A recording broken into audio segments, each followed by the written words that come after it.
Mind Power, The Secret of Mental Magic. An audiobook by William Walker Atkinson. Chapter 1. The Mental-Dynamo. I wish to invite you to the consideration of a great principle of nature, a great natural force that manifests its activities in the phenomena of dynamic mentation, a great something the energies of which I have called mind power. My thought on the subject is based upon the fundamental conception that there exists in nature a dynamic mental principle, a mind power, pervading all space, immanent in all things, manifesting in an infinite variety of forms, degrees, and phases. I hold that this energy, or force, or dynamic principle, is no respecter of persons. Its service, like that of the sun and rain, and all natural forces, is open to all, just and unjust, good and bad, high and low, rich and poor.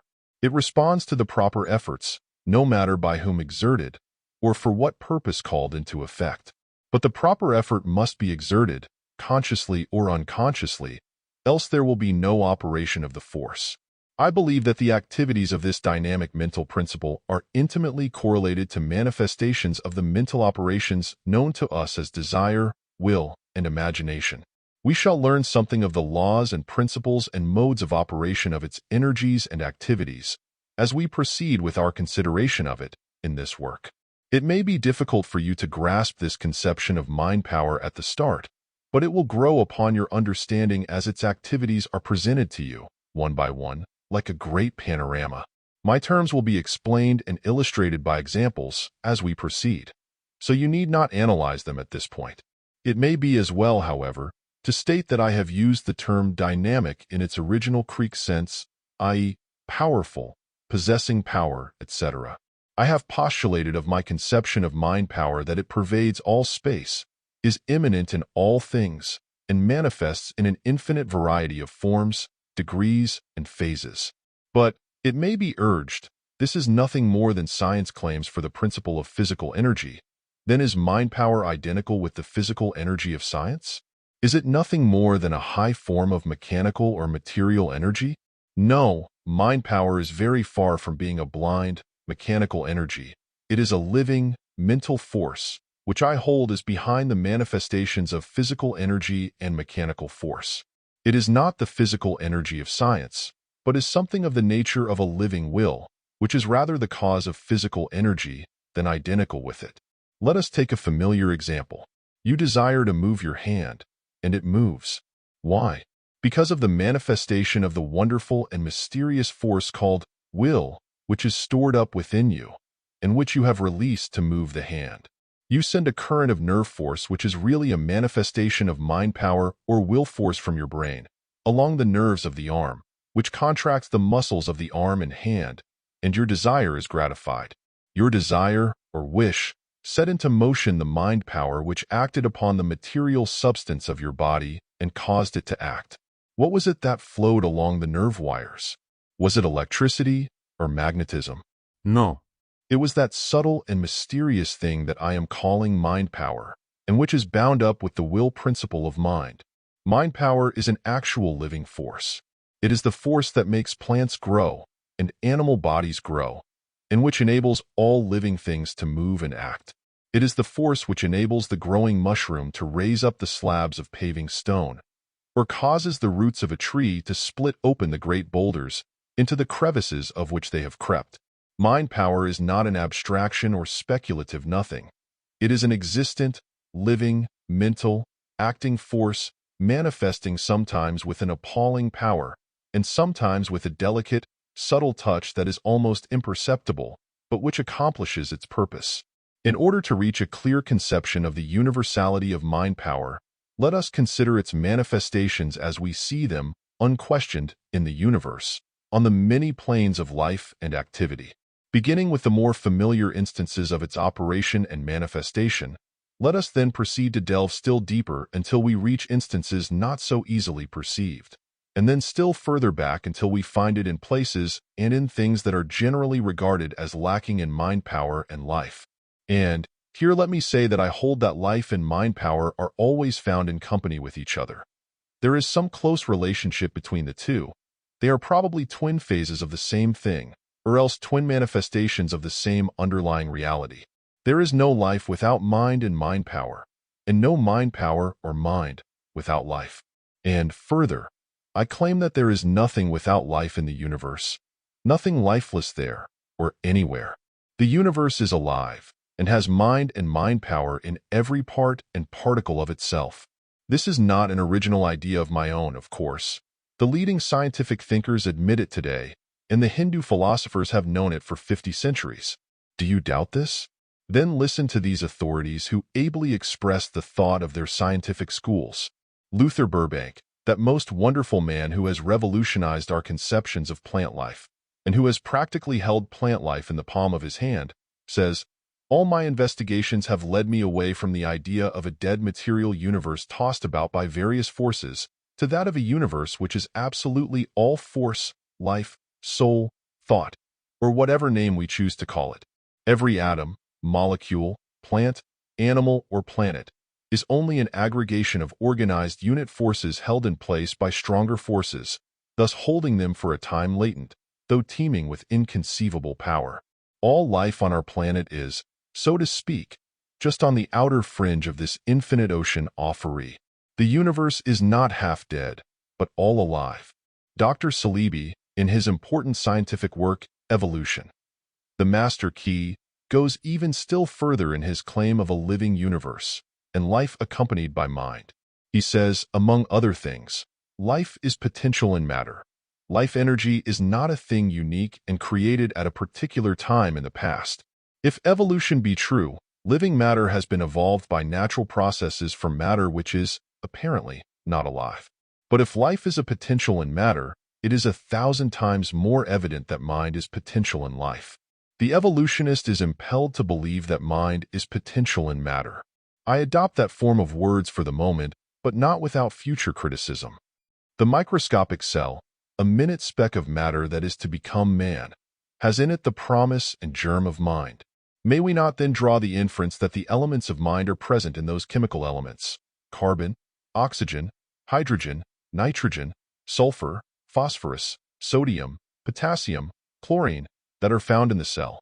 Not only must we do so, but we must go further, since we know that each of these elements and every other is built up out of one invariable unit, the electron, and we must therefore assert that mind is potential in the unit of matter, the electron itself.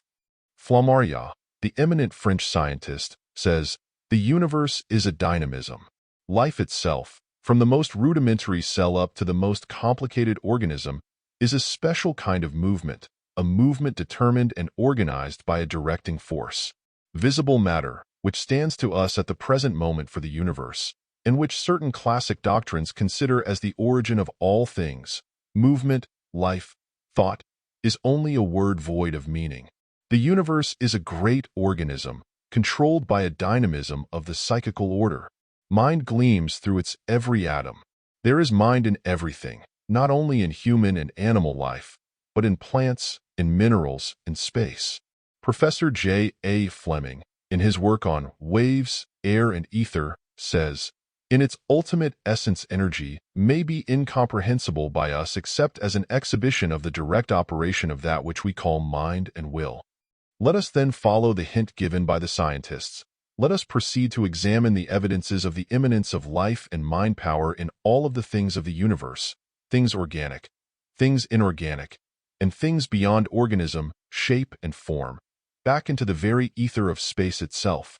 And in the search we shall find these evidences everywhere, in all things. Nowhere does life and mind power escape us. Immanent in all things, manifesting in an infinite variety of forms, degrees, and phases, we find these twin principles. I invite you to join in one of the most interesting and fascinating explorations known to modern science. We do not need any proof to demonstrate the existence of life, mind, and mind power in man, or in the lower animals. The activities resulting from its presence are in constant evidence. And if we examine the plant kingdom, we will see manifestations of life, mind, and mind power there also. Plants not only manifest appetency, or the instinctive tendency on the part of low forms of organic life to perform certain acts necessary for their well-being, particularly in the selection and absorption of the material substances necessary for their support and nutriments, Not only instinct or involuntary and unreasoning prompting or impulse and the response thereto, but also, in certain cases, there appears mental action closely akin to conscious choice and will. I refer you to the many recent works on mind and plant life for illustrations and proofs of this statement.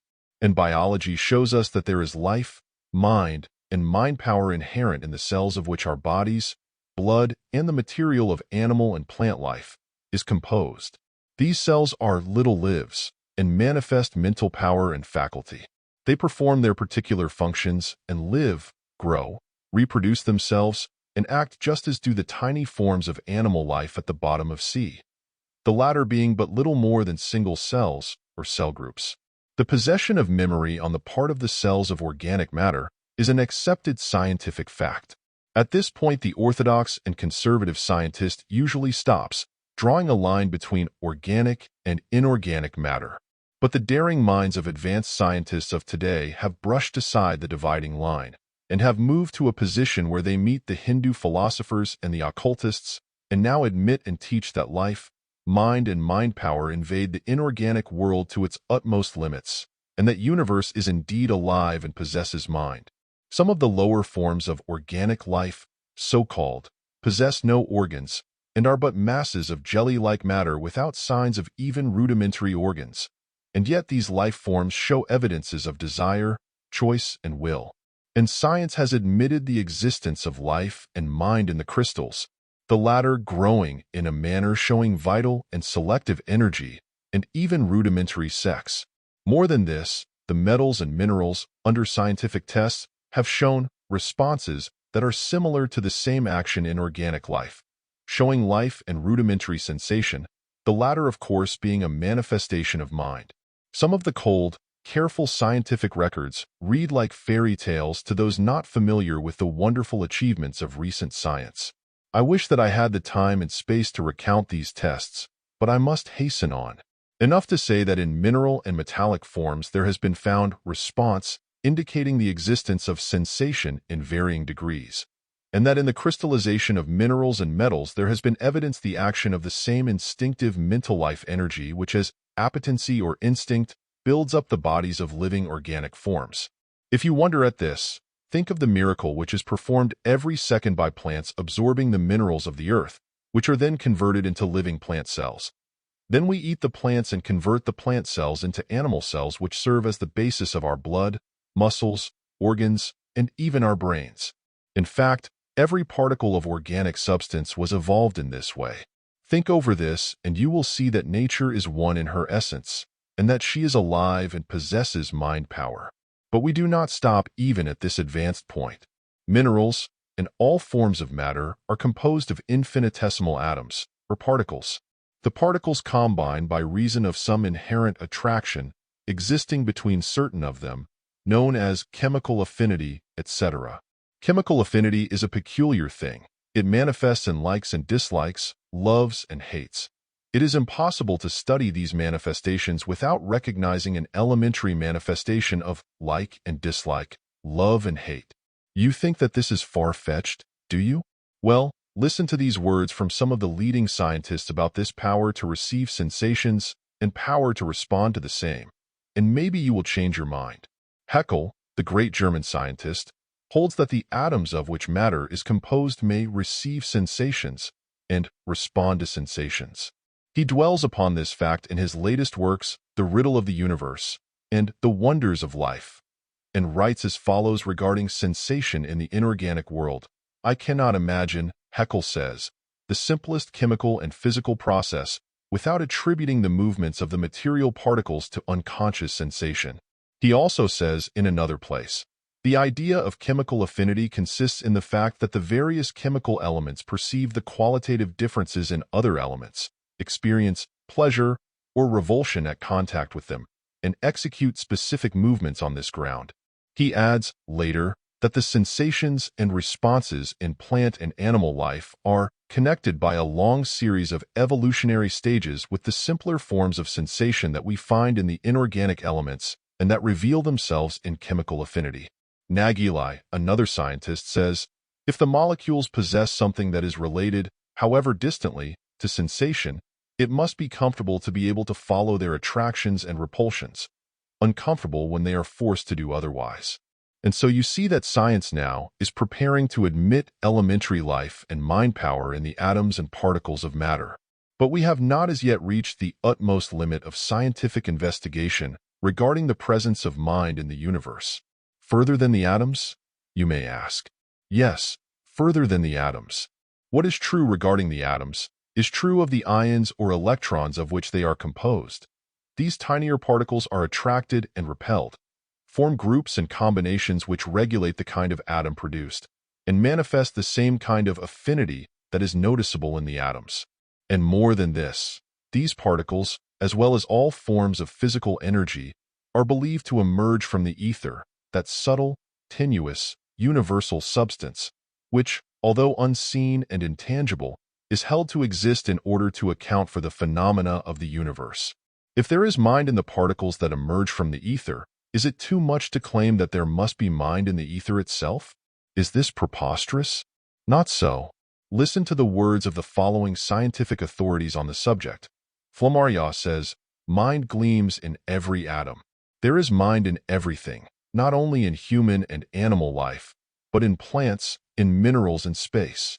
Cope says, "The basis of life and mind lies back of the atoms, and may be found in the universal ether." Hemstreet says, "Mind in the ether is no more unnatural than mind in flesh and blood." Stockwell says, "The ether is coming to be apprehended as an immaterial, superphysical substance, filling all space, carrying in its infinite, throbbing bosom the specks of aggregated dynamic force called worlds. It embodies the ultimate spiritual principle and represents the unity of those forces and energies from which spring, as their source, all phenomena, physical, mental, and spiritual, as they are known to man." Dahlhier says, "Possibly the ether may be the medium through which mind and matter react. Out of the ether could emerge, under proper circumstances, other phenomena, such as life, or mind, or whatever may be in the substratum.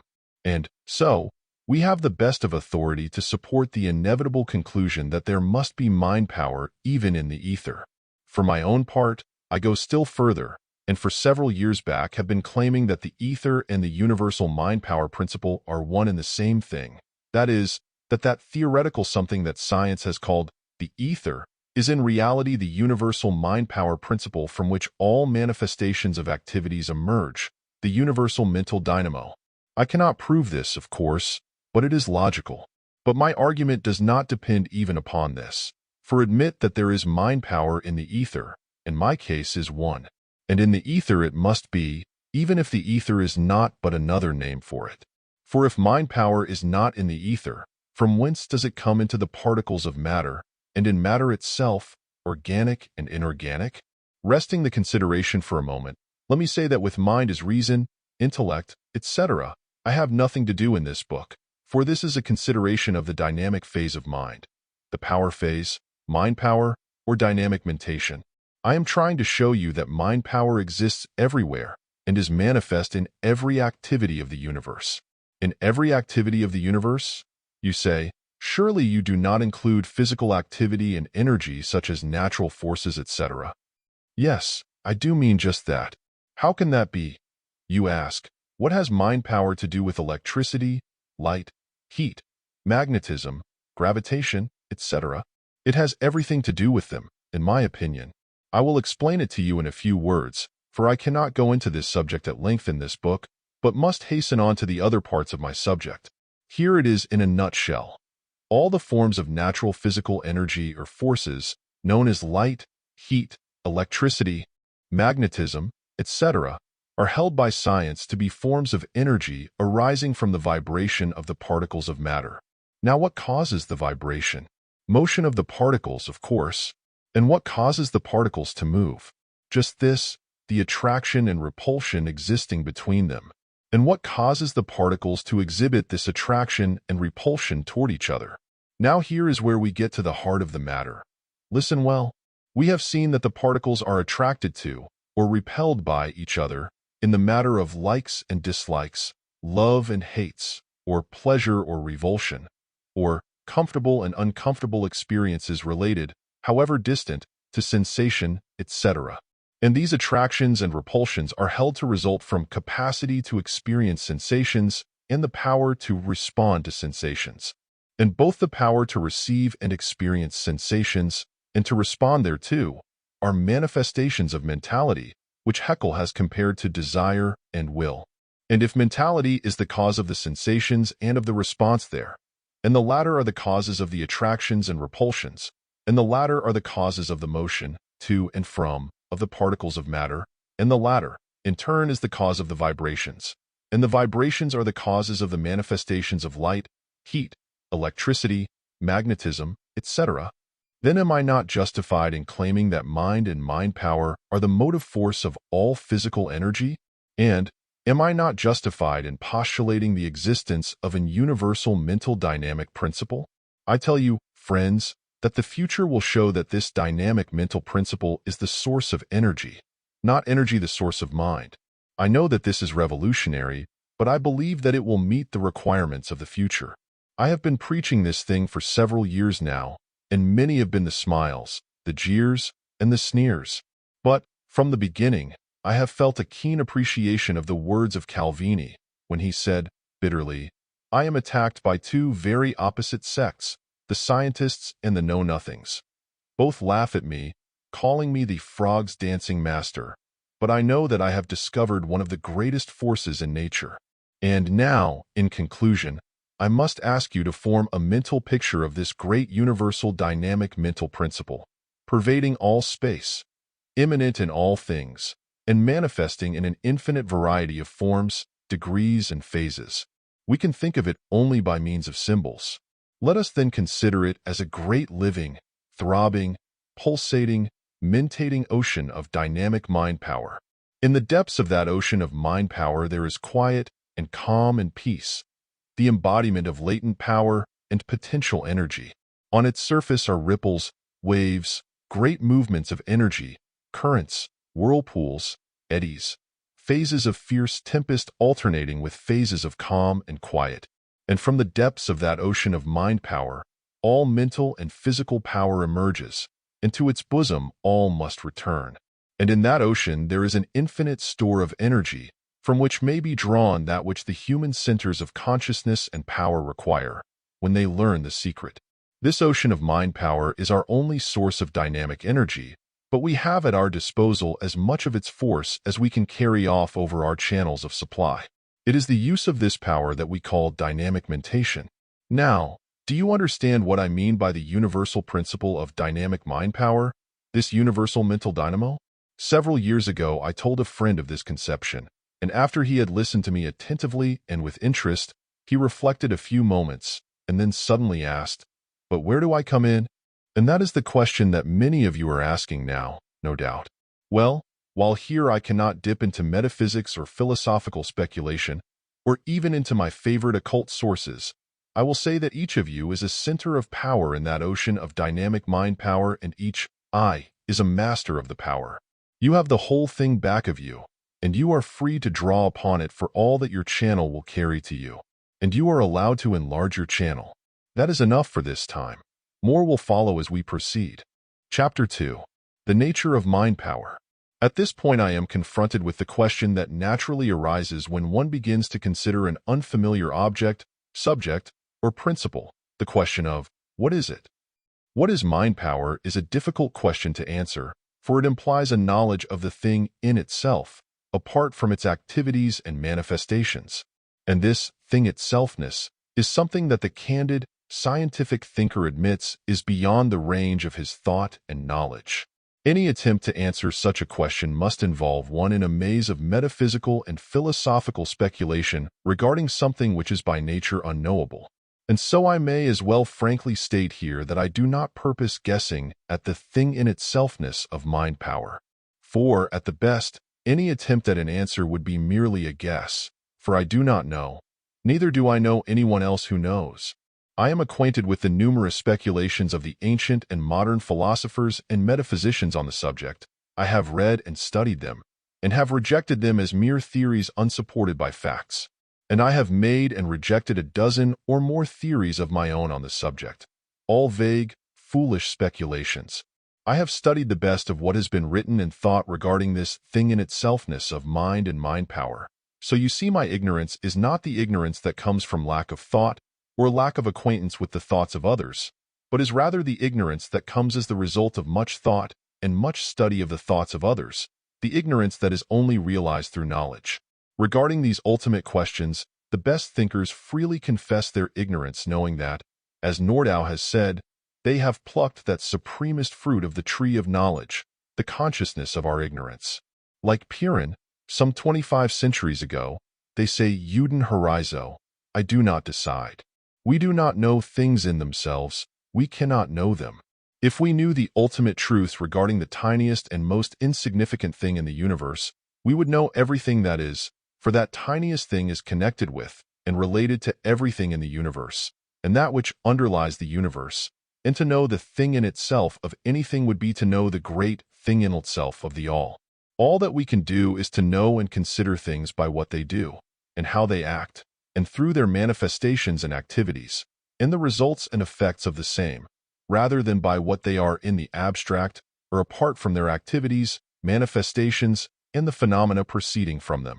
Apart from their activities, manifestations, and phenomena, things are but abstract no things so far as our understanding is concerned. Airy words coined by the metaphysicians and philosophers in order to provide food for speculation, argument, and dispute without end. And we may as well admit the fact that all consideration of ultimate things in themselves, inevitably leads us to the conclusion that the only real thing in itself is a something, underlying all things and yet a no thing, and which transcends all of our experience, knowledge, reason, thought, and even imagination. And therein lies the folly of attempting to tell just what anything is. In view of the facts mentioned, and which are held to be correct by the world's best thinkers, how much saner is it to devote our attention to the consideration of things as known through their activities, manifestations, and phenomena, knowing them by what they do and how they act, by the laws and principles of the activities and operations, rather than by speculations concerning their nature as abstract thing in themselves. This is the method of modern science, as compared with those of speculative philosophy and metaphysics. But a little learning is a dangerous thing, and fools rush in where angels fear to tread. And so we shall never be at a loss for ingenious theories and solutions of ultimate problems. We have among us some who glibly inform us that they know just what mind is. Such add to the gaiety of the nations, and therefore are useful and interesting. Did you ever hear of the youth at college, who, when asked by his professor, "What is electricity?" answered, "Well, sir, I did know, but I have forgotten." The professor answered dryly, "Now, isn't that too bad? Here is the only person in the world who ever knew just what electricity is, and he has forgotten. What a loss to the race! Why do we not have courage enough to leave off this making of the speculative soap bubbles with which we have been amusing ourselves, and learn to answer honestly, 'I do not know'? Or, at least like modern science, learn to frankly state, 'Here our knowledge of the subject ends. Tomorrow we may know more, but sufficient for the day is the knowledge thereof, and an inch of knowledge of facts is worth a mile of unsupported speculation and theory.' As Thomas L. Harris has said, the theorist who dreams a rainbow dream and calls hypothesis philosophy, at best is but a paper financier who palms his specious promises for gold. Facts are the basis of philosophy. Philosophy, the harmony of facts, seen in their right relation. And now, having confessed your ignorance and mine, let us proceed to a consideration of mind power as known by its activities. In the first place, let me say that I do not hold that mind power is identical with mind. Rather does it seem to me to be correlated to mind, particularly in the operation of mind known as desire, will, and imagination. If you like, we may consider it to be the acting aspect of mind.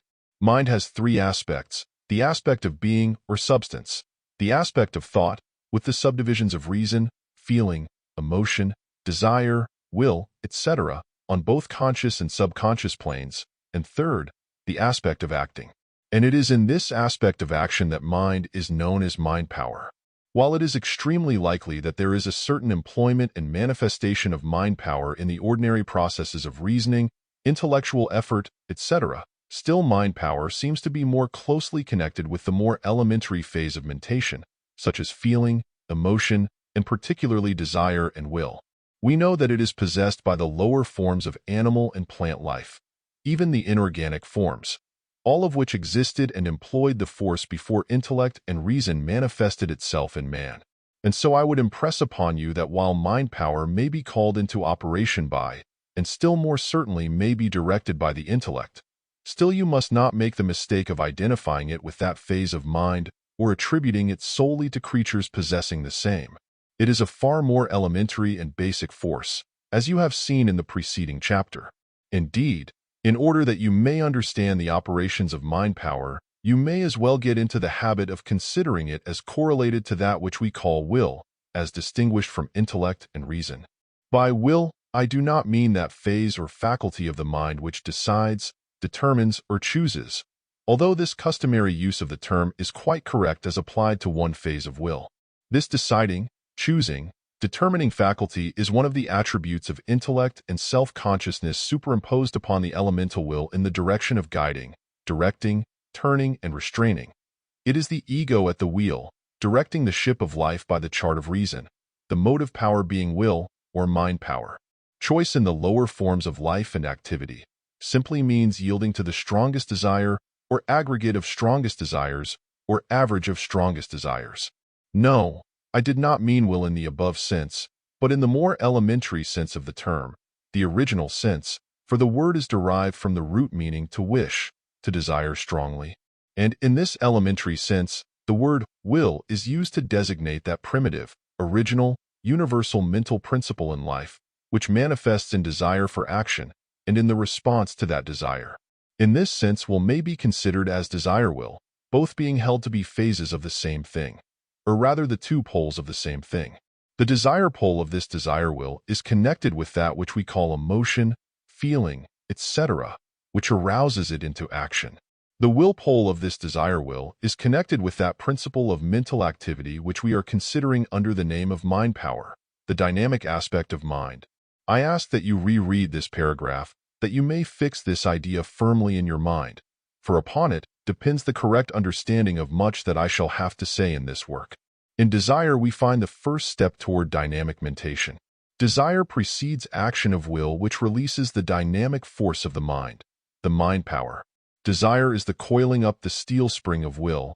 There is always a state of tension about desire, a state of coiled up energy caused by feeling, emotion, or similar state which has been aroused by the sight of or memory of or thought of some attractive object.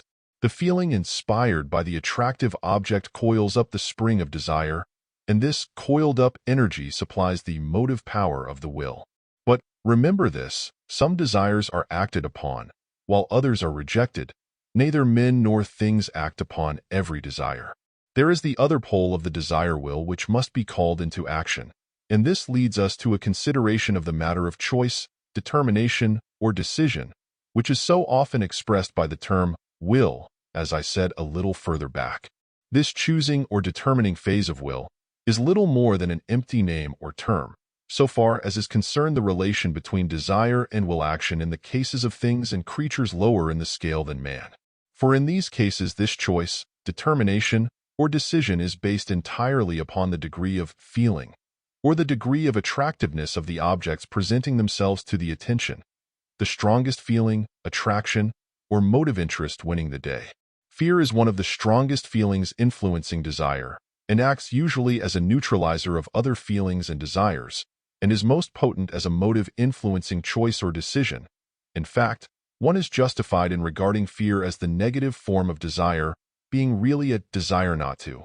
With the advent of reason and intellect, particularly when the self-conscious ego appears, new elements are introduced, by reason of which man is enabled to deliberate and weigh motives, desires, feelings, emotions, etc., and thus the will of man is held to contain elements lacking in the general principle of will. But the aspect of will with which we are much concerned is the aspect of action, the will pole of desire will. Just where desire passes into will is impossible to decide. The chances are that they blend into each other. But this we do know, that something happens at a certain stage of the mental operation, whereby the attention of the thing or ego passes from the pole of desire to the pole of will, and then one of two things happens, i.e., 1. Either the coiled-up spring of desire is released by the will, and the energy of desire is transmuted into the energy of will, which thus releases the mind power or dynamic quality of mind into action, or else, 2. The will refuses to be aroused and desire slowly uncoils her spring, and the tension is relieved, gradually or at once. The will may be cultivated and developed so as to refuse to release the spring of desire into action, and in this inhibiting quality lies much of that which is called strength of will. It often requires more will not to do than to do. The aspect of action is the true dynamic quality of will, and with action all will is intimately and inseparably connected. As Professor Halleck says, will concerns itself with action. The student must keep that fact before him, no matter how complex the matter seems. Action is the inner meaning and reason of the will, and it is with this phase that we are concerned in the present work. Action is the essential aspect of mind power. The latter exists for the purpose of acting. It is the essence of activity. And so you will see that this universal dynamic mental principle, which I have called mind power, is not that phase of mind which manifests as intellectual, reasoning processes, but is that phase of mind which is aroused by desire will and which acts. It is manifest in the universe among forms of life below the plane of reason, as well as among those on that plane, and therefore precedes reason in evolution. It also manifests along unconscious and automatic lines, and precedes the self-conscious stage of man.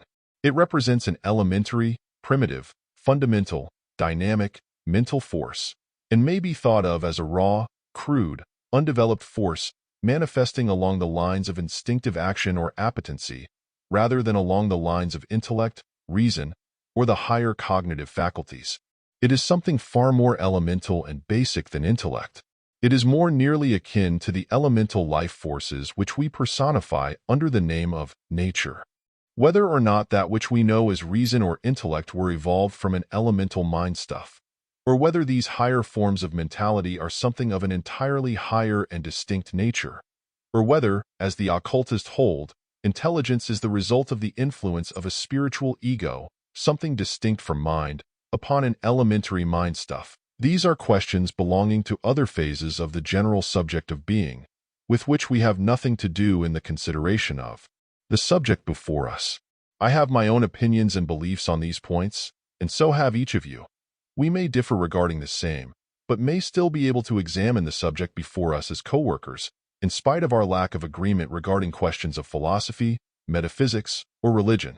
We are dealing with a natural force, a universal energy, now and here, and should examine and study its principles just as we would word electricity, magnetism, heat, or light that we were studying.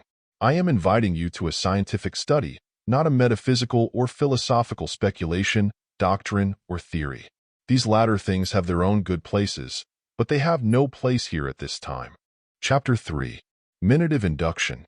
As wonderful as is the manifestation of mind power within the limits of the form of the thing, cell, plant, animal, or person, and which produces the effects known as local action, movement, etc., there is still a greater wonder to be witnessed in the manifestation of the same power beyond the limits of the personality or form in which it originates. And it is to this manifestation of mind power that I am about to apply the term telementation.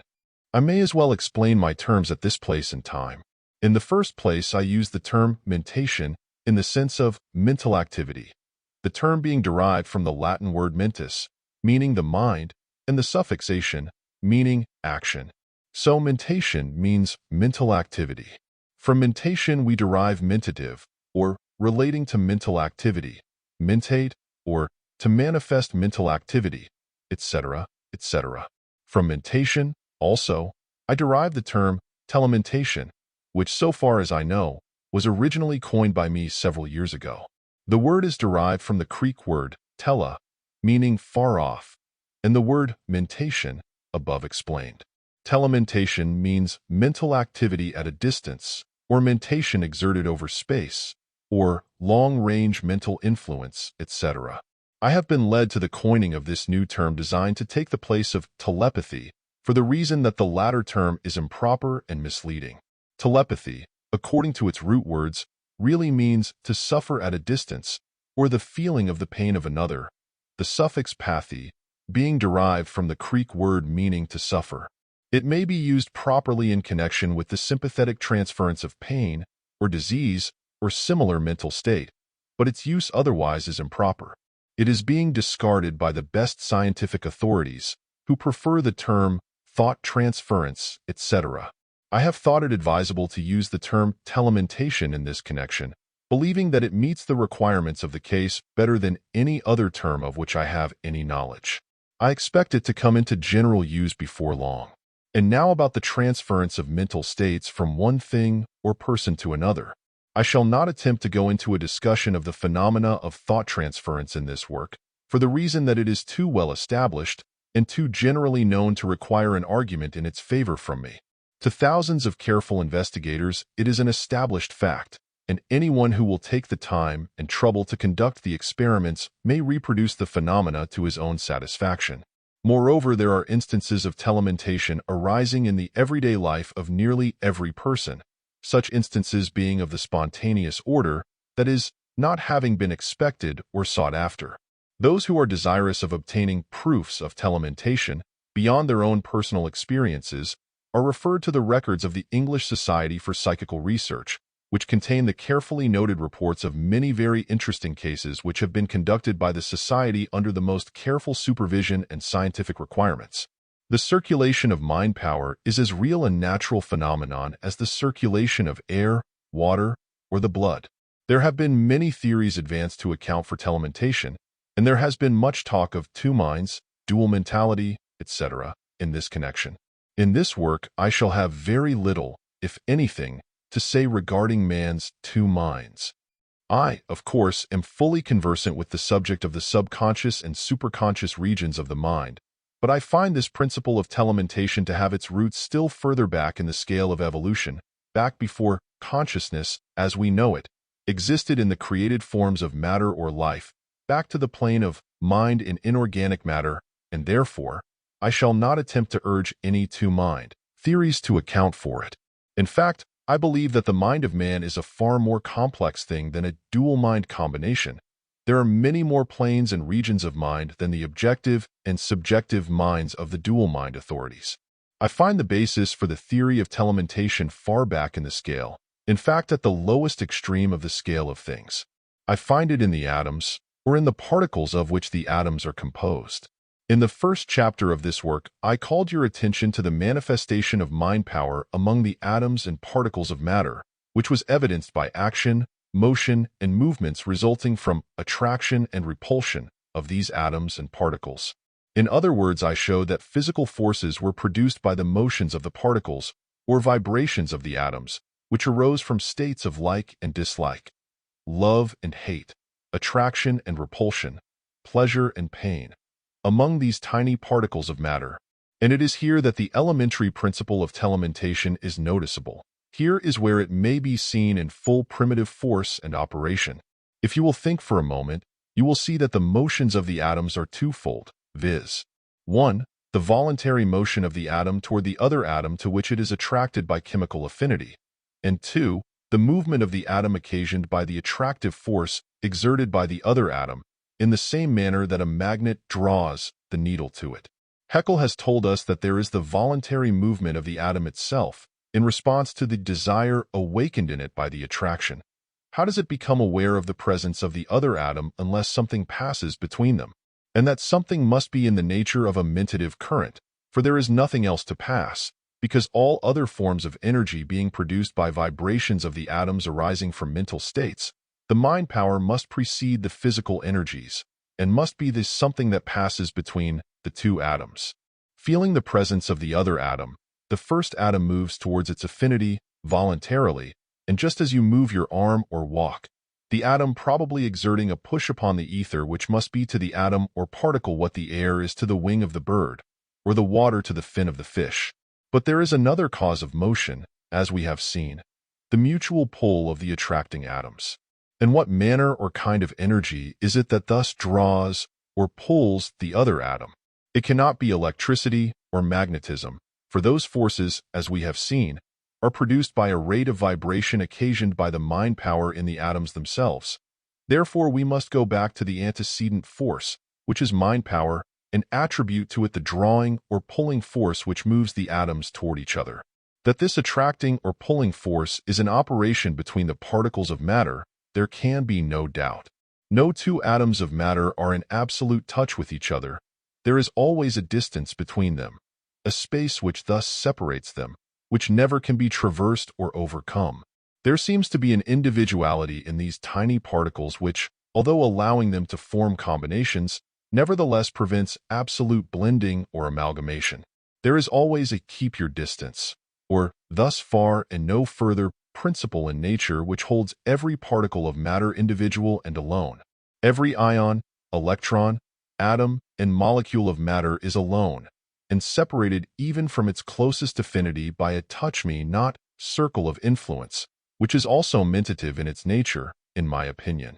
Even the hardest diamond, or piece of steel, is composed of molecules close together but yet separated by this circle of influence, and every molecule is composed of several atoms between which the same law operates, and every atom is composed of many ions or electrons which have distances between them.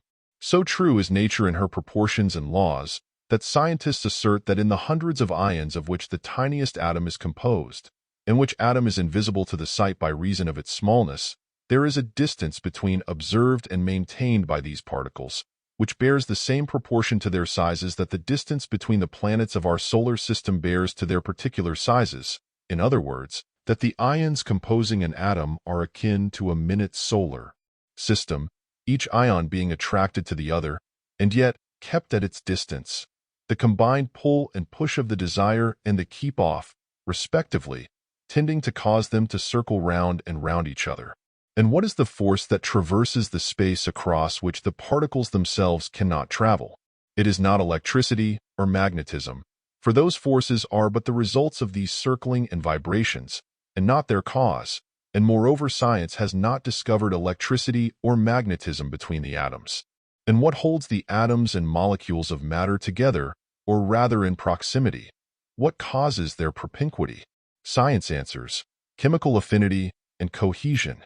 But these terms are merely names, and science does not explain the nature of the force employed, but it knows that it is not electricity or magnetism, or any other known physical force. I answer, it is mind power exerted over the intervening spaces by telementation that attracts and holds these atoms and molecules in their places, and yet keeps them at their distance. Mind power, the existence of which in the atoms was postulated by Haeckel, and which always has been taught by the occultists. And, so finding that telementation exists in the elementary forms of substance and physical things, I am justified in looking for its presence and manifestation from that point of the scale upward. And I believe that the vibrations of mental states, feelings, desires, etc., are transmitted from one mind to another by telementation, arousing similar states, feelings, desires, etc., in the receiving mind along the lines of what we call induction in physical science. But before considering induction, I would ask you to consider the following quotation from Flammarion, the eminent French scientist, who says, "We sum up, therefore, our preceding observations by the conclusion that one mind can act at a distance upon another, without the habitual medium of words, or any other visible means of communication. It appears to us altogether unreasonable to reject this conclusion if we accept the facts. This conclusion will be abundantly demonstrated. There is nothing unscientific, nothing romantic in admitting that an idea can influence a brain from a distance. The action of one human being upon another from a distance is a scientific fact. It is as certain as the existence of Paris, of Napoleon, of oxygen, or of Sirius." He further states, "There can be no doubt that our psychical force creates a movement in the ether, which transmits itself afar like all movements of ether, and becomes perceptible to brains in harmony with our own. The transformation of a psychic action into an ethereal movement, and the reverse, may be analogous to what takes place on a telephone, where the receptive plate, which is identical with the plate at the other end, reconstructs the sonorous movement transmitted, not by means of sound, but by electricity. As I have said, I account for the transference of mental states, etc., by the theory of mentative induction, which I believe to be the theory more fully meeting the requirements of the case than any of the dual mind or similar hypotheses. The term mentative induction will be readily understood by those familiar with the phenomena of electricity. The word induction comes from the word induce, which means to influence. In electrical science, the word induction is used in the sense of the process whereby one body possessing magnetic or electrical properties reproduces that property in another body without direct contact. In textbooks on physics, a simple experiment is often given students to illustrate magnetic induction, as follows. A magnet is so placed that its poles project over the edge of a table upon which it rests. An iron nail or steel needle is held a little distance below the magnet so that it will not actually touch the latter but will be near enough to be magnetized by induction, that is, without direct contact. The nail or needle will have an induced property of magnetism produced by the current from the magnet and will support another nail or needle by direct contact. This induced magnetism renders the nail or needle a magnet possessing all the properties of the original magnet, so long as the current flows. And, just as a magnet may communicate its properties by induction, so may an electrified body communicate electrical states in another body without actual contact. The textbooks are full of examples to illustrate this law. The theory accepted by science is that the induction is the action of the electrical current through the ether by waves of vibration. And I hold that just as the vibratory waves of magnetism and electricity pass through the ether and produce similar properties in other bodies by means of induction, so do the vibratory waves of mind power, from one mind, pass through the ether, and by induction set up similar mental states in the minds of other persons within the field of induction. I hold that just as the excitement of the particles of matter, excitement, being merely aroused activity, may manifest an energy that may be transmitted to another object, removed in space from the first, and then may arouse by induction a similar state of excitement in the particles of the second object, so may the excitement of the mind among the brain cells of the animal or person be transmitted by telementation to another animal or person in whom, by mentative induction, a similar state of excitement is generated or induced. I hold that there is the closest possible relationship between motive energy and emotive energy. In fact, that both are forms of the same thing. I shall not attempt to go into details regarding telementation or mentative induction at this place, for the reason that I shall bring out the principle in detail from time to time by pointing out the manifestations and activities of these principles. But I wish you to fix in your mind the elementary principles of mind power in its phases of telementation or long-distance effect and of mentative induction, or the process by which like begets like on the mental plane as on the physical. The machinery of the mentative processes and activities being hidden from physical sight, we may understand these processes and activities better by using the illustration of corresponding physical processes and activities, particularly when the correspondences are more than mere resemblances, being operations of the same underlying natural laws. For this reason, the illustration or symbol of wireless telegraphy will help us to understand telementation, and electrical or magnetic induction will help us to understand the phenomena of mentative induction.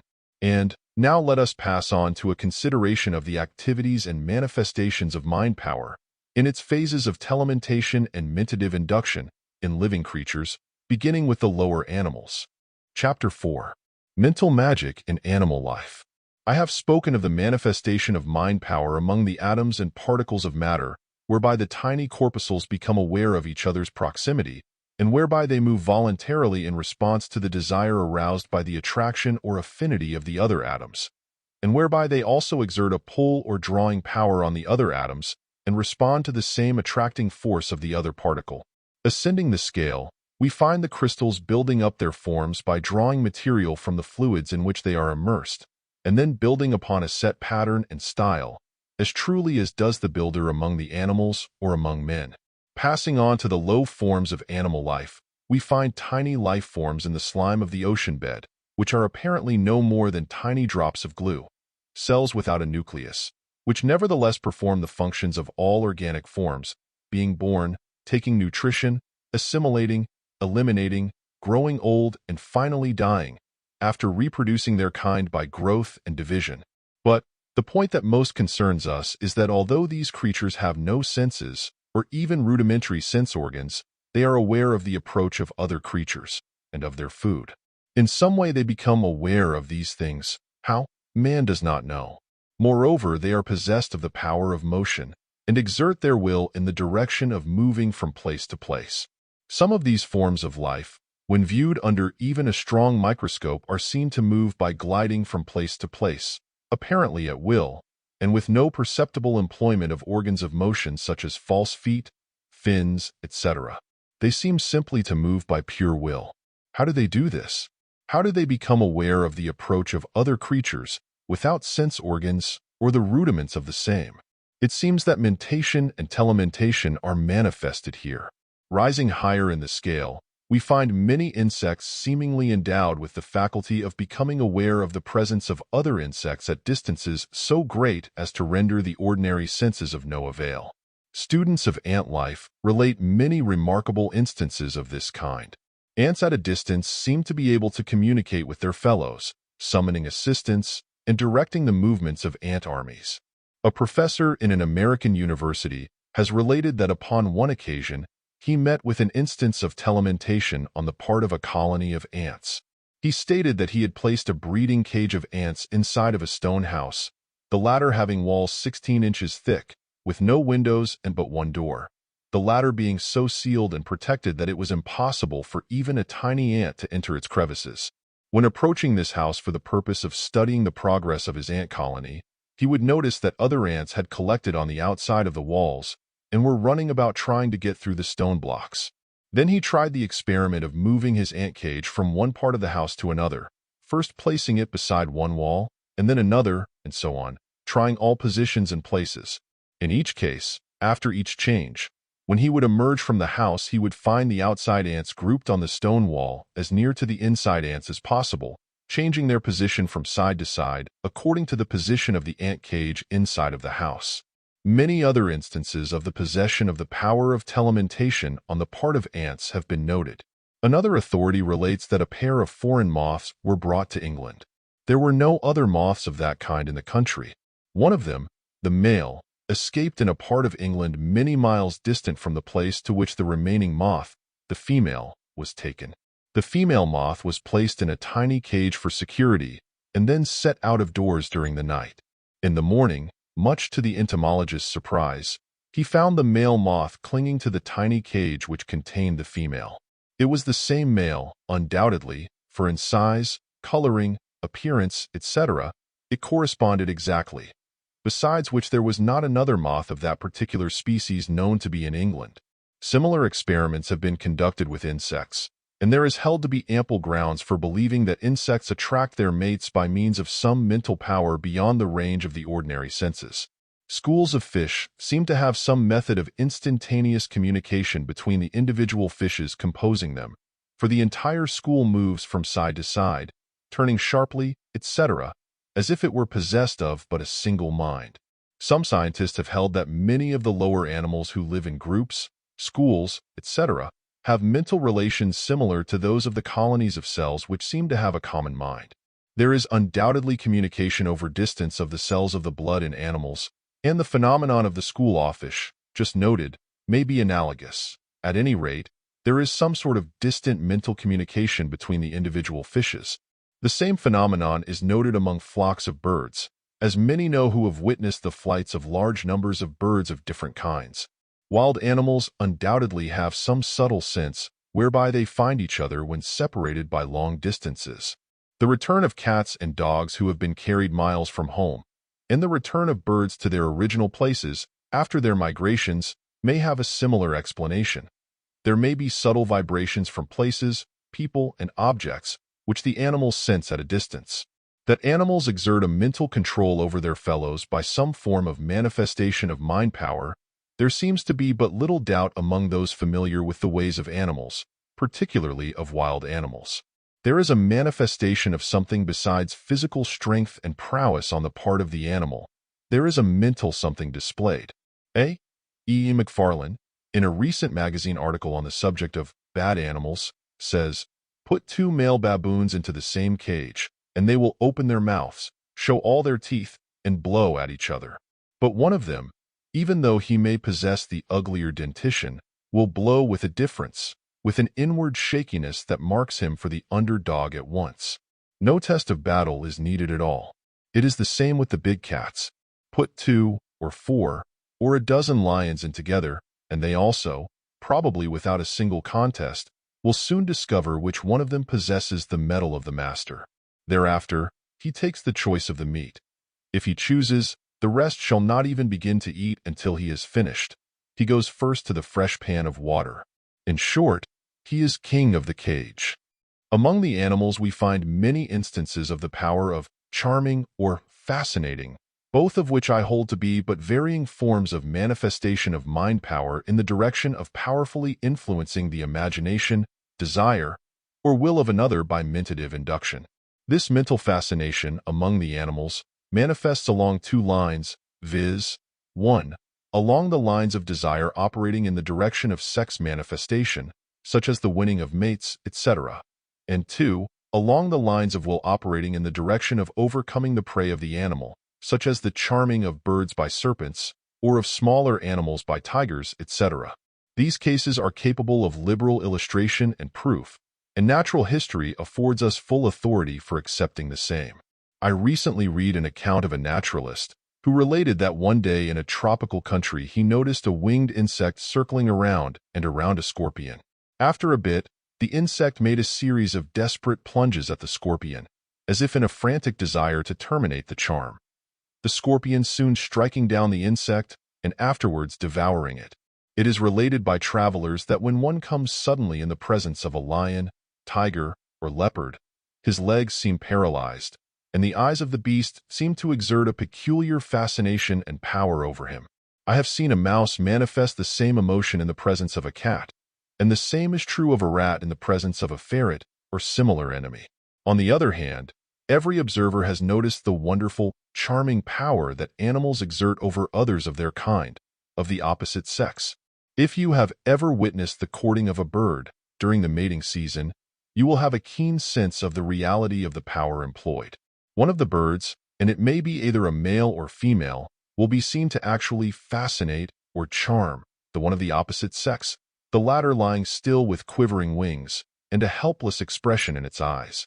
When compared with the attitude of the same bird, when charmed by a serpent, the resemblance will be striking. I have before me a book written in 1847, which relates quite a number of instances of the operation of mental fascination among the lower animals. I will give you a few of them, condensed and abbreviated. Professor Silliman is quoted as stating that one day, while crossing the Hudson River at Catskill, he passed along a narrow road with the river on one side and a steep bank covered by bushes on the other side. His attention was attracted by the sight of a number of birds of a variety of species who were flying forward and backward across the road, turning and wheeling in strange gyrations and with noisy chirpings, seemingly centering over a particular point of the road. Upon examination, the professor found an enormous black snake, partly coiled and partly erect, showing an appearance of great animation, with his eyes flashing like a brilliant diamond and his tongue darting in and out. The snake was the center of the motion of the birds.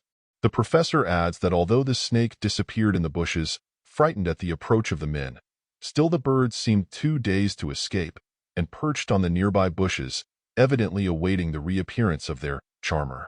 The same book relates an incident of a man in Pennsylvania who saw a large black snake charming a bird. The bird described gradually decreasing circles around the snake, at the same time uttering piteous cries.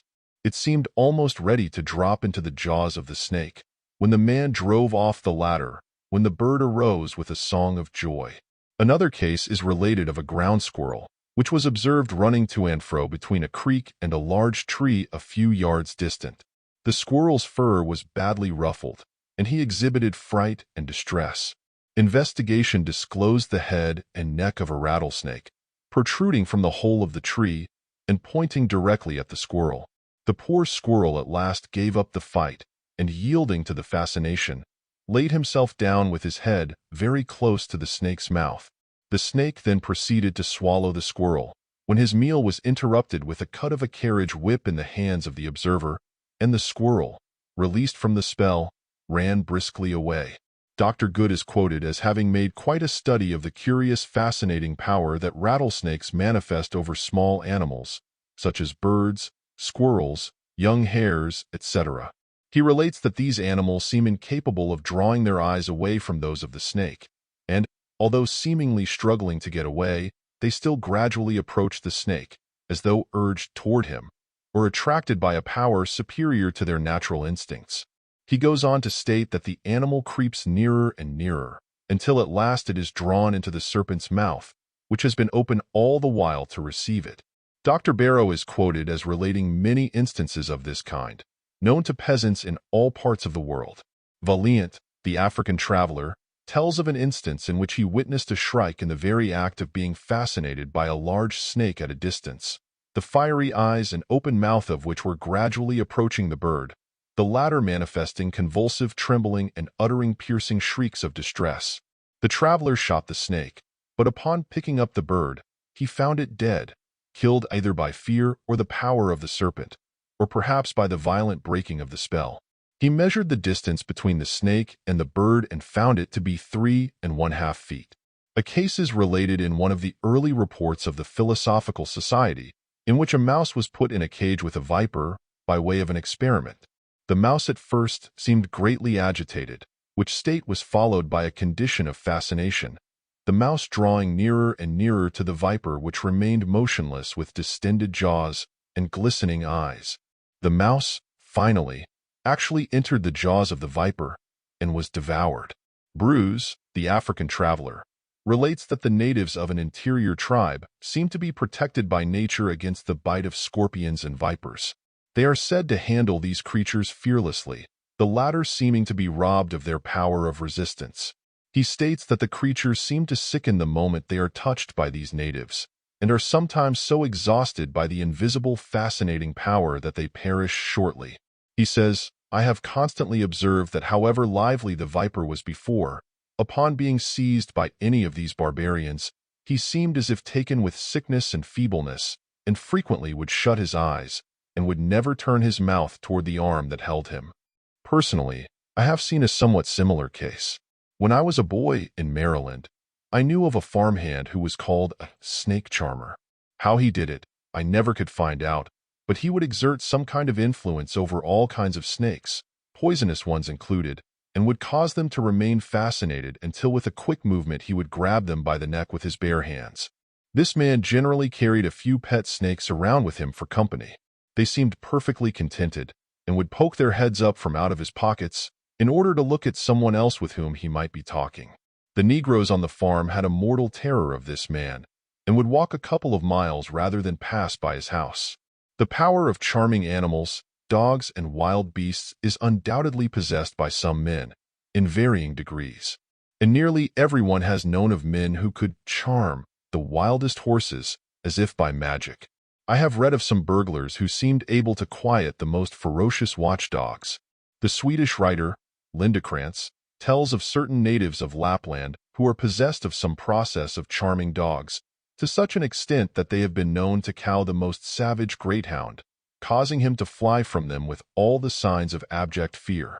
Many of my readers have seen or heard of the horse whisperers found in various parts of the country, who will shut themselves in a stable with a fierce horse, and by whispering to him will manage to tame him completely and make him passive to their will. There are cases recorded in which men who have been charmed by a snake have afterwards given in their experience. One of these cases relates that the man was walking in his garden when he suddenly came into the presence of a snake whose eyes gleamed in a peculiar manner.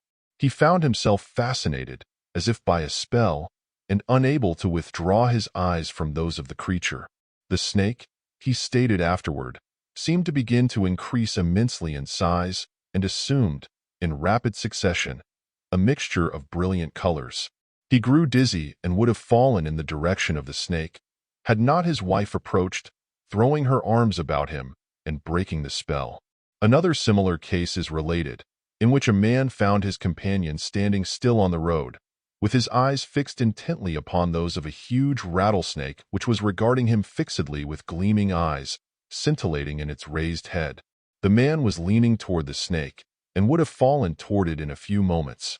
He was crying, feebly, but piteously, "He will bite me. He will kill me." "Sure, he will," replied his friend. "Why don't you run away?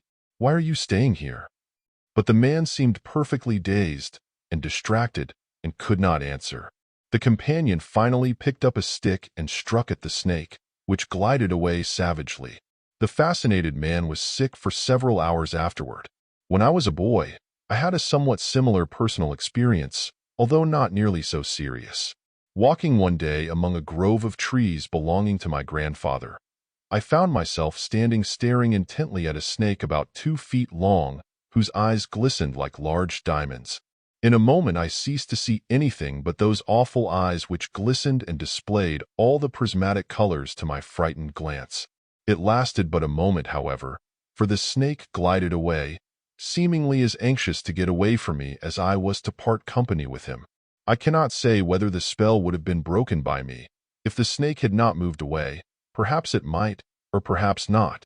All that I remember now, after the passage of 35 years or more, is that I did not seem to feel fear after the first shock, my feeling and emotion seemingly being that of great wonder and amazement arising from what I saw in those eyes. But I have said enough regarding the manifestation of mentative induction among the lower animals. There are many interesting instances of this sort, scattered through the pages of books on animal life, and nearly everyone who has lived in the woods or among wildlife knows of many cases illustrating this fact which have come under his own observation. I have mentioned these features of the subject merely for the purpose of showing you that we have to deal with a general natural principle which manifests throughout all life. This book has to deal with the manifestation of this force among men. But in closing this chapter, I would ask you to notice the resemblance between the manifestation of the force among the animals, on the one hand, and among mankind on the other.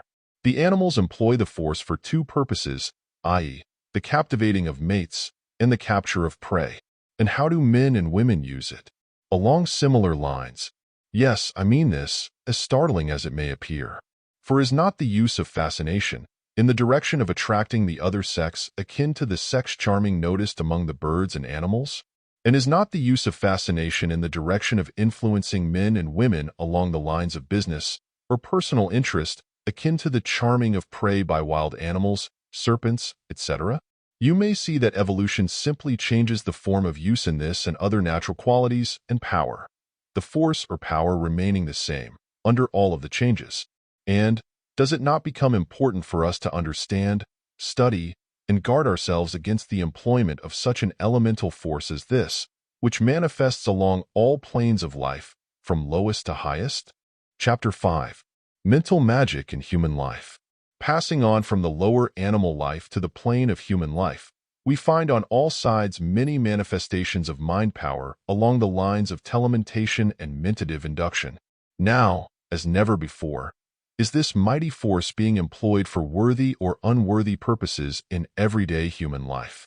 On the one hand, we hear and see it being used for the curing of the ills to which the flesh is heir, many of which ills, by the way, having been brought on by improper methods of thinking, by the adverse suggestions of advertisements describing diseases, urging patent medicines, etc., as well as by the ignorance of the masses of people regarding the effect of negative thoughts and depressing autosuggestions.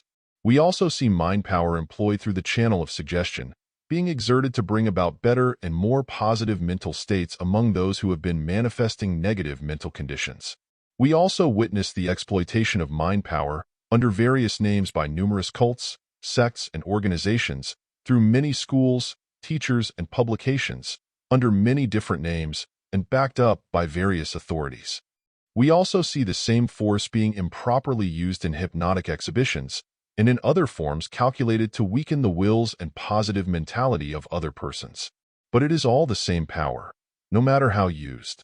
Like any other natural force, it may either be used for the service of mankind, or for its hurt. I would caution the student of this work from being misled by the many names and terms used by teachers and writers describing some form of mind power, in which the said persons claim to be something new, or something different. It is always the same old thing, as old as creation, and just as universal as is electricity or light. When you have become acquainted with the fundamental principles underlying this great natural force, you will be able to recognize it, always, beneath its many disguises, garbs, titles, and formulas.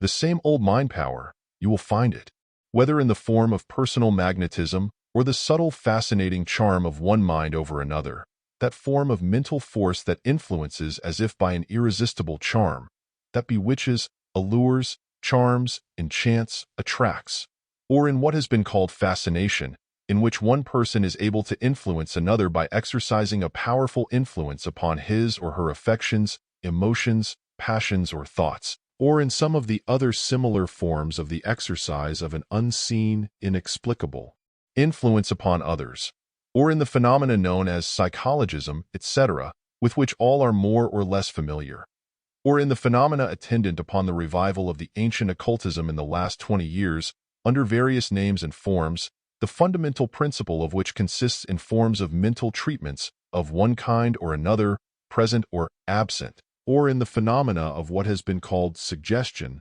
of which we hear so much in scientific circles, or in the various forms of mind or faith cures, of which so much has been heard of late years, and upon which a number of religions and cults have been built, or in the repulsive forms of mental influence, known as black magic, etc., etc., we have the same fundamental principle and manifestation of some phase of the general phenomena of mind power. The same cause is under all its manifestations, good or bad, black or white. It is all the operation of the one great law or principle of nature. We see on all sides men who seem to exert a wonderful and mysterious mental influence upon others, upon those associated with them, or upon the public mind. Leaders spring into prominence, apparently owing their power to some mysterious influence over the minds and wills of others. Some attain power and position. Others attain wealth and social state by reason of some inner force. When we meet certain people, we become at once impressed by a something about them that makes its power and influence felt by us. They seem to radiate a peculiar force that bends our wills captive and causes us to fall in with their desires to a greater or lesser extent. We know that when some people enter a room, they bring with them an indefinable influence that becomes apparent to all. Certain houses and stores have atmospheres of their own, which are perceptible to those entering them. Some places are depressing to all who live or do business in them.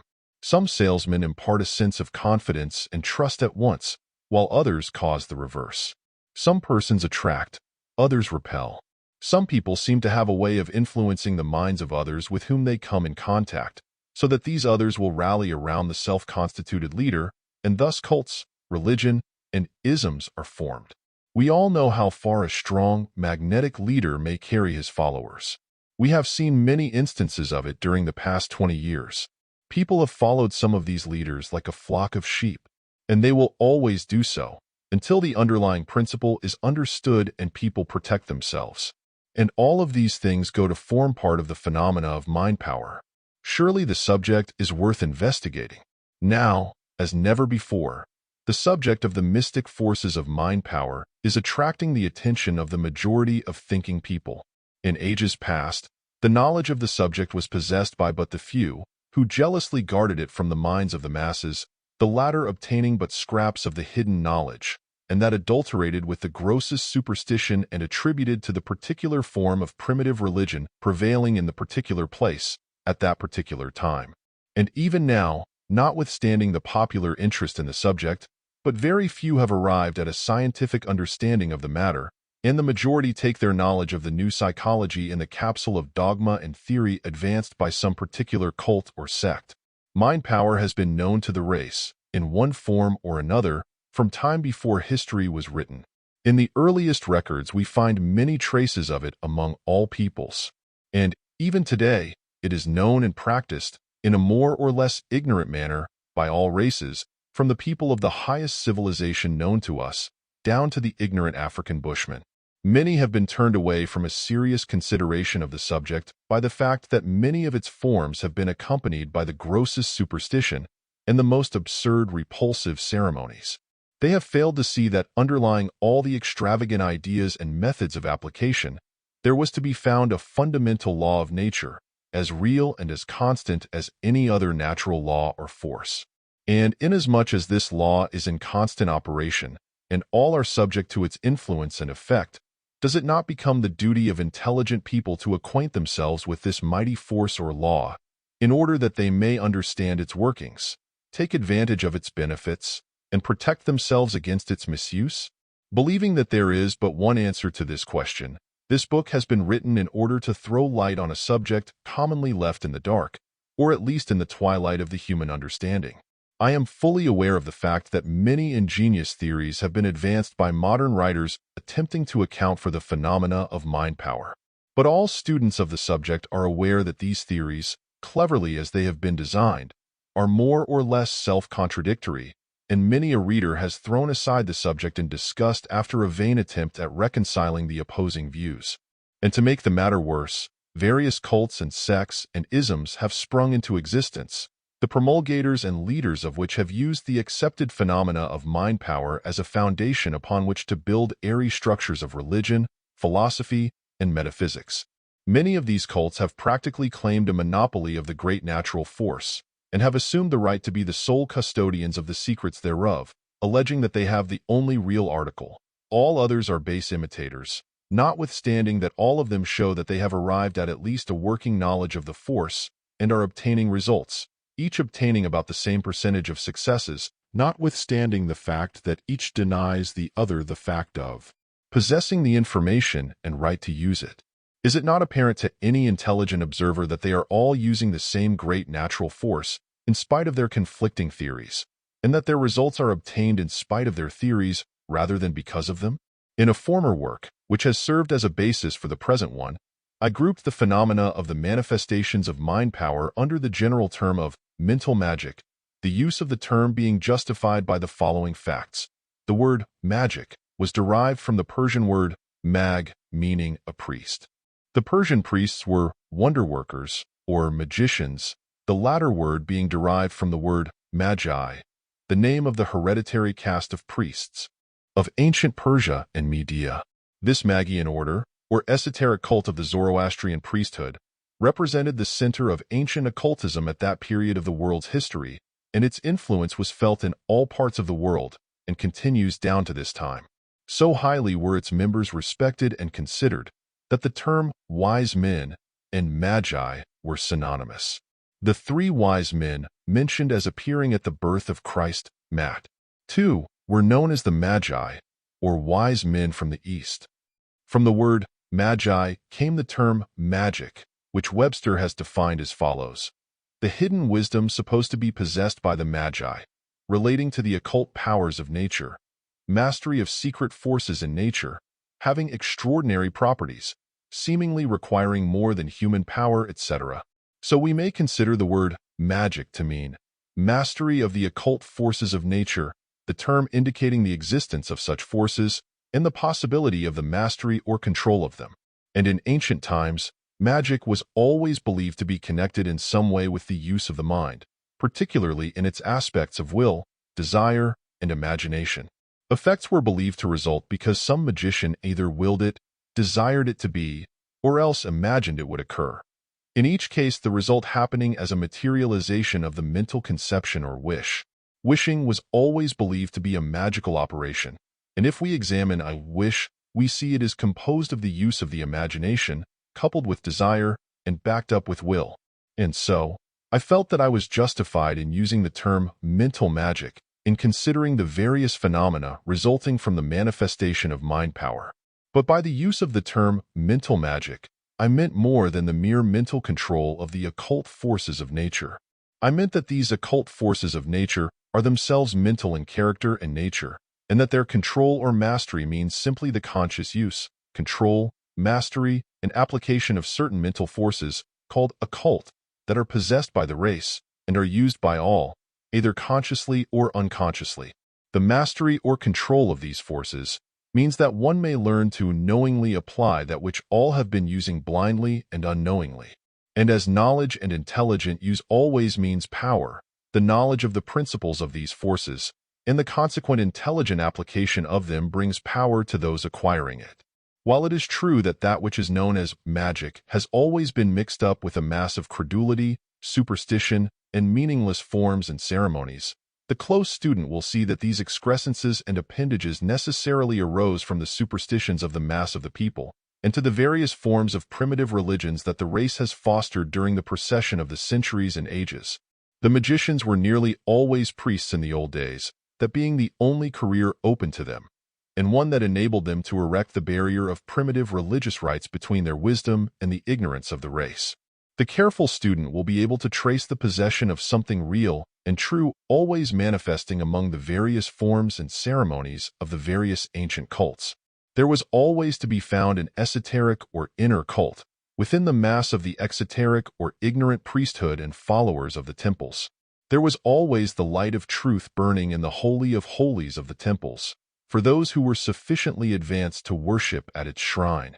And, among the dim records of the ancient mysteries that have come down to us from ancient India, Egypt, Persia, Chaldea, Babylon, Greece, and Rome, and the other old centers of civilization and culture, we may always find the underlying principle of the existence of some mighty force connected with the human mind, or more particularly, the will, that was at the bottom of the mysteries and magic and miracles. Back of all the ceremonies, rites, and incantations was the esoteric idea that the will was the real force employed under the mask of incantation and rites assumed to impress the imaginations and minds of the populace. Back of the amulet and charm was the working of the will of the person wearing them, which was called into effect by the faith or imagination, a real power and not a fancy as many believe, of the man ignorant of the real force. As the writer on this subject in the Encyclopedia Britannica has truly said, although he was ignorant of the truth underlying the silly forms, there being an evident relation between an object and the thought of it, it becomes one of the chief practices of the sorcerer to try to make things happen by thinking about them. And the same writer in another place speaks of the element in magic, not depending upon spirits, depends upon imagined powers and correspondences in nature, of which the adepts avail themselves in order to discover hidden knowledge, and to act upon the world around them by means beyond the ordinary capabilities of men. Thus, by mere effort of will, etc., etc. And the student who will look under the surface and read between the lines will be able to see the evidence of mental magic underlying all the forms of magic, mystery, and wonder-working miracles of all times and ages and people, of all kinds, character, or name. Behind all the masks he will see the features of this use of the mind power of man, always the same, in spite of the fantastic and grotesque masks and trappings. I could fill pages with recitals of the many disguises under which mind power masquerades, but I must hurry on the telling how, and I can do no more than to hastily call your attention to the many evidences of the use of this power in all parts of the world and in all times. The ancient mysteries of Egypt, Greece, etc., were systems of forms and ceremonies, wherein were hidden the use of mind power. The sick were brought to the temples and healed. The minds of the populace were filled with the thoughts of victory impressed upon them by the will and subtle suggestions of the priests. What we know in these days as mental suggestions, including that which we now call affirmations or autosuggestions, were understood and skillfully used by the priests or magicians in order to control the people. And it must not be for a moment supposed that these forces were used for evil purposes. On the contrary, the priests were the real governing classes, the powers behind the throne, and they felt the responsibility of power and endeavored by their knowledge of the occult forces of the mind to lead the people in the right path.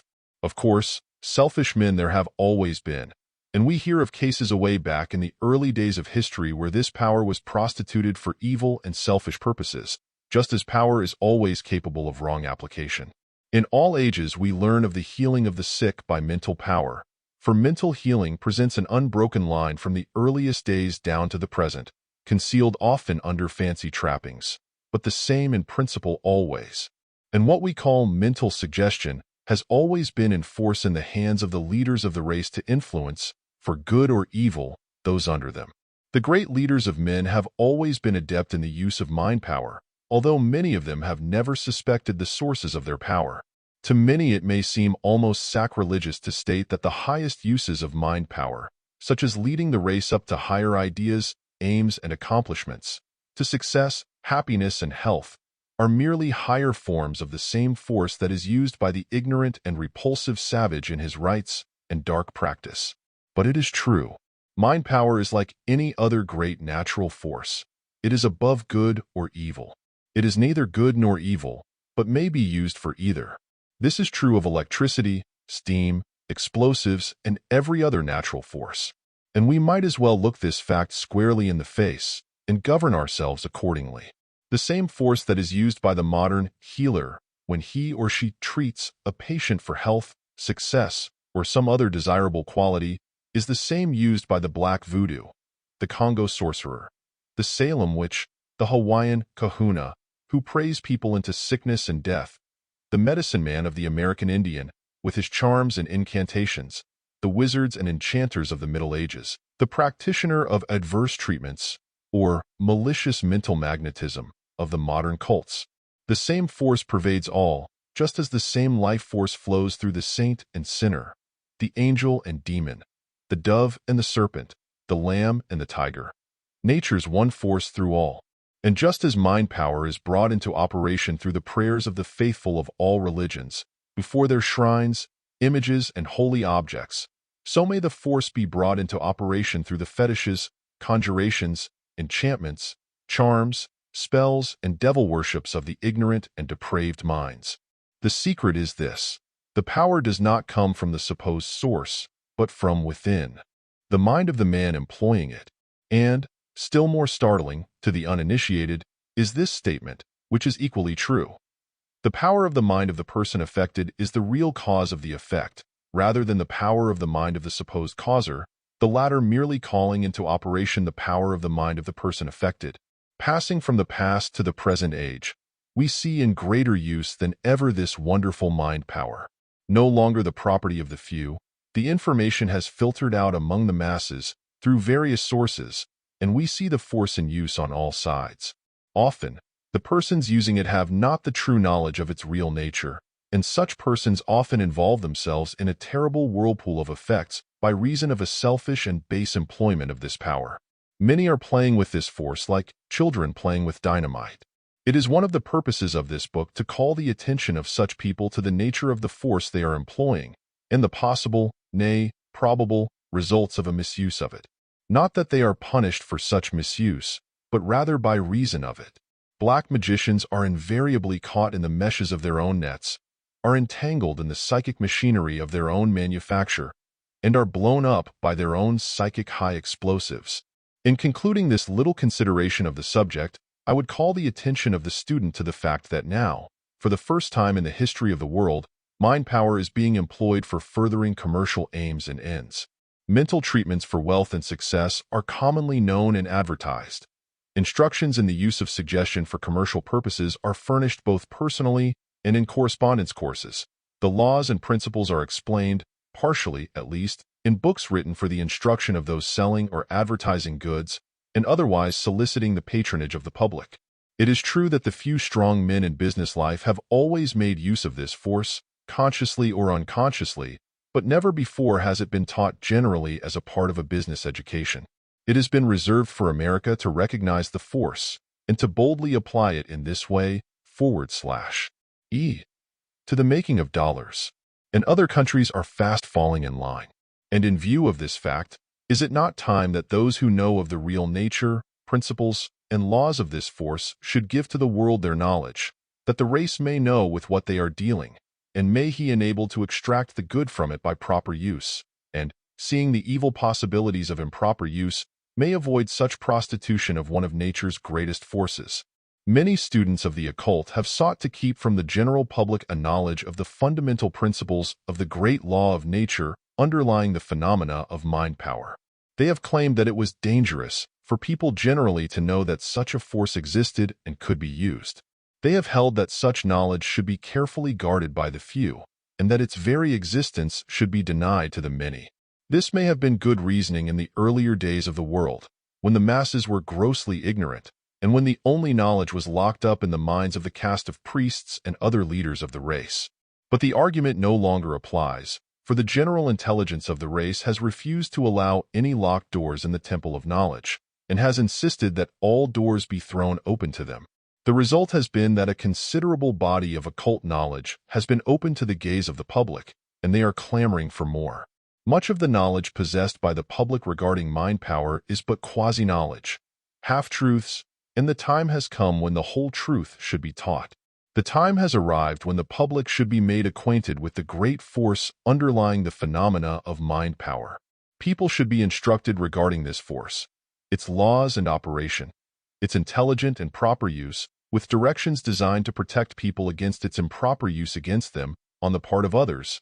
This latter a most important matter in these days of occult and psychic investigation on the part of the public, and the attempted base and selfish uses to which some are putting the occult mental forces of nature.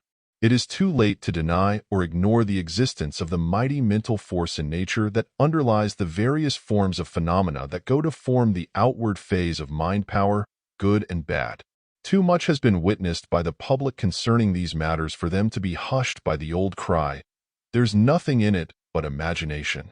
On the one hand, they have witnessed the various treatments of the healers, tending toward the cure of disease, the attainment of success, etc. And on the other, they have heard whispers of adverse treatments, etc., and have heard of, or read, the various courses of instruction in hypnotism, mesmerism, etc., etc., and have seen evidences of the good and bad effects of what has been called suggestion in all of its forms. And they are beginning to realize that all of these things, differing as they may seem, have a common root in someone natural force. And they are demanding, like the man from Missouri, to be shown. And they have a right to demand this. The race has always recognized the existence of a mighty force of nature which man has employed, consciously or unconsciously, in the direction of influencing his fellow men, other forms of life, and even the so-called lifeless things around him.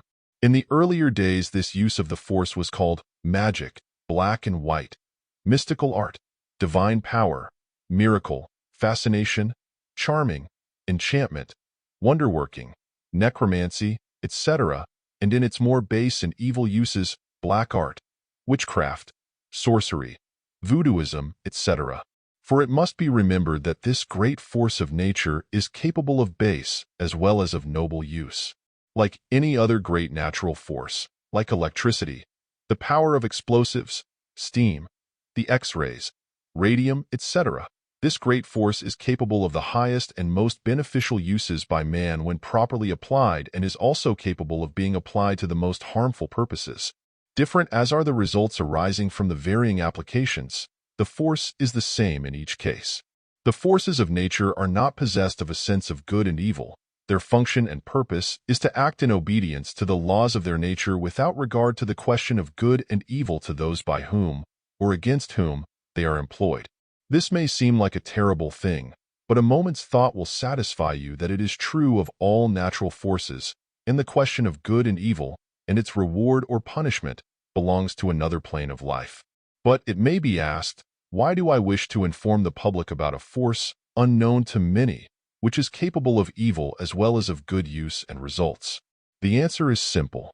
Ignorance is no protection against anything, for the knowledge is always possessed of the few who may use it on the ignorant many without suspicion.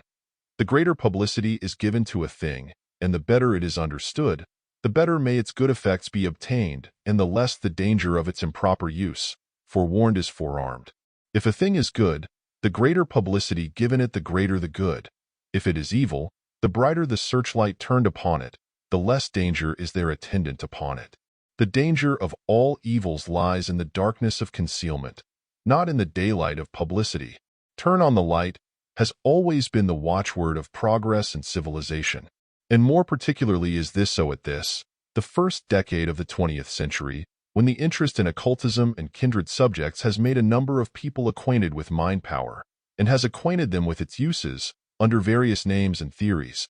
And in many cases it is being practiced upon people who are unfamiliar with the subject, and therefore it is time that someone should turn on the light, that it may be seen by all men and known for what it is, capable of the highest and the lowest uses, but a great force of nature. And with this exposition of it, goes the remedy and protection against improper use, as well as the knowledge of its wonderful proper uses. If it be a bane, here is the antidote. But it is not necessarily a bane, any more than steam, electricity, and explosives are a bane to mankind. What would be thought of people who would suppress knowledge of all natural laws because of the possibility of improper use? Ignorance is no protection. Truth and fact must be followed to the end, and it will be discovered that, in nature, every force that may be possible of hurtful use may be guarded against by natural means. So much for the unpleasant side. But there is a very pleasant side to this subject of mind power. This force has come to man just when he most needs it. He has used the so-called mechanical forces to clear away the obstacles that nature put into his way in order to develop him into a man, and now he turns to higher forms of energy and work. He is crying for new worlds to conquer, and these new worlds will be conquered by the mind, rather than by the muscle. Great things are before the race, and one of the greatest forces in nature in the work of the building up of the Superman will be this force called mind power.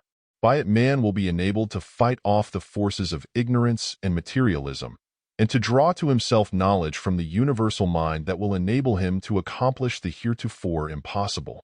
In this book, I shall treat mind power as I would any other great force or energy of nature, i.e., in a scientific manner, stating the principles plainly and without concealment, and also giving in full what I and other experimenters along the lines of this subject have learned of the methods beneficial and the reverse, concerning the applications of these principles. In the case of the beneficial application, full directions will be given that the student may avail himself of the force to the fullest extent. In the cases where the subject of the harmful use of the force is alluded to, the student will be instructed how the same may be prevented, obviated, and neutralized, so that full protection is assured. This is what I should do in lessons upon electricity, steam, or explosives, and that is the course I purpose following in this work. It is possible that this course may bring upon me the adverse criticism of those who believe that the public is not ready for such knowledge, and that such things should be reserved for the few. To such people and all others, I would say that I have no sympathy with such an attitude, and I believe that the race is ready for all the truth, and that which is proper for the few is proper for the many. I believe that the greater the degree of knowledge, the greater the degree of power and advancement. I believe that ignorance is not happiness, and that to keep a man ignorant of a natural fact, in order that he may escape its effect, is like allowing him to smoke when seated on a keg of powder rather than to acquaint him with the knowledge of explosives, or, to use another figure, to advise him to bury his head in the sand like an ostrich, rather than to look upon the approach of a possible danger. I do not believe in such sophistry. I do not believe in ignorance. I do not believe in darkness. Therefore, I purpose to turn on the light. Chapter 6. The Mentative Poles. Whatever mind power may be, in its ultimate nature, it is true that in its working nature, or phase of operation, it seems to work along similar lines to those followed by electricity. Like electricity, mind power undoubtedly has two poles, or phases. Like electricity, it travels in currents. Like electricity, it operates by induction. Like electricity, it is vibratory in its manifestation. And, like the higher forms of energy, superelectrical in nature, it possesses radioactivity or radiant energy. That is, like many other forms of radiant energy, it is constantly throwing off streams of active energy in the shape of rays, vibrations, or waves. Recent scientific discoveries have proven this, and in the next few years the world will be startled by additional discoveries along these lines. Already we are receiving hints of mental photographs or radiographs, and before long we shall have telementometers that will register the telemental waves. The brain I regard as in the nature of a transformer of the universal mind power, or possibly as a converter of the force into mentation. The brain cannot create mind power. Its office is merely to transform or convert the existent energy into usable forms and phases. Science agrees in the belief that in all brain processes there is an employment of some kind of energy and a burning up of brain substance. Just as there is a constant burning up of the elements of an electrical battery in the production of electricity, so is there a burning up of brain matter in the production of mentation. And yet science teaches us that no electricity is ever created. Simply a portion of the universal electricity is converted or transformed. And I believe that the same holds good in mental action in the brain. And now it is time for us to begin our consideration of the two mentative poles. In this book, I shall hold to the fact there is evident in the manifestation of mind power, in any and all forms, two distinct poles or phases. I find myself compelled to coin two more terms for these poles or phases, for there are none now in common use. I shall call these two mentative poles respectively the emotive pole and the motive pole. The word motive means that which acts, wills, moves, chooses, controls. The word emotive means that which manifests feeling, emotion, agitation, passion, sensation, etc. These definitions apply to my use of the terms in these lessons. You will be able to fix these two ideas connected with the mentative poles by thinking of the motive pole as will and of the emotive pole as feeling. The emotive pole manifests actively as desire force. The motive pole manifests actively as willpower. These two poles play a most important part along the lines of telementation. Not only does desire cause the response of one's own will, but both desire and will are active forces in themselves and act and react upon the desire and will poles of mentality of others. We shall see many evidences of this as these lessons progress. In fact, the entire theory and practice of mind power depends upon this underlying principle. Your strong desire force is able to rouse the will of another mind in response thereto. It may likewise set up vibrations in that other mind, awakening their similar desires. Your willpower may arouse desire in the mind of another and cause action in accordance therewith. It may also overpower the will of another and lead it captive. Your combined will and desire pouring out in the mentative current may produce a combined effect upon the minds of others by telemental induction. These two poles of the mind are both active and powerful in their effect. Both may be roused into intense activity according to well-known laws, as we shall see. Let us take a few moments' time and consider the subject of desire force and willpower before we proceed further. Those who have studied the phenomena of mind power have generally accepted the theory that the effect upon other people was produced by the thought of the sender, and all the teachings upon the subject have been along this line. I, too, fell into this error, and for many years taught of the power of thought, etc. But I have come to modify my views on the subject. Of course, everyone who has paid any attention to the subject knows that thought transference is a fact, telementation being an established reality. But there is a very great difference between the fact that thoughts may be sent and received like telegraphic messages on the one hand, and that persons may be influenced and affected and bent to the desire or will of another on the other hand. It is like the difference between thinking and doing in ordinary life. One may send his thoughts so that another may receive them. But what of this? What has this to do with the doing and compelling? It is evident that the real force must be looked for in some far more elementary and vital operation of the mind than logical and reasoning thought. What is thought? Webster defines it as an exercise of the mind in any of its higher forms, reflection, cogitation. Nothing very dynamic about this, surely. We must look for something in the mind having more elementary force and power. Let us think a moment. What part of the mind seems to produce the greatest moving power and strength? Is it not chiefly that region of the mind that produces what we call emotions, feelings, desires, cravings, passions? Does not this part of the mind really cause the greatest incentive action on our part? Is not the whole moving force largely summed up in the two words desire and will? Think of this a moment. Why did you do this thing and that thing? Is it because you thought about it by cold, logical reasoning and acted upon the impulse given thereby? Or was it not because you wanted to do it, desired to do it, felt like doing it? Is not always the feeling or desire precedent to and the originator of the action? And, as for thought, is it not used merely as an instrument to think up the best ways of manifesting the feeling or desire? Think of this, is it not so? Did you ever do a thing, except under compulsion, that you did not desire to do? And was not the desire the preceding cause of your every action? Desire is the great inciting power of the mind. Desire is that which incites to action. And you always act upon the strongest desire, subject always to the restraining influence of the reason and the restricting or impelling influence of the will. I will tell you more about this wonderful thing, the will, in a moment or two, but let us now think of desire, for that is the real emotive power. Desire originates in the subconscious regions of the mind, and often we can feel her there, before she emerges into consciousness, stirring us up with feelings of vague discontent and unrest. After a bit, gathering enough force, she emerges into the conscious field, and then begins to demand expression. Now remember that when I say desire, I mean all kinds of desire, high and low. Many people think of desire as only the craving of a low nature, but desire really means a feeling that wants something, and that something may be the very highest aspiration of the human mind. Now, this desire in all of its manifestations has a mighty power of attraction and influence.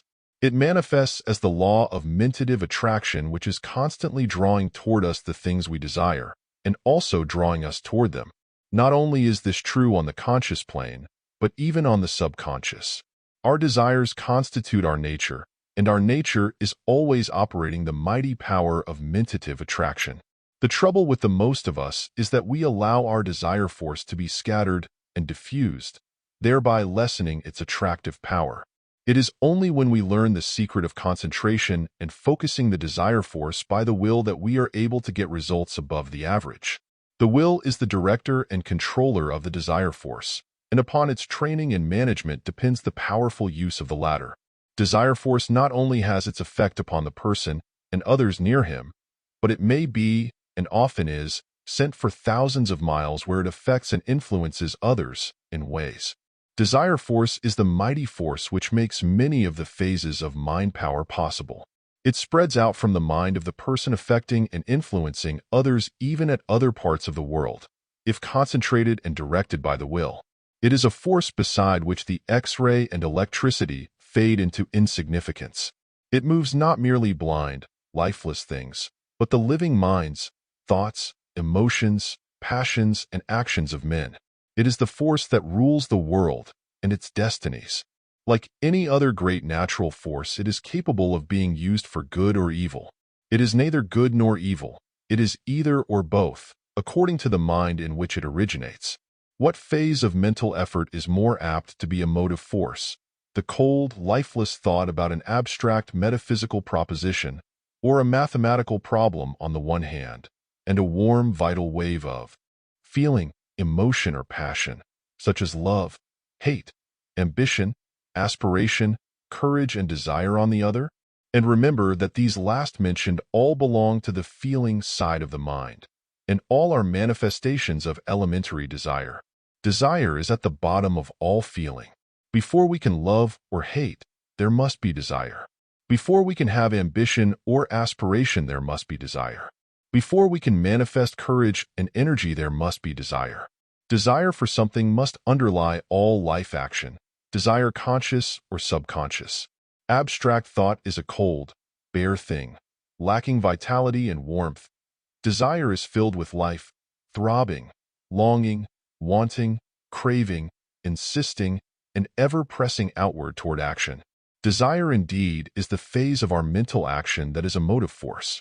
And not only does desire incite us to action, move us to accomplish its ends, but it also, when sufficiently strong, surges out from our minds in great waves and clouds of invisible and subtle energy or force, and travels here and there toward the object of its inner urge, affecting, attracting, drawing, forcing the desired thing into submission to its cravings and demand.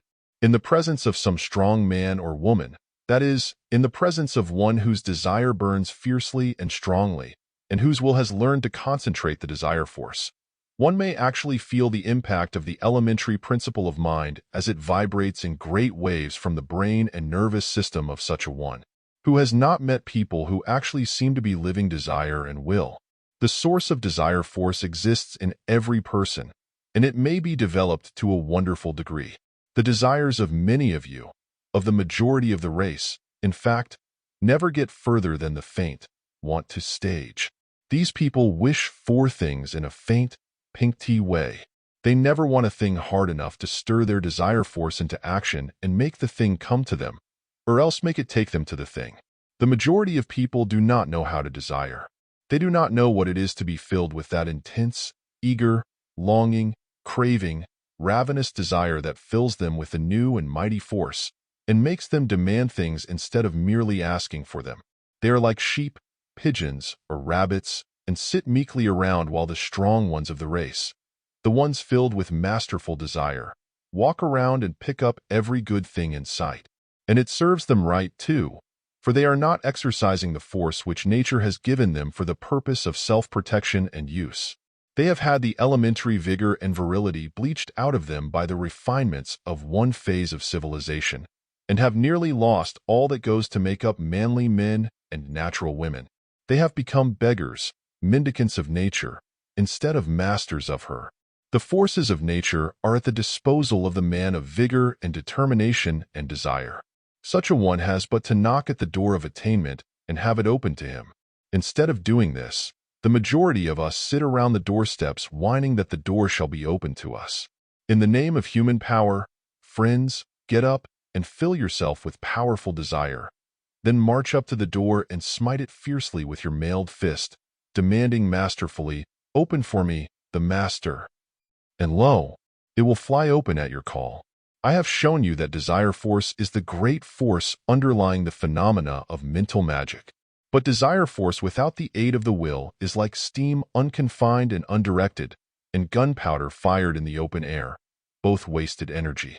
The will is the lever and director of the great power of desire, and without its aid the latter is almost inoperative and ineffectual. Let us examine into the operation of the will. The will has two offices in connection with desire. These two offices may be spoken of as I, the directing office, and II, the protecting office. The will acts as the arouser, director, restrainer, concentrator, and manager of the great occult force of desire.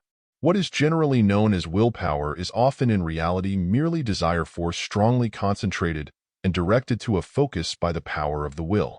Remember this, please, for it will enable you to form a better idea of the subject of willpower. Often when you hear willpower spoken of, whatever is attributed to it is really said of and attributed to desire force controlled, directed, and focused by will. The effort of the will is operated in the direction of this directing, focusing, concentrating, etc., and in the degree that the will is trained to do this so is the degree of willpower of the individual. Not only is the will able to do this, but it is able also to direct the desire force into the mind of other persons, awakening similar vibrations there.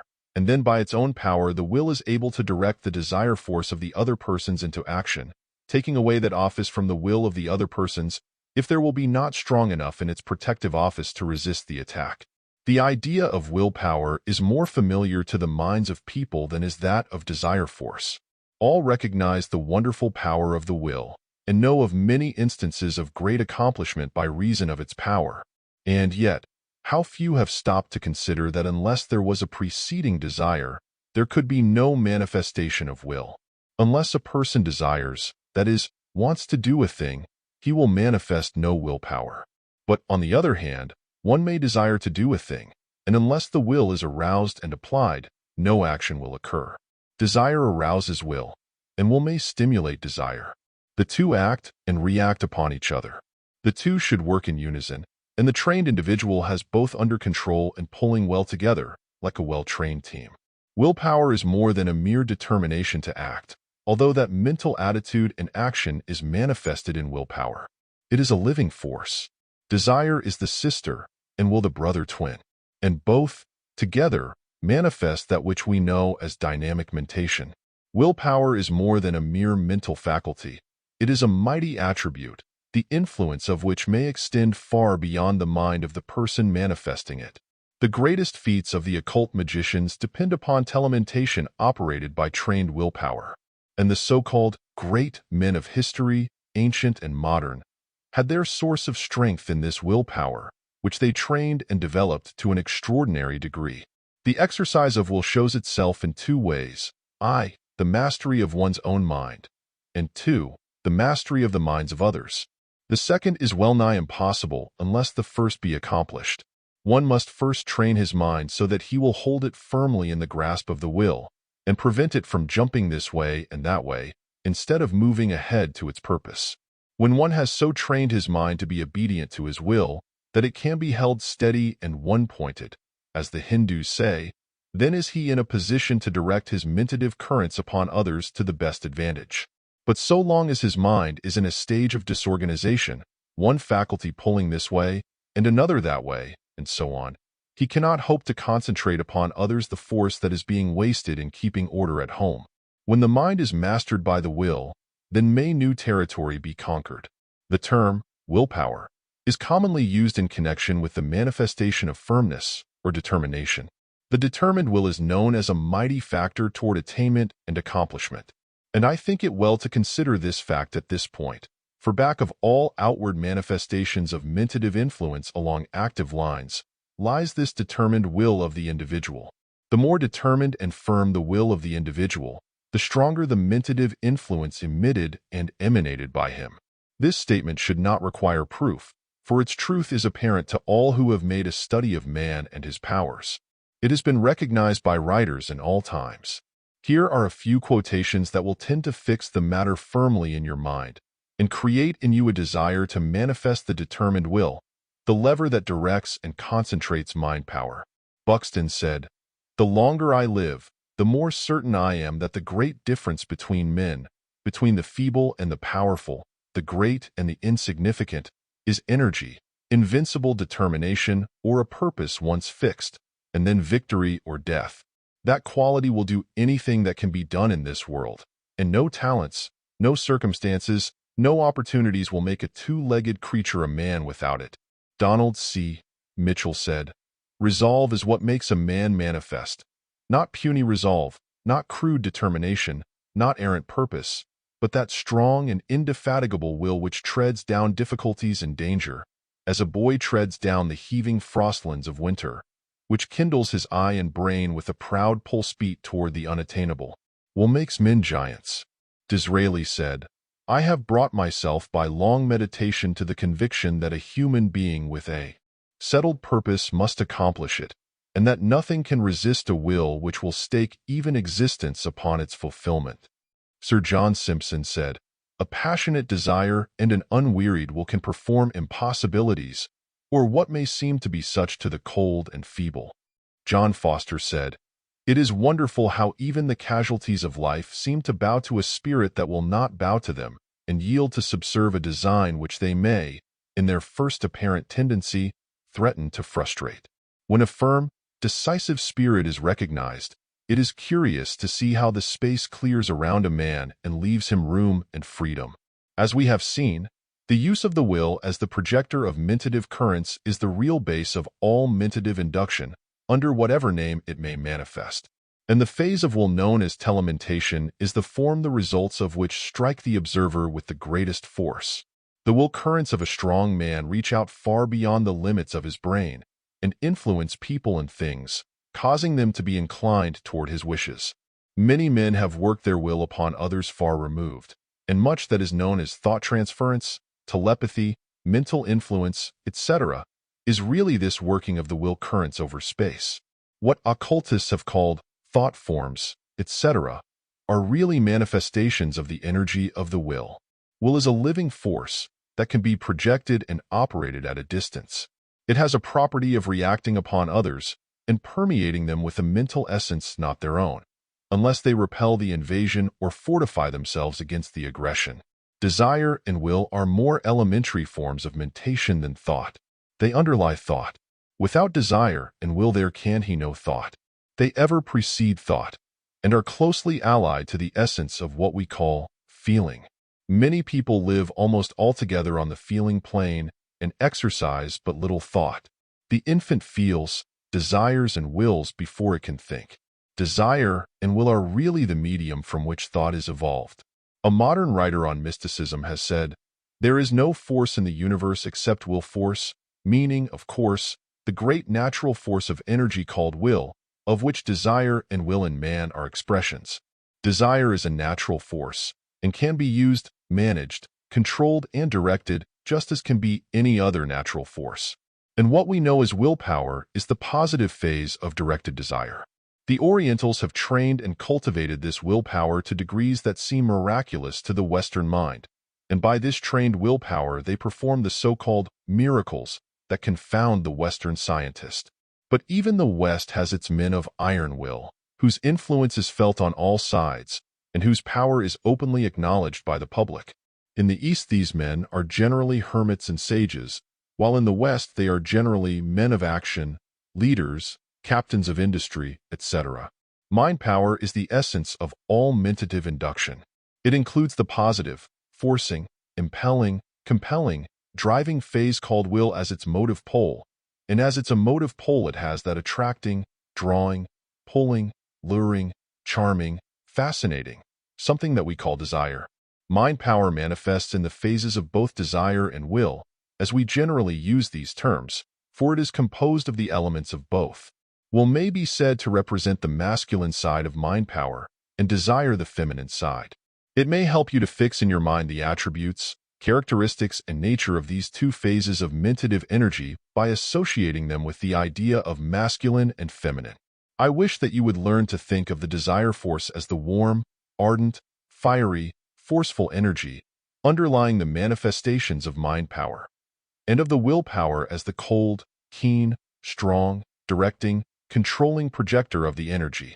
By fixing these mental images in your mind, you will be better able to manifest the two phases as occasion arises. Besides its office as the director of the energy, the will serves a very important office as the restrainer of desire force. When under the control of the I of the person, and taking the suggestion of reason and judgment, it is able to prevent one from expressing undesirable or hurtful desires. It refuses to project the desire force, or to allow the desire to take effect in action. It also turns back the desire upon itself and refuses to allow it to manifest. It is the utmost importance that the individual acquire a mastery of his will, for by doing so he will be able not only to express his desires with the greatest force and effect, but will also be enabled to restrain hurtful desires and to prevent their manifestation upon the plane of action. And the will has still another important office. It acts as a protector. The will repels the influence or vibrations of another mind and renders its possessor immune to undesirable thought waves. It creates a protective aura around the individual, which will turn aside the thought waves or vibrations which may reach him, whether such be sent directly to him or whether they are the vibrations emanating from minds of others and unconsciously sent forth. The will, when properly used, acts as an insulator for attacks upon the desire pole of one's mind, and prevents the vibrations from reaching their mark. And if it be well trained and strengthened, it will be able also to resist the most powerful attacks upon it by the wills of others, and will beat back the vibrations which would force their way into its stronghold to take it captive. Chapter 7. Desire and Will in Fable.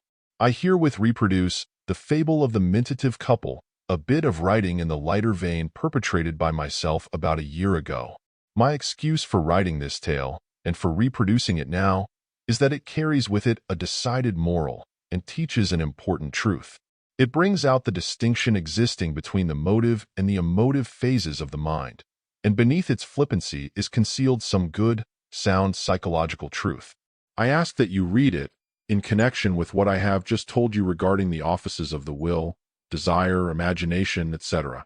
It will show you, in figurative style, the operation of the two poles of the desire will, and it will show you how the emotive pole or phase, if left unguarded by the protective faculties, will be led into all sorts of trouble.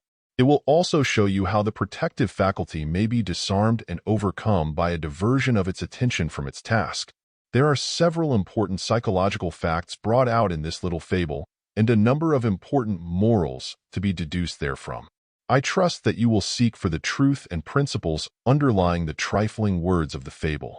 Just as important truths may be conveyed in the fairy tales of the child, so may just as important facts be taught by the fairy tale fable of the mentative couple intended for the grown-ups.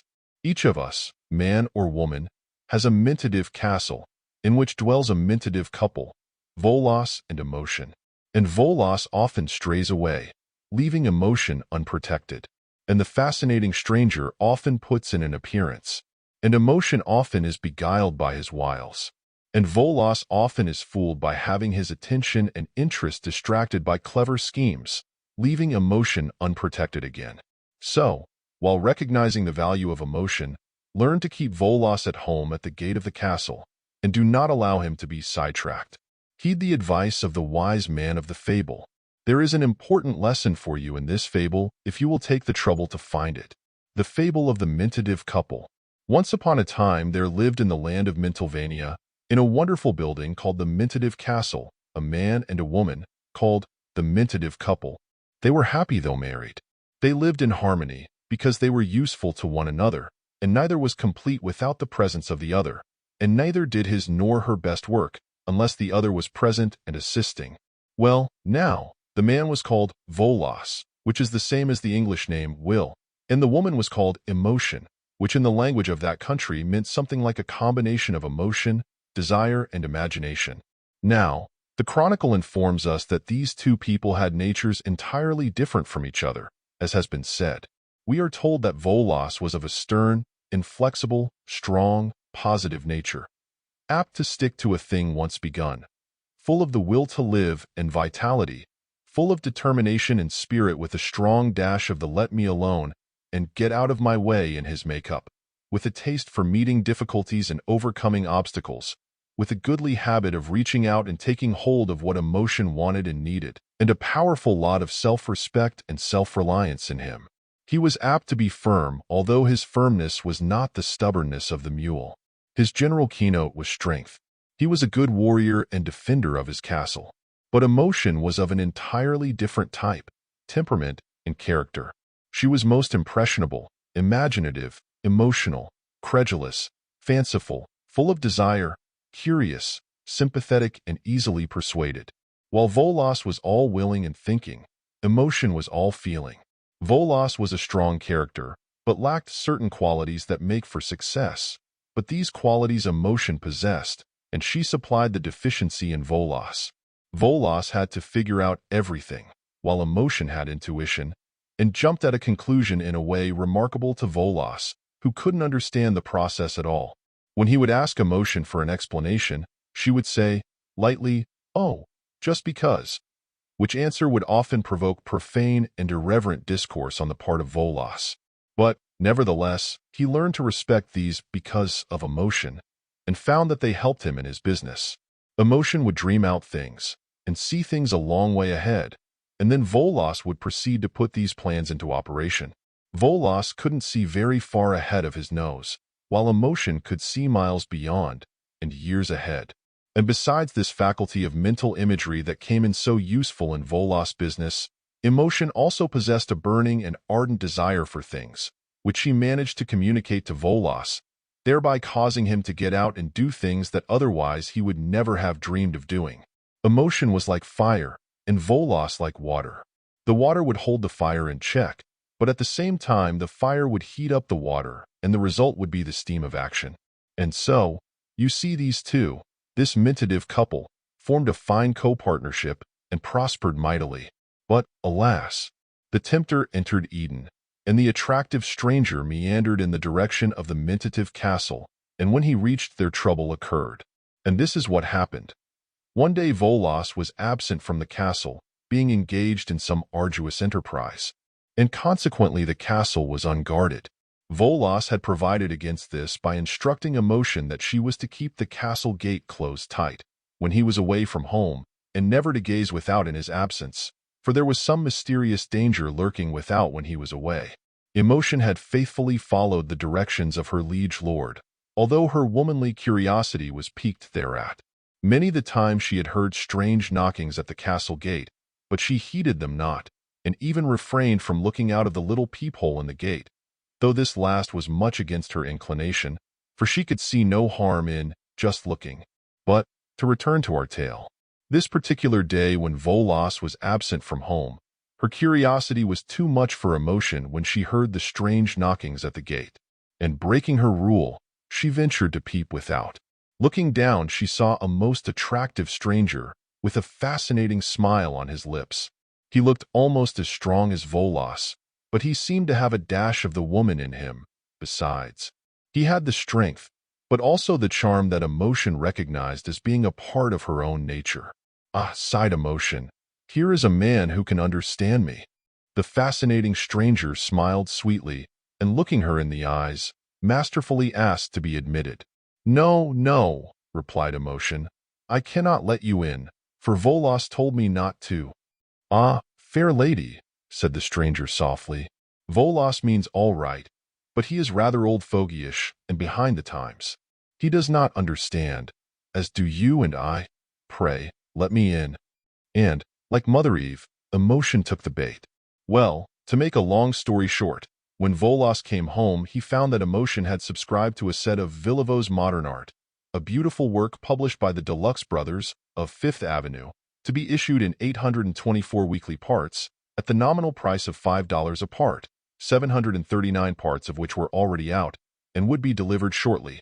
She had also given a number of side orders for manifold wares, which had dazzled her untrained and unguarded fancy.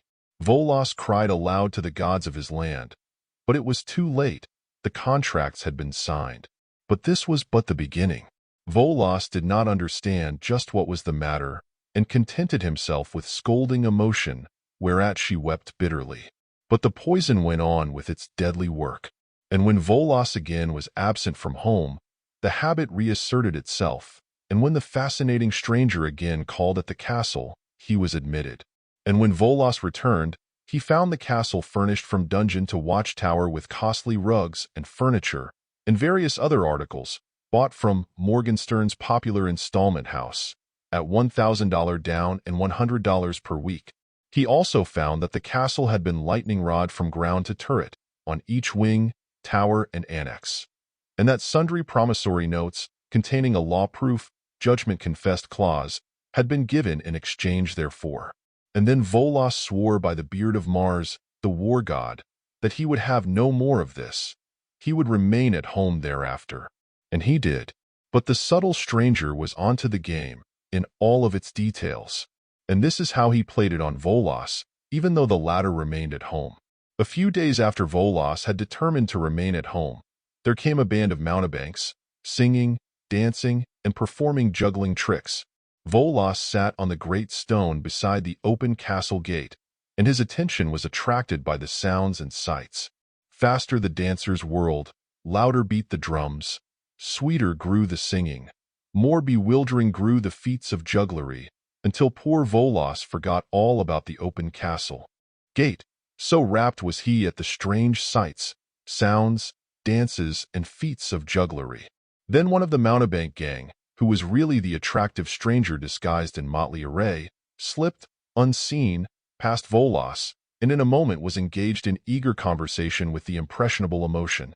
Volos watched the crowd until it moved away, and then entering the castle and closing the gate behind him, was confronted by Emotion, in tears, for she dreaded the coming storm. "Alack a day! Woe is me!" she cried. "I am again in trouble, O Volos, my liege lord. I have just ordered from the fascinating stranger, who slipped past you at the gate, a baby grand, self-playing, automatic, liquid air-valved, radium carburetor, piano-playing, organette, upon which I may play for you all classes of music, ranging from Wagner's Götterdämmerung to the popular Merry Widow Waltz, with feeling, depth of expression, and soulful understanding, according to the words of the fascinating stranger who took my order." "Gadzooks!" ejaculated Volos. "Fain would I cry aloud the name of that production of Wagner's just mentioned by thee. And by my halidom, e'en shalt thou soon be performing the waltz just mentioned by thy false red lips. Zounds! Of a truth, I have been stung again by that fascinating stranger. I must gaze no more upon these fleeting scenes of merriment and amazement, lest I be again decorated with the ass's ears. Aha! Volos is himself again, and the next time the fascinating stranger appears upon the scene, he shall be smitten hip and thigh with my trusty battle-axe, and my snickersy shall pierce his foul carcass." But, alas! Even once more was poor Volos deceived and trifled with, once more poor Emotion fascinated by the stranger. And it came about in this way. On the day of his last undoing, Volos sat on the open step, in front of the narrowly opened castle door. "No man shall pass me now," cried he, "but fate willed otherwise." For as he sat there approached many people who took seat upon the steps before the gate, and engaged Volos in long heated and wearisome discourses regarding the outlook for the crops, the presidential campaign, the Japanese question, race suicide, the new theology, how old was and the problem of the final outcome of the collision between the irresistible force and the immovable body, the canals on Mars, what Roosevelt will do with his big stick when his term expires, and many other weighty, interesting, and fascinating topics of general interest. Most agreeable were these visitors, and most considerate of Volos' feelings were they. And although they seemed to differ from him at the beginning of each argument, still they courteously allowed him to convince them inch by inch, until they finally acknowledged that he was invincible in argument and invulnerable in logic. "'Tis passing strange," quoth Volos, "but nevertheless 'tis true, that / always find myself on the right side of every question. And the wonder grows when they all admit it in the end. Verily, am I developing into a wise guy?" And, pondering thus, he fell sweetly asleep from the rigor of the disputes, the flattering attentions shown him, the joy of the victory, and the exceeding amount of attention and interest he had expended, for human nature has its limitations, even in the case of one so strong as Volos. And while he slumbered, the fascinating stranger, who was really the leader of the argumentative visiting committee, crept into the house and unloaded upon Emotion a choice collection of gilt-edged mining stock, pure gilt, all the way through in fact, a bunch of flying machine bonds, and a 5,000 monkey-power, vestibule drawing room, observation car automobile called the Yellow Peril. And when Volos discovered what had happened, he wept aloud, crying bitterly, "Odds bones! Death, of assert am I the Baron E.Z. Mark." And thereupon he sent for the wise man who dwelt in the next barony. The wise man came, and after hearing the story said, "My children, yours is a sad case, but matters may be adjusted without a visit to Sioux Falls, and without the raising of the question of alimony. The trouble is as follows. Volos, without emotion, has no desire or incentive to do things. He has no wants to satisfy, and therefore does nothing. He needs emotion to supply the desire. And without her he has no feeling.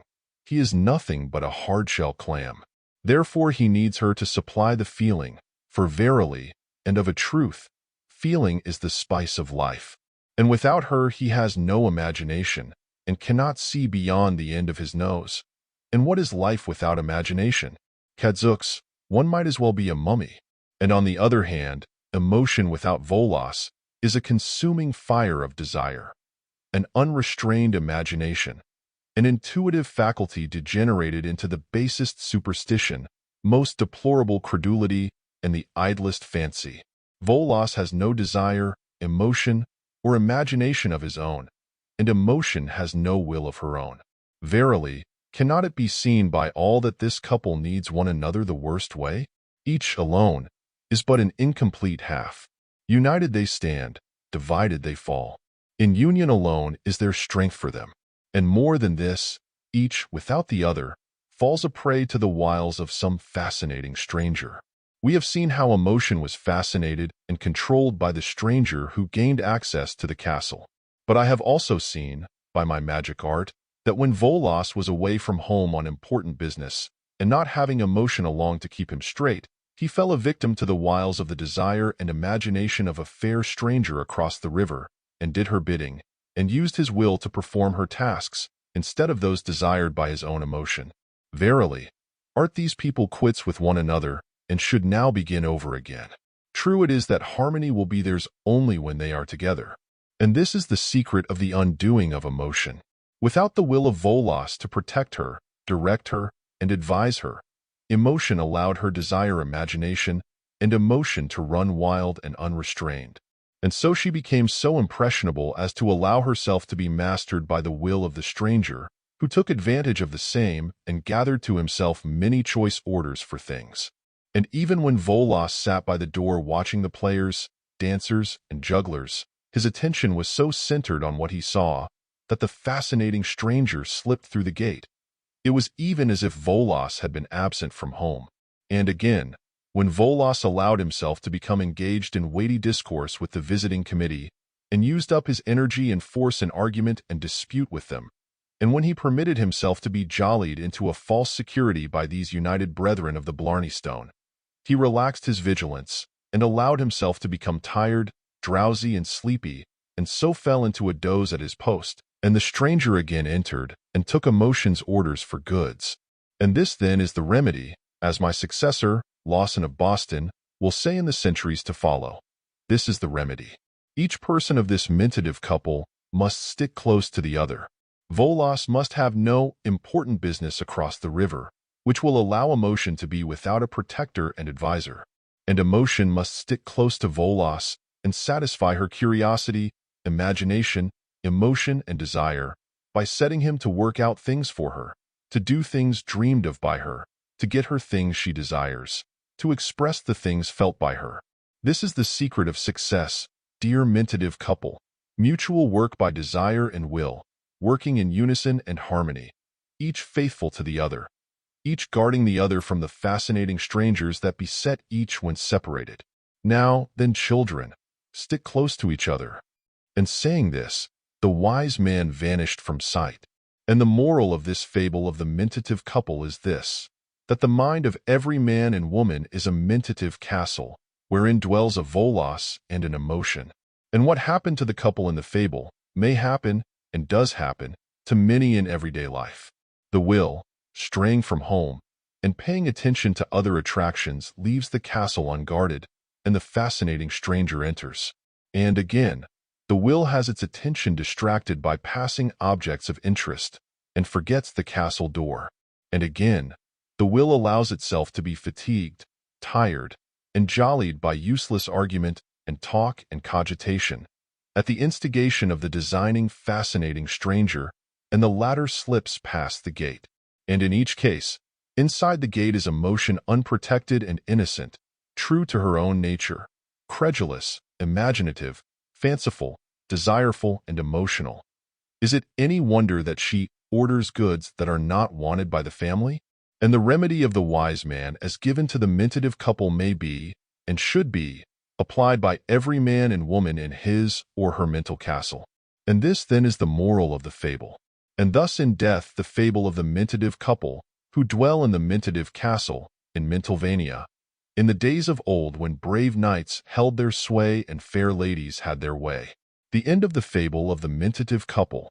Chapter 8. Mind Power in Action. And now let us consider the subject of the operation of mind power in the phase of its employment, consciously or unconsciously, to affect the minds of others. It is true that this subject will be considered in detail in the chapter on personal magnetism Mental-Mentation, but it will be well for us to take a glance at the general workings at this point. I shall cover the points briefly, the elaboration being made at the proper points in the lessons. In the first place, let us consider the matter of mentative induction.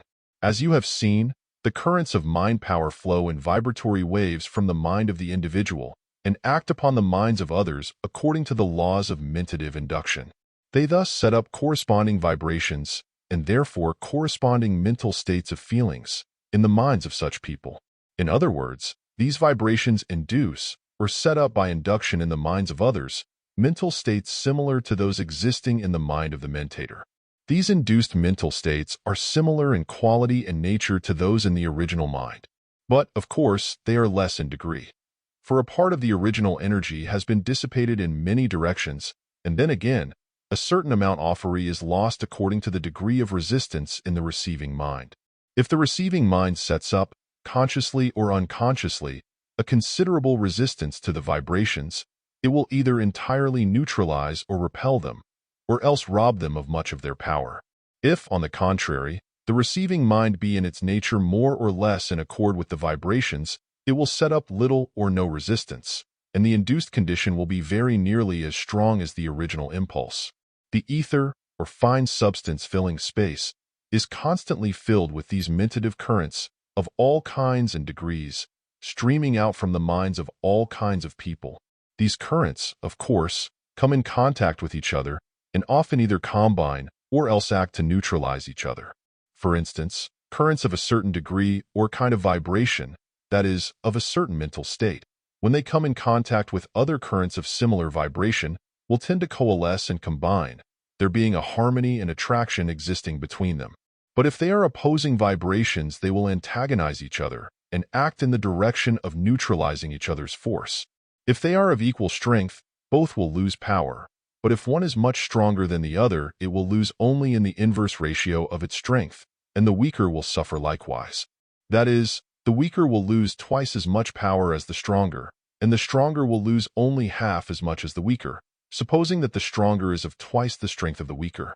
In this way is accounted for the well-known fact that places, towns, cities, etc., have their own personal atmospheres, which affect persons living in them or visiting them. These personal atmospheres of towns arise from a combining, neutralizing, etc., of the various vibrations arising from mentative currents from the minds of the people living in the town. An average vibration is struck, which is strongly felt by all within the field of induction of that town. A little thought will make it clear to you that this is a correct statement of the mental conditions manifest in various towns, cities, etc., all over the world. Each place has its own individuality, which soon makes its impression on those taking up their abode in it. It is more than geographical and atmospheric conditions, although, of course, these play their parts, as we all know. The average mental state of the people living in the town strikes the keynote. The stronger vibrations affect the average and give a mental tone to the place. The best proof of this effect being caused by mental vibrations is found in the fact that two towns only a few miles from each other, each having the same atmospheric and geographical conditions, will manifest entirely different mental atmospheres. People often ask, if it be true that the ether is filled with mentative currents, why are we not affected more than we are? The answer is that they are affected more than they imagine, but they are still affected much less than one would suppose at first thought, for the reason that the currents conflict with each other and rob each other of their force. And then again, nature instinctively affords a safeguard and sets up additional powers of resistance. Just as nature protects the hearing sense of those who are surrounded with many and constant noises until they fail to hear anything but an unaccustomed noise, just as she operates upon the smelling sense of the chemist until he fails to notice the odors which are most apparent to the stranger entering his shop, so does she give additional unconscious resisting power to people situated within an active field of mentative induction. Bring a person from a quiet place into a bustling, active city, and he is apt to be swept off his feet at first with the spirit of the place. He will either be swept into its prevailing life with an almost irresistible impulse, or else he will be repelled by reason of the inharmonious mentative currents. In either case, however, he will be intensely aware of the vibrations. But the same man, after a time, will fail to be so affected.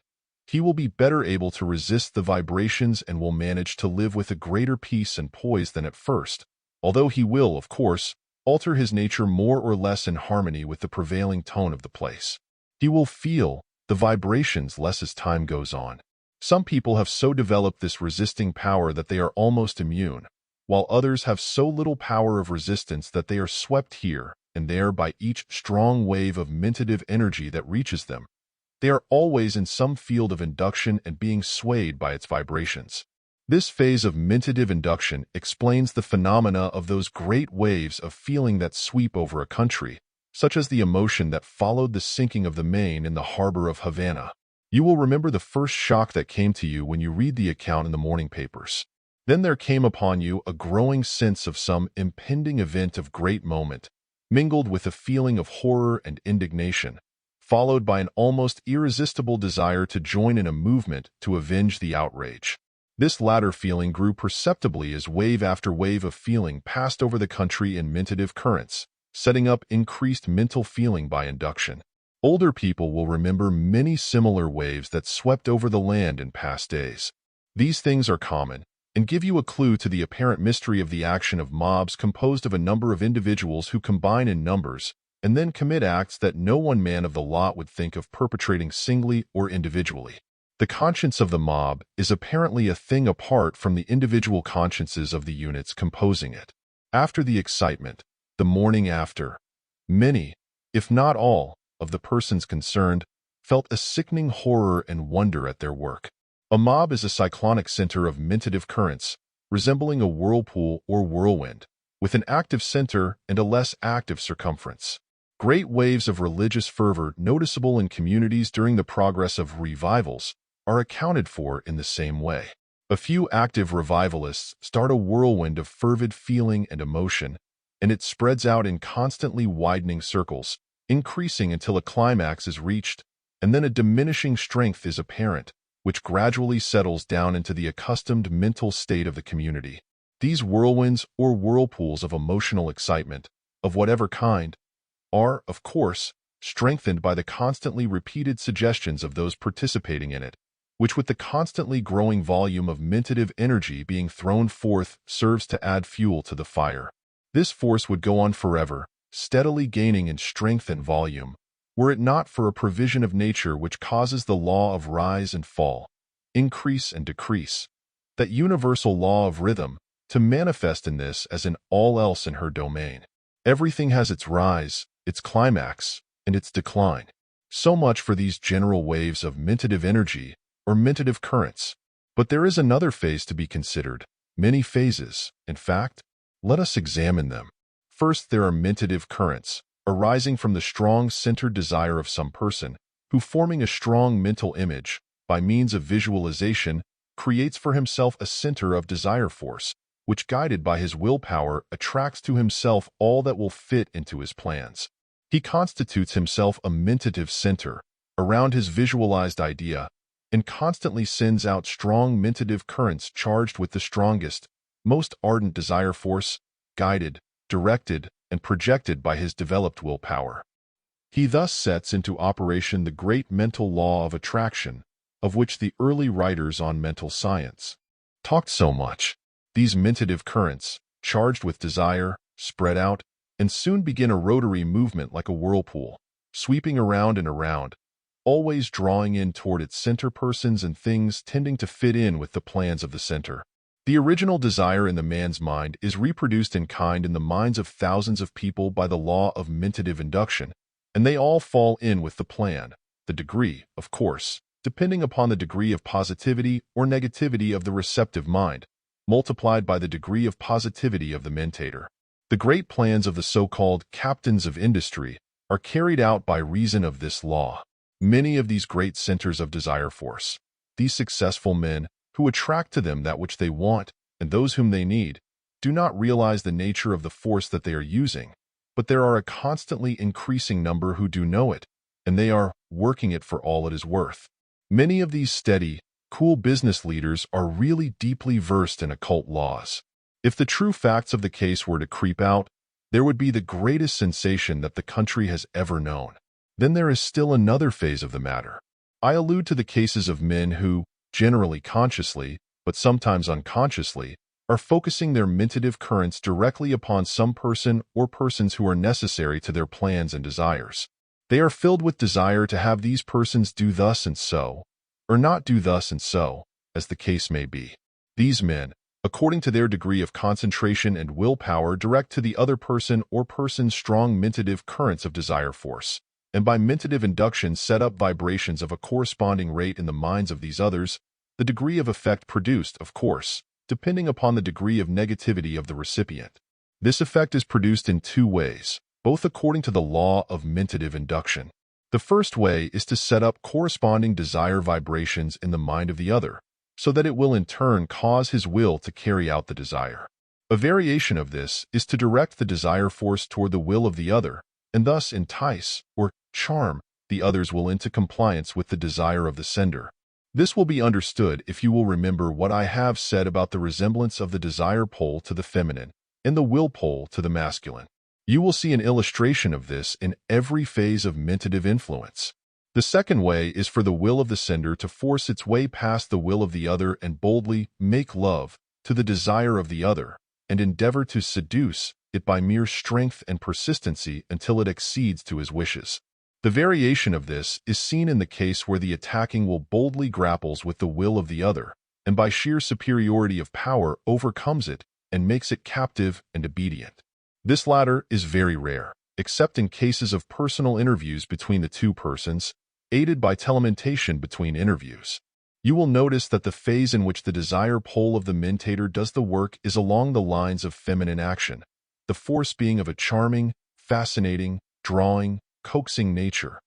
And where the will is employed, the action is decidedly masculine, the attack being made boldly, and with a show of strength, the subtlety of the desire attraction being absent. The giants in the art of mentative attraction combine poles in their attacks and work, and thus in the words of Uncle Remus, "Day catch 'em cornin', and day catch 'em goin', like Brr Fox." Then again, there is the use of mentative induction in what is known as personal magnetism, which we will see in other chapters of this book. In this phase, the mentator pours forth his mentative currents, either in a general way, or else in a concentrated, directed manner, toward the other, in a personal interview. This is the secret of what is called personal magnetism, and also of that unaccountable, to the uninformed, manner which some people have of overpowering others by sheer strength of will. The personal magnetism phase of personal influence is the phase of feminine activity, and the force of will phase is the phase of masculine activity. Then there is that form of mentative induction called mental suggestion, which I take up in later chapters. Although suggestion has to do with words, etc., rather than with mentative currents, still the principle is the same. The mental state is induced by words or physical things which are the result of feeling and mental states, just as is the phonographic record the result of the original speech which it is able to reproduce when the diaphragm is brought in contact with it by means of the needle. And then there is very little mental suggestion that is not accomplished with mentative currents. Very little, indeed. In closing this lesson, I wish to caution my readers to refrain from manifesting or feeling anything like fear at what I have said about the use of mentative energy by other people. Remember that fear in itself is the most negative influence and most weakening mental state known. It renders negative the most positive man if freely indulged in.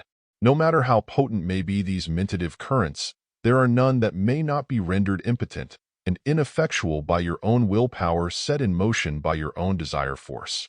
Each and every one of you have within you, and under your own control, a force that will render you perfectly and absolutely immune from undesirable mentative influence, no matter who may use it against you. Nature has blessed all of us in this respect. It makes no bane without its antidote, and does not depart from its rule in this phase any more than in any other. It supplies the means of self-protection to everyone, and always furnishes the defensive weapon to match the offensive one. As a matter of fact, you are defending yourself constantly, although you may not know it. Much of this defensive work is done along subconscious lines, but you are doing much of it consciously by the use of your will and spirit of individuality. You are using the mental no all the time, that is, unless you are some poor creature who is afraid to say no, even mentally, and if you are that, then this book is doubly needed by you. I shall instruct every student of this book in many different ways as we proceed with the lessons in this art of self-protection. No one who studies this book need ever again fear any undue influence on the part of others. I purpose to make mental masters of you and to teach you to throw off the bonds and shackles of mental slavery. I intend to make you strong, positive individuals instead of weak, negative personalities. There is nothing to be afraid of except fear. So the sooner you cast off fear, the better you will be, and the more advanced on the road to mastery. While this is not the place for exercises, still I want each and every one of you to start right in now and form a mental attitude of fearlessness and strength, that you may begin at once to send forth mentative currents of that rate of vibration. If you do so, and you will, I know, then you will begin to notice an improvement at once. You will begin to realize your increasing power, and you will also see that others are beginning to feel it. Begin today, this moment, to radiate mentative currents of strength and power in all directions. Stimulate the currents by arousing a strong, intense, burning desire to be strong and to radiate strength vibrations. Then back this up by the application of a strong, steady, masterful, and dominant will, and then the trick will be done. But right here, remember, first, last, and all the time, that it is not a mere matter of thinking, but a matter of feeling. Thoughts are cold, but feelings are warm, alive, and vital. Therefore, you must not merely think, "I am strong," or say it like a parrot, but you must stir up your nature to its depth until you can really feel that you are indeed strong and possessed of the radiant energy of mentative force. Feeling is living thought. Everything that is worthwhile was produced by this feeling thought. Feeling, desire, emotion, passion, wanting, willing, demanding. These are the things that have creative power. So do not deceive yourself with this holding the thought, or any such nonsense of which you have heard so much until you get sick at the mention of the words. It is not simply holding the thought, it is holding the desire, and backing it up with the will that does the work. To create a thing, you must want it with a burning, eager want that brooks no denial, backed up by a will that knows no such word as can't or no. Chapter 9. Personal Magnetism. Perhaps the most interesting manifestation of mind power along the lines of telementation and mentative induction, at least to the beginner in the study of the subject, is the phase known as personal magnetism. We may as well begin by considering the use of the word magnetism in connection with mental influence, etc. We often hear of personal magnetism, mental magnetism, magnetic personality, magnetic attraction, magnetic influence, etc., etc., used in the sense of mental attraction, personal influence, fascination, charming, psychological influence, etc. Let us see just why the term is used. The explanation involves an interesting bit of little-known occult history. The word magnetism, of course, arises from the word magnet. Now here is an interesting bit of history. You will see in the dictionaries that the term magnet was given the lodestone, or natural magnet, because it was first discovered near Magnesia, a town in Asia Minor. This explanation is most amusing to those familiar with the records of the old occult brotherhoods, for the latter know that instead of the magnet being named after the town was named after the magnet, the latter being known centuries before the town of Magnesia was built. The natural magnet was known in China, India, and Persia thousands of years ago. Its name, magnet, arose from the same Persian word as magic, namely, mag, signifying the esoteric priesthood or Magians. The name was given because the power of the natural magnet resembled the mental power exerted by the Magians, and the stone was called literally the Magian stone, or the magic stone, hence the words magnet and magnetism. So you see, we come by our use of the word in a perfectly natural way. An interesting fact, and one that goes to prove that minds work in accustomed channels, is to be noted in the circumstance that the mysterious phenomena of mesmerism, etc., noticed in Europe and America during the past century or so, came to be naturally called animal magnetism, personal magnetism, etc., the mind of the public intuitively connecting the phenomena with that of the magnet, which it very much resembles. And in our day, we speak of people being very magnetic, lacking magnetism, having a magnetic presence, etc., etc. And so history repeats itself. The magnet, which was originally called the Magian or magic stone, because its force resembled the mentative attraction manifested by the Magi or Magians, serves to give a name to similar manifestation of mental force centuries after. The magnet gives back to the 20th century Magians the name it borrowed from the Magians of ancient Persia. It has repaid the debt. While the phase of mind power which has to do with the operation of the force upon distant minds and objects is perhaps the most startling, still that phase which is called personal magnetism is one of the most important and remarkable. Its very frequent occurrence often causes us to overlook it, but it is the phase which is effectively used by those who understand it, and the one against which it behooves us to guard ourselves. All have noticed that some individuals seem to have a winning way about them, and are able to induce others to fall into their way of thinking, and to do what they wish done. The so-called magnetic man is able to sway audiences or individuals by his mystic power, and one often fails to realize just how it was done when he recalls the words spoken, or reads them in cold type the morning after. The secret lies not alone in what is said, or even in how it is said, but rather in how great a degree personal magnetism was emanated by the speaker. Many persons who have dealings with the public in the direction of selling goods, securing subscriptions, selling life insurance, etc., etc., have acquired a degree of the art of using personal magnetism, often being unconscious of the force they are employing. And many large employers of agents have schools wherein the agents are taught the psychology of suggestion, personal influence, etc., and more or less of personal magnetism, although under some other name. And more than this, every person who is in earnest, when talking to another person, manifests more or less personal magnetism, unconsciously or consciously. While the statement may bring down upon my head the wrath of those who believe that the phenomena of the old-fashioned revival are due to the workings of the spirit, I do not hesitate to affirm that all students of psychology know that the greater part of the fervor is due to emotional excitement produced by personal magnetism, manifesting along both the lines of mentative currents and suggestion. Anyone who has ever attended a Negro revival or camp meeting has carried away with him a memory of the effects of a certain kind of personal magnetism upon a certain type of emotional minds. And not alone in the field of emotional religion does this force manifest itself so strongly. It is just as plainly demonstrated in the case of emotional politics. Let any man sit down and sanely consider the performances of the average man of the rank and file of either of the political parties during a campaign. See how men are swayed by emotional appeals to their prejudices and party spirit. See how they allow themselves to be blinded by glittering promises and statements, without a shred of reasonable argument, until they become fanatics. Their emotions are skillfully played upon by the leaders and speakers, and the current of personal magnetism and suggestion spreads over the body of the party until they become a mob possessed of certain fixed ideas that have taken possession of them. Families are split by factional differences, and hatred reigns when love formerly had its abode.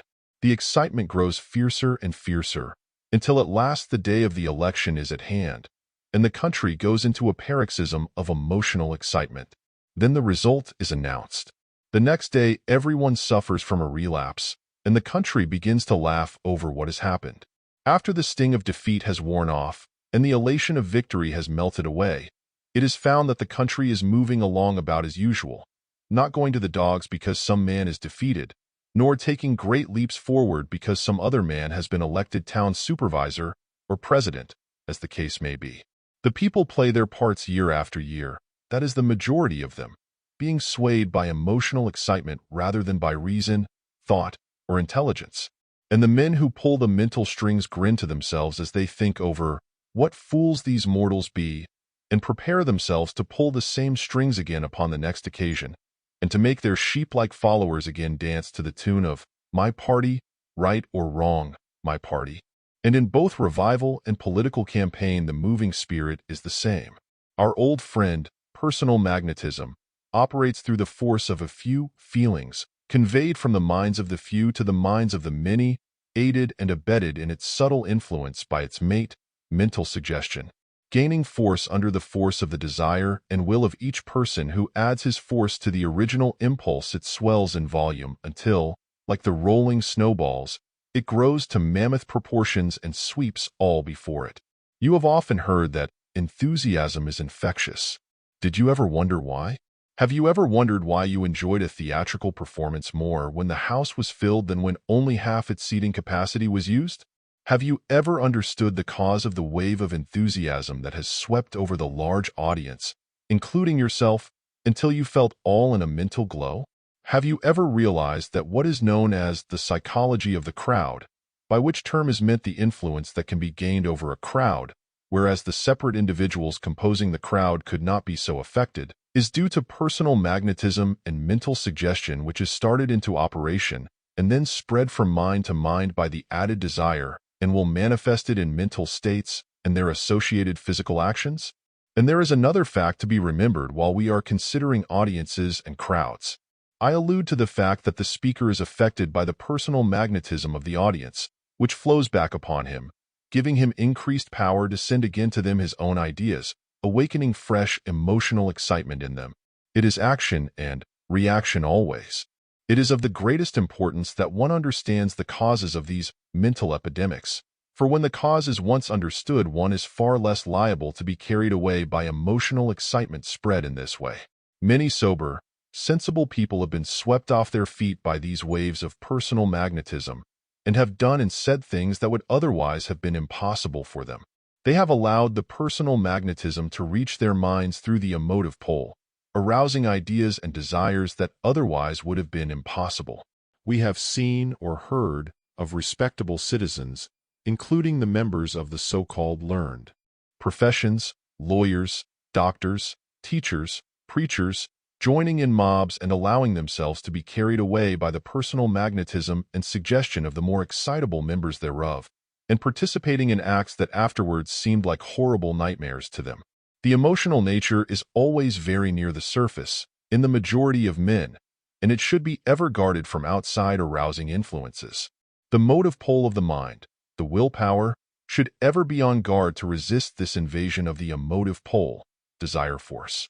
And so should the will ever be on guard to neutralize the personal magnetism of others who in personal interviews seek to bend the minds of their hearers to their ideas, and by thus arousing desire mold them so as to work their wills upon them. In all of these cases of personal magnetism and mental suggestion, whether along the lines of personal influencing, appeals, artful suggestion, etc., as well as in the cases of mental epidemic, the effect is produced by the mentator or suggester obtaining the voluntary attention of the other or others, and thus holding his will engaged, and his emotive pole of mind thus unguarded, while he pours in his mentative currents, or suggestions, usually both, into the emotive pole of his hearers.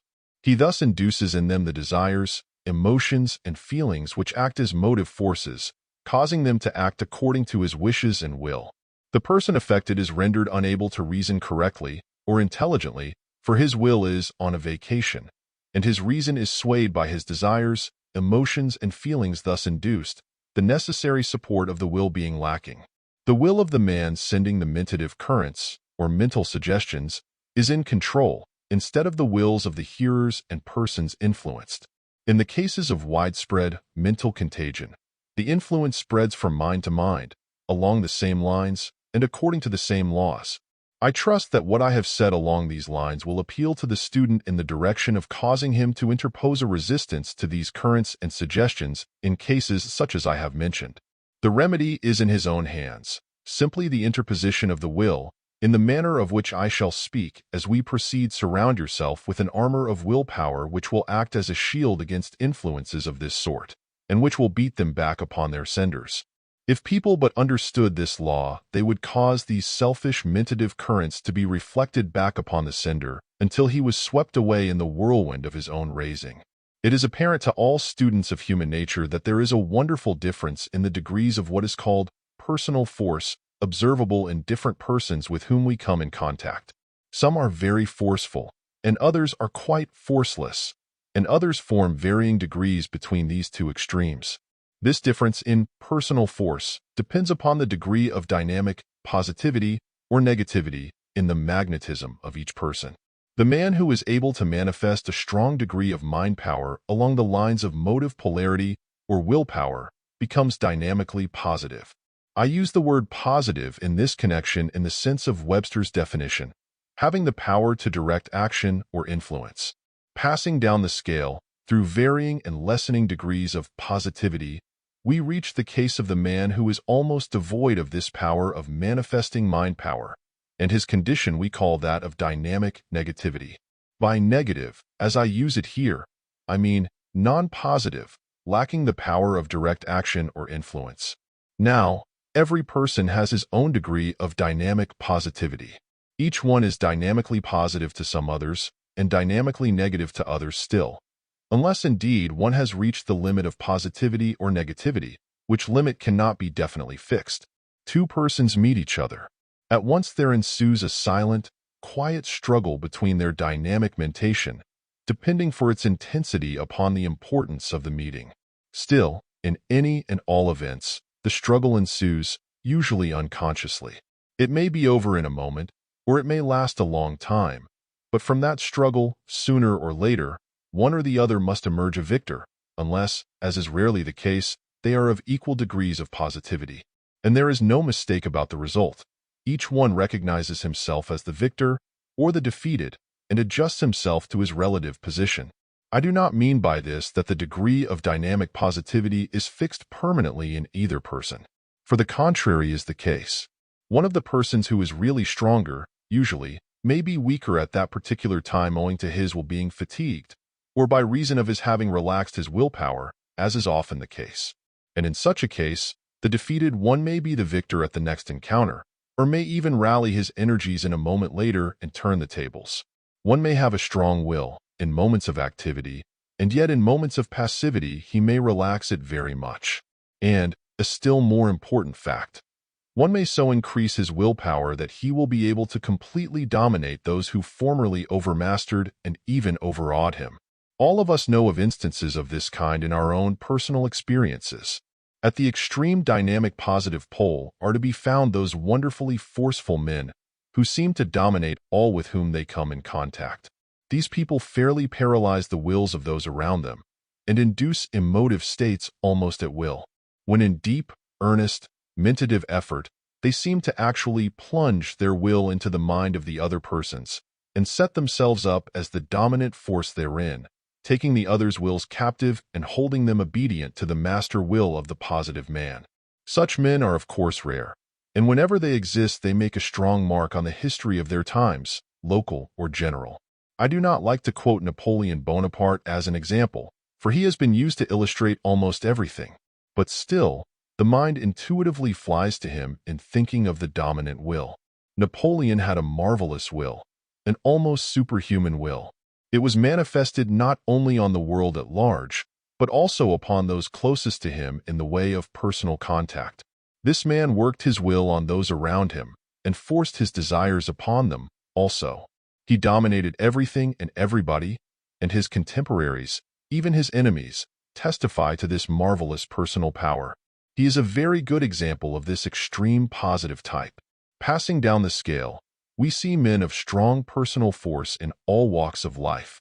These men formerly played the part of warriors or rulers of kingdoms, but the increasing importance of commercial life in the world's affairs has developed and brought forth a new type of these positive men, who now show themselves as captains of industry, prominent figures in frenzied finance, makers and rulers of the great trusts of this country and others.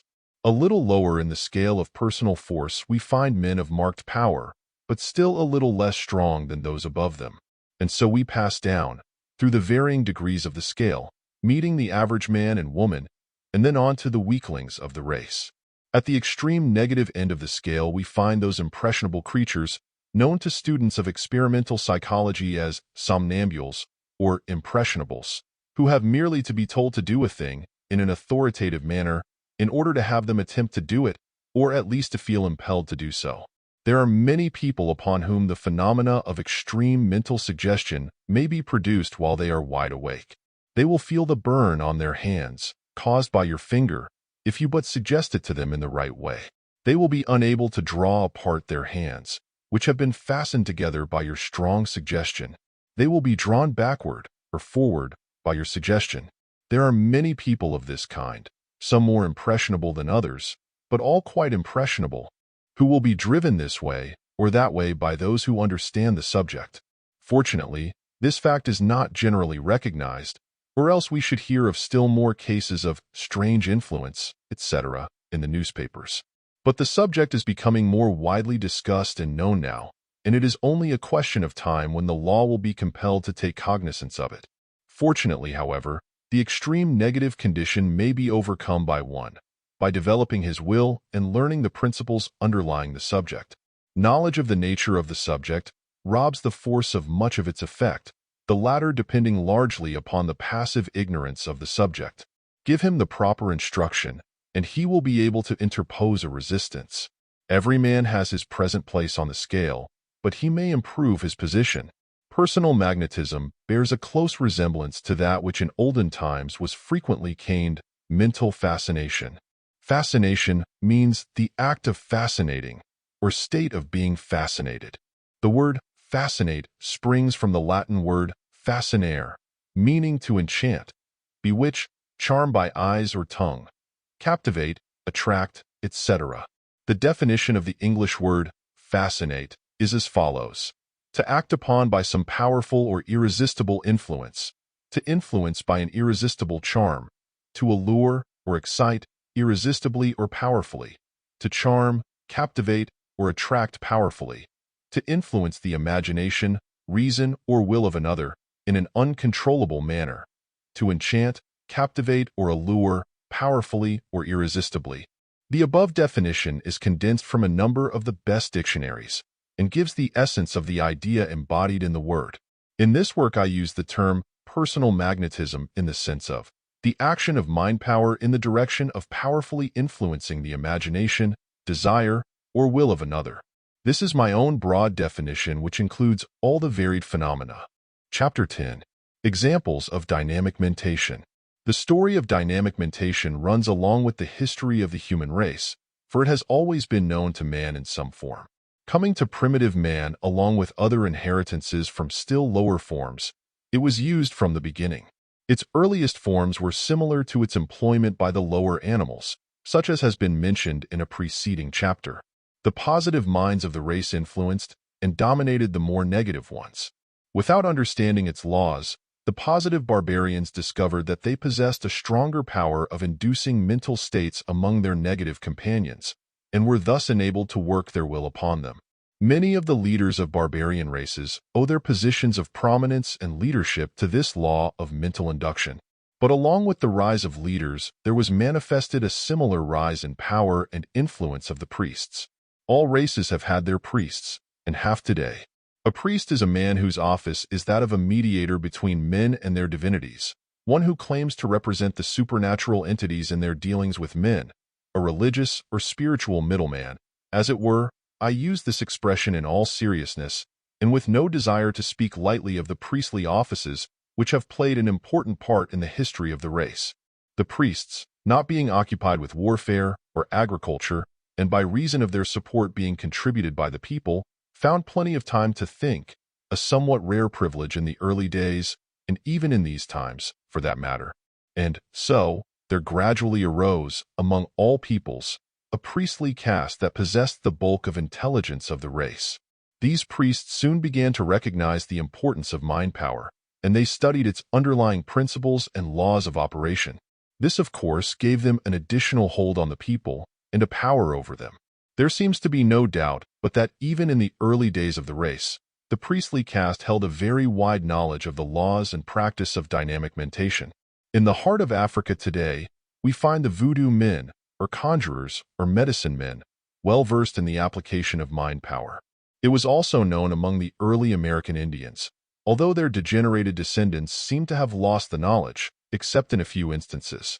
The power of the priesthood among primitive races is based almost entirely upon some form of dynamic mentation. And, as we see the race ascending in the scale, so do we see the priests displaying a broader and fuller knowledge of the subject in question. The history of the Oriental races show that a full knowledge of the operation of mind power has been possessed by them for thousands of years.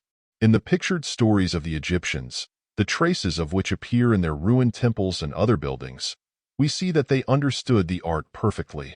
In ancient Persia and Chaldea, the art arose to great heights. In fact, among all of the advanced ancient races of men, we find an important place given to the subject before us. Among the ancient mysteries and the various ceremonies of the temples of the early races, we see many instances of the use of this power.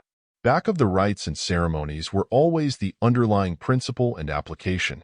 In the early use of the force, its employment was largely along the lines of healing. But still we read in the pages of early history of many instances of mental fascination, pure and simple.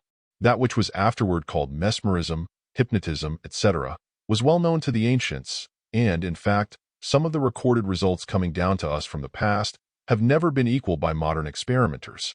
Some of the feats of the modern Hindu magicians or fakirs have never been equaled by Western hypnotists.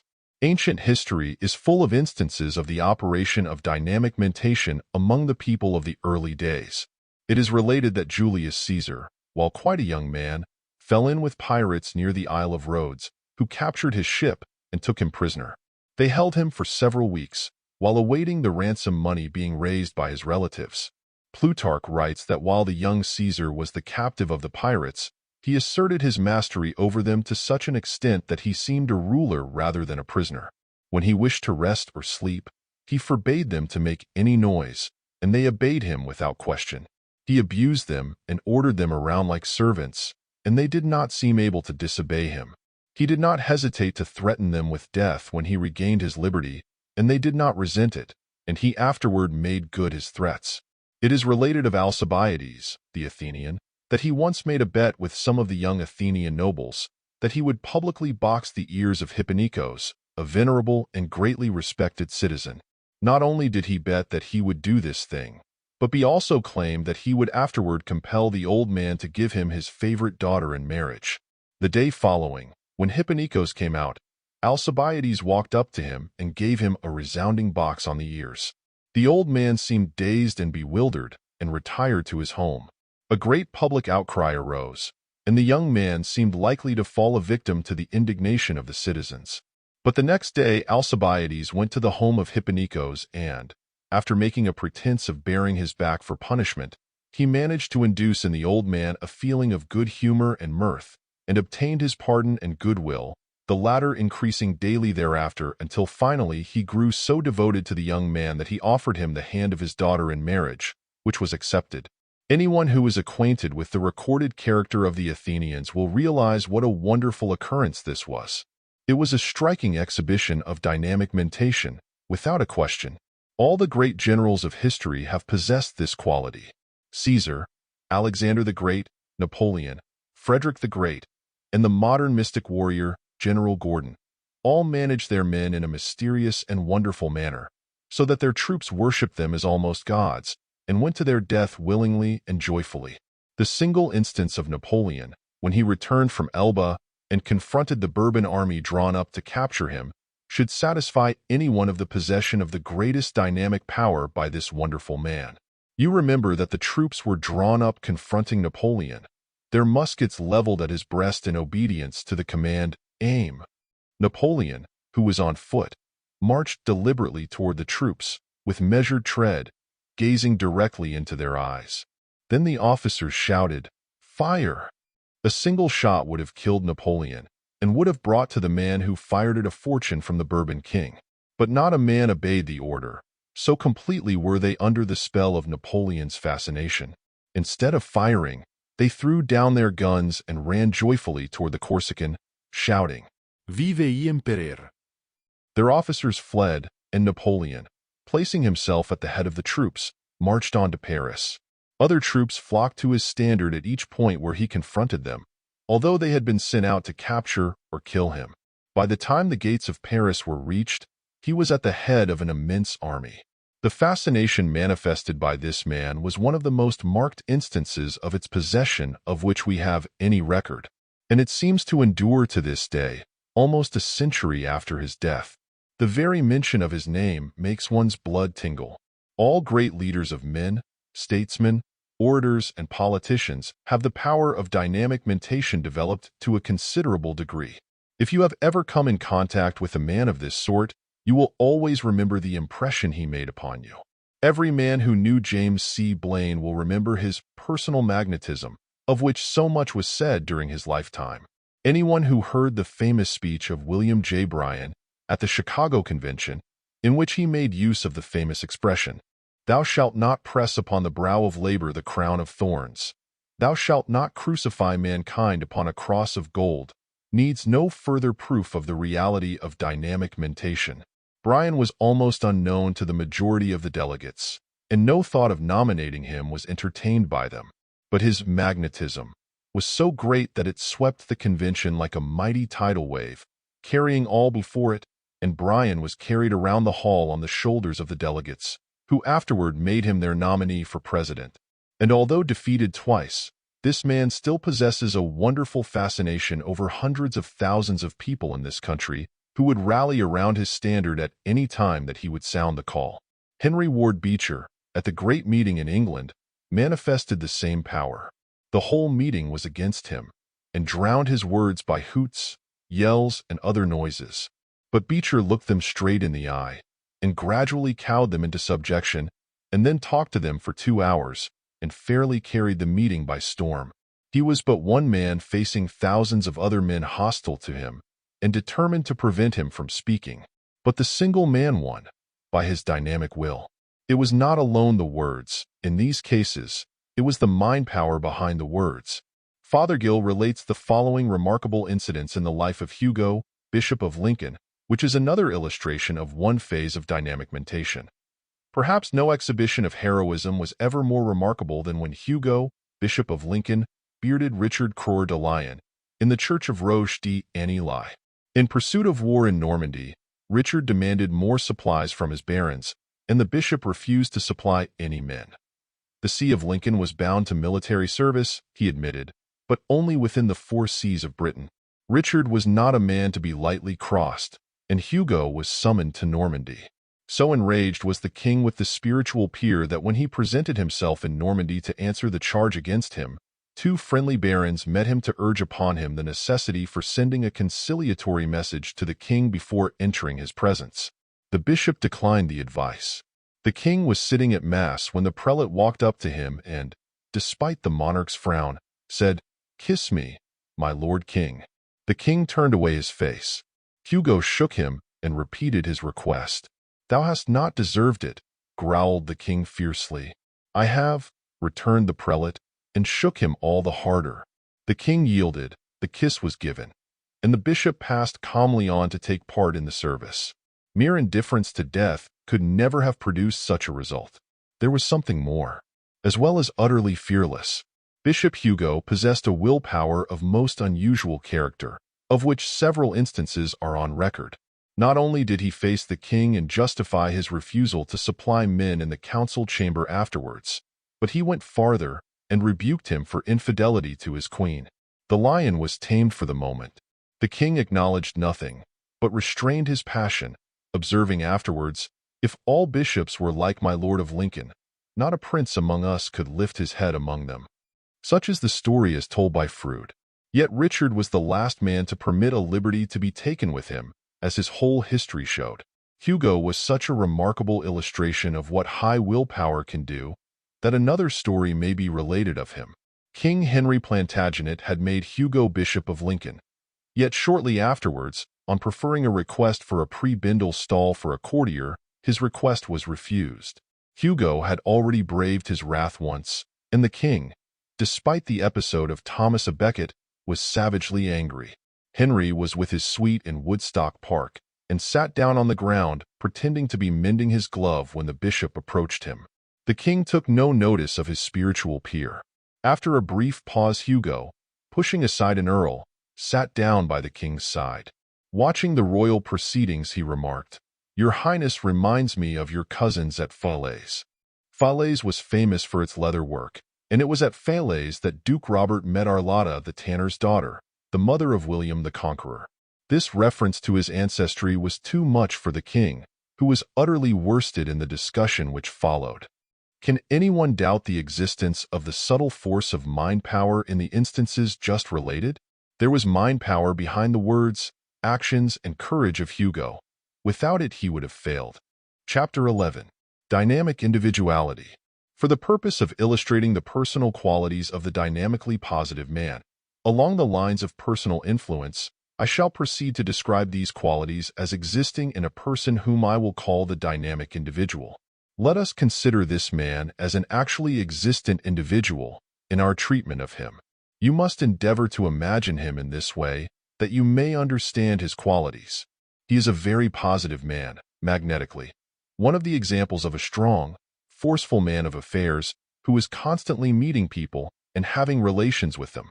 How does such a man act, talk, look, move, and conduct himself?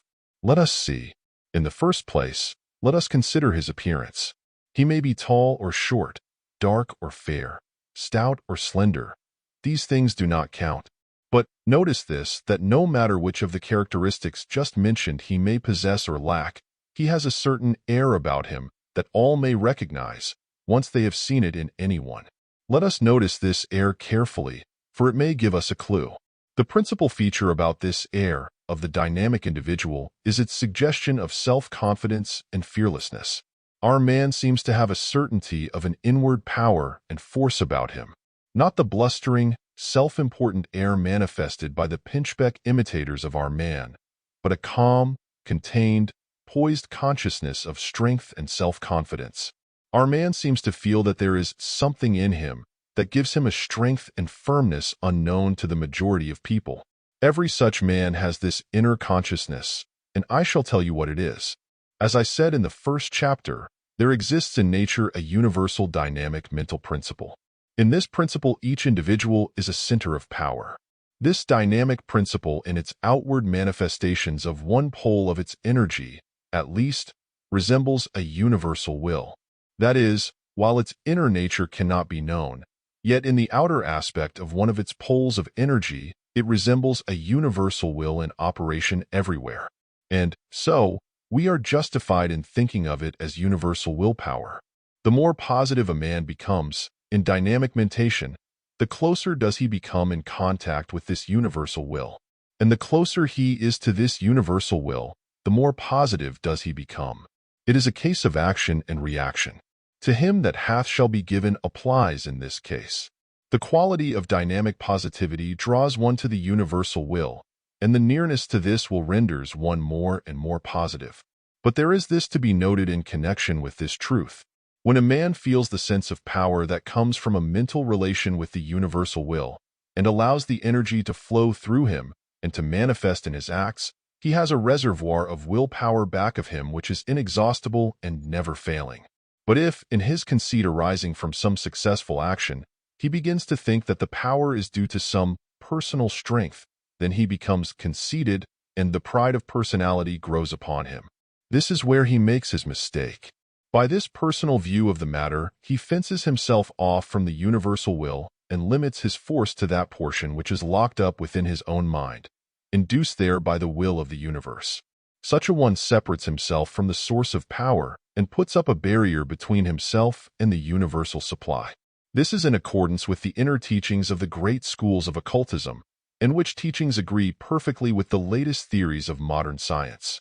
There is a great ocean of universal will, in which we are but centers of activity, and if we will but open ourselves to the power and will contained therein, we will have an unfailing store of power upon which to draw. Let us pause for a moment and see what forces are combined in this active mentative center. In the first place, we see that the dual aspect of the mind power manifests itself always. That which we have called the desire force, and that which we have called the willpower, appear as the two mentative poles. You know this well, for you have studied the previous chapters wherein this point is brought out and illustrated. But here is an aspect of the matter that I did not bring out in those chapters. I allude to the resemblance of the two phases of mind power, i.e., desire force and willpower, to the physical phenomena of magnetism and electricity respectively. Desire force, like magnetism, manifests in a drawing, pulling, attracting power, while willpower, like electricity, manifests in a pushing, compelling, driving power. Desire force, like magnetism, tends to draw things inward and to itself, while willpower, like electricity, tends to drive things outward and away from itself. This dual manifestation of energy is seen all through nature in all of its manifold forms and conditions. There is ever the drawing in to a center, and there is ever the pushing outward from the center. And this law manifests upon the mental plane as well as upon the physical plane. We have heard much of people being magnetic, that is, having the power to attract persons to them, but that is merely one phase of the operation of dynamic mentation. We do not hear so much about people being electric, and yet the term is just as proper and applicable as the term magnetic. Electric people are the people in whom willpower is strongly developed and manifest. These people get after others and make them do things. They are the active, energetic, forceful men and women who get behind things and push them along. All great leaders possess this phase of energy to a marked degree.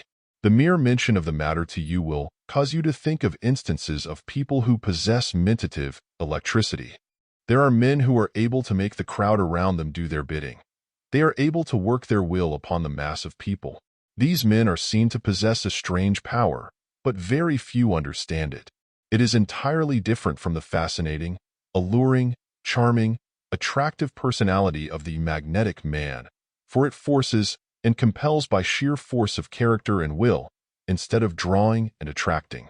You will see why I have spoken of these two phases as masculine and feminine respectively when you consider their different manner of manifestation. But, while both of these forms of power, the magnetic and the electric, have their strong points and advantages, I hold that the highly developed individual must have both of these phases developed highly. In short, instead of being merely very magnetic, on the one hand, or very electric, on the other hand, the ideal man must be electromagnetic. In other words, he must have both sides of his mentative energy highly developed and in full operation. In this way, he is able to manifest a combined influence which will make him a very giant of dynamic mentation, a dynamic individual. I would advise all who wish to become dynamic individuals to cultivate the mental image of the universal will. Think of it as a great ocean of willpower, in which you live and move and have your being. Feel yourself in touch with it. Think about your relation to it constantly, and you will find that your mind will gradually open out to admit of the inflow of its power. And when you learn to know the real source of power, then you will no longer deceive yourself and attempt to shut off the flow of the universal will by erecting petty personal barriers of conceit. This inner consciousness of the dynamic individual, especially if he understands its true nature, will react on a man's personal manner and appearance and cause to manifest in him that calm, serene, positive air of power, will, and strength that the great leaders of men always possess. And that air is in itself a mighty suggestion to others, for the world has learned to associate it with power and ability.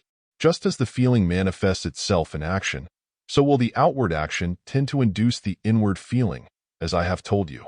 If you will endeavor to imitate and reproduce the outward carriage, manner, air, and demeanor of this dynamic individual, you will have taken a step toward inducing a corresponding mental state in yourself. But do not remain satisfied with this. Go right to the fountainhead and receive your power direct from the universal will. But there is something else about the dynamic individual which is different from willpower. The will is a cold, keen, powerful force, devoid of color. It is like a great natural force devoid of feeling or emotion, although acting in response thereto. What other great force is manifesting strongly in our dynamic individual? Desire force? Yes, that is the other great force within him, desire force. No matter how strong a will a man may have, even though he gets in the closest touch with the universal will, he will accomplish nothing unless he be possessed of a developed desire. One must want to do things before he wills to do them. Let us see what this desire force is. The universal mind power seems to be a strong something, containing within it all the force and energy there is in existence. It does not seem to have the attributes of personality about it, except when it becomes manifested in personal minds or centers of power. When a personal center or personal mind is established in the universal, then there seems to spring into manifestation a creative desire, which constantly urges toward outward expression. This desire force is seen all through nature, in all of her forms, and is inherent in all that we call life energy, that is, the energy which prompts the building up of form and shape. This desire force causes the seed to sprout and the plant to grow, the cell to multiply, and the higher forms to evolve from the lower. It is the essence of the great creative life energy ever manifest in nature. It is essentially a feminine principle, and is constantly desiring to give birth, bring forth, create. It stirs the will into action, and never is satisfied unless it is performing creative work, mental or physical. Now, there are persons who seem to possess but very little of this desire force, except on the physical plane.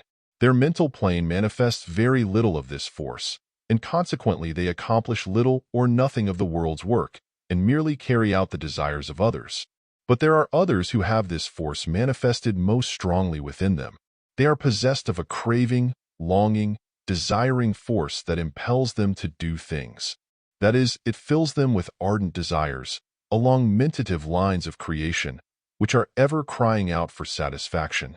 The strong men and women of the world have this desire force highly developed, and its effort toward expression is what causes these people to accomplish things. Now do not mistake me. This desire is not always in the direction of owning things, but rather in the direction of doing things. It is true that when one's desires are along the line of accumulation, the force will be bent in that direction. But it may be less along these lines, and in that case the accumulation will be a mere incident of the doing. Our dynamic individual has a great deal of desire force within him. He wants to do certain things, and he wants to do them very much. He wishes to accomplish certain ends, and the desire becomes an ardent, glowing force that stirs up the desires in those around him, and at the same time incites his own will into action. His desire force combines with his will, and wonderful things are accomplished. When you come into contact with a man of intense desire, you can fairly feel the force emanating from him. Our dynamic individual has learned to concentrate his desire force. When he wants some particular thing, he forgets about the minor things and focuses his desire upon the particular thing craved by him, and thus draws it toward him with intense energy. The will drives, forces, impels, and compels with a push. The desire force draws, induces, pulls toward one with an irresistible pull. When our dynamic individual meets you and wants you to do something, you can feel the pull of his desire force, drawing, coaxing, inducing, alluring, and attracting you toward him and his objects. One who wishes to do things should keep the flame of his desire burning bright. He should continually pour upon it the oil of suggestion and place before it the lantern slides of the mental images of the thing desired. If you will study the man of strong desire, you will see that he draws everything toward him that he wants. He has a pull upon things and leaves nothing undone in the direction of his want. He is hungry and thirsty with desire, and he seeks satisfaction wherever it may be found, his wits being sharpened by the intensity of the desire. And he draws people to him by the very strength of his desire force. You will find that people will instinctively fall in with the suggestions and urgings of the strong desire man. People, as a rule, are drawn rather than pushed or forced into a thing. The seductive, drawing, charming, fascinating force of men is that of desire force, not of willpower. Yes, again I say to you that he who would succeed must, of necessity, keep his fire of desire burning bright and fierce, else it will not awaken into action his own will, nor stir the desire in others.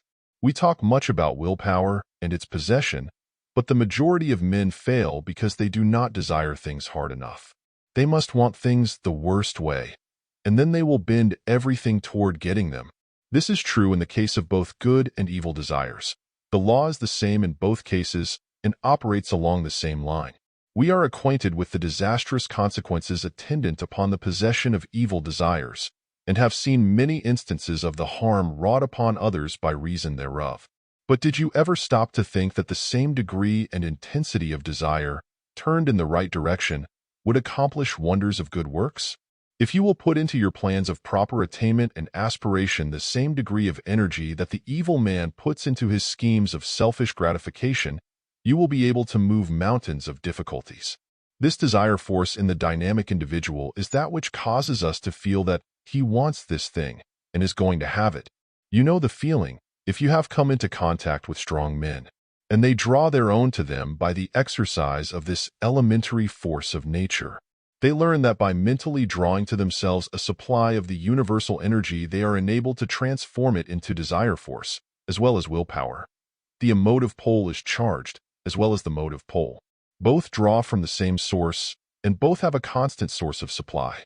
And both may manifest a wonderful degree of this transformed energy in the shape of willpower and desire force. In our dynamic individual, both poles are fully charged and in active operation. Now I have said enough about the theory of the dynamic individual. I shall ask you to read over what I have said above several times. In fact, reread it until you thoroughly understand it.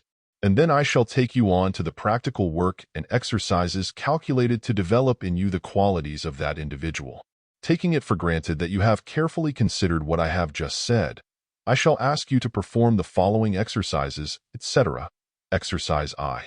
In order to realize the reality of the statement that you are a center of mind power, you must first enter into a realization of the existence of a great ocean of mind power itself. Do not pass over this lightly, for it is most important.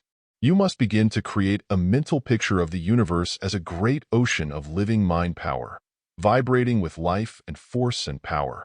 Endeavor to make this mental picture so clear that you can see it with your mind's eye, and until it becomes a reality to you. Picture yourself as alone in the universe and surrounded on all sides with a vibrating, pulsating sea of energy or power. See that power is locked up in that ocean, and that the ocean exists everywhere. Shut out from your mental field all other persons, things, or conditions. Imagine yourself as alone in the great ocean of power. You must practice frequently upon this mental picture until you are able to visualize it distinctly. This does not mean that you have to actually see it, just as you do this printed page, but that you should be able to actually see it. You will begin to understand just what I mean after you have practiced this a little. This great ocean of mind power must become real to you, and you must practice until it does so become. The importance of the above exercise may be understood when I tell you that it will be impossible for you to manifest more than a moderate degree of power until you are able to realize yourself as a real center.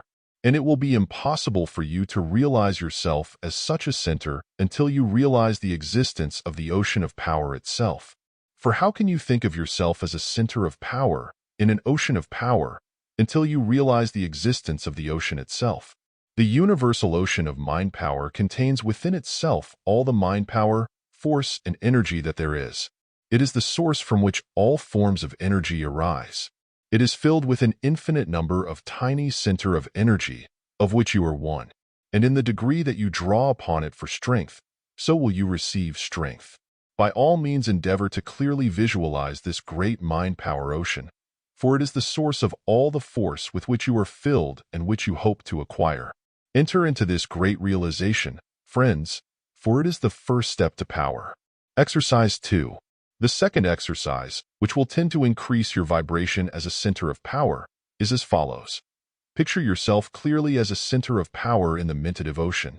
While seeing the ocean on all sides of you, you must see yourself as the center of it. Do not be frightened at this idea, for it is based on the truth. The highest occult teaching informs us that the great Mentative ocean has its center everywhere and its circumference nowhere. That is, that being infinite in space, there is no finite spot that is really its center, and yet, on the other hand, every point of activity may be called its center. Being extended in every direction infinitely, its circumference is non-existent. Therefore, you are most certainly justified in considering yourself as a center of the ocean of mind power. Each dynamic individual is such a center, and each has his world circling and revolving around him. Some have a small world, and some have mighty ones. There are centers so mighty and exalted that the human mind cannot grasp their importance. But even the tiniest point of activity is a center in itself. So hesitate not, but begin to form a mental picture of yourself as a center of power. Practice this exercise until you can clearly feel yourself as a center of power. You must learn to think of yourself as a focal point of force in the great ocean of mind power.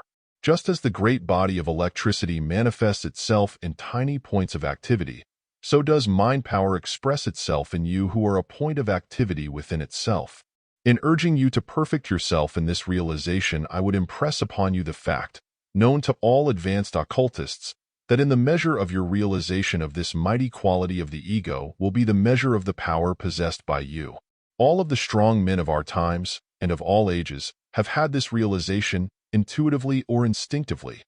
That is, although they may not have known the philosophy or science of the matter, they have felt this sense of the power of the ego in themselves, which gave them the confidence to do things and the willpower and desire force to carry out their undertakings. It is this feeling of inherent strength that makes men strong and successful and positive, and this feeling and realization may be developed and unfolded within anyone, providing he wants it sufficiently. By the exercise of your desire, and you may build up this realization of power, and in the building up there will come to you a constantly increasing stream of desire and will. In the measure of your expression will be the measure of your impression from the source of all positive impression. Exercise 3. The third exercise consists in the realization of the nature of the power. This force, energy, or power with which you are being filled, and which you are now attracting toward your center, consists of the electrical manifestation of willpower and the magnetic manifestation of desire force. These two constitute the dual phases of the one force, mind power. And, therefore, you must begin to realize that these qualities are within you in order that you may be able to express them, and thus gain the additional and increased power that comes to those who do express them. You must begin to realize that you have a will which is capable of impressing itself on the things, persons, and circumstances of your world. And you must begin to realize that you have a desire which attracts to you the things, people, and circumstances of your world, and which, in fact, draws to you the very material from which your world is made. When you realize this dual force within you, it will begin to express itself automatically. The act of realization causes the mental machinery to begin to work smoothly and effectively. Therefore, picture to yourself this dual force within you. See yourself as influencing and acting upon the world around you. See yourself as a power in the land. And also see yourself as an attracting force, drawing to you that which you need and want and require, consciously and unconsciously. Picture yourself as a dynamic individual. You are an individual because you are a center of power. You are dynamic because you possess the electric will and the magnetic desire, the twin poles of mind power. Carry with you this thought constantly and repeat it often to yourself, and you will find it a source of power. You will find the power pouring into you when you say or think it. When you feel weak, or when you feel the need of additional power, use this statement of power, I am dynamic. And when you say it or think it, you must picture to yourself just what you mean by the statement, hence the importance of knowing just what is meant. Do not pass over this statement of power as unimportant, but try it in actual practice, and you will realize what a battery of power you have become. Those around you will soon become aware of a new sense of power within you. Keep this statement of power to yourself. Do not invite the ridicule of those around you by telling them the source of your power. Do not bother about them. If they are individuals themselves, they will understand without being told. And if they are not, all the telling in the world would not make it clear to them. Hoe your own row and mind your own business, and let them do the same. No one can build up his individuality except from within, and each must work out his own salvation and climb the ladder of attainment for himself. And the sooner that people learn this, the better will it be for all. Don't be a leaner or a leaning post. Don't lean on anyone else, and don't let anyone lean on you. There has been too much of this foolish business about living other people's lives for them, or letting other people live your life for you. Each man or woman must grow into an individual by his or her own work and life. There is no such thing as vicarious individuality. Don't be afraid to assert the I, to claim your rightful heritage and birthright to be an individual and not a parasite. And don't be afraid to shake off and trim off the parasitic persons that have encumbered your own unfoldment toward individuality. Let the parasites take root in the earth, just as you have done. Let them fasten their roots in the great body of strength and power instead of in the mental body of someone else. Let them stop their second-hand nourishment and learn to draw from the first source. This is the only way, and the lack of the knowledge of it is filling the world with weaklings instead of with individuals. Therefore, think of these things. Hold them well in mind when you make your statement of power, I am dynamic. In considering the qualities that go to make up the person in whom dynamic mentation is likely to be strongly developed, I may mention the following. 1. Physical well-being. For there is a certain strength about a man or woman in strong, robust health that must be taken into consideration. It is true that some persons not physically well, but unhealthy, have exercised strong powers, but this was in spite of their lack of physical health, and owing to a strong will which allowed them to master even this obstacle. But, all else being equal, there is a power about a strong, healthy, vigorous person that makes itself felt. 2. Belief in oneself. For without this no one manifests positivity. Believe in your own power and ability, and you impress others with the same belief. Confidence is contagious. Cultivate the I can and I will. 3. Poise. For the calm, well-poised, imperturbable man has an enormous advantage over one lacking these qualities. The man who meets any emergency without losing his head has something about him that makes him looked up to as a natural leader. He has one of the qualities of positivity. Cultivate the calm, masterful mood. 4. Fearlessness. For fear is the most negative emotion in the being of man. Fearlessness is a most positive quality, just as fear is the most negative. Cultivate the I dare, I do. 5. Concentration. For this, one-pointedness focuses the willpower upon the object. Do one thing at a time, and do it with all the power that there is in you. 6. Fixity of purpose.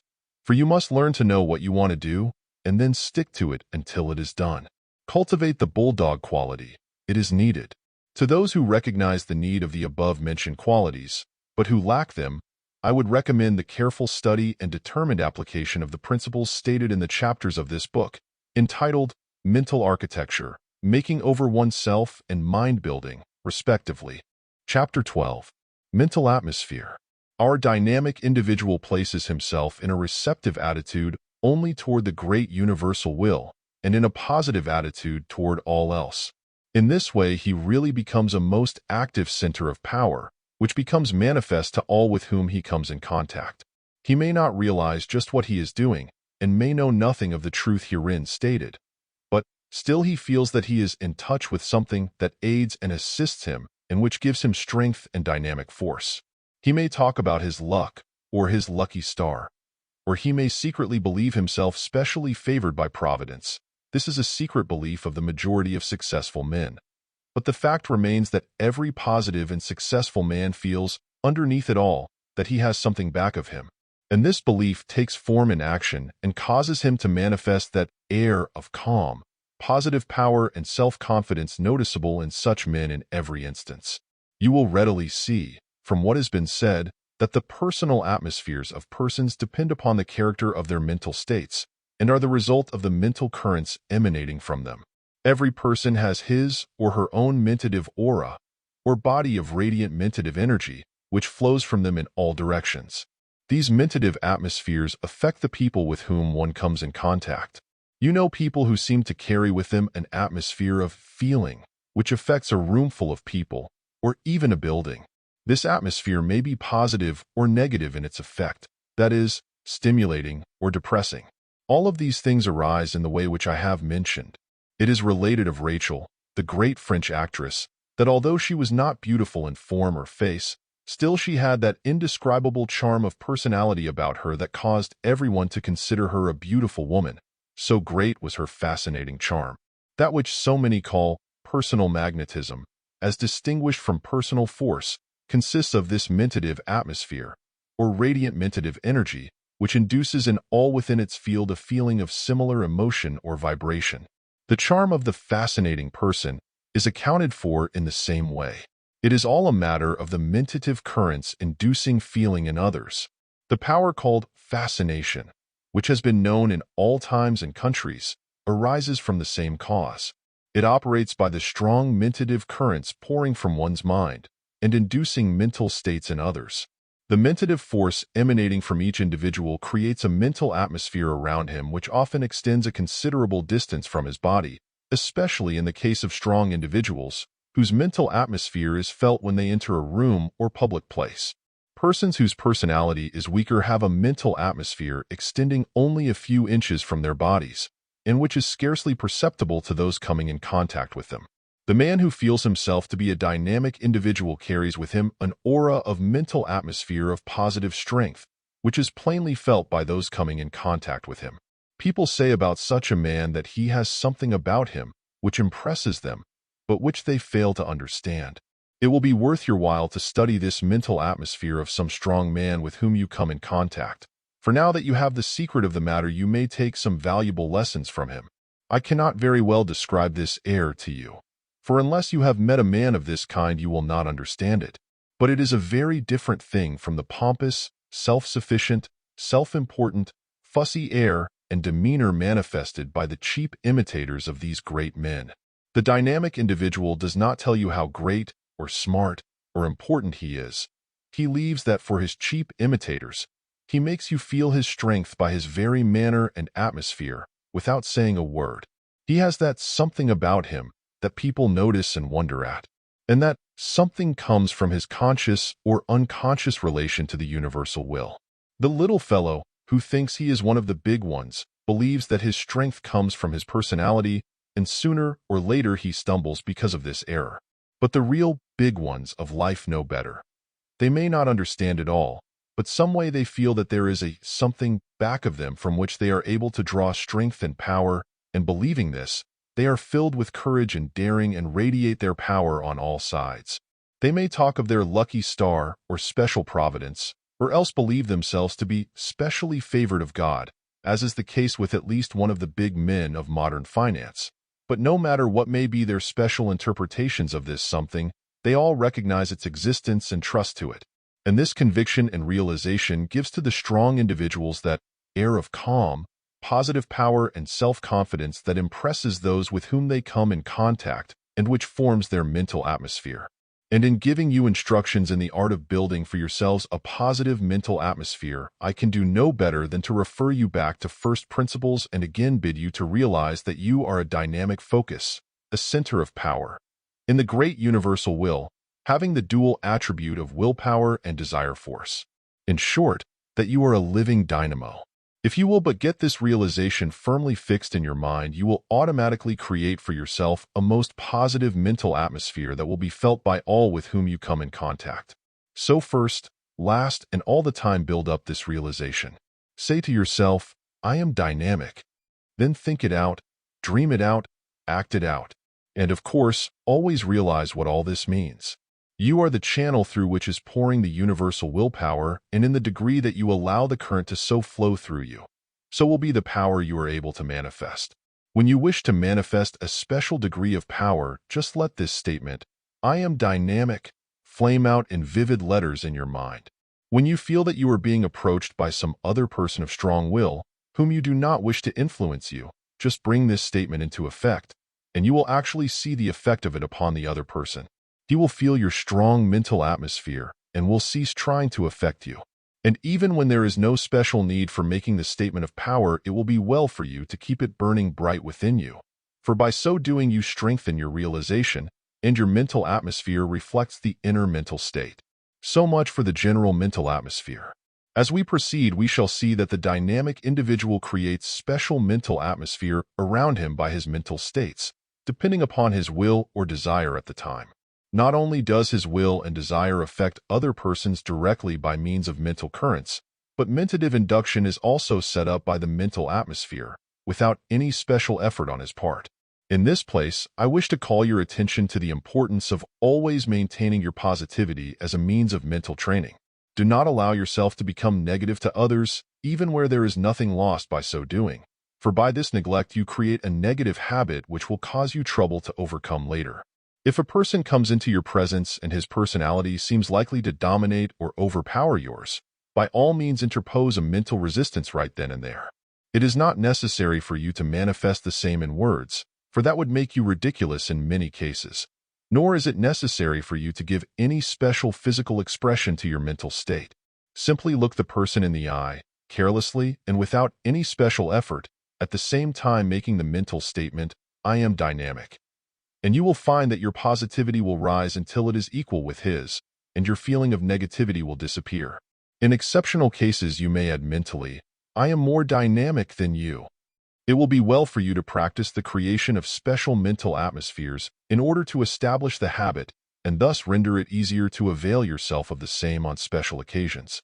Opportunities of all kinds will present themselves to you in everyday life. The gist of the matter is to surround yourself with a mental aura of such a nature that people will act toward you as you wish them to do.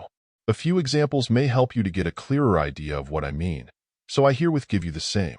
I know a lady, living in Chicago, who was constantly complaining that people were always running over her on State Street, the crowded retail street of the great western metropolis. She said that they were always crowding her off the sidewalk and pushing, bumping and jostling her in a most annoying manner. She asked me for instructions as to what thought she should use to prevent individuals from so acting. I answered that one did not think it was necessary to consider the separate individuals in the case, but that she should treat the crowd as a whole by means of a protective mental atmosphere. I then advised her to build up a mental atmosphere around this statement. People respect my rights. They will not unduly impose on me in the street. I deny the power of the crowd to impose on me. And she followed this advice, and in a short time had built up a protective mental atmosphere which acted almost magically upon the crowd, who stepped aside and gave her a full right of way on the pavement. She would simply go on her way calmly, serenely and undisturbed, and the crowd let her alone. I must add that one think that the original trouble arose from a subconscious dislike of crowds and an extreme shrinking from people, the result being that this dislike acted almost as does fear, and really attracted to her the interference of people. The new mental atmosphere dispelled the old one and gave her an additional positivity besides. In this connection, I would call your attention to that remarkable psychological fact that fear acts as an attracting force in a negative way. If you want a thing very much, you attract it to you, and if you fear it very much, you do likewise. This apparent contradiction has bothered many students of the subject, but it seems very plain to me. I think the explanation is that in both cases a vivid mental picture is held, and the attraction results along the line of visualization, which always tends to materialize the mental image. Another case, from actual experience.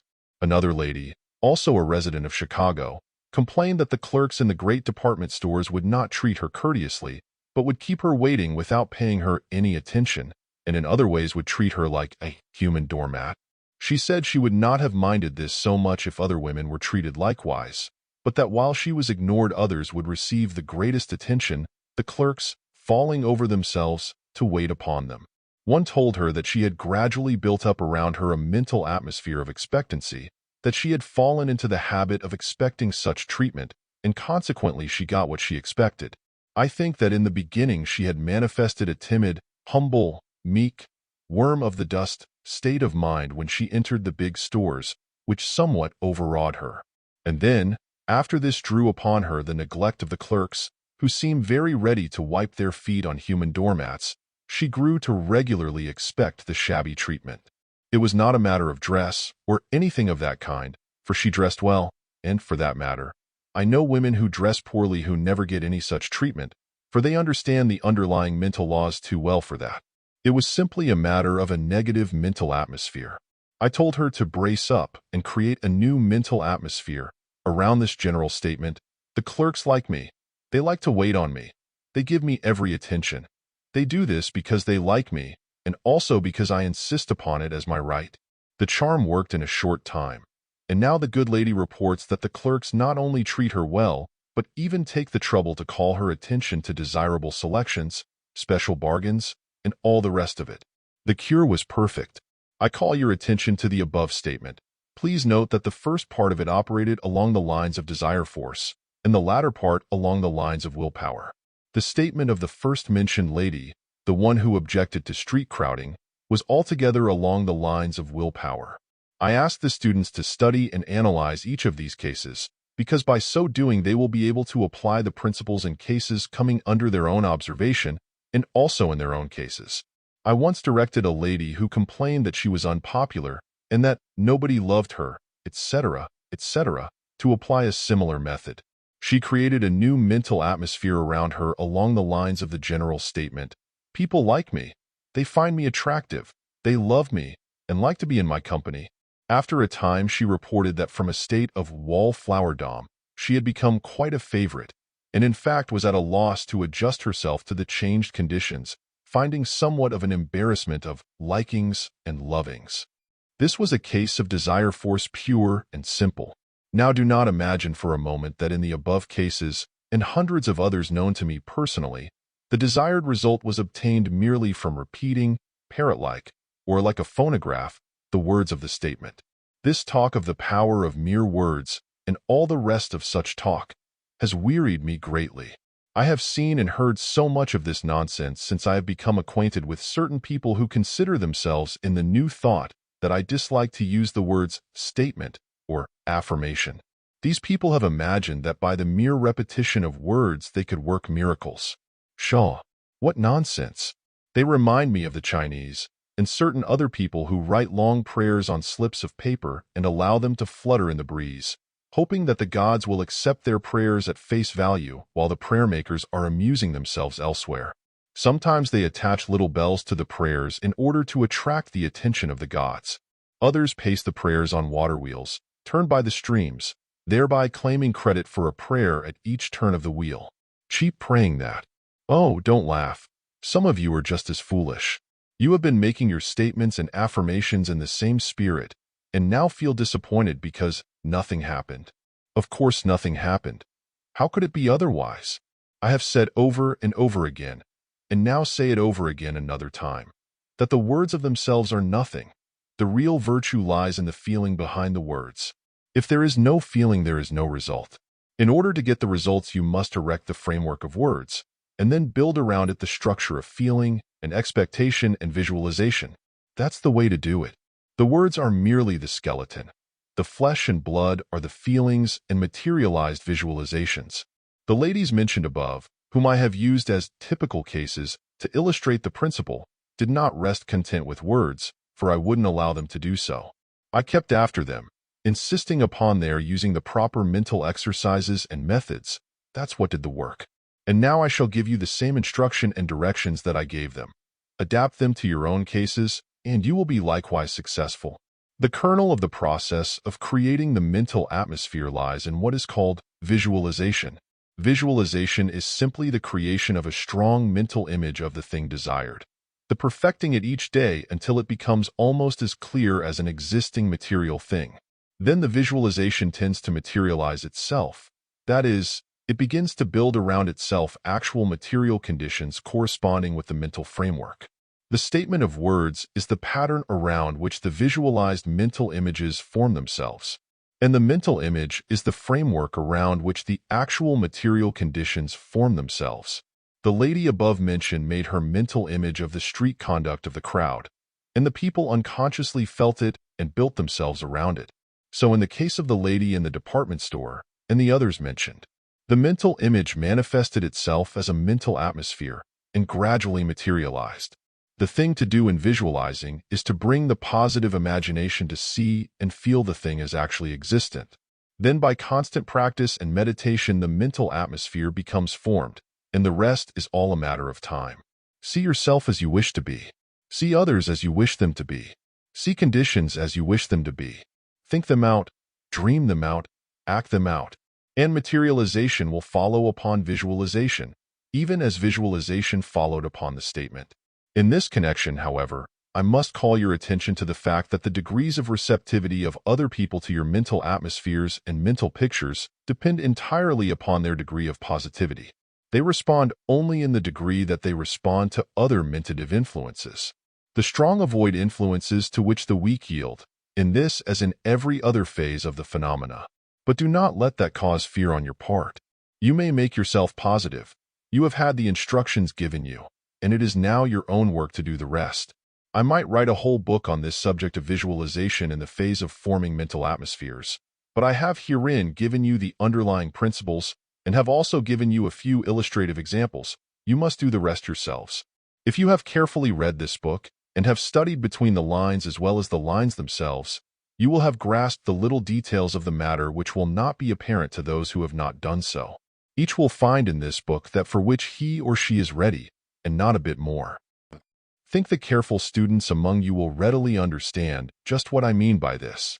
If you do not understand, then I cannot help you out, and you must wait until you unfold an understanding. But I would say that a rereading of this work is advisable, several rereadings, in fact. Each time that you reread it, you will find something new that you had previously overlooked, and each reading will discover many hidden meanings now suddenly made plain. The man who wishes to be successful in his dealings with his fellow men must surround himself with a positive mental atmosphere. He must create an atmosphere of self-reliance and positivity that will overcome the negativity of those with whom he comes in contact. This positive mental atmosphere is that subtle influence that emanates from the strong men of affairs, and which affects, influences, and controls people to a greater degree than the flow of words which many affect, believing it to be the key of success. When you come in contact with one having a mental atmosphere of this kind, you are affected by it, consciously and unconsciously. And if it has this effect on you in the case of other persons, why should you not reach out and possess this power yourself? Why should you not be a positive instead of a negative? The directions and exercises given in this chapter, coupled with the instruction given in other chapters of the book, should enable you to develop around yourself a most positive mental atmosphere that will make you a power. But it all depends upon yourself. You must exercise your will and desire, just as you would do were they muscles that you wish to develop. The rule operates in the mental as well as in the physical world. In addition to the exercises given in preceding chapters, I would suggest that the following may prove useful to some of you, in special cases, in forming the positive mental atmosphere. I shall merely give you the verbal framework, and you must build around it the mental picture, which in turn produces the mental atmosphere. But, remember, even in practicing these exercises, never lose sight of the main statement of power, I am dynamic. For that statement will impart life, vitality, and energy to the other mental images and statements. Here are the statements referred to, the verbal framework around which you are to build your mental picture that you wish to materialize on the objective plane. You will find them useful in many cases. 1. Surround myself with an atmosphere of success. 2. I am positive. I have a strong will. I make a positive impression on those coming into my mental atmosphere. 3. I am fearless, absolutely fearless. Nothing can harm me. 4. I kill out all worry and discouragement. I radiate hope, cheerfulness, and good nature. I am bright, cheerful, and happy, and make all around me feel the same way. 5. I am well poised, calm, and self-controlled. 6. I have a perfect mastery over my temper, emotions, and passions, and all recognize this to be a fact.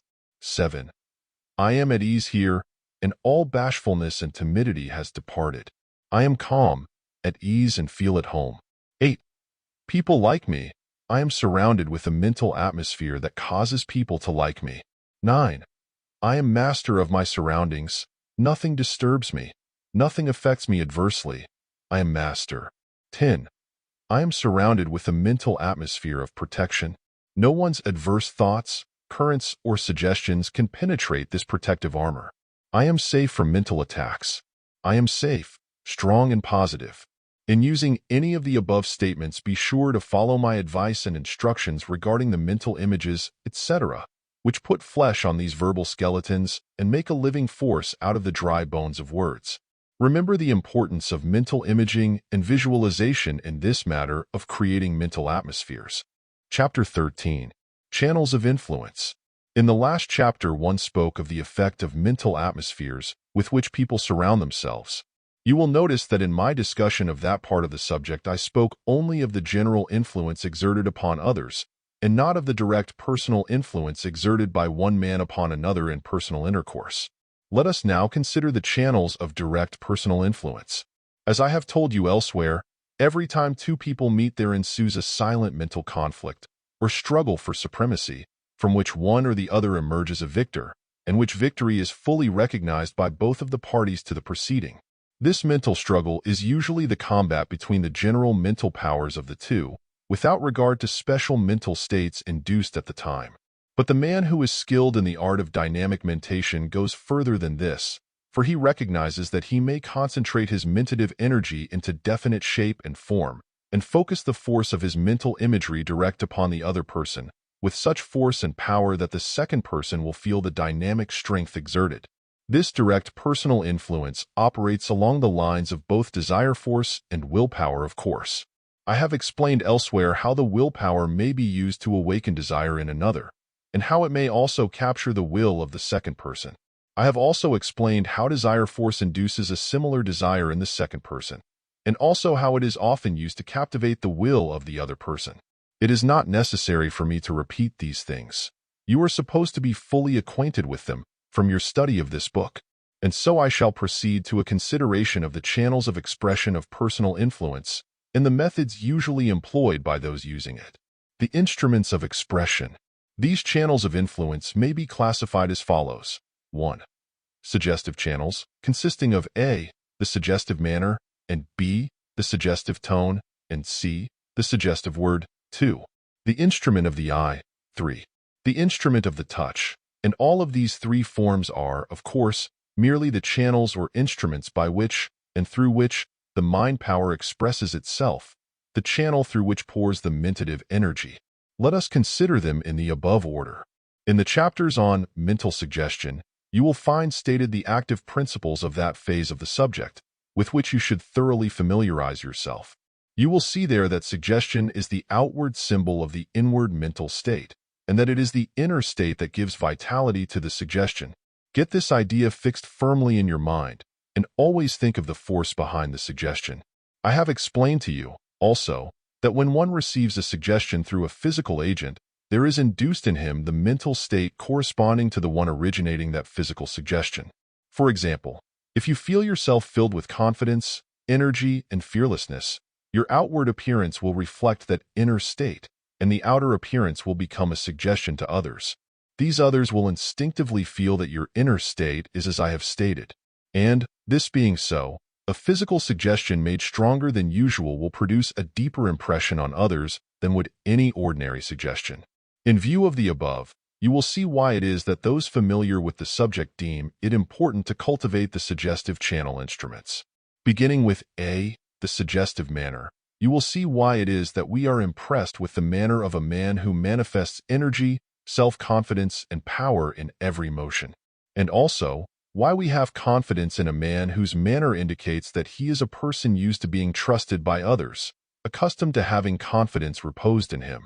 And so I might mention hundreds of examples tending to show that if a man's manner conveys the impression that he is used to being treated in a certain way, and that he is accustomed to acting in a certain way, we are very apt to accept the suggestion of manner and fall into line with the rest of people. And if the man happens to be a good actor, we may be imposed upon and fooled by his suggestive manner. Not only does this law hold good in the case of the manner and appearance of success, strength, confidence, etc., but it also operates along the lines of the appearance and manner of failure, weakness, and distrust. Do you not know of cases wherein you have felt that certain persons were not worthy of confidence, or were not to be depended upon where strength of character was required, or were not likely to succeed? Of course you have, and you acted upon the suggestion too.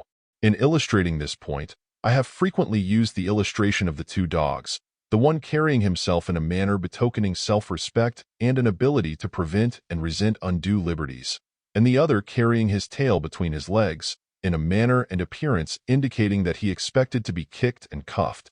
The first dog is almost invariably treated with respect, even by the most mischievous youngsters, while the second one almost always invites to himself the kicks, tin cans, and brickbats of the young hoodlums of the neighborhood. And this illustration is as true in the case of people as in the case of dogs. Better take the hint. But, you may say, how is one to acquire the proper suggestive manner? My answer is that there is but one sure way, and that is to begin to think out the part, visualize it, and act it out. In other words, if you wish to convey a suggestive manner of confidence, you must begin to think confidence from morning until night. And you must also begin to visualize confidence when you have the chance to do so. That is, you must make a mental picture of yourself as manifesting confidence. And you must also begin to act out the part. Now about this acting out, I would say that I mean not only the playing the part in your interviews with people, but I also mean an actual series of rehearsals in private, just as you would perform if you were preparing to play a part on the stage in public. You must form a mental image of how you would look and act if you were filled with confidence and were approaching people. You will find that practice will improve you very much in this way, and that you will soon acquire a manner that will be like second nature and will really serve to give the suggestion of your manner to others with whom you come in contact. And, more than this, it will actually tend to build up confidence in yourself. Imagine yourself as approaching strange people, and then act out the part the best you know how, improving a little in ease and smoothness of action each day. Think of how the actor on the stage impresses you, and then remember that the manner was acquired by constant practice and work. And you may do the same, and may manage to impress other people just as the actor does you. And what is true in the case of confidence is true regarding any character that you wish to play. Any and all characters may be played out in this way, and an appearance and manner acquired which will give the suggestion to others. I wish I could make you realize how much there is in this method. If you could realize how some men have used it to acquire qualities that have enabled them to prey upon the public, you would realize how important it might be for you for legitimate and honorable use. In this acting out, you must remember that the practice will make you so perfect that the part will appear natural when you play it in public. But without practice, an attempt to play it in public will make one ridiculous. Remember the illustration of the real actor, and you will have the secret of acting out. And also remember this, that in the measure that you throw your mind into the part, so will be your success. When you practice, you must throw your mind into the acting, just as you would if you were in earnest. It is the mind back of it all, remember? The second suggestive channel or instrument is the suggestive tone. This, too, may be acquired by acting out. You must practice until you are able to express your meaning with feeling that all who hear may be impressed. You should begin your practice by choosing some simple words in everyday use, good morning, for instance. Try it now and see how roughly, clumsily, and crudely you give the morning greeting. Then try to imagine that you are full of good cheer, energy, and brightness, and then throw your feeling into your good morning and see how different it seems. Practice this a while, and you will soon acquire a natural, cheery, bright, and invigorating tone when you say good morning. You will not need a teacher in elocution to tell you how to do this. Try to feel the part, and you will express it naturally. Make your feelings more flexible, and your tones will reflect them. After you have mastered the simpler terms of expression, work up to larger sentences and speeches. Try them on the chairs in your room, in imagining that people are seated therein. Speak to them feelingly and with expression until you acquire the art. You will not realize how much you may gain by such practice until you actually try it. I wish that you could hear the testimony of some people who have acquired this art. There is nothing more important in personal influence than a good suggestive tone. Think of the people whom you know, and then remember what an influence their voices have on you. Not only the quality of the voice, but the tone. You readily recognize the difference between the tone of the hesitating, timid, self-doubting person and that of the confident, self-reliant individual. There is a subtle vibration about the tone of the latter that causes one to feel confidence and respect, and which exacts obedience in a quiet, calm way, devoid of bluster or rant. If you will but think a moment, you will see that much depends upon the tone. You will see that when you say to a person, "You can," the tone in which you say "can" goes a long way toward producing the response. And so it is with the suggestive tone, no matter what it is made to express. It always impresses upon one that the speaker using it means what he says. And that is why many public men practice year after year in mastering this instrument of influence, the suggestive tone. Again, would I refer you to the example of the actor. See how he manages to throw feeling into his tone. And you may do likewise, if you will but practice in earnest, and throw your mind into the work. Think of the thing you wish to express, visualize it, and then act it out in your tone. You will be surprised at the rapid progress that you will make. Remember always, though, the tone is but the instrument of expression of the mind back of it. Many people make the mistake of speaking with the muscles instead of with their nerves, as one writer has expressed it. In other words, they seem to throw muscular force into their tones, instead of nervous energy, and in so doing they make a great mistake, for the former has a dull, non-penetrating effect, whereas the latter vibrates subtly and reaches the feeling part of one's mind. Feel, feel, feel, when you wish to speak impressively, and your tones will reflect the same, and induce a corresponding feeling in others. The voice is a mighty indicator of the mental state within. Excepting the eye, no outward form of expression of character responds so quickly and fully to the inner mental state as the voice. The voice and eye are the two principal outward avenues of expression of the mental states within, and both register the subtle changes and degrees of the inner state. If you will stop to think for a moment and consider the different voices of the people you know, you will see that in nearly every case the voice gives one a clue to the character or prevailing mental states of the speaker. Not alone the quality of the voice, but the tone. Every reader knows the difference between the tones of the hesitating, timid, self-doubting person and that of the confident, self-reliant individual. In the tone of the latter, there is noticeable that peculiar something that denotes power and authority and inspires attention, interest, and respect, without need of vulgar self-assertion or blustering speech. Let us listen to the tones of our dynamic individual. First, it is under the control of his will. It is loud or soft, as he wills it to be. It never runs away from him. If the person to whom he is talking raises his voice to a strident pitch, our individual does not follow suit. On the contrary, he puts a little more force into his tone, but keeps the pitch the same, and before long, by his will, in his evenly pitched tone, he will actually force down the pitch of the other to a normal degree. I have seen many instances of this fact, and have noticed that the temper of the other person is toned down in accord with his decreasing pitch of voice. A calm, even positive tone, in which the will is apparent in self-control and in forceful effect, will master the tones of others pitched in a fiercer key, and in the mastery of the voice of the other you will often effect a mastery of his will. By making captive the outer expression, you often capture the inner man. There are two very good reasons for one studying the voice of the dynamic individual as follows. because it is by his voice that he manages to make some of the most powerful suggestions upon others, and 2, because by the expression in his voice, or rather the inner impulse causing the vocal expression, he causes to flow out strong mentative currents which affect and influence the other person. So in its inner and outer aspects, the cultivation of the voice is quite desirable. You will find that the dynamic individual, particularly if he is engaged in an occupation necessitating his giving orders and directions or advice to others, has developed a voice resembling in many details the suggestive voice habitual to the practitioner of mental suggestive therapeutics. The reason is plain.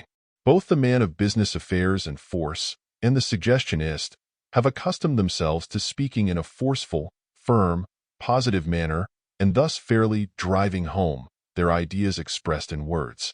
The man of affairs does not know just why he does this, but his tone is the outward expression of his forceful mental state. And this is likewise true of the suggestionist, although he may have deliberately cultivated the suggestive tone at the beginning of his practice. It is somewhat difficult to correctly define and explain the suggestive tone, although if one once hears it, he will never forget it. But I will try my best to make it plain to you here. In the first place, the suggestive tone is fairly charged with the mental idea back of the words. Each word has an inner meaning, and the suggestive tone carries this idea with it, so that the hearer gets the full mentative benefit and influence of it. Do not imagine that this tone is theatrical or tragic or unnatural. It is none of these. It is a forceful, natural tone. Its expression is that of being in earnest and meaning just what you are saying. You know how you would speak if you were earnestly telling someone to do some important thing upon which much depended.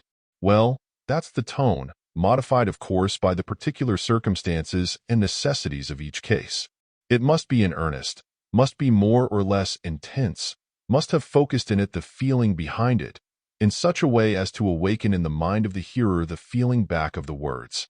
The voice of the dynamic individual is flexible and adaptable to any mood or phase of feeling that he wishes to induce in his hearers. It may be positive and masterful, along the lines of suggestion by direct command or authority, or it may be subtle and insinuating, along the lines of suggestion by association or imitation, or it may assume a teacher-like tone, along the lines of suggestion by repetition, in which the statement is made in a quiet, convincing way, as a teacher makes his statements to his class, the repetition of which brings conviction to the mind of the hearer. Or it may take on that peculiar caressing tone which is noticed in magnetic men of a certain type, who allure, charm, fascinate, and draw to them other people by reason of their subtle power of charming. This power, which finds its expression largely in the voice, always reminds me of a female leopard or tiger, for the feline is mingled with the feminine in a peculiar way. This tone of the voice can be best described as caressing. When it is exhibited by one well-versed in its use, every word seems to be a soft caress, and has a peculiar soothing effect upon the hearer, lulling his will to sleep and opening his emotive mentality to the suggestions and mentative currents of the speaker. In short, the dynamic individual, in his use of the voice, has acquired to a certain degree the art of the actor and orator. He is able to express feeling, real or assumed, by his voice, so that a corresponding mental state is set up in the minds of his hearers. And one may acquire this art by practice. A vibrant, resonant, expressive voice may be cultivated and used, too, with the greatest effect in personal magnetism. As an instance of this, let me cite you the case of Nathan Shepard, the well-known lecturer and authority on public speaking. Mr. Shepard relates that when he first made up his mind to devote himself to public speaking, he was told by his tutors that he would be a perfect failure in such a profession because, as he says, my articulation was feeble, my organs of speech were inadequate. If I would screw up my little mouth, it could be put into my mother's thimble. These facts were enough to discourage any man, but Shepard rose above them and determined to apply his will to the task of conquering these disadvantages and mastering the subject of public speaking, and he succeeded marvelously.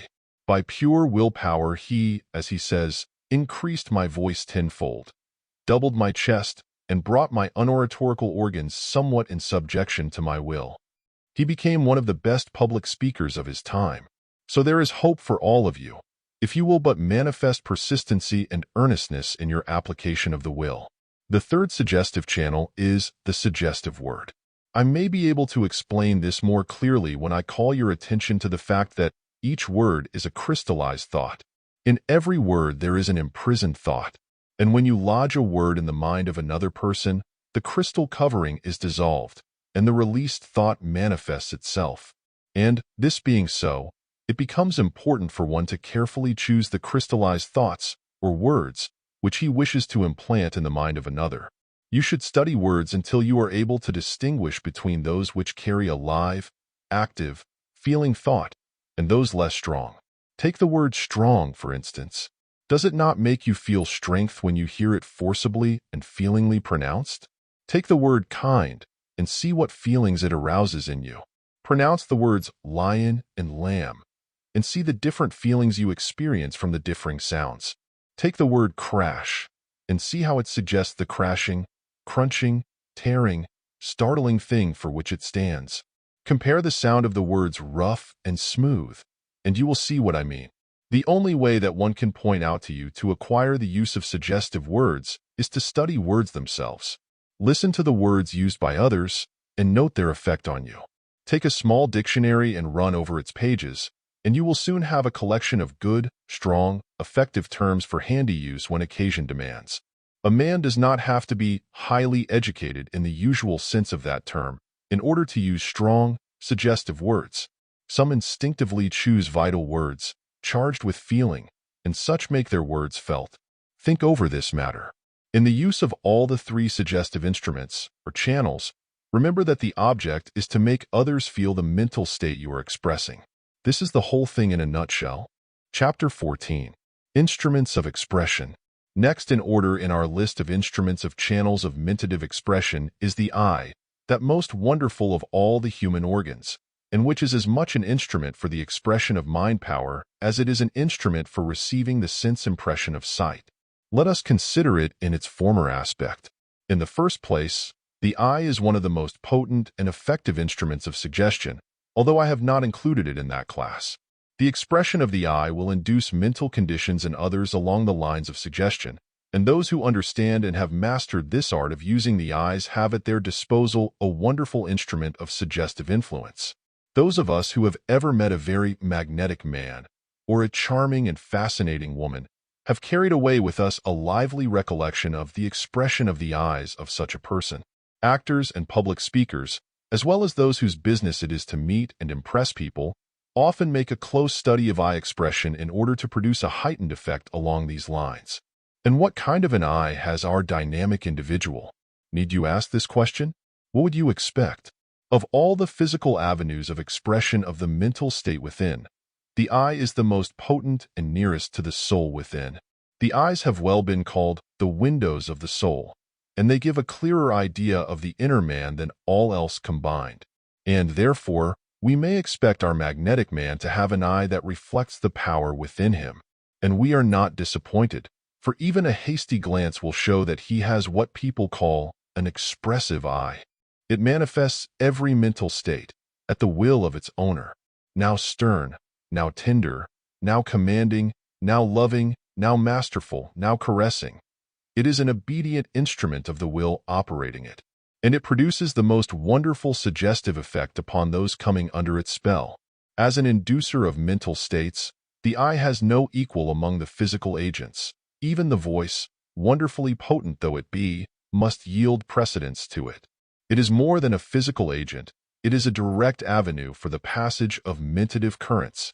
Very dynamic people, when aroused by deep interest, emotion, or desire, combined with will, seem to have a constant stream of mentative energy flowing from their eyes, which is felt by those within their field of influence.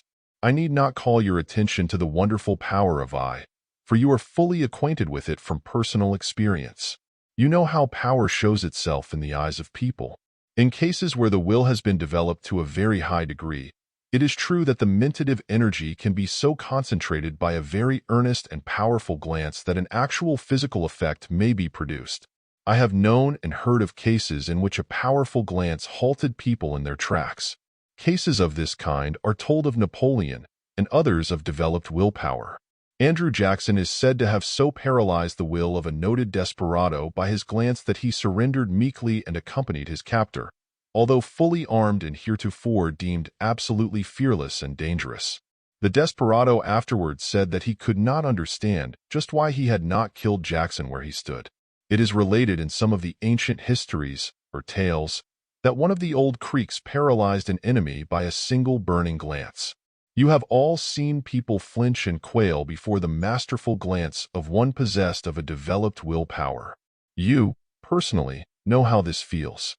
Fothergill says, the steady conflict of the eye is familiar to many of us. The boy looks at his mother to see if she is in earnest in her threat. When older, he likewise looks at his schoolmaster to read his purpose. Two men or women look at each other steadily.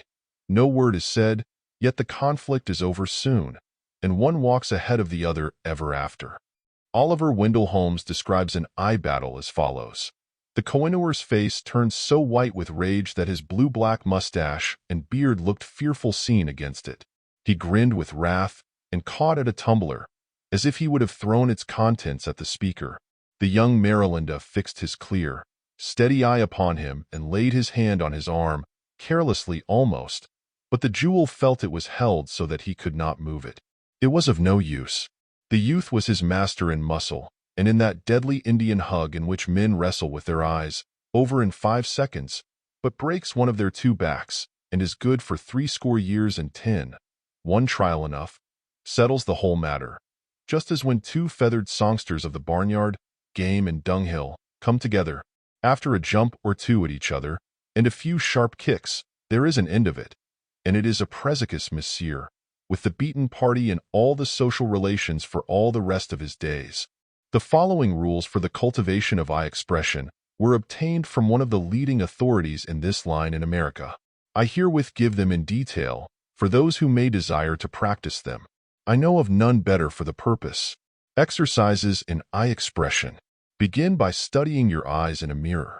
You will see that in the center of the eyeball there is a black spot. This is called the pupil of the eye. The larger circle surrounding the pupil is called the iris. The white of the eye surrounds the iris. The upper eyelid moving over the eyeball produces a variety of expressions, each giving to the face a totally different appearance or expression of suggestive meaning. All recognize the meaning of these different expressions, but very few of us understand the mechanism producing the impression. Standing before your mirror, study these various expressions. The following exercises may help you. 1. Hold the upper lid in such a position that its edge rests halfway between the pupil and top of the iris. This gives an expression of calmness. 2. Rest the edge of the upper eyelid at the top of the pupil. This gives an expression of indifference. 3. The edge of the eyelid resting at the top of the iris gives an expression of strong interest. 4. The edge of the eyelid resting halfway over the pupil gives an expression of deep thought. 5. The edge of the eyelid resting just above the edge of the iris, and thus showing a narrow strip of white between the edge of the lid and the edge of the iris, gives an expression of emotional activity. 6. The above position, exaggerated so as to show as much of the white as possible between the edge of the iris and the edge of the lid, will give an expression of emotional excitement. Practice the above expressions and positions.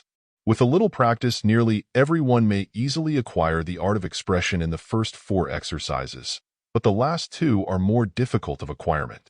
The last exercise, emotional excitement, especially, is found to be quite difficult of attainment, and but a small percentage are able to produce the expression without considerable practice. Practice these movements until you can reproduce them without the aid of the mirror, just as a man may learn to shave without a mirror, by constant practice before one. The exercises will not only enable you to express the different mental states easily and freely, but will also tend to strengthen the muscles and nerves of the eyes themselves, providing that you proceed gradually and do not overtask the eyes at the beginning. Do not scowl or contract the brows in the practices. A few minutes at a time is all that you should use in practicing. When you have mastered the above exercises, especially numbers 5 and 6, you may try the following, which is the most difficult of all. 7. Rest the eyelid in the position of strong interest. Number 3. And then at the same time lift the edge of the underlid to the lower edge of the pupil. This position gives the expression of close scrutiny. You will be surprised at the added power of expression that the careful practice of the above exercises will give you. You will be able to manifest more suggestive feeling and will induce emotional states of feeling in others. A little practice will give you such convincing proof of this that you will not need urging to further perfect yourself in them. The expressions of emotional activity and emotional excitement especially will produce a startling result if used on appropriate occasions when you wish to exhibit the appearance of the deepest emotional excitement and force. The following development exercises are highly recommended by the same teacher who has devoted years to study and experiment along these lines. 1. Open the eyes quite widely, but not so widely as to strain them, and hold them in that position for a few seconds, gazing into your mirror, which must be directly in front of you on a level with your eyes. While gazing, open them a trifle wider still, without straining, and throw an intense expression into them. Do not move the eyebrows, but allow them to remain normal. 2. Resume the above position, and then change to the expression of strong interest. See previous exercises, looking at yourself in the glass just as you would in looking at another person with that expression. 3. Resume position 1, and then gradually change to the expression of emotional activity. See previous exercises, gazing at yourself in the mirror. 4. Resume position 1, and then gradually change to the expression of emotional excitement. See previous exercises, gazing at yourself in the mirror. 5. Resume position 1, and then gradually change to the expression of close scrutiny. See previous exercises, gazing at yourself in the mirror. In the above exercises, you must act as if the reflection of yourself in the mirror were in reality another person whom you wish to influence. The better you act this out, the better will your results be. 6.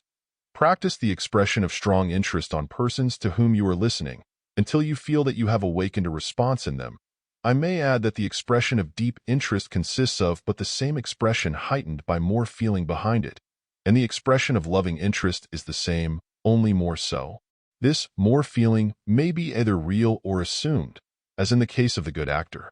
7. Practice the expression of close scrutiny upon other persons upon appropriate occasions in which you desire to appear as taking a deep, critical interest in some proposition, undertaking, theory, etc. Many persons have built up a reputation for being good listeners and keen observers by this practice. I mention it for what it may be worth to you. I am merely giving you the rules of the game, not necessarily advising you to play it. And now I have reached that part of my subject in which I must speak of the power of the eye to convey mentative force. Owing to some law of nervous mechanism not fully understood as yet, the eye is one of the most effective mediums for the passage of mentative currents from one person to another. I shall not attempt to indulge in any special theory on the subject, but shall proceed to the description of the facts of the case. I may add, however, that advanced occultists inform us that portions of the human brain, during a manifestation of strong emotional effort or exercise of will, resembles an incandescent surface, glowing and phosphorescent, and that also there are seen great beams of this incandescent energy streaming out from the eyes of the person and reaching the mind of other persons. And more than this, these beams of energy transmit mental states, thoughts, etc. of the person, just as scientists have found that beams of light will carry waves of electricity and have thus been able to send telegraphic and even telephonic messages over such beams of light. One who has mastered the fascination of the eye is able to convey most readily to others the mentative currents which tend to produce similar mental states by mentative induction as explained elsewhere in this book. If you will but remember the above illustration of the beam of light, along which the electric and magnetic currents travel, and will form a mental picture of these mentative beams from the eye, you will understand the process much better, and you will at the same time tend to give to your own mentative beams a substantial reality, along the lines of visualization. That is, when you wish to use these mentative beams, you should imagine them as actually existing in full force and reality. This will have a tendency to give them a material reality, and thus render them a highly efficient medium for the passage of your mentative currents. And now, right here is the best place to instruct you in the proper use of the eye in what has been called the magnetic gaze, but which would be more properly styled the dynamic gaze.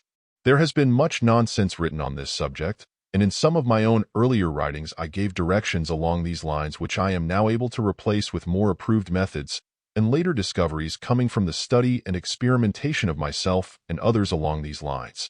I am willing to improve upon my own methods as well as upon those of others. I have no false pride upon this subject, and if tomorrow I find that I can improve upon my work of today, I shall do so and give my students the benefit of the change, instead of stubbornly sticking to it, just because I had once stated a theory, fact, or result. There is no standing still in scientific work. He who stands still really goes backward. The former instructions regarding the magnetic gaze told the student to concentrate his gaze at the root of the nose of the other person, that is, right between his two eyes. Now this was all very well, but there is a far better plan. This focusing the gaze between the eyes of the other person really results in crossing your gaze, and thus robbing it of a portion of the direct electromagnetic power that it possesses. You may prove this by holding up a pencil before your eyes and focusing your eyes upon it as you draw it nearer and nearer to your eyes. The nearer you get to the pencil, or to the other person, the more will your gaze be crossed and the effect impaired. A gaze from a pair of crossed eyes is not nearly so dynamic as one from a pair of straight eyes, giving out a direct, forceful impression. The new dynamic gaze is performed as follows. You do not focus your gaze at a point between the two eyes of the other person, but instead, you gaze directly and straightly into his two eyes with your two eyes. You will find this difficult and tiring if you perform it in the ordinary way, and herein lies the secret. Instead of focusing your eyes upon his, as if you really wish to see the color of his eyes, you must so focus your eyes that you are really gazing through him, as if he were transparent and you wish to see something beyond him. A little practice before a mirror will show you what I mean better than I can explain it to you in words. Practice at gazing through objects will aid you in acquiring this gaze. Try, for instance, focusing your eyes upon the wall opposite you as you raise your eyes from this page. Then as you look at the wall, slowly pass your hand before your eyes at a distance of about 2 feet. But don't change your focus. Don't see the hand plainly, but keep your gaze focused on the wall, as if you could see it through the hand. This gaze must not consist of a blank, vacant, stupid stare, but must be intense and earnest. Practice on objects as above stated, and with your mirror, will aid you in perfecting the gaze. It will help you if you have some friend with whom you can practice it. The other person will not be aware that you are not seeing him and are gazing through him. To him it will appear that you are giving him a very deep, intense, steady, earnest glance. He will see your pupils dilate, as they always do when looking at a distant object, and your expression will be one of calm, serene power. And another important point about this gaze is that you may maintain it a long time without tiring the eyes, and without the eyes watering or blinking. You may outstare another person or animal in this way without fatigue, while the other's eyes grow tired and weak.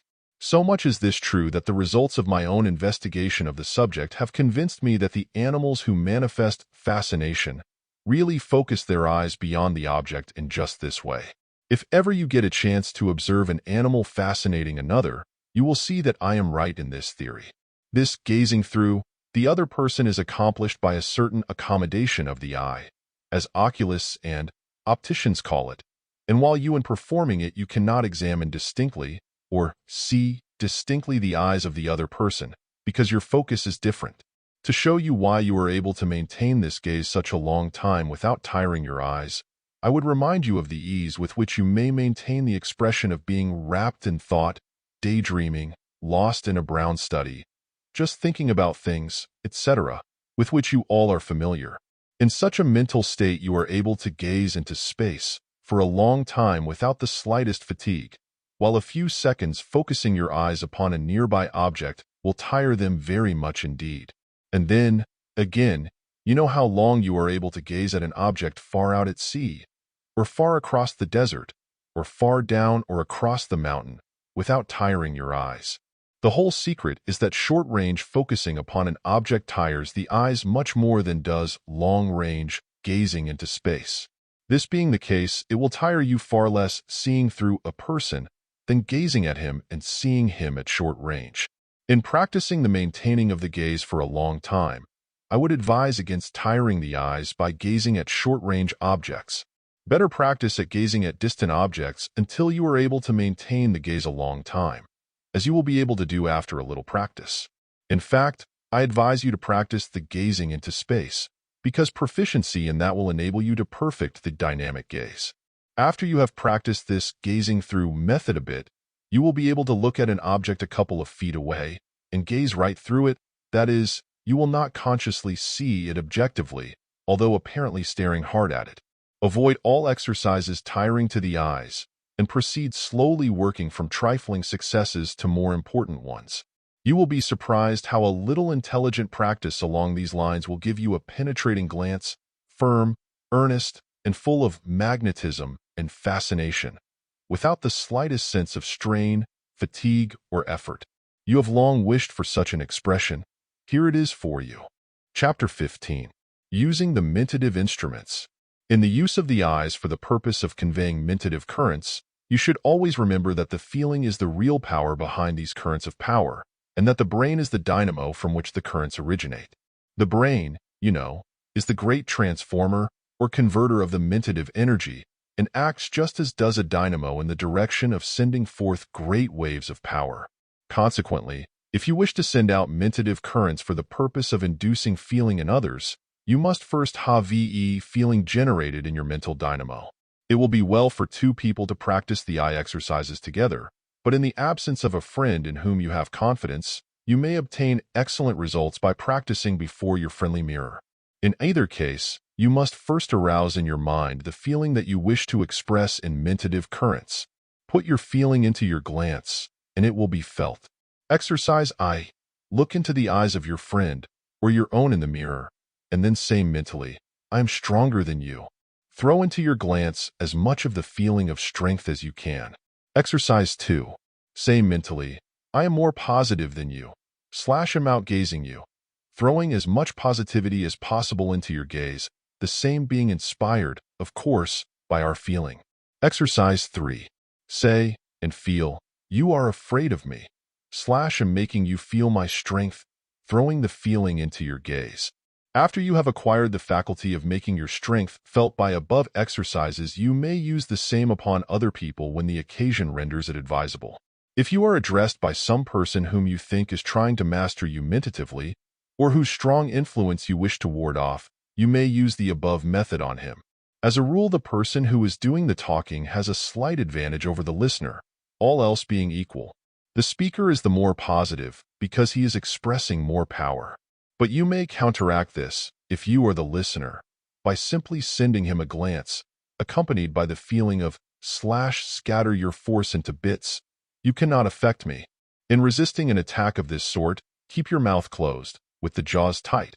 For this, bite denotes strength and firmness, and brings into play the parts of the brain manifesting these qualities, and thus charges your mentative currents with these feelings. At the same time, gaze firmly and steadily into the eyes of the other, using the dynamic gaze. I would bid you remember that the person standing has an advantage over the one sitting. Avoid the sitting position when the other person is standing. Do not give him this advantage, but take it yourself if you can. In speaking to persons and requesting them to do something, you should accompany the verbal request by a mental command. For instance, if you say, you will do this for me, won't you? This is the suggestive form of questioning, remember? You should accompany the question with the command, made mentally, with the proper glance, you shall do this. If you are the person requested to do something that you do not wish to do, you should answer, no, I do not care to do this, or I do not see my way clear to do it, or I am unable to oblige you, etc., etc. But at the same time you must send the mental answer with its accompanying glance, I will not do it, and you cannot make me. A well-known teacher along these lines several years ago taught his pupils to gaze into the eyes of persons whom they wished to affect, at the same time saying mentally, am looking at you. I am looking through your eyes into your brain. My willpower is stronger than yours. You are under my control. I will compel you to do what I wish. You must do what I say. You shall do this. Do it at once. It will readily be seen that this will generate a powerful mentative current if there is a sufficiently strong feeling, will, and desire behind it. But right here I shall give you an antidote for this kind of influence. In all cases where you are attacked mentally in this way, you may dissolve the force by a positive denial. The positive denial is the powerful force that scatters into tiny bits the force directed against one. It is a destructive agent, just as is the positive statement a constructive or creative one. One who understands the scientific use of this destructive force may undo the mentative work of others to a surprising degree. By a strong, positive denial, you may scatter and disintegrate any mentative influence directed against you. This formula will give you a general idea of it. Suppose that you are repelling a statement such as given above. In that case, you should say mentally, accompanying it with the proper glance, with feeling back of it, deny positively your power over me. I deny it out of existence. I will not do your bidding, and I deny your right and power to command me. I deny your power, and I affirm my own. You may cultivate this power to use the positive denial by practicing on an imaginary person whom you may suppose is trying to influence you. Imagine the strong, positive person before you, trying to influence you, and then start in to practice the positive denial on him, until you feel that you have beaten him off and have sent him flying away in retreat. These imaginary mental battles will develop a great power of mentative resistance in you, and I advise you strengthen yourselves along these lines. If you feel that you are weak, you may improve on the above exercise by imagining that after your enemy is in full retreat, you follow him up and pour statement after statement into him, changing your position from a defender into an attacking force. These imaginary rehearsals will do more for one than people think possible. They are like stage rehearsals that make perfect the actors. They are the fencing lessons from which the swordsman gains skill and strength. Practice, practice, practice makes perfect in everything.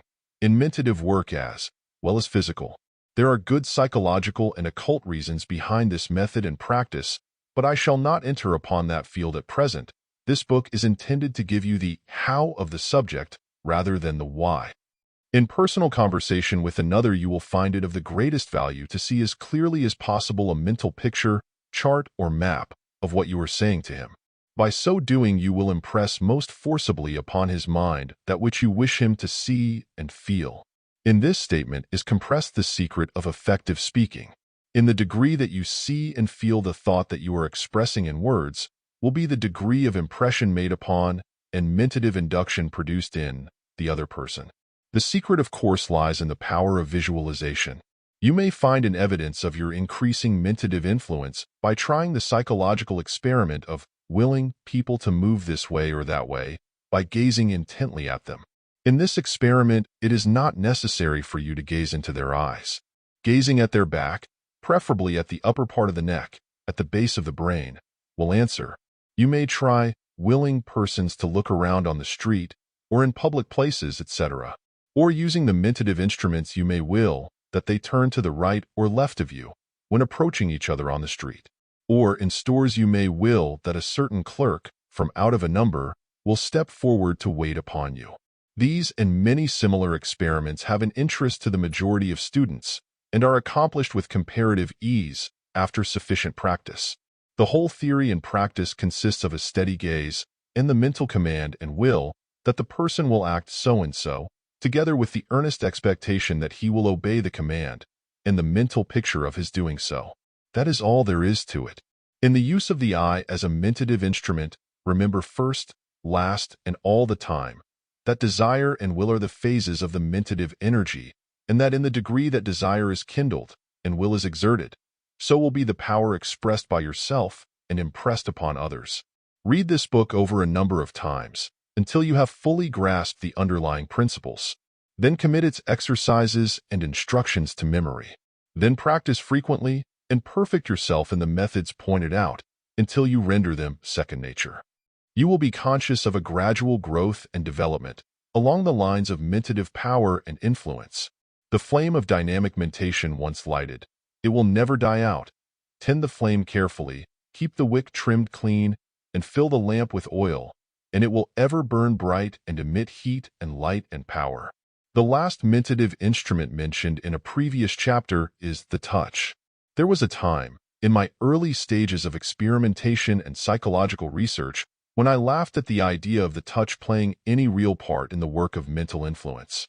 Of course, I saw the effect of the touch in certain phases of psychological work, but I believed that it was all merely suggestion. But I soon learned that the touch was really a most potent instrument of mentative energy. I now explain it by the idea of the nerves being like the wires upon which the electric current travels. The brain is the dynamo, or converter of the energy, and while the latter travels in waves and currents without any wires, just as do the waves of the wireless telegraph, still if there is a wire to be had, then it follows the lines of least resistance and takes advantage of the nerve wire. Certain parts of the body have nerve cells very highly developed in them, are in fact miniature brains. In the cases of some persons of sensitive and trained touch, there exist little clusters of nerve cells at the ends of the fingers that act like miniature brains. The lips are also highly developed in this respect, as the well-known phenomena of kissing evidences. The fingers and hand are excellent polar mediums for conveying the mentative energy that pours down over the nerves from the brain, and through which it passes to the other person. The use of the touch of the hands as a channel for conveying mentative energy depends greatly upon the development of the hands by the individual. Those who understand this matter develop the conductivity of the hands by treating them as follows. Think of your hands as excellent conductors of mentative energy, and imagine that you can feel the energy pouring down the nerves of your arms and out of your hands, obeying your will, when you shake hands with people. You will soon develop your hands to such a degree that some sensitive persons will actually feel the current passing into them. Always accompany the passage of the current with the thought or feeling that you wish to induce in the other person, just as you do when you use the dynamic gaze. In fact, the gaze and the hand clasp should be used together, when possible, for by so doing you double the effect. When you shake hands with a person, throw mind and feeling into it, and do not fall into the mechanical, lifeless method so common among people. Throw your feeling down to your hand, and at the same time make a mental command or statement appropriate to the case. For instance, grasp the person's hand with feeling and interest, saying mentally at the same time, "You like me then." When you draw your hand away, if possible, let your fingers slide over the palm of his hand in a caressing manner, allowing his first finger to pass between your thumb and forefinger, close up in the crotch of the thumb. Practice this well, until you can perform it without thinking of it. That is, make it your natural way of shaking hands. You will find that this method of shaking hands will open up a new interest in people toward you, and in other ways you will discover its advantage. You never knew a fascinating person who did not have a good hand clasp. It is a part of the fascinating personality. There are many persons, well grounded on the psychological principles underlying the subject, who use the hands as a medium for mentative energy without shaking hands. For instance, they sit near the other person and place their hands so that their fingers will point toward him, at the same time willing that the current flow through the fingers and toward the other. They also use their hands in conversation, so as to have the tips of their fingers pointing toward the other. This last plan becomes highly effective when used with the appropriate gestures, for it is akin to the mesmeric pass of the hands. In this connection, I would say beware of the person who is always trying to put his hands on you. Beware of the pawing over process. Avoid it in the ordinary way, if possible, or else deliberately practice the positive denial toward the person, holding the idea and mental statement that I deny the power of your magnetism. I scatter it by my denial. In concluding this chapter, I would especially caution young women, and older ones for that matter, against allowing men to be familiar with them in the direction of holding hands or similar practices. Not only does this familiarity breed contempt, but there are good psychological reasons why the practice is to be condemned. You have seen what part the hands play in magnetizing, as it is called, and is it not clearly discernible how one may use the hands in this petting and all that sort of thing in order to psychologically affect another person?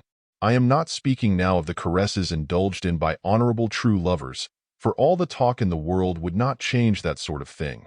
But I am alluding to the indiscriminate pawing over on the part of strange men that some young girls allow.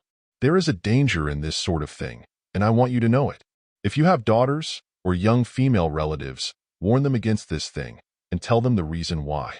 And the same thing is true of the man who is always patting other men on the shoulder, or resting his arm around them, or else taking hold of them in a friendly, caressing way during a conversation. Such men may not know the psychology of the thing, But they have found out that this sort of padding up makes other men more impressible and amenable to their influence, and so they practice it. Make them stop it, either by moving away or by positive denial. Now, once more, remember the power of this positive denial as a disperser and disintegrator of adverse influence. If this book taught you nothing else, it would still be worthwhile to you because of this one point of instruction. For this positive denial is a mentative armor that will protect you, a mentative sword that will defend you, a mentative lightning flash that will clear the mental atmosphere. Learn the secret of positive statement and positive denial, and you are clad in an invulnerable armor and are armed with the weapon of power, and so you may, like the warrior bold, go gaily to the fray. But, after all, the secret of influence in our dynamic individual lies in his mental states. The outer forms are but reflections of the inner. If you will cultivate the connection between your mind and the great universal will, the universal mind power, then your will becomes so strong that the outward expressions will come of themselves. But in mounting the first steps of attainment, it becomes important for the student to pay attention to the outward characteristics, because by so doing he makes a clearer mental path for the acquisition of the desired mental states. By the very laws of mental suggestion, he is able to imitate these outward expressions, and thus induce in himself the mental states, which, in time, become habitual. I do not mean that one should allow the suggestion of the other's appearance to move him in this way. This is not the idea. What I mean is that one may by autosuggestion so reproduce the outward characteristics associated with the desired mental state or quality, and by acting them out actually materialize into reality the mental states themselves. Remember the rule. Mental states take form in action, and action reproduces their associated mental states. It is a rule that works both ways. The voice makes the phonographic record, and the latter reproduces the sound. Remember this illustration, for it will help you to get the right conception of the psychological law underlying the phenomenon. There is a certain point to which I would direct your attention at this stage. I refer to the well-known psychological fact that mental states express themselves in physical action. Every mental state has its associated physical action, and these actions, when perceived by another person, are apt to induce similar mental states in that person, along the lines of mental suggestion. But there is another law, less understood by the public, and that is that the manifestation of physical action tends to induce in the mind of the person performing it the mental states generally associated with the production of the action. Let us take a common example to illustrate the operation of these two related laws. Let us suppose that you are holding a mental state of anger, fight, combativeness, etc. In that case, you will find that your brows will frown, your jaws will be fixed in a savage bite and slightly protruded, and your hands will be clenched. The mental state has taken form in physical action. Very well, then, you all recognize this fact. But there is the law reversed. If you will frown deeply, clench your fists savagely, fix your jaws in a fighting trim, etc., and will maintain that physical attitude for 5 minutes, at the same time allowing it to manifest in your walk, etc., as it surely will, without interference, you will find yourself growing into a mental state of annoyance, combativeness, etc., and if you keep it up long enough, you will be mad in earnest. So true is this that if you carry the thing far enough and run into someone else, you will be very apt to get into a row with him. And, still more remarkable is the fact, the person that you run into will be very apt to take up the mental suggestion of your manner, and will also feel fighty. It would not take much to stir up trouble between the two of you. And, still more remarkable, if you continue this physical attitude until it produces the mental state, you will find that you are inducing similar mental states in those around you by the agency of mentative currents.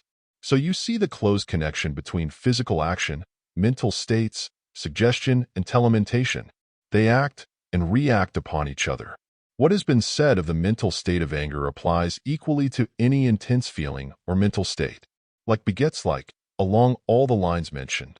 Now, all this means that the man who is possessed of a strong mental state will manifest, unconsciously, the physical actions which will affect others, along the lines of mental suggestion.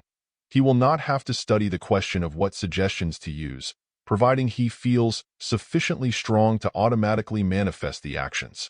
But when a man does not feel sufficiently strong to manifest the suggestive actions, he may produce the same effect by acting the part without being actually involved in it, by first reproducing the physical actions, which will thus induce a sufficiently strong mental state to manifest itself both along the line of suggestion and also along the line of personal magnetism. Every good actor induces feeling in you in this way, along both these lines. And you may do the same if you want to.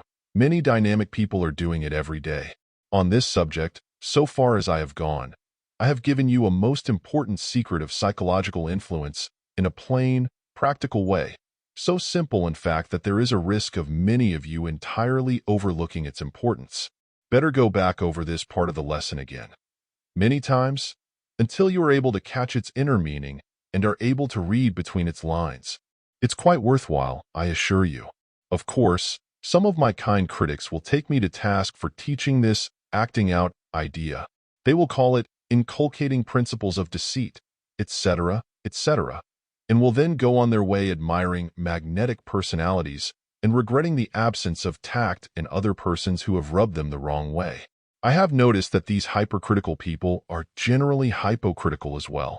I have known many good men who were not dynamic, and the world turned them down and often jumped all over them. And I have known quite a number, not quite so good, who possessed quite a goodly degree of dynamic force, and the world received them with open arms and showered its praises and rewards upon them. But this does not mean that one cannot be good and dynamic at the same time. There are plenty of good men who are highly dynamic, and there are plenty of bad men equally so. And there are plenty both good and bad who lack dynamic force. But note this fact, please, that the good men and the bad men who are highly dynamic generally manage to get there along their own line of life. And both the good and bad who lack dynamic force are generally stranded along the wayside. Dynamic force is neither good nor bad. It is a natural force and is used by all. In this respect, it is like any other natural force. And then again, this book is not for the purpose of teaching the bad use of dynamic force, rather than the good. It states the principles and the law as they are. It is true that the bad man may take advantage of the law and use it for bad purposes, but so may the good man take advantage of it and make himself a greater power for good. Dynamic force is just as effective in the preacher as it is in the confidence man, and just as effective in the salesman and businessman and everyday person as it is in either the preacher or the confidence man. It is a natural quality and has nothing to do with good and bad, any more than has elocution, oratorical ability, or personal appearance. If the good folk prefer to leave this important subject for the bad folk, that is their own concern, not mine. Personally, I feel like the old preacher who was remonstrated with by some hidebound old parishioner regarding certain musical innovations that had been introduced in the church service. The old preacher looked kindly at the old veteran conservative of the flock and said, "Well, brother, it may strike you in a different way, but to me it seems wrong to allow the devil to monopolize all the good music. I believe in giving the Lord his share of it." And I say amen to this idea. If dynamic mentation was as much used to further the interests of right as it has been to further the interests of wrong, the old world would get down to a little easier motion. If the preacher would make his talks as dynamic as the actor does his plays, and the lawyer does his appeals to the jury, there would surely be something doing in church work, and the prevailing emptiness of the pews would be cured. If goodness was made as attractive as badness, the devil would be placed on the retired list. Chapter 16. Mental Suggestion. Before beginning our consideration of the subject of mental suggestion, let me call your attention to the following general statements regarding mentative induction, in which general subject is included the subdivisions called personal magnetism, mental suggestion, and telementative induction, respectively. 1. Mental states may be caused by mentative induction. 2. Such induced mental states may be caused by the mentative currents of personal magnetism, or by the mentative currents of telementation, or by mental suggestion. 3. Mentative currents are waves or streams of vibrant mind power, emanating from the minds of people and carrying with them the vibrations of mental states, the vibrations tending to induce similar mental states in the minds of people within the field of induction. B. There are two poles of mind power, i.e., the emotive pole manifesting desire, feeling, emotion, etc. In the motive pole, manifesting will, etc. The acting force, affecting other minds, manifested by these two poles being called desire force and willpower, respectively. C. Desire force tends to awaken similar vibrations in the minds of others, thus producing similar desires. Or it charms the wills of others and causes them to carry out its desires, its action and nature bearing a strong resemblance to feminine mental power. D. Willpower tends to awaken desire in the minds of others by sheer mastery and forcefulness. It also acts in the direction of combating and overpowering the wills of others and taking them captive. It also directs, masters, concentrates, or restrains one's own desire force on occasions. Its action bears a strong resemblance to masculine mental power. E. When the mentative currents are emanated and mentative induction is manifested, when the projector and recipients are in the personal presence of each other, we use the term personal magnetism.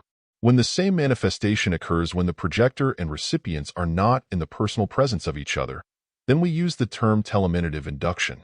But the principle employed is the same in each case, induction through telementation being the operative principle. In personal magnetism, however, mental suggestion usually assists in the induction of mental states. For this reason, mental suggestion should be studied in connection with personal magnetism, being supplementary thereto.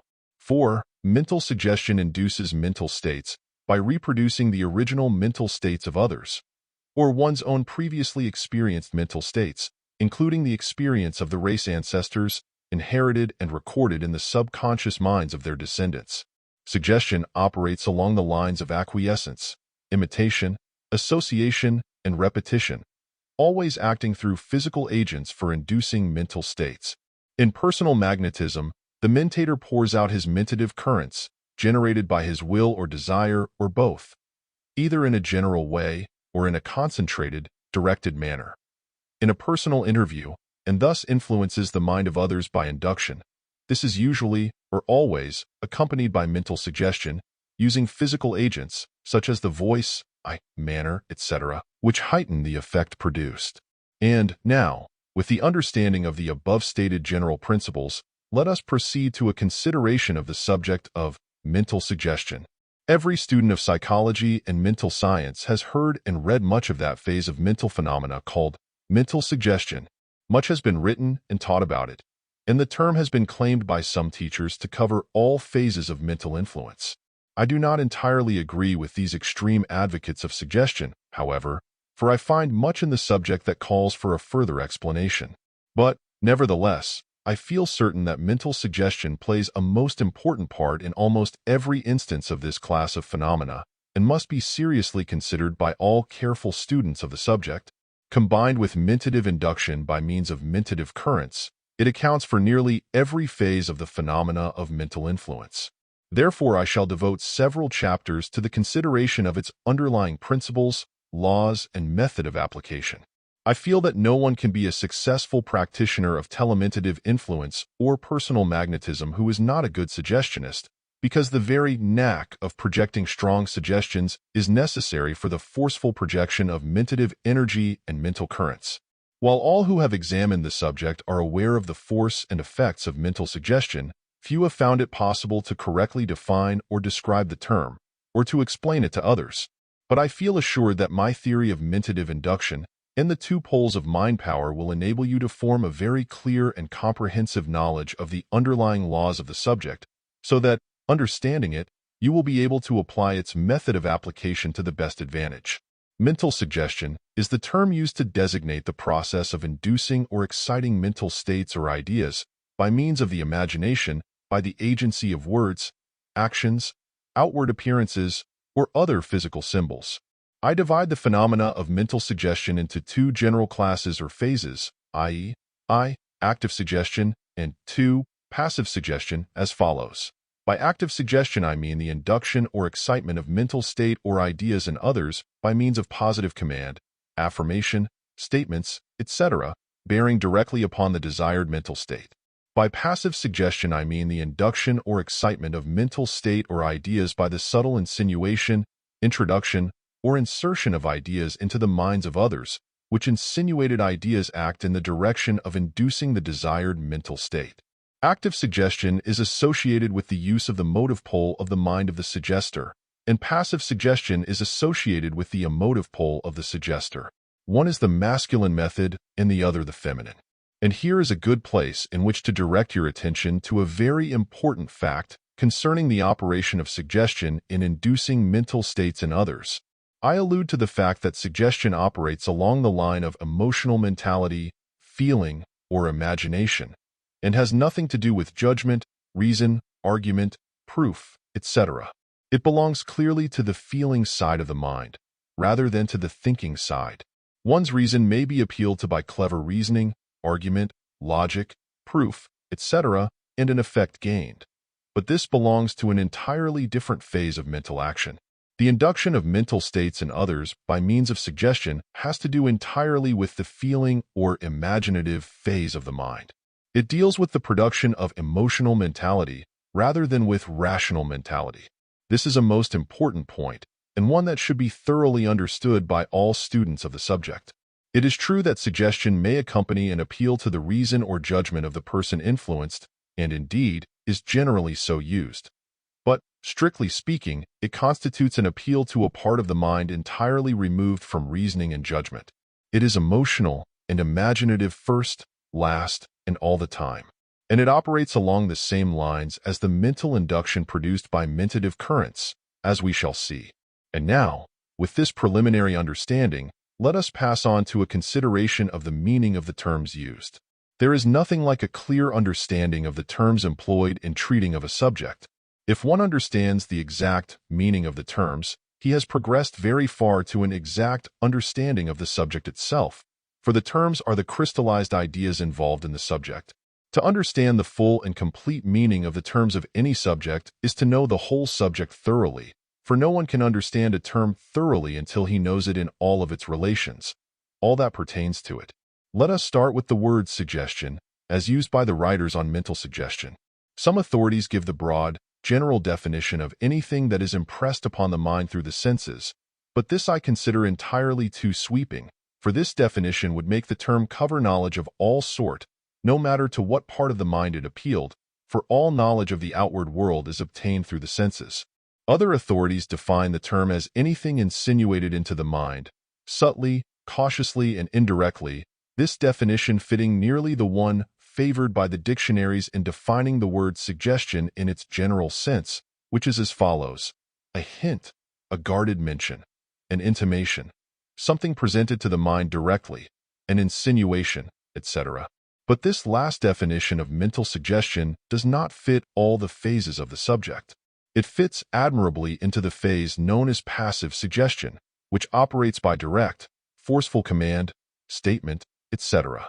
And so I must give my own definition of the term to fit my conception of and understanding of its meaning. I, therefore, here define my use of the term mental suggestion as follows: a physical agency tending to induce or excite mental states or ideas through the imagination. This is a broad definition, which, I think, will cover all the observable phenomena of mental suggestion. I use the word physical to distinguish suggestive agents from the mental agents inducing mental states by the operation of mentative currents, telementation, etc.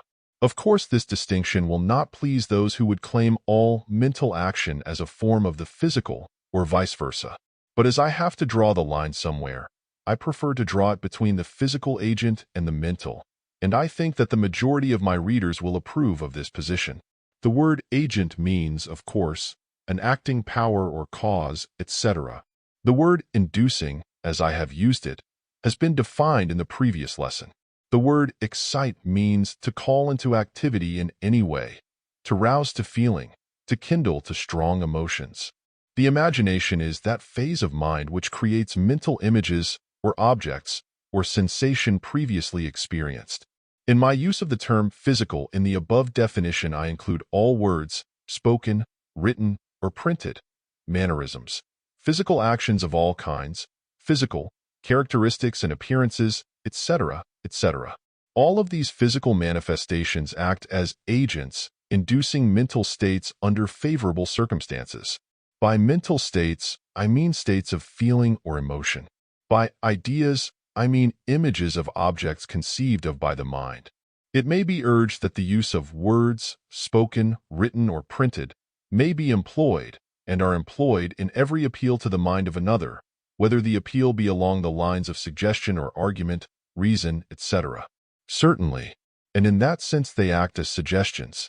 Arguments appeal to judgment and reason, but not to feeling, emotion, or imagination, which are, on the contrary, excited or induced by suggestions or other forms of emotional induction. One may present an idea to the mind of another in a bold, forcible, logical manner, accompanied by argument or proof, but this is an appeal to reason and judgment, not to feeling or emotion, which belong to an entirely different field of the mind. Then again, many personal appeals, which are apparently made to reason, are really made to the emotional side.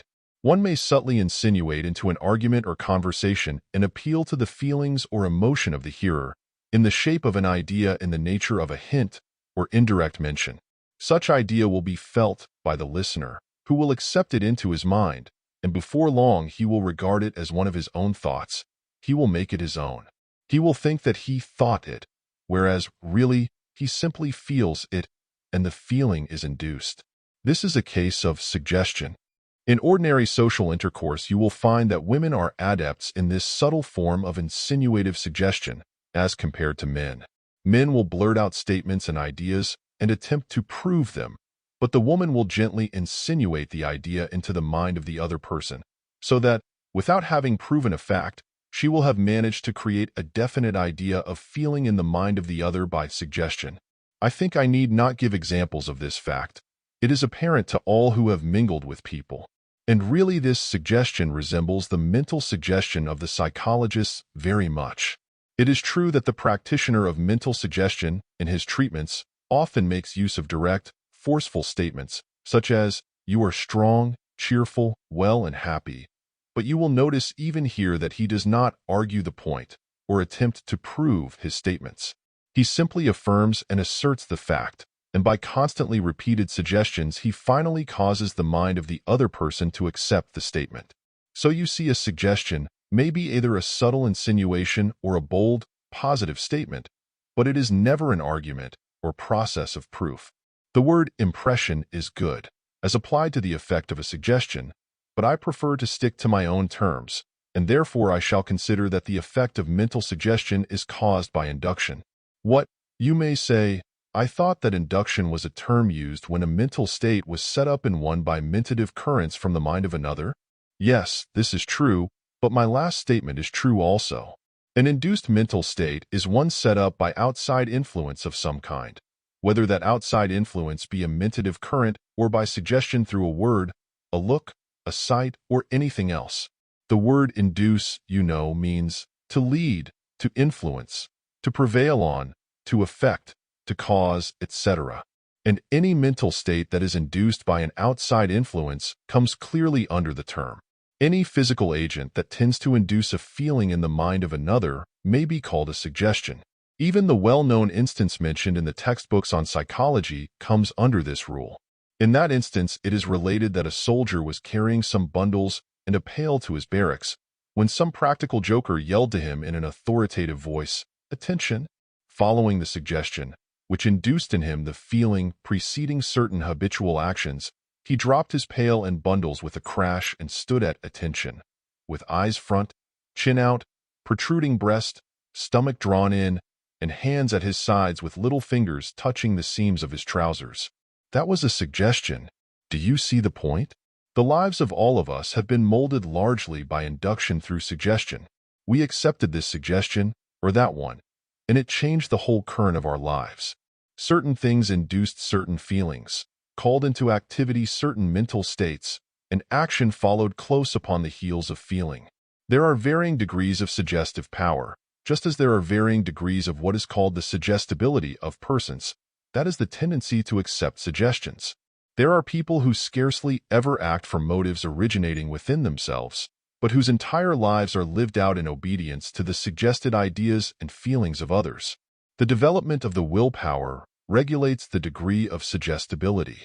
The man of the strong will is not so easily affected by a suggestion as is one whose will is weak, and who accepts without resistance the suggestions coming from all sides. But note the apparent paradox. Persons of weak will may have their wills so developed and strengthened by scientific suggestive treatment that they may become veritable giants of will. The careful student may feel inclined to ask me, at this point, why I speak of suggested ideas, when I have said that suggestion has to do with mental states of feeling and emotion. Are not ideas, he asks, something connected with thought rather than with feeling? The question is a proper one, and I must meet it. The word idea comes from the Greek word, meaning to see. In its general use, it means a mental image, or a general notion or conception held in the mind. An idea is symbolic image held in the mind. It is a symbol of something thought or felt. Ideas are not formed by thought alone. Feeling contributes its share of these mental images. To tell the truth, the majority of people scarcely think at all, in the highest sense of the word. Their reasoning and logical faculties are very rudimentary. They accept their ideas at second-hand or second-hundred hand. Their thoughts must be predigested for them by others, and the handed-down idea is the result. The majority of ideas held in the mind of the race arise from feeling and emotion. People may not understand things, but they have experienced feelings or emotions regarding them, and have consequently formed many ideas and ideals therefrom. They do not know just why an idea is held by them. They know only that they feel it that way. And the majority of people are moved, swayed, and act by reasons of induced feelings, rather than by results of reasoning. I am not speaking of intuitional feelings now, but of the plain, everyday, emotional feeling of people. Do you know what a feeling is? The word, used in this sense, means a mental state, emotion, passion, sympathy, sentiment, susceptibility, etc. And emotion means an excitement of the feelings. Feelings belong to the instinctive side of our mind, rather than to the rational or reasoning side. They spring up from the subconscious strata of the mind, in response to the exciting cause coming from without. The instinctive part of our minds are stored with the experiences, feelings, emotions, and mental states of our long line of ancestors, reaching away back to the early beginnings of life. In that part of the mind are sleeping instincts, emotions, and feelings, our inheritance from the past, which await but the inducing cause to call them into activity. The reason or judgment, by means of the will, act as a restrainer, of course, according to the degree of development of the individual. And these outward agents, if of a physical nature, are suggestions of all kinds. Look around you at the world of men and women. Then tell me whether they seem to be moved principally by reason or feeling. Are their actions based upon good judgment and correct and careful reasoning? Or are they the results of feeling and emotion? Do people do things because the things are considered right in the light of reason, or do they do them because they feel like it? Which produces the greatest motive force? An appeal to the reason of a number of people, or an appeal to their feelings and emotion, which sways a gathering of people, the votes of a people, the actions of a mob, reason or feeling, which moves even you, good student, reason or feeling? Answer the questions honestly, and you will have the key of suggestive influence. Chapter 17. 4 kinds of suggestion. Mental suggestion produces its effect upon the minds of people along one or more of 4 general lines or paths of action. All the phenomena coming under this head may be placed in one or more of the 4 classes. These 4 paths, or lines of action, along which mental suggestion operates, are as follows. 1. Obedience. 2. Imitation. 3. Association. 4. Repetition. I shall now proceed to consider these 4 paths, or lines of action, separately, in order, and in detail. Beginning with the first mentioned line of action, let us consider suggestion through obedience. Suggestion operating along this line consists of the induction of mental states, etc., by the agency of a positive statement, assertion, assumption, authoritative attitude, etc., which so impresses itself upon the mind of the person suggested to that he sets up no opposition or resistance, but acquiesces quietly to the suggestion made to him. The most common form of this first method of suggestion is seen in the very general acquiescence to real or pretended authority on the part of the majority of people. When such people hear a statement made, positively and in a tone of conviction, by some person in authority, they accept the statement and the feelings arising from the accepted statement without resistance and without any attempt to submit the matter to the exercise of their reason. And this is true not only when the person speaking has really a right to speak authoritatively by virtue of his knowledge, experience, wisdom, etc., but also when some pretender sets up an appearance of authority and speaking in a positive style, assuming the "thus saith the Lord" manner, impresses his hearers with the idea he wishes to suggest to them. And then the good folk meekly acquiesce without question and allow their feelings to be aroused accordingly, for the feelings are generally followed by actions in accord therewith. It is astonishing, from one point of view, to see how obedient to this form of suggestion the masses of people are. They will allow their mental states, feelings, and emotion to be induced by the impudent statements and claims of cunning, shrewd, and designing men, as well as by ignorant, self-deluded fanatics who thus influence and sway them. These self-constituted authorities utter their oracular statements and opinions in a tone of absolute certainty, and the crowd takes them at their own valuation. It seems to be only necessary for some positive man to attract the attention of the people and then make some bold claim or statement in the proper manner and tone, and with their appearance of authority, and lo, some of the people, at least, fall into line. Did you ever think that people as a rule are obedient animals? Well, they are, providing you can manage to impress them with your authority. It is much easier for them to acquiesce than to refuse to do so. They find it easier to say and think yes rather than no.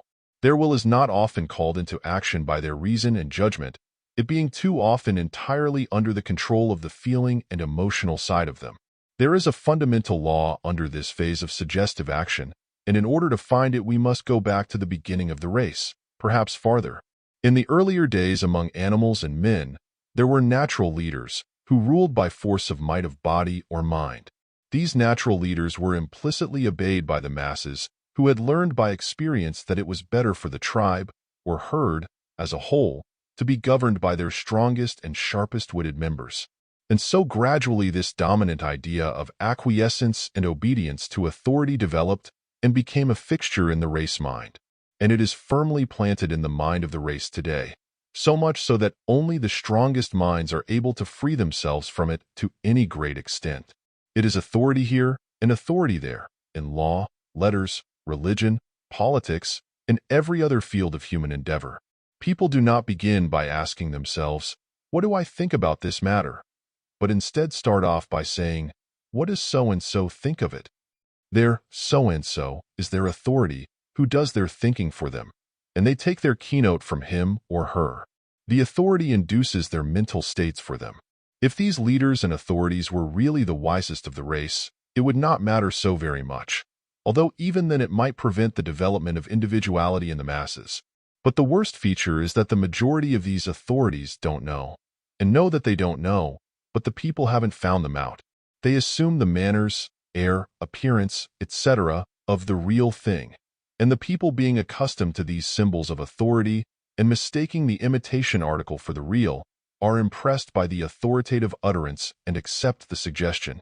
This fact is well known to the classes that prey upon the public. The confidence men, in and out of the criminal class, assume this air of authority, and their suggestions are accepted by the people. They are good actors. That is one of the requisites of the suggestionist, and these people understand the law. They proceed upon the theory accredited to Aaron Burr. That remark, you may remember, was that the law is that which is boldly asserted and plausibly maintained. And so these folk keep on boldly asserting and plausibly maintaining, and find that it generally goes. To see a principle in its naked simplicity, one should look for its operation in extreme instances. And the extreme instance in this case is the hypnotic subject who has surrendered his judgment entirely to the mind of the operator. The subject will acquiesce in the most absurd suggestions from the operator and proceed to carry them into effect. And suggestion, is the active factor in hypnotism, the hypnotic condition being only a psychological condition in which the effect of suggestion is heightened. But one does not have to go to the ranks of the somnambules for striking illustrations. for such are to be found in all walks of life among people who have no individuality of their own, but who seem to live and act entirely upon the say-so of others. They have no quality of initiative, but must always be told just what to do and how to do it by others. These people will accept almost any kind of suggestion, if made by others in an authoritative tone and manner. They do not have to be persuaded by argument, but are fairly driven and ordered to do things by stronger-willed persons. They are impressionable and sensitive, and seem to have no wills of their own. These people are very suggestible, and every day's history records many startling cases of the effect of suggestion through acquiescence on the part of such people. The keynote of this form of suggestion is a positive statement or command, given with the air and appearance of authority. The secret of the effect is the tendency upon the part of the majority of people to acquiesce in an authoritative statement or command, rather than to dispute it, and the tendency toward thinking yes rather than no. This form of suggestion is to be observed in the highest degree among those who have always depended upon others for orders or instruction, and who have not had to use their own wits and resources in life. Unskilled laborers and the sons of rich men belong to this class as a rule. These people seem to need someone to do their thinking for them, even in the smallest events of their lives, and are most suggestible along these lines. Then the degree of suggestibility along these lines decreases as we ascend among people who have had to do things for themselves, and who have not depended upon others so much. It is the slightest among people who have had the ordering of others to do, or who have had to depend upon their own wits in getting through life. The men of marked degree of initiative have scarcely a trace of this form of suggestibility.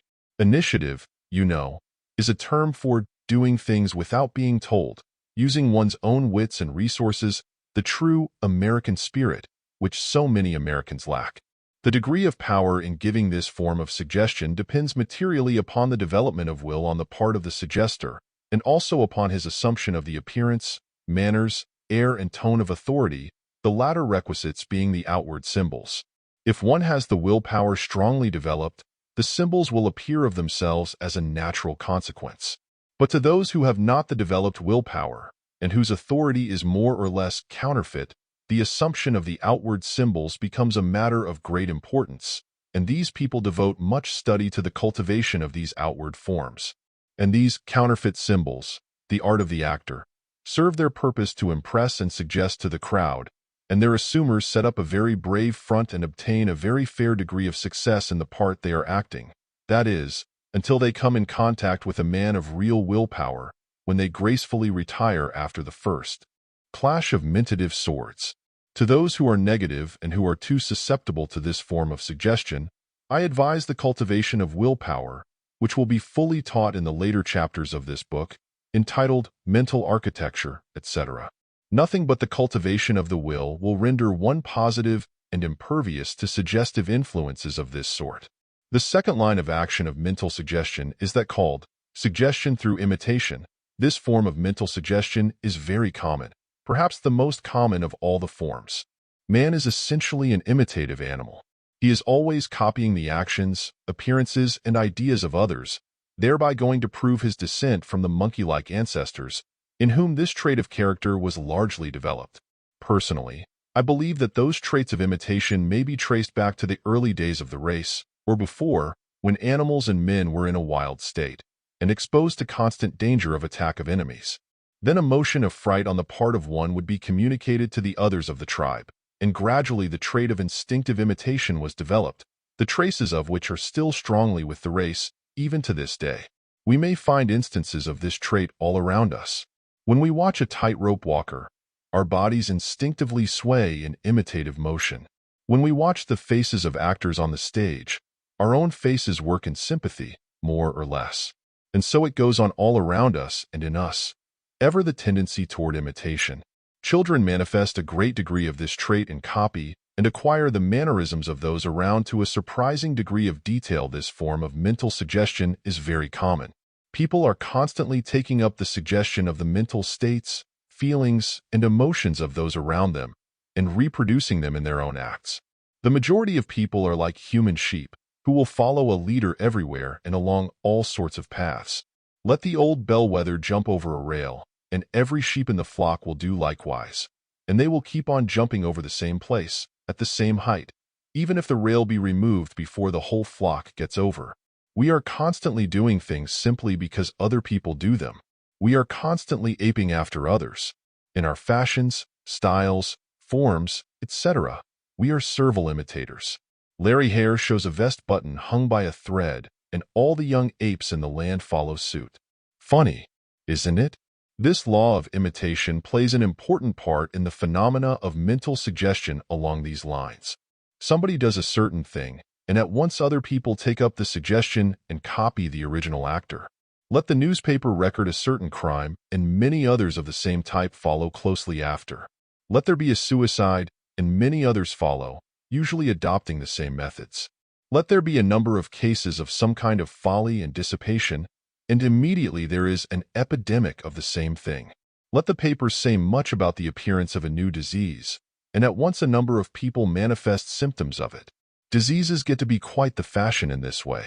The feelings and emotions of the instinctive part of the mind are called into sympathetic action along the lines of imitative suggestion, and physical effects follow shortly after.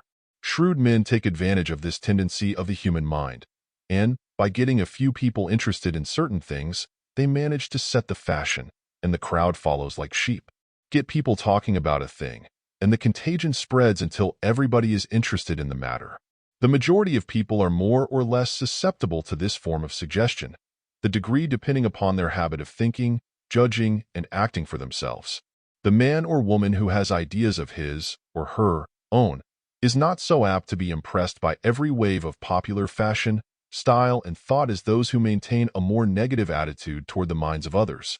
The method of curing an undue tendency toward imitative action is to start in to build up your individuality and to develop positivity along the lines mentioned in the concluding chapters of this book. The third line of action of mental suggestion is suggestion through association. This form of mental suggestion is very common. It is based upon the acquired impressions of the race, by which certain words, actions, manners, tones, appearances, etc., are associated with certain previously experienced mental states. Mental states take form in physical action and expression, as we know. A man feeling in a certain way is apt to express himself by certain actions or in certain words. These actions and words thus become symbols of the mental state producing them, and consequently they produce upon the mind of the person seeing or hearing them the mental image connected with that mental state. And this mental image is calculated to induce a similar or corresponding state in the mind of the person seeing and hearing, so that these symbols are really mental suggestions, since they tend to induce mental states. I wish to remind you that every written, printed, or spoken word, or words, is the outward and physical expression of some inner mental state of the person uttering or writing the words. The words are the outward and visible signs of an inward feeling. Remember this always. Mere words, in themselves, have no suggestive value. The value depends upon the meaning impressed upon them by the mind of the person using them, accompanied by an understanding of their meaning by the person hearing or reading them. The word horror, for instance, or uncanny, has a definite meaning to persons familiar with it.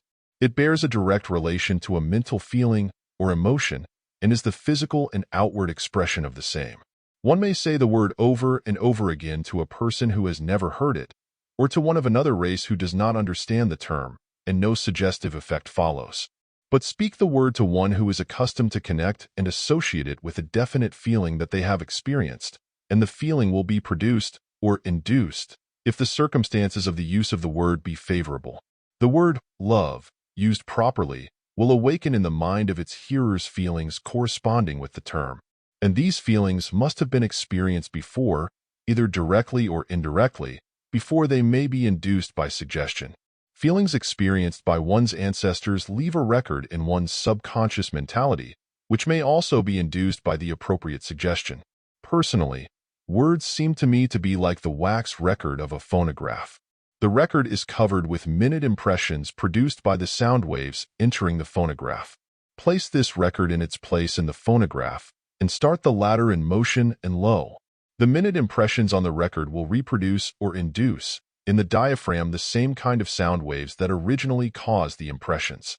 In this way a word, which is the physical symbolic record of feeling, will produce its associated feeling in the mind of the person hearing or reading it.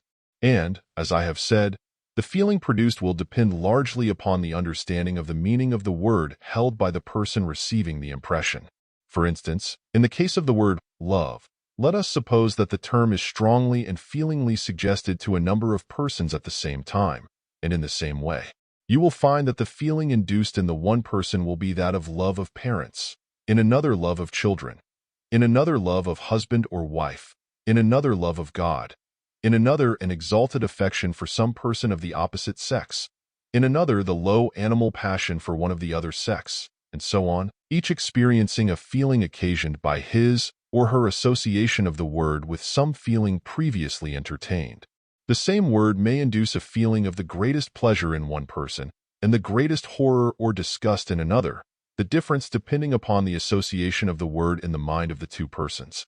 I have dwelt upon these facts in order to make clear to you that there is no magic power in words in themselves, and that all their force and effect depends upon the associated feeling of which they are the crystallized physical and outward form or symbol.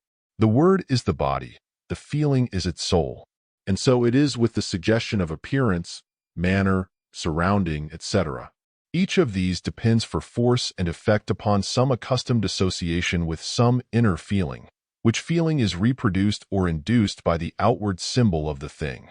We associate certain things with certain feelings, and when we see these things we are apt to experience the feeling indicated. People have been overcome by the sight of a picture or a scene in a play, a song, a poem, or suggestive music. And here is where the art of the suggestionist comes into play. He watches closely and discovers that certain words, tones, manners, appearances, actions, motions, etc., are associated in the minds of people with certain feelings and ideas. And so when he wishes to reproduce, produce, or induce in others these ideas or feelings, he simply reproduces the associated physical symbols in words, manner, motion, or appearance, and the effect is produced.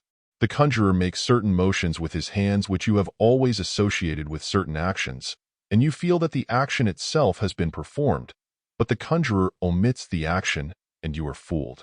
The confidence man assumes the appearance, manners, and actions which you have always associated with certain qualities of character, and you feel that he is what he seems to be, but he isn't, and you are fooled. This play-acting of people is all a form of suggestion, and you are fooled because you accept the symbol for the reality unless you understand the game. The actor assumes the actions, tones, dress, and words of certain characters, and if he is a good actor you forget the reality and laugh and weep, and otherwise feel that what you see is reality, although you really know underneath it all that it is only a play. And all this is mental suggestion, remember. Remember, now and always, that a mental suggestion operates by the presentation of the outward symbol associated with the feeling to be induced. Put the right record in the phonograph and the corresponding sound is produced or induced. Do you see? This law underlies all the phenomena of mental suggestion.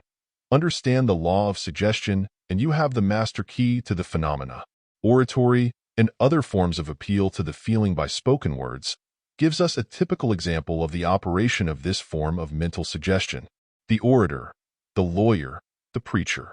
Each uses words calculated to induce mental states, feelings, and emotions in the minds of his hearers. Such a one soon begins to learn the suggestive value of words, tones, and expression. He avoids the use of cold, abstract words and drifts into the use of those which are symbols for deep feeling and emotion, knowing that these words symbols uttered with the proper tone and expression will induce the feelings for which they stand in the minds of the hearers. The hearer's emotions and feelings are played upon, in this way, like an instrument. The emotion or passion, whether it be love, fear, hate, greed, patriotism, courage, jealousy, sympathy, etc., etc., is awakened by the skillful use of the words, tones, and expression which stand as symbols for these feelings. If you will remember how you were touched by an address that afterward seemed to you to be hyperbolic and flamboyant, without argument, proof, or sense, then you will realize how you were made the subject of mental suggestion through association. The skillful salesman operates upon you in the same way. So does his twin brother, the advertising man. The revivalist has this art reduced to a perfect science. Words, words, words, inciters to action, inducers of feeling, symbol of mental states and reproducers of mental states. Despise them not, sneer not at them, for they have brought down low the mightiest of minds when properly used. Even when written, their potency is great. Countries have often been made captive by a clever phrase, which when analyzed meant nothing in reason, merely an awakener of feeling. Let me make the catchphrases of a country, and I care not who makes its laws. The man best adapted to employ this form of suggestion is he who is more or less of an actor, that is, who possesses the faculty of throwing expression and feeling into words, actions, and manner. Good orators, pleaders, salesmen, and others have this faculty largely developed. It belongs to the feminine side of the phenomena, for it has the charming, drawing, leading aspect, and works by the employment of the emotive pole of mentation, rather the will or motive pole, as in the case of the first-mentioned phase of suggestion, that of authoritative statement or command. It operates not by beating down the will of the other person, but rather by inducing a sympathetic rhythm of feeling and emotion, which overpowers his own will and causes it to act accordingly. One should ever be on guard against this kind of influence. The best way to escape it is to adopt the policy of never acting immediately in response to an appeal of this kind. Rather wait until the effect has worn off, and then submit the matter to the consideration of your reason and judgment. Of course, the cultivation of willpower will act as a shield or armor, protecting you from the subtle vibrations of this kind, for this form of suggestion is usually accompanied by strong mentative currents from the mind of the speaker. Fence yourself off from a too ready response to sympathetic appeals along the emotional lines. Let the head stand by the heart, ready to prevent its running away with you. Men should have the reason in the ascendant, not the emotional nature. When you feel yourself being carried off of your feet by some emotional excitement, steady yourself and ask your mind this question. Is this a mental suggestion? The question will tend to bring you to your state of equilibrium. When you know what a mental suggestion is, then you will learn to recognize them and be on the lookout for them. This state of mind will act as a strong neutralizing agent for the most skillfully put suggestion. Have your torpedo nets out, no matter how secure you may imagine yourself to be. One caution more, be especially cautious and slow to accept a suggestion when you are worn out, tired, or in a passive, pleasurable state, that is, whenever your will is resting, or else exhausted. On these occasions, when in doubt, say no. You will save yourself much regret by remembering this bit of advice. It is based on a proven psychological law. I have learned this law by bitter personal experience. Remember it. Let us consider the fourth line of action of mental suggestion. Suggestion through repetition. This form of mental suggestion is quite common, and the study of its manifestations is quite interesting, for it brings into operation a well-known psychological principle, which has its correspondences in the physical world. Constant dripping will wear away the hardest stone. You know the story of the man who told his favorite lie so often that he believed it himself. Well, this is a psychological fact. People have started in to make a certain appearance of truth in words or manner by assuming something to be true that was not so. Then they kept on repeating the thing, adding a little here and a little there, until the thing got to be a fixed idea with them, and they actually believe it. And if a person can suggest himself into accepting a false belief in this way, you can see how it will operate on others. The secret of the operation of this form of suggestion lies in the psychological facts of weakened resistance through repetition of the attack and the force of habit. The first time an unaccustomed suggestion is made, the mind sets up an active resistance, but the next time it is presented, the suggestion is not quite so unfamiliar as before, and a lessened resistance is set up, and so on, until at last no resistance is interposed, and the suggestion is accepted. You know the old verse, "Vice is a monster of so frightful mien, that, to be hated, needs but to be seen. But seen too oft, familiar with her face, we first endure, then pity, then embrace." And this rule holds good with suggestions. We first resist them, then endure them, then accept them, unless we understand the law. The psychological fact involved in this form of suggestion is that impressions upon brain cells become deepened by constant repetition. It is like sinking a die into a cake of wax. It goes deeper at each pressure. The mind is very apt to accept as true anything that it finds deeply impressed upon its records. It has become accustomed to finding these deep impressions only when they have been made by repeated efforts of its own intellect, or judgment, or experience. And so when it finds these deep impressions that have been placed there by repeated suggestions of others, it is not apt to discriminate. It finds itself feeling these things that have been repeatedly impressed upon it. Like the cuckoo's egg in the robin's nest, these illegitimate mental impressions are nurtured as one's very own. There is a constant struggle for existence upon the part of the ideas or mental images impressed upon me. The strong crowd out the weak, and in the majority of cases, the strongest ones are those which have either been impressed in a vivid manner or else by repetition. The second time you meet a man, you may have trouble in remembering him, but the third time it is easier, and so on, until at last you forget that he ever was a stranger. And so it is with these suggested ideas. You grow familiar with them through repetition. They lose their strangeness to you, and at last you cease to concern yourself about them. A strange thing is generally inspected, examined, viewed suspiciously, etc., but after the strangeness has worn off, you cease to exercise the former caution. Familiarity breeds contempt, and also lack of caution. Suggestion gains force by each repetition. This is one of the fundamental laws of suggestion, and one that all should remember. If you would take mental stock of yourself, you would find that you entertain a vast number of feelings, ideas, and opinions, which you possess simply through this law of repeated suggestion. You have heard certain things affirmed over and over again, until you have come to accept them as veritable facts, notwithstanding that you possess not the slightest personal knowledge of any logical proof concerning them. Shrewd molders of public opinion employ this law and constantly repeat a certain thing, in varying words and style, until at last the public accepts it as a proven and unquestioned fact. Many a man has gained a reputation for wisdom, merely because his friends repeatedly affirmed it, and the public accepted the suggestion. Many a statesman has had a reputation built up for him by friendly newspaper correspondents, whose constantly repeated suggestions have caused the idea to crystallize into a material form in the public mind. And many a reputation has been destroyed by the repeated shrugs, sneers, and insinuations of gossips and evil wishers. Advertisers understand this law and keep the repeated suggestion of the merit of their wares constantly before the public mind, until it becomes gospel with the people.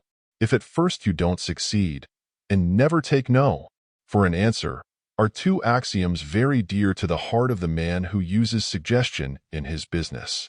Do not be deceived by this subtle form of suggestion. Do not imagine that an untrue thing becomes true because it is repeated often. Do not allow your judgment to be lulled to sleep by this drowsy repetition of the slumber song. Keep awake, keep awake. An understanding of this law of suggestion will throw light on many things that have puzzled you heretofore.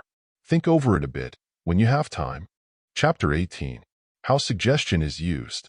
Let us now consider the various forms of application of suggestion in everyday life. They are several, and for convenience I separate them into three forms, or groups, i.e., 1. Involuntary suggestion, 2. Voluntary suggestion, and 3. Autosuggestion. Let us now consider the first form, involuntary suggestion.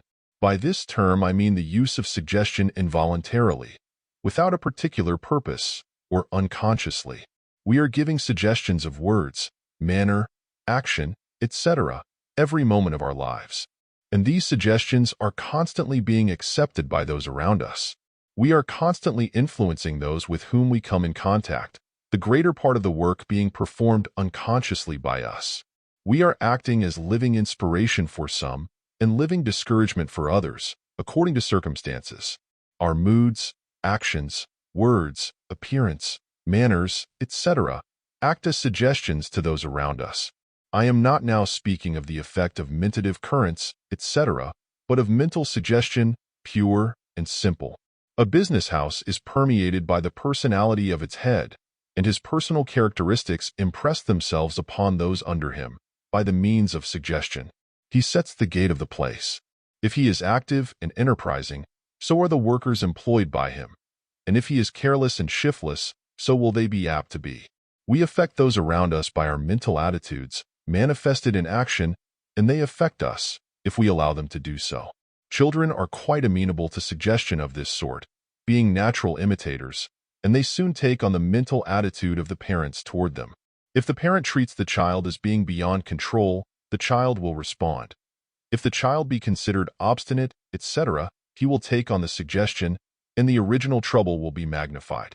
People talk before their children, little realizing that the little minds are very suggestible and are constantly taking suggestive color from those around them.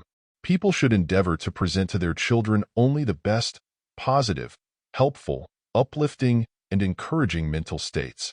They should avoid giving the child the impression that it is bad, or mean, or deceitful, or shy, or anything of that sort. The child will be apt to accept the suggestion coming from a source that it naturally looks to for information, and it will be very apt to proceed to act upon the suggestion and make the words of the parent come true. I have heard of children who had become so impressed with their parents' suggestion that they would come to some bad end, yet that they had to fight against it the balance of their lives. Sow the suggestive seeds that you desire to sprout into reality. Be careful to select the right kind. This subject of suggestion to children can be merely alluded to here, for it would fill a book of itself. I felt impelled to say a few words about it in this lesson, because my experience has taught me its extreme importance. This is the rule of involuntary suggestion. Our words, actions, manner, tones, appearance, and general personality convey suggestions to those around us, inducing mental states in accordance therewith. Therefore, act out only the character that you wish to impress upon the world, and act it the best you know how. The world will connect you with the part you are playing, according to the suggestions thus made. Sometimes you will get a better verdict than you really deserve, sometimes a worse one, but in either event, your mental attitude, reflected by your involuntary suggestions, will have caused the verdict, whatever it may be. Therefore, form a correct mental attitude based upon some ideal of the part you wish to play, and then play it out to the best of your ability. Observe the outward appearance of the part you are playing, for this is what the world sees first, last, and all the time, and you are judged by your suggestive make-up and stage action. Act well your part, for thereupon rests the verdict of the audience. The second form of the application of suggestion is voluntary suggestion. This form of the application of suggestion is manifested in cases in which the suggestion is deliberately and purposely made with the end of impressing other persons. Its manifestations may be grouped into three classes, as follows: A. Suggestive treatment. B. Hypnotic suggestion. C. Suggestion in the form of personal influence. By A. Suggestive treatment, I refer to the practice of mental suggestion used as a form of treatment for physical ills or mental deficiencies, etc. The treatments for physical ills come under the term of mental therapeutics and will be spoken of in the chapter bearing that title. Treatment by suggestion for mental deficiencies, etc., is a branch of science that is rapidly coming to the fore. For some time it was clouded by its mistaken connection with hypnotism, but now that it has been divorced therefrom, it is being used to a much greater degree by scientists in all parts of the world. Its principle rests on the fact that brain centers and brain cells may be grown, developed, and increased by properly directed suggestions, so that one may be practically made over mentally. New qualities may be induced, and objectionable ones decreased. Objectionable habits and traits may be eliminated, and desirable ones substituted or newly induced. The wonders of this form of practical psychology are being unfolded rapidly, and a great era is before us in this branch of science. The broad principle of the treatment lies in the fact that the mental states induced by the proper suggestion tend to exercise and develop the portion of the brain in which they are manifested. Hence the theory once understood, and the best method adopted, the rest of the treatment becomes as simple as developing any muscle of the body by the appropriate exercise. I call this form of treatment brain building, by suggestion, etc. B. Suggestion in hypnotism is a subject that one shall merely refer to here, for this is not a manual of hypnotism. Sufficient it is to say that hypnotism is a combination of the use of mentative energy in a certain form, coupled with suggestion. It is a proven psychological fact that in the hypnotic condition, all suggestions have a greatly exaggerated effect, and a suggestion that would scarcely be noticed in the ordinary state becomes a strong motive force to one in the state of hypnosis. In this state, the most absurd suggestions are accepted and acted upon, the most extraordinary delusions are entertained, and the suggestions of future action, or post-hypnotic suggestions, are made effective. I wish to caution my students against allowing themselves to be hypnotized for experimental or other purposes. It is conducive to negative conditions, and I heartily disapprove of the practice. I would not allow anyone to hypnotize me, and I would urge upon my students a similar attitude toward experimenters. The best effects of suggestion may be obtained without hypnosis. The latter is merely an abnormal and morbid state, most undesirable to normal people. Let it alone. See, suggestion and personal influence is referred to in other parts of this work, and appears more fully in the chapters treating of personal influence, for it belongs to that phase of the general subject. The third form of application of suggestion is what is known as autosuggestion. By this term is mental self-suggestion, or suggestions given by one to his own mind. This is a most interesting and important phase of the subject, and will be dealt with fully in the chapters on mental architecture, etc., under which head it falls. It is by autosuggestions that so many people have made themselves over mentally and have become that which they willed to be. Its principles are precisely the same as in the other forms of suggestion, except that the treatment is given by oneself instead of by another person. The vehicles of suggestion, i.e., the voice, the manner, etc., have been alluded to in other chapters as we proceeded. An eminent teacher of the use of suggestion in commercial pursuits, in speaking of the effect of suggestion in inducing mental states, says, "You can make a man think with you if you work on his feelings or higher nature, even though you run counter to his ordinary judgment. If in this way you can dazzle his reason sufficiently, you can spur him to almost any action of which man is capable." And this teacher is perfectly right in his statement, although he follows the old subjective mind idea and identifies feeling with the higher nature, instead of treating it as belonging to the emotive pole of mentation. And if I may be pardoned, I would suggest that the above statement would be a little nearer the true state of affairs if he had said, "You can make a man feel with you if you work on his emotive mentality," etc. The teachers of business psychology very ably instruct their pupils in the art of suggestion in the process of making sales. They instruct the salesman to first gain the prospective customer's attention, then arouse his interest, then awaken desire, and then close the sale. These steps in the psychology of salesmanship apply equally well to the science of advertising, or any other appeal to the minds of people, and are logically correct. The attention once gained, the mind becomes more or less receptive. The mind once receptive, interest is aroused and a greater degree of receptivity is induced. Interest is gradually led to desire, induced by the subtle suggestion of words and the exhibition of the article to be sold. And at last, when the proper psychological state is aroused, the trained salesman gently but firmly gives the positive suggestion of authority, or demand, pointing to the place where the customer must sign his name, thus using suggestion along both the lines of acquiescence and imitation, and the order is taken. Did you ever subscribe to a book at the solicitation of a good book agent? Well, if you did, and will let your mind run backward over the proceeding, you will see how the above rule works in practice. I. Attention. 2. Interest. 3. Desire. 4. Sale. These are the steps of salesmanship by suggestion, in advertising sales as well. Great is suggestion in business. I have known salesmen to gently suggest the closing of a sale by handing the customer a fountain pen, placed at the suggestive slant, at the same time pointing to the space on the order blank, with the take it for granted tone and utterance. "Sign right here, please." And it was signed. The largest employers of agents have regular training schools, in which the new agents are given the benefit of the experience of the old hands at the business. And some of these old hands could give a professional suggestionist points on his own science. The agent is told how the different classes of people act, the objections they will be likely to raise, and how the trained agent may overcome these obstacles by clever work, including, of course, an intelligent use of suggestion.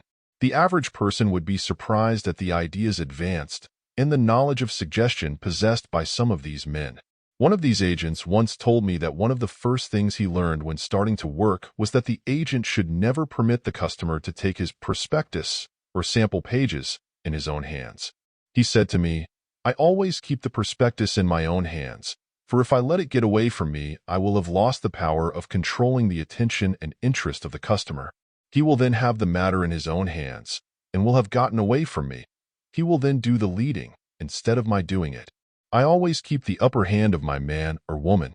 I do the leading, guiding, directing, and influencing myself. I keep the controlling gear in my own hands, always." And in the science of advertising, also, there is a constant use of suggestion, usually conscious and premeditated. This is taught in the courses and schools of advertising and the ad. Men are well grounded on the subject. The use of the direct command, as the ad men call it, is very common. People are positively told to do certain things in these advertisements. They are told to take home a cake of hinky-dink soap tonight. Your wife needs it. And they do it.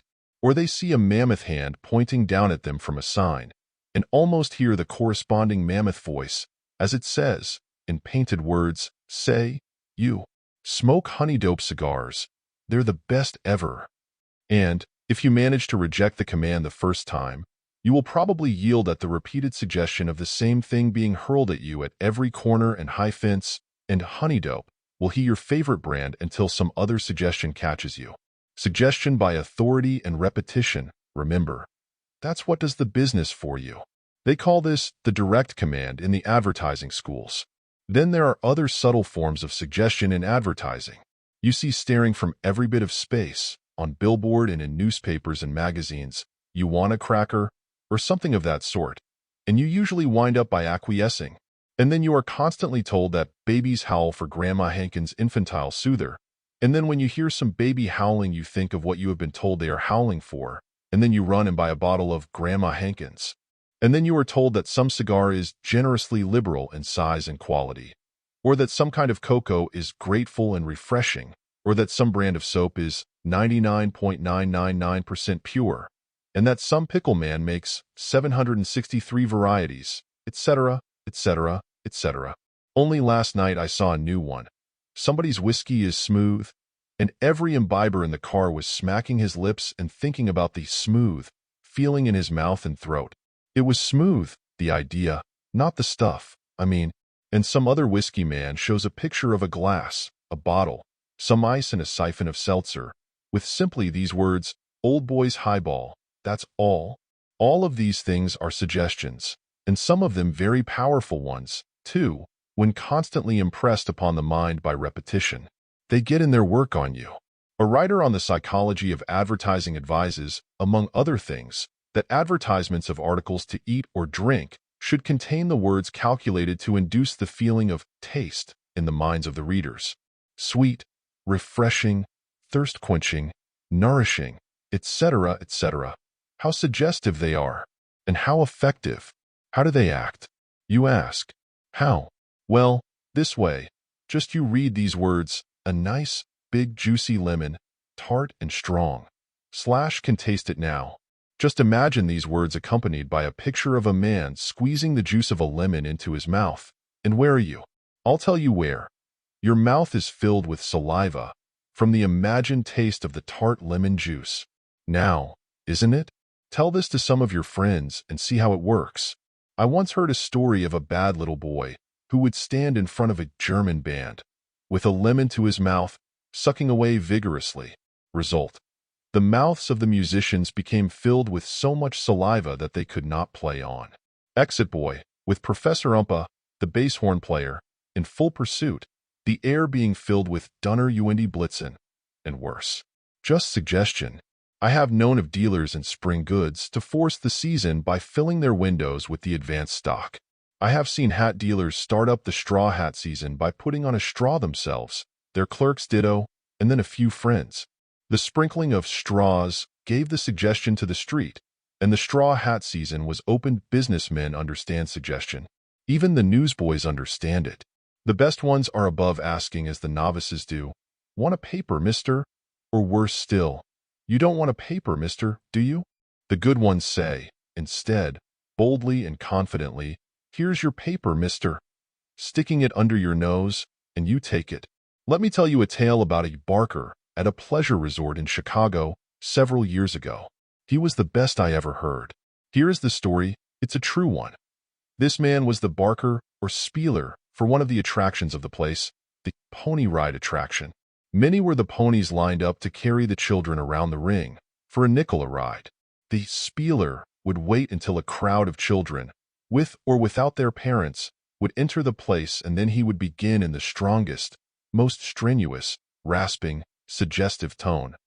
Ride, ride, ride. Have a ride. Take a ride. Have a ride. Take a ride. Anybody, everybody. Anybody, everybody. Ride, ride, right, ooh. Anybody rides, everybody rides. Rides, rides, rides, rides, rides, rides. RRRR rides / take a ride. Have a ride. Take a ride. Have a ride. Take a ride. Have a ride. Anybody, everybody, anybody, everybody. Ride, ride, right. Right. He would keep this sort of thing up for several minutes, apparently without taking a fresh breath. The very air seemed to quiver and vibrate in the rhythm of his ride, ride. And every child within hearing who could raise a nickel would surely ride. The word ride, positively, authoritatively, and constantly repeated, was one of the most startling exhibitions of this form of suggestion that I have ever seen or heard. I have heard many imitators of this spieler, but have never met his equal. Perhaps he has now passed on to some higher form of usefulness. He was worthy of it. He was a master, surely. I have seen men in bowling alleys caused to make false plays by some bystander suggesting the false shot. The same thing is true in shooting galleries, etc. You have but to look around you and see these everyday instances of suggestion in some form or other. Induced feeling, remember? That is the key of all manifestations of suggestion. Look out for it.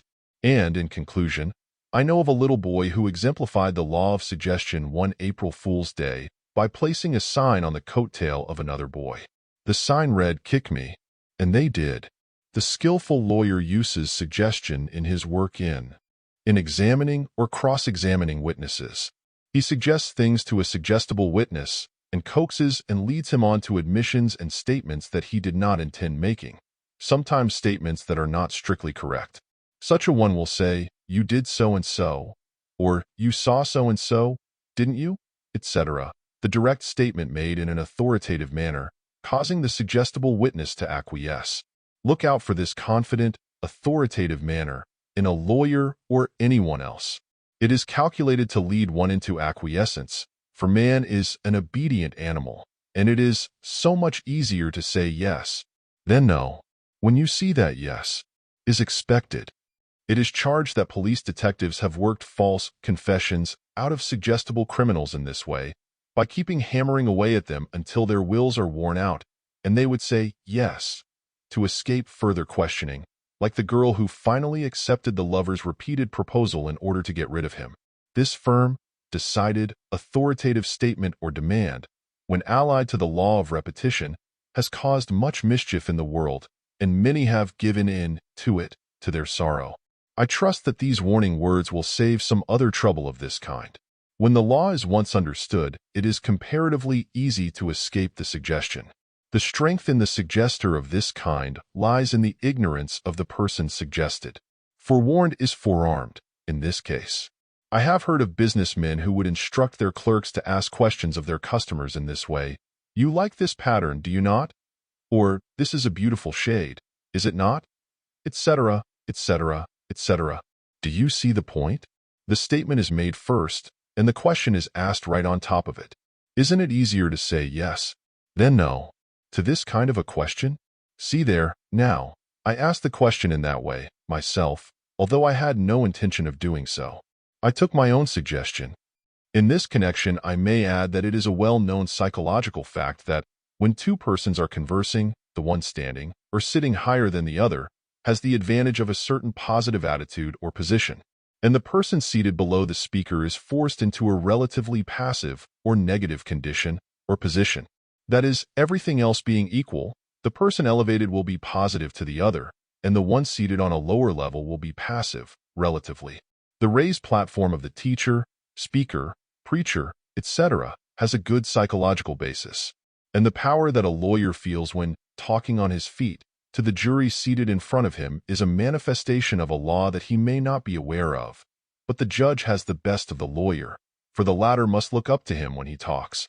Try the experiment of practicing the above position with some friend, first one being seated and then the other, and see how you can actually feel the difference between the two positions. The raised position of clerks in the large stores and the low seats so accommodatingly placed for the customers have good reasons. If you ever feel that someone is placing you in a negative or passive condition, rise to your feet and you will feel doubly strong and forceful. This is a little hint that may be worth many times the price of this book to you. Some of these days, look over the foolish things that you have been talked or influenced into, and see if you are not seated and the other person standing, or seated higher than you. This is a little thing, but it works big results, sometimes. Better heed it. There is a great difference in the suggestibility of persons, some being almost immune from suggestion, while others are so suggestible that they have but to be told a thing in a positive, forceful, confident, authoritative tone and manner, to accept the suggestion, particularly if it be repeated several times. They will likewise readily absorb the suggestions of imitation and association. But I have told you about this elsewhere in this lesson. Study those around you, and you will soon discover the different degrees. The hypnotic subject is at the extreme negative end of the scale.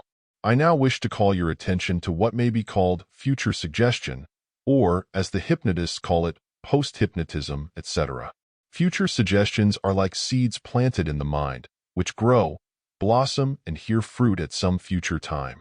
The hypnotists produce this phenomena by giving the subject, while in the hypnotic condition, the suggestion that at a certain time, either in a few minutes, or hours, or days, he will do certain things, or feel certain things.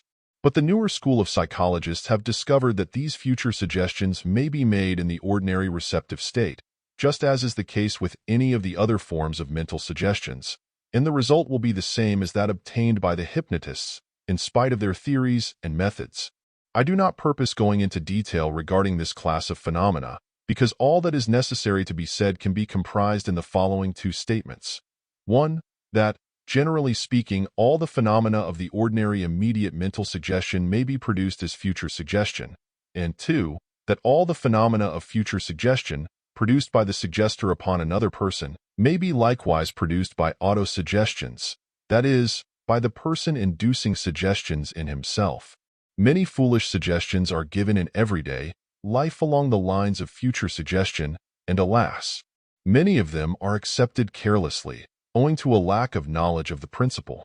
How many times has it been said to an impressionable young bride, "Never mind, you'll grow tired of him after a while," etc.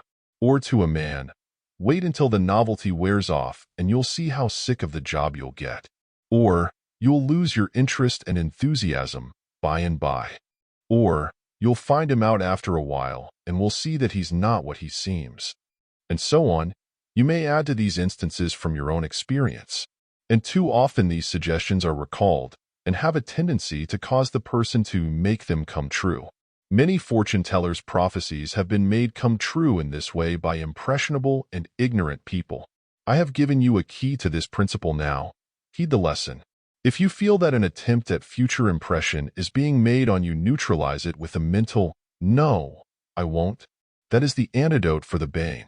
The second principle in the statement made several paragraphs further back, i.e., that all the phenomena of future suggestion may be duplicated by autosuggestion, or suggestions made by oneself, is true and worthy of consideration.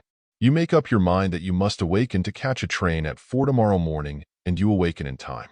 You have set your mental alarm clock. If you have an engagement at 3 this afternoon, you may set your alarm as follows, talking to yourself, of course, "Now, see here. Remember that you must see Smith at 3 this afternoon. 3, I say. Remember now, 3, I say." And if you impress it sufficiently strong upon your mind, a little before 3 you will begin to feel uneasy, and then suddenly your Smith engagement will pop into your mind from your subconscious region, and you will reach out for your hat and overcoat mental alarm clock. Remember, that tells the whole tale. You see, The experimenter giving future suggestions simply sets the mental alarm clock going along the lines of suggestion.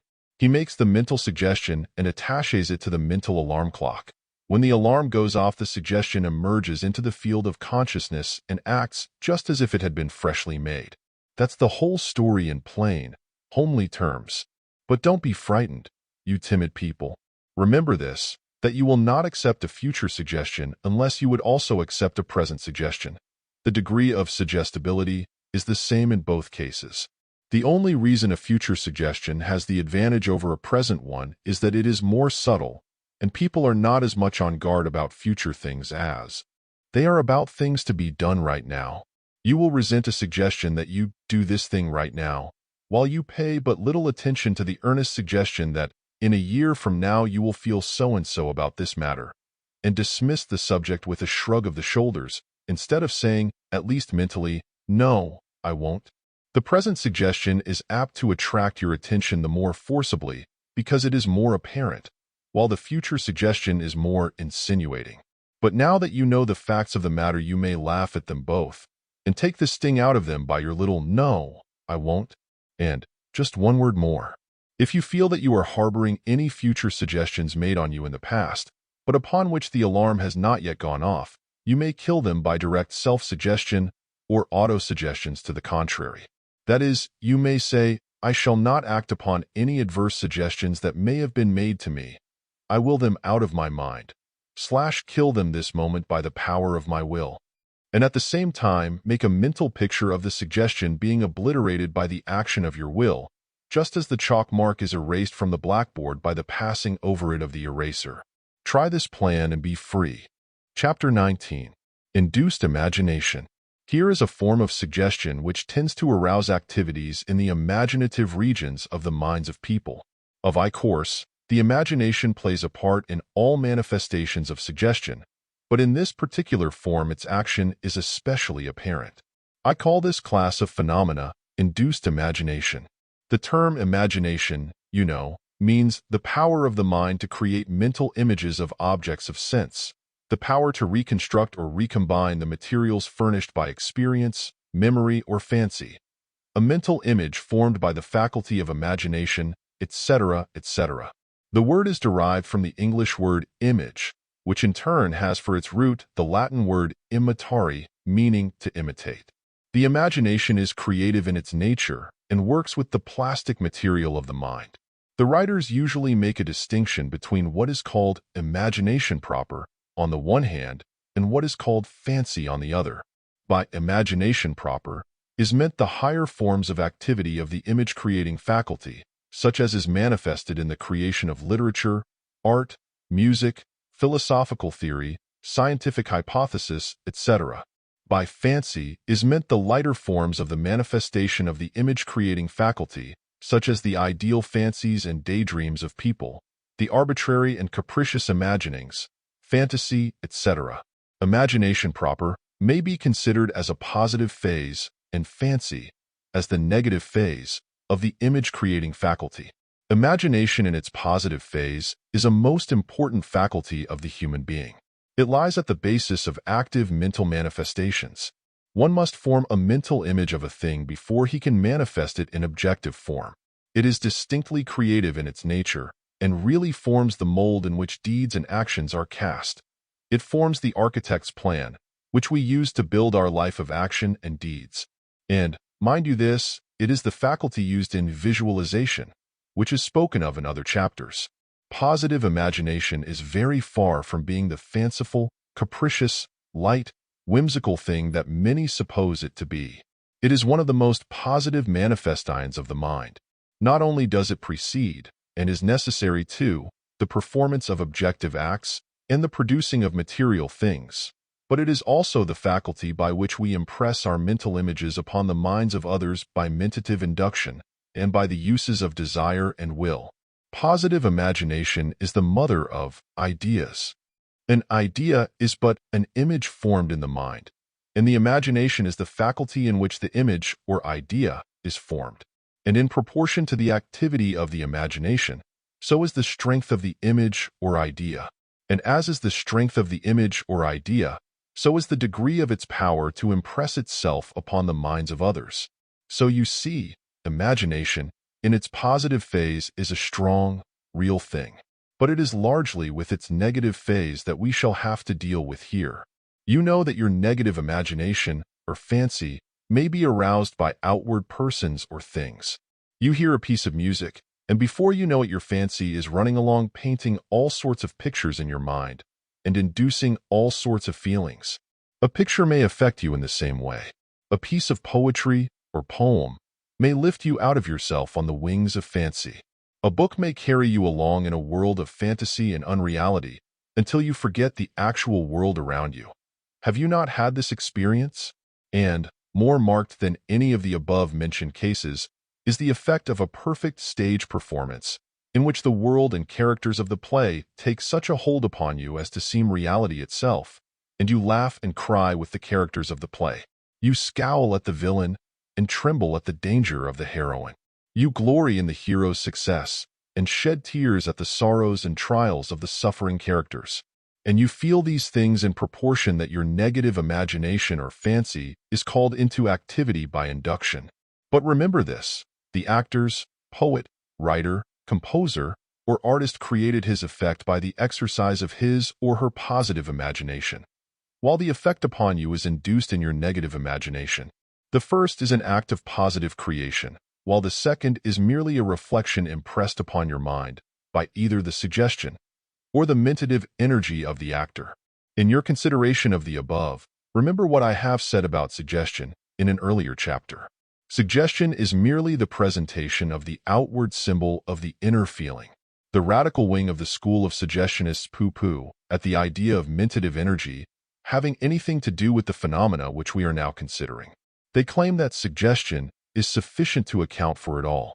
Without going deeply into a discussion of this matter, I would ask these gentlemen, why is it that the same words uttered in the same tone by two different suggestors produce widely different degrees of effect? Also, what is that peculiar personal force that we feel when certain persons suggest that is absent in the suggestions of others? My answer is that the difference lies in the degree of feeling called into activity in the mind of the suggestor, the degree of mentative energy released by him. And I think that any careful investigator will agree with me in this, if he will open his mind to all the impressions received during his investigations, instead of tying himself to a previously conceived theory. The theories of suggestion are not contrary to those of mentative energy and induction when properly understood. The facts of the suggestionists are undoubted, but they make the mistake of ignoring the mental states of the suggestionist.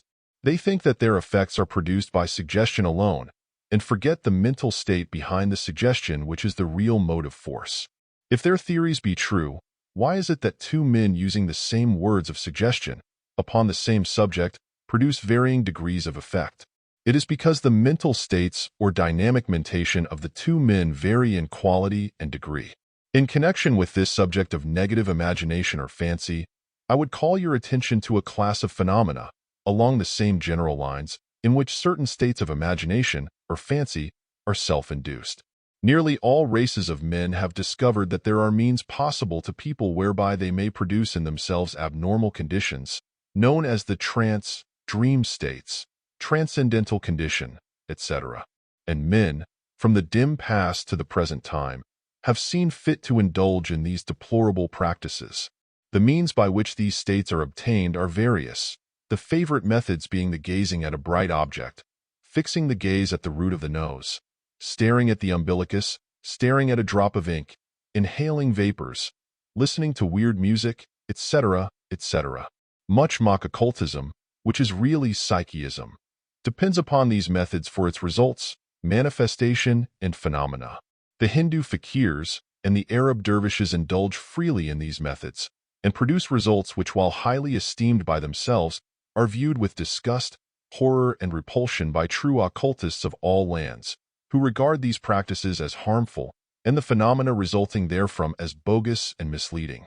And much of the latter-day Western psychism is also based upon the same practices and brings about like results. In this connection, I would say that some of the practices adopted by some of the New Thought people belong to this class. I have seen certain methods advised for going into the silence in which the student is advised to focus his gaze on the root of his nose, etc., which is the identical method used by Braid to produce hypnotic conditions, and which is also used by the Hindu fakirs to produce trance conditions. Is it not time that the truth regarding these things should be known? This trance phenomena, whether produced by mesmeric processes or by other means, are abnormal, unhealthy, and undesirable phases of mental condition.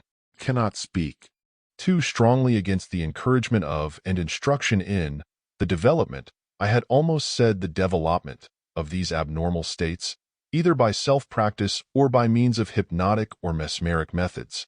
It is high time that someone should call the attention of the public to the dangers of this so-called psychism. I know positively that this kind of psychism is not the desirable thing that it is supposed to be.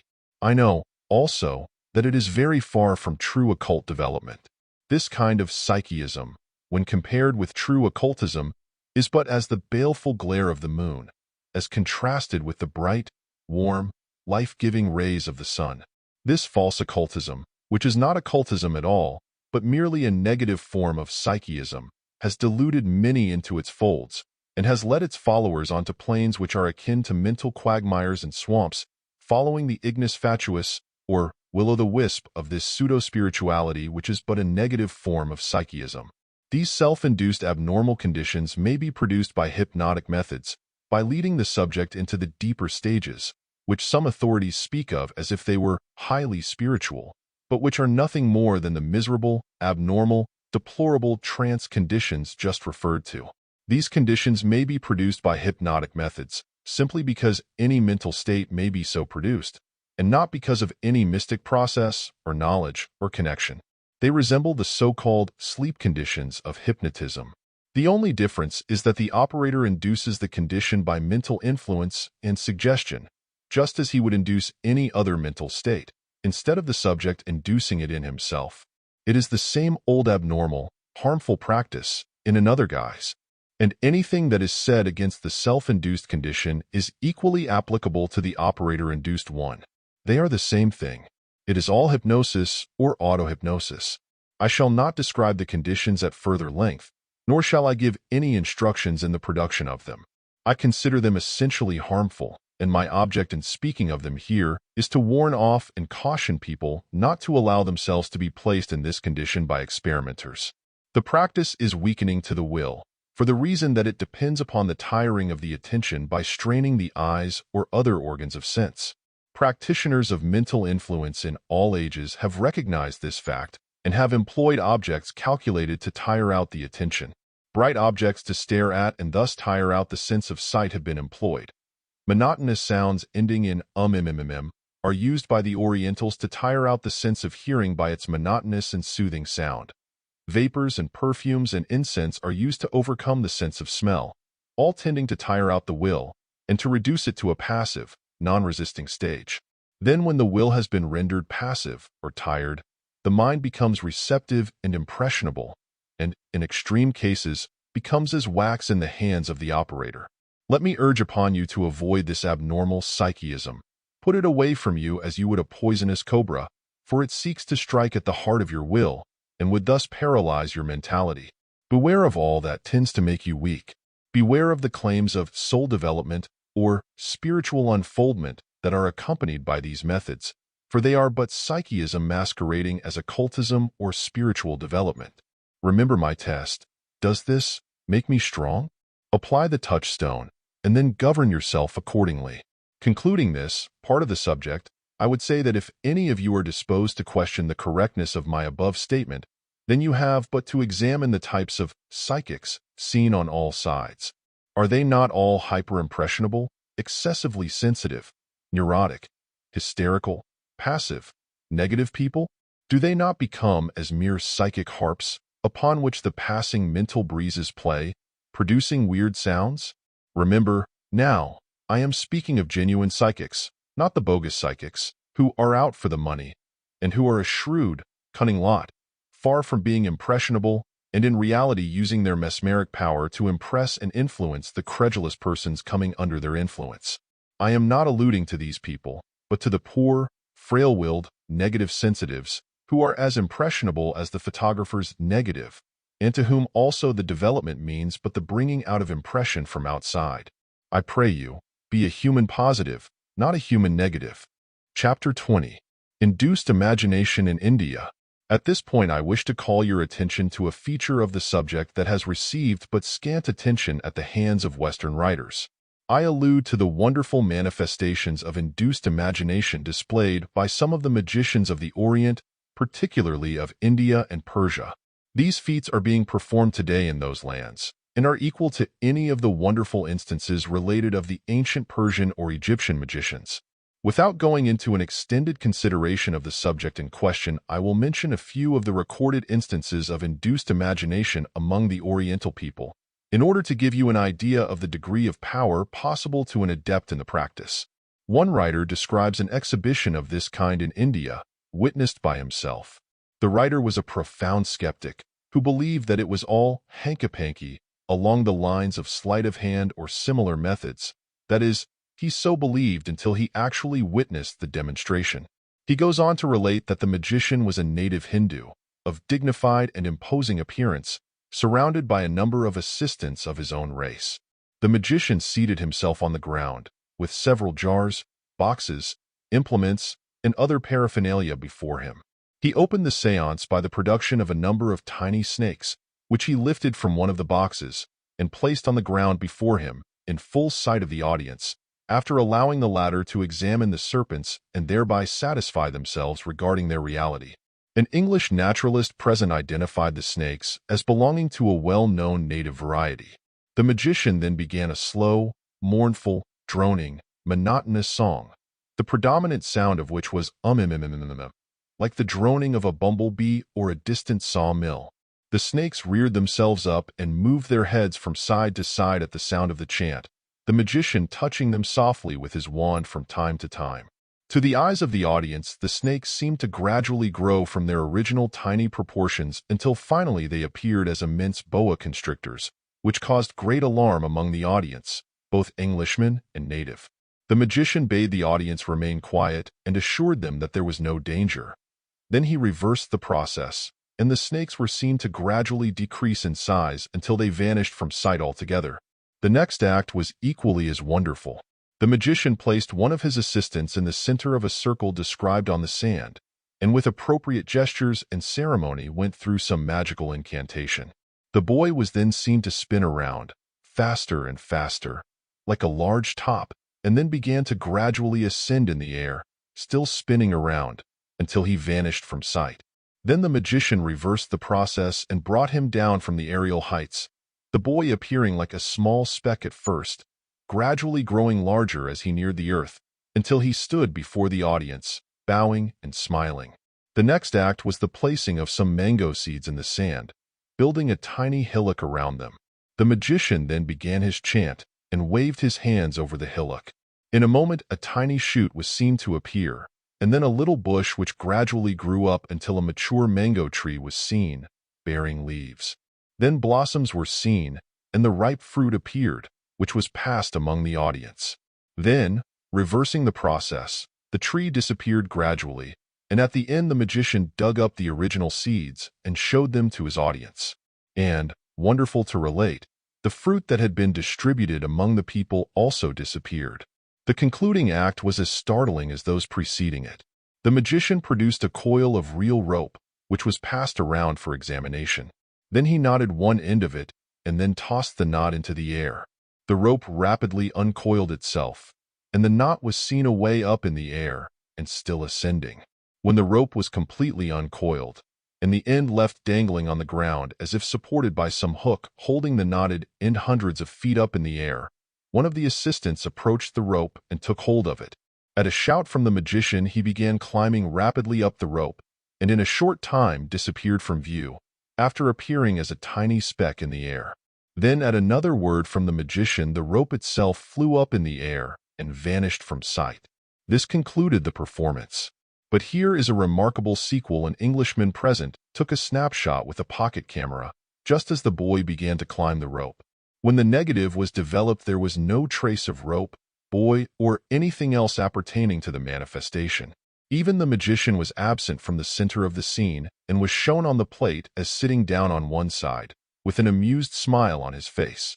This fact demonstrated that which similar tests have also proven, i.e., that the feats were not really performed at all, but were simply illusions produced by impressions upon the minds of the audience. In fact, they were examples of induced imagination. I shall give you another proof of this in a moment or two, after I have related a few more instances of this wonderful manifestation. Another writer, a correspondent of an American paper, relates that he was once on a steamer plying up one of the rivers in India, when, at a stopping place, there scrambled up the side as nimbly as a monkey a native Hindu, clad only in a loincloth and having a tight-rolled red bundle fastened at the back of his neck to keep it safe from the water while swimming from shore. There was nothing about the man to distinguish him from the ordinary fakirs, but he soon showed his quality. Passing along the deck, he picked up a ball of thin rope which was lying there, and unwinding an end, he knotted it and tossed the knot up in the air, where it ascended, rapidly unwinding the ball, until the whole of the rope disappeared in the air, just as in the instance previously related. Then passing a sailor who was holding in his hand a broken coconut shell containing the liquid or water of the nut, he lifted the shell from his hand and holding it high up over a ship's bucket standing nearby, he emptied the liquid until it filled the bucket, and repeated the process upon another bucket, and so on until 12 buckets had been filled from the half-coconut shell. Then he picked up one of the buckets filled with the liquid and, holding it in his hand, he caused it to gradually shrink until it completely disappeared. Then a moment later he exhibited a tiny speck in his hand, which gradually grew until it was again the bucket of water filled to the brim with the liquid, which he then poured out on the deck. Witnessing the strange performance was a young mother with her babe beside her and a young nurse girl several feet away. To her horror, the mother then beheld the nurse girl rising a few feet in the air and moving rapidly toward the babe, reaching down for the infant as she glided over it, and then rising high into the air with the child clasped in her arms until both were lost in the clouds. The mother burst into frantic cries and shrieks and gazed upward, and as she gazed she saw a fleecy cloud appear, which gradually took the shape of the nurse girl, who grew larger and larger as she descended, until she finally reached the deck again and handed the babe to the rejoiced mother. The mother, after clasping her babe close to her bosom, cried out, "How dare you take my child away?" When to her surprise the girl answered, "Why, ma'am, the baby has been asleep all the time and I have not touched him." And then the fakir smiled and said, Sahib has only been dreaming strange things." It was merely an instance of induced imagination of a remarkable degree of power, produced by the mental imagery of the fakir, and his previous feats were also so performed. But this was only the beginning. The fakir then untied his red bundle, and, extracting therefrom a coconut, he exhibited it to the passengers, passing it around for inspection. Then, placing the nut on the end of a bamboo stick, and balancing it there, he commanded it in Hindi to spout as a fountain, and immediately a great jet of water sprang from it, falling over the deck in great showers. He then caused it to stop flowing, and it obeyed. Then he restarted it. This is repeated several times. Then he materialized a cobra from the air and caused it to disappear at his command, after he had terrified the passengers with it. Then he materialized several human forms in broad sunlight in full view of the passengers, and afterwards caused them to melt away gradually until they disappeared like a cloud of steam. Then taking up a collection, which was quite liberal, he jumped over the side and swam rapidly to shore. The natives among the ship's passengers smiled at the wonder of the Europeans present and laughed at the latter's talk of jugglery or magic power, informing them that it was merely an instance of Hindu telepathy or mental influence, and that those among them who resisted the spell saw nothing except the fakir with glistening eyes, showing every evidence of a powerful and concentrated exercise of his imagination. These feats are quite common in some parts of India, but they are known to be but mental illusions, for all attempts to catch the exhibition on photographic plates have failed, the plate showing nothing but the magician in a state of mental concentration. The magicians have developed the power of causing many persons at the same time to have the illusion of seeing, hearing, tasting, and smelling things that have no material existence. It is induced imagination in a developed degree, but differs only in degree from the phenomena more familiar to the Western world. In this connection, I would like to add the testimony and explanation given to me personally by a greatly esteemed friend of mine, a Hindu sage traveling in this country, who in addition to his Oriental learning has received the highest English education and who is a highly educated man in both the Eastern and Western meanings of the term. This gentleman told me that when a youth he had witnessed exhibitions of the kind just related in his native land. At first he was puzzled and mystified by them, but his naturally scientific turn of mind caused him to seek for the solution. He began experimenting, and soon at least was able to classify the phenomena as pure mental illusion. He found that the crowd would gather close around the magician in order to see what was going on, although all were required to keep a certain number of yards away from the wonderworker by the latter's instructions and requirements. My friend found that if he retreated a few yards beyond the outer edge of the crowd, he could see nothing but the magician, all the magical doings disappearing. When he would join the crowd, the mystic appearances were again plainly seen. He tried the experiment in several ways, with the same result. Then he tried a riskier one and pushed nearer to the magician than was allowable, and with the same result. In short, the influence was confined to a certain area, and the mental influence was doubtless increased by the contagion of the different minds in the crowd. My friend tested the well-known mango feat and the rope disappearing feat, as related in these pages, in this way, and determined that they came well under the rule of mental illusion, instead of being an occurrence defying the established laws of nature. The testimony of this gentleman corroborated the opinion that I had already formed to that effect, which opinion agrees with that of the best authorities. In closing this chapter, one wished to point out to the students of the work an erroneous idea that has crept into some of the Western works along the lines of hypnotism, etc., and which I shall now mention and explain. The Hindu magicians, or mesmerists, frequently sit in a squatting position during their enchantments, droning a monotonous, soothing chant, as has been described, and at the same time moving the body from the waist upward, in a circling, twisting motion, from the hips, at the same time fixing their gaze firmly upon their audience. This motion and twisting is merely an accompaniment to the droning chant, akin to the motions of the Oriental dancers who twist their bodies in a similar manner in rhythm to the music. The motion is merely a custom among these people and has nothing to do with the production of the phenomena, as all Hindu occultists know and will tell you. In fact, the higher magicians among the Hindus do nothing of the sort, but maintain a dignified, calm, standing position, or the firm yogi seat, in which the body is evenly and firmly poised in a position of dignified rest, the hands resting on the lap, the back of one hand in the palm of the other. All native Hindus understand the above matter, but Western visitors jump at the conclusion that this gyrating circling of the body from the hips has something to do with the power manifested. And, as I have said, some of the Western works on the subject have gone into considerable detail regarding this wonderful Oriental magic, which they assert is accomplished because of this twisting of the body. They might just as well point out some physical trick of motion of each leading Western hypnotist and assert that the motion was the secret of his power.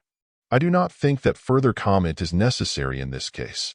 The motions and attitudes, etc., are merely part of the setting of the piece, or possibly bits of stage business, designed to heighten the impression of mystery.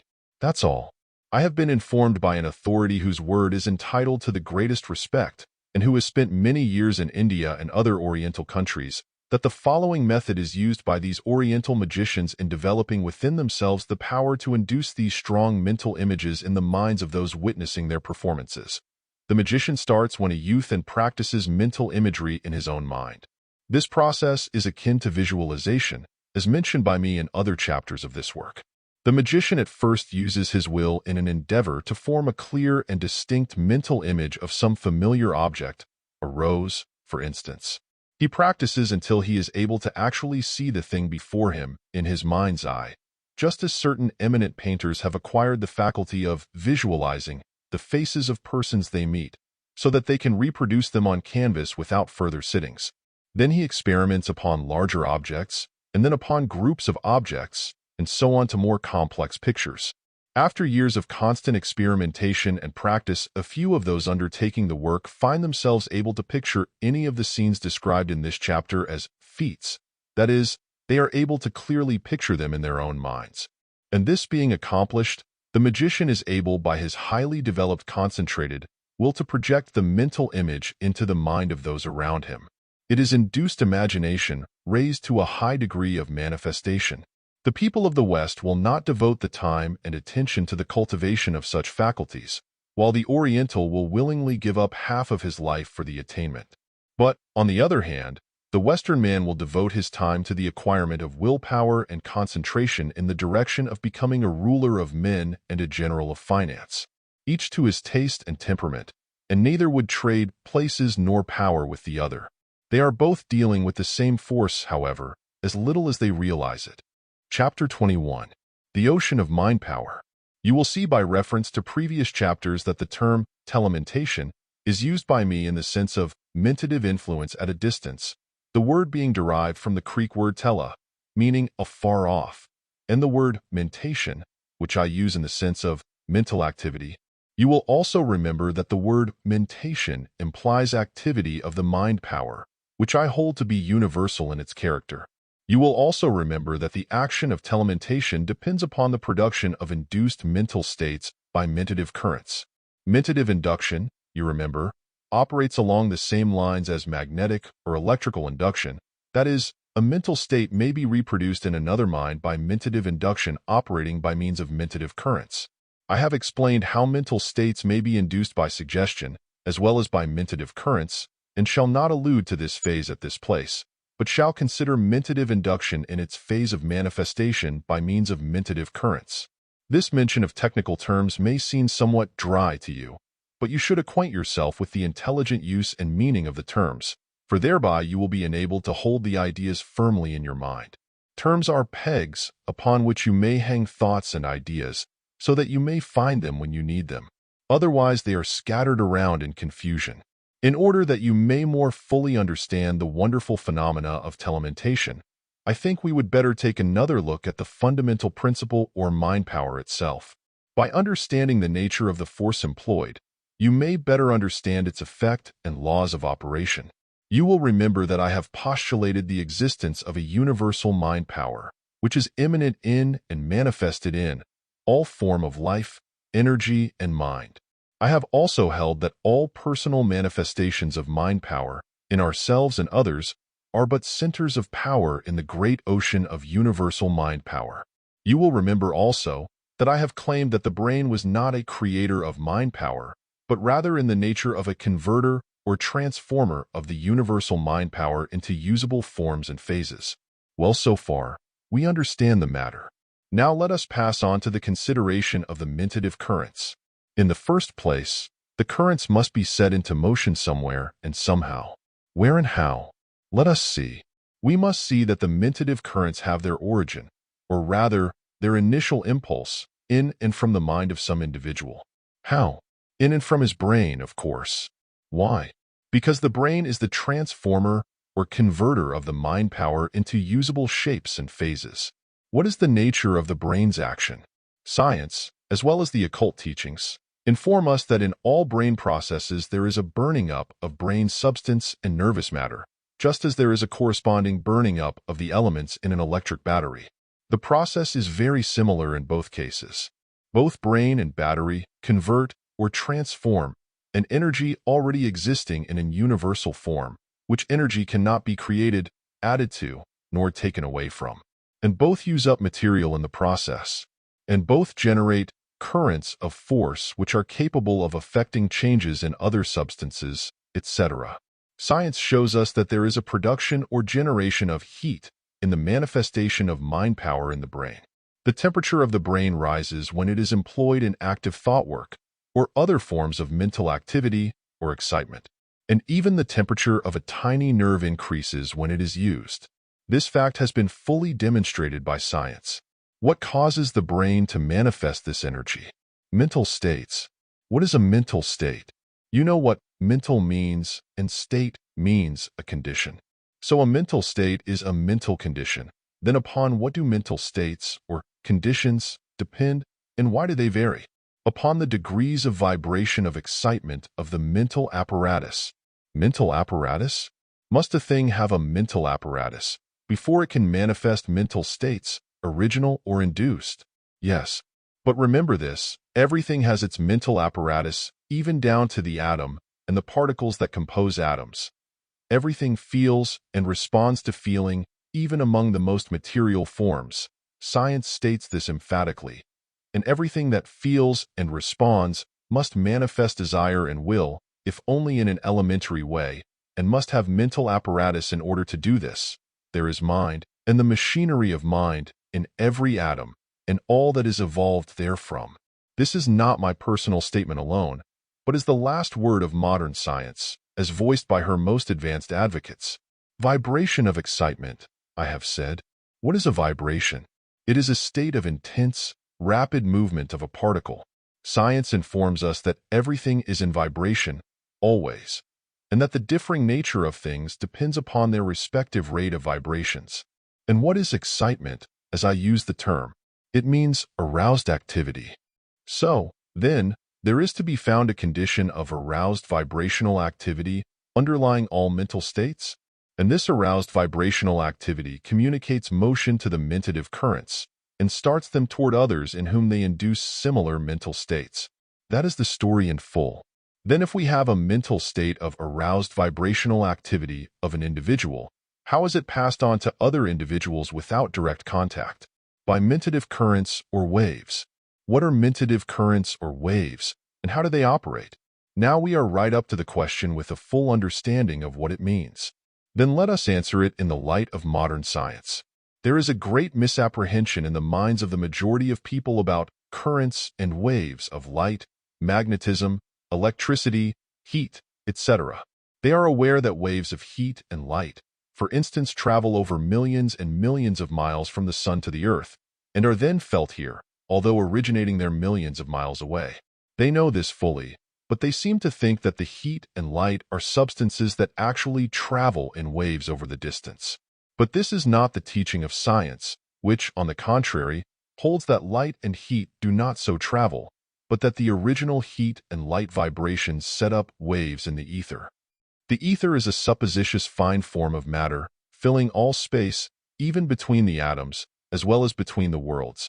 Nobody knows anything actually about the ether, but science has been forced to postulate its existence in order to account for certain phenomena. Science holds that these waves in the ether, once set into motion, travel on until they come in contact with matter capable of taking up their vibrations. When this kind of matter is found, it takes up the ethereal vibrations and reproduces them in the shape of heat and light.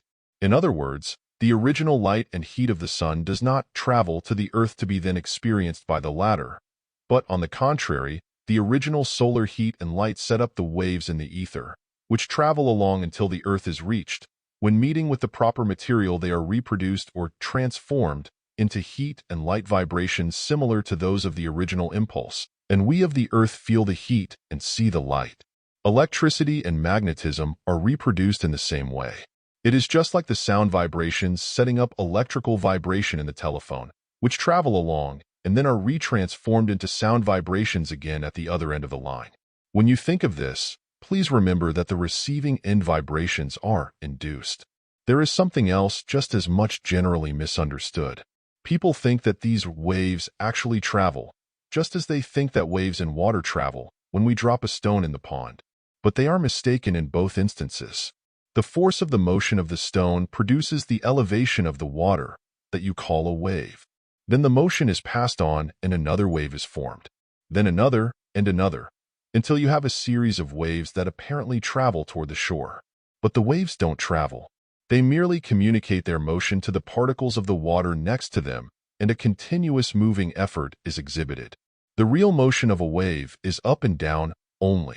Place a cork in the water and then create waves, and you will see that while the wave motion travels outward, the cork merely bobs up and down and does not move with the waves. Here is how science illustrates the motion. It bids you take a rope and tie one end of it to a post or wall, etc., the loose end being retained in your hand. Now slacken the rope a little and begin to agitate it up and down. You will then see a wave motion generated, a series of waves passing over the rope from your hand to the post or wall. And yet you know that the rope itself has not traveled, but has merely moved up and down. It is not a matter of travel, but of communicated and induced motion.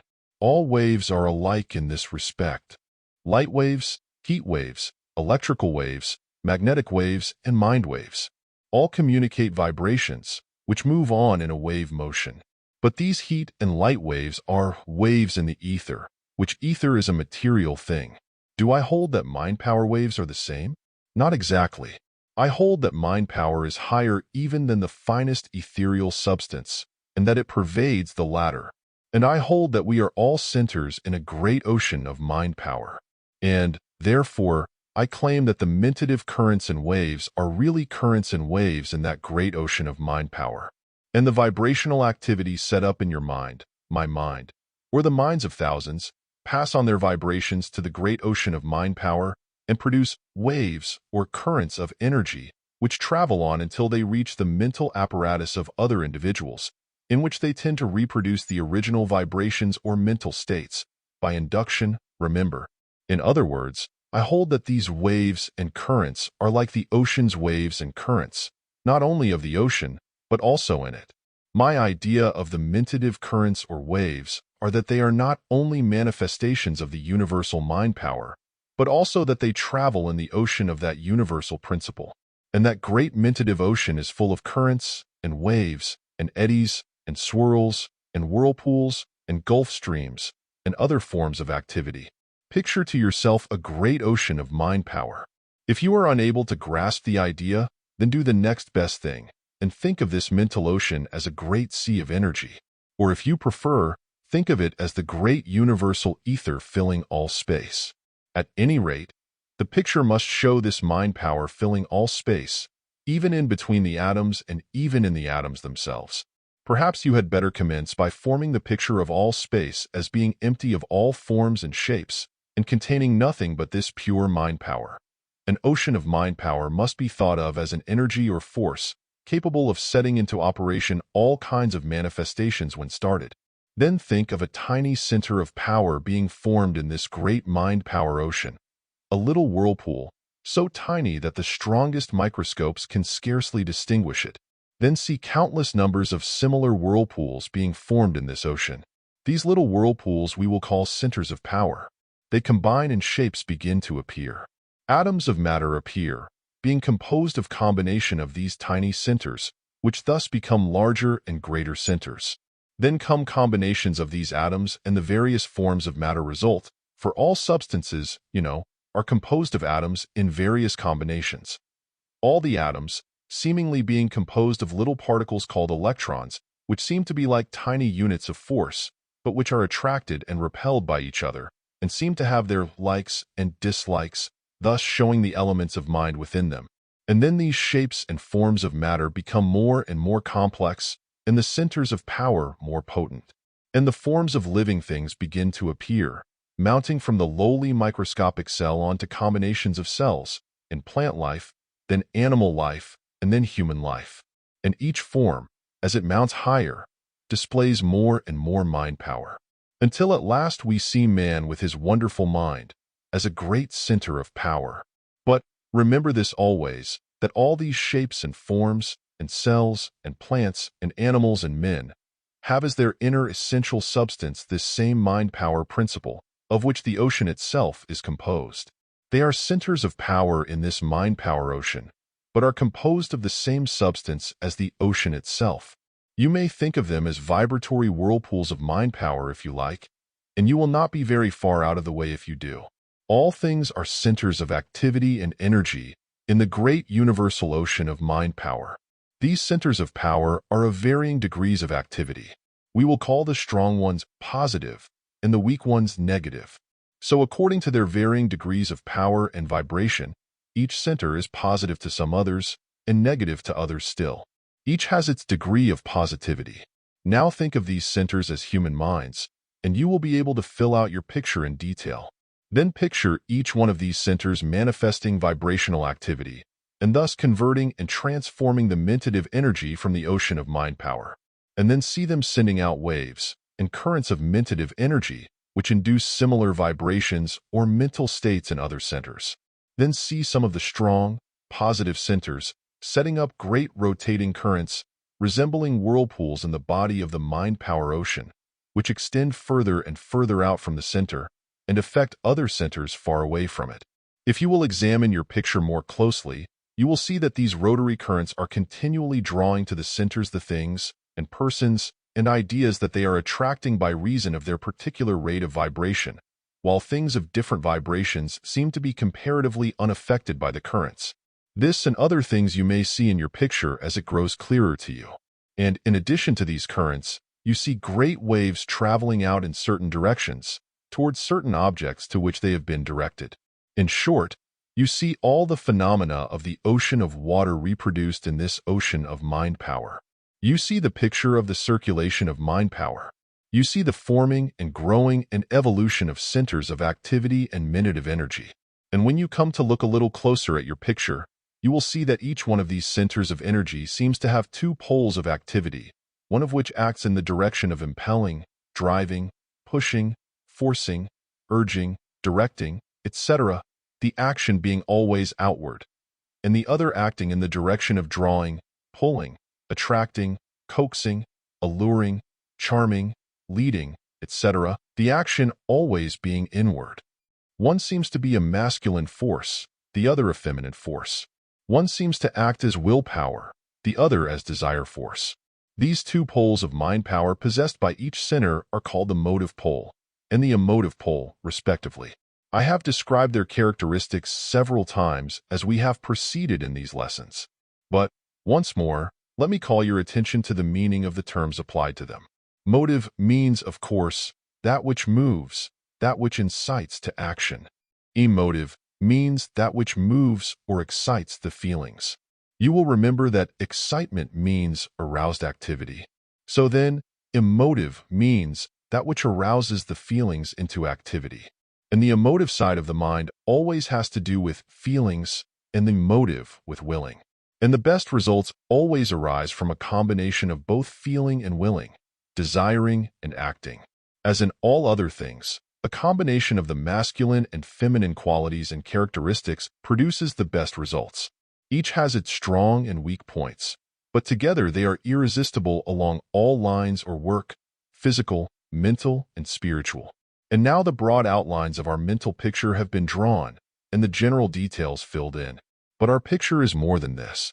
It is a moving picture in vivid action and spirited motion. It will show us the varied phenomena of telementation in a series of moving, acting, realistic, thrilling scenes. And yet all will occur on and in the picture itself, without going outside of it for material. The mental picture contains the material for an infinite variety of action and combination. It is a world within itself. And now, I will set the machinery into operation and show you your mental picture of this mind power ocean and its centers of energy in full motion and activity. Kindly give me your full attention while I describe the moving scenes to you. Chapter 22. A Glimpse of the Occult World. In the preceding chapter, I have asked you to form a mental picture of the ocean of mind power. Let us now proceed to examine this picture in detail. Let us observe the activities and manifestations that present themselves. In considering this magic mental picture, I must imagine that you are a highly developed occultist and that consequently you are able to see on what occultists call the second plane. Without going into the subject in detail here, for it forms no part of this present work, I will say that occultists recognize 7 planes of life, all of which have their own laws and phenomena. The first plane is our ordinary material plane, the phenomena of which may be observed by all having their physical senses. This first plane is the plane of matter, and all of its phenomena is that of matter. All that can be seen on that plane is the movement or presence of matter. Even when we say that we see the manifestation of some force on this plane, we really mean that we see that force as it produces a movement or change in matter. We do not see the force at all. All that we see is the matter moved by the force. The second plane is the plane of forces, on which operate energy or force in all of its forms. Occultists who have reached the second degree of unfoldment are able to sense the phenomena on this second plane. That is, they are able to witness the phenomena of the forces on their own plane and independent of the presence of matter. To illustrate this, I would say that on the first plane, the plane of the majority of the race, The phenomena attaching to electricity can be sensed only through the agency of the matter in which the electricity operates. You can see material objects moved by electricity, but you cannot see the electricity itself. The same is true of magnetism. You may see the needle drawn to the magnet, but you cannot see the current of magnetic vibrations themselves. You cannot see the vibratory light waves, but you can see the manifestation of light when these waves strike upon a material object. But, on the second plane, those who have attained the second degree report that the vibratory waves of electricity, magnetism, light, heat, etc., are capable of being sensed by them without the presence of the material vehicle. They report that they are able to see the vibrations themselves. For instance, they can see the waves of electricity or magnetism as they pass through the ether and before they reach the material objects which they affect in a way visible to the ordinary eye. They report that even the vibratory waves of the X-ray are visible to them, without the agency of the fluorescent screen used by scientific men before the X-rays become apparent to them. You know, of course, that these X-rays, and in fact also the higher rays of ordinary light, are invisible to the human eye, although capable of being recorded by instruments, photographic plates, etc. In these second-plane people report that the vibrations of the mind power waves, or currents, are plainly perceptible to them. But remember, they do not see mind itself. They see merely the waves of energy emanating from mind. The remaining 5 planes, that is the third, fourth, fifth, sixth, and seventh planes, respectively, are subjects that belong to the higher degrees of occultism and form no part of the subject of this book. I merely mention them so that advanced students may recognize that I am aware of their existence and importance, and am not misled by any erroneous belief in there being only 2 planes. These chapters belong to the second plane teachings, and do not deal with the third plane or those still higher. They deal with the energy phase of mind, that is mind in its aspect of mind power. Someday I may write of the higher planes, but not now. So, to return to our mind power picture, I will assume that you are able to sense the second plane phenomena, and thus actually see the passage and existence of the mentative waves and currents. By giving you the teachings in this way, I will be able to picture the phenomena much clearer than if I held to the first plane method. I want to show you the forces themselves, as well as their effect upon material forms. The first thing that you will see in our mind power picture is the presence of great clouds of vapory substance, somewhat resembling the fleecy clouds of a summer day, although some of the clouds are much heavier and darker looking. And you will note the presence of color in these clouds, some of them being a dull gray, and others being tinted like the clouds at sunset or sunrise. It is a beautiful sight, this ever-changing mass of colored clouds of all kinds, shapes, forms, and degrees of density. Let us consider just what these various colors mean, for each has its own meaning, the color being dependent upon the degree of vibration and the degree of vibration depending upon the feeling which started the waves into motion. I had not intended to mention this in these chapters, but I now see that I cannot omit it without causing a loss to my students. When one gets talking about second-plane phenomena, it is hard to refrain from telling the story through to the finish. Let me give you the emotional colors, that you may recognize them as you see them in the picture. Here they are.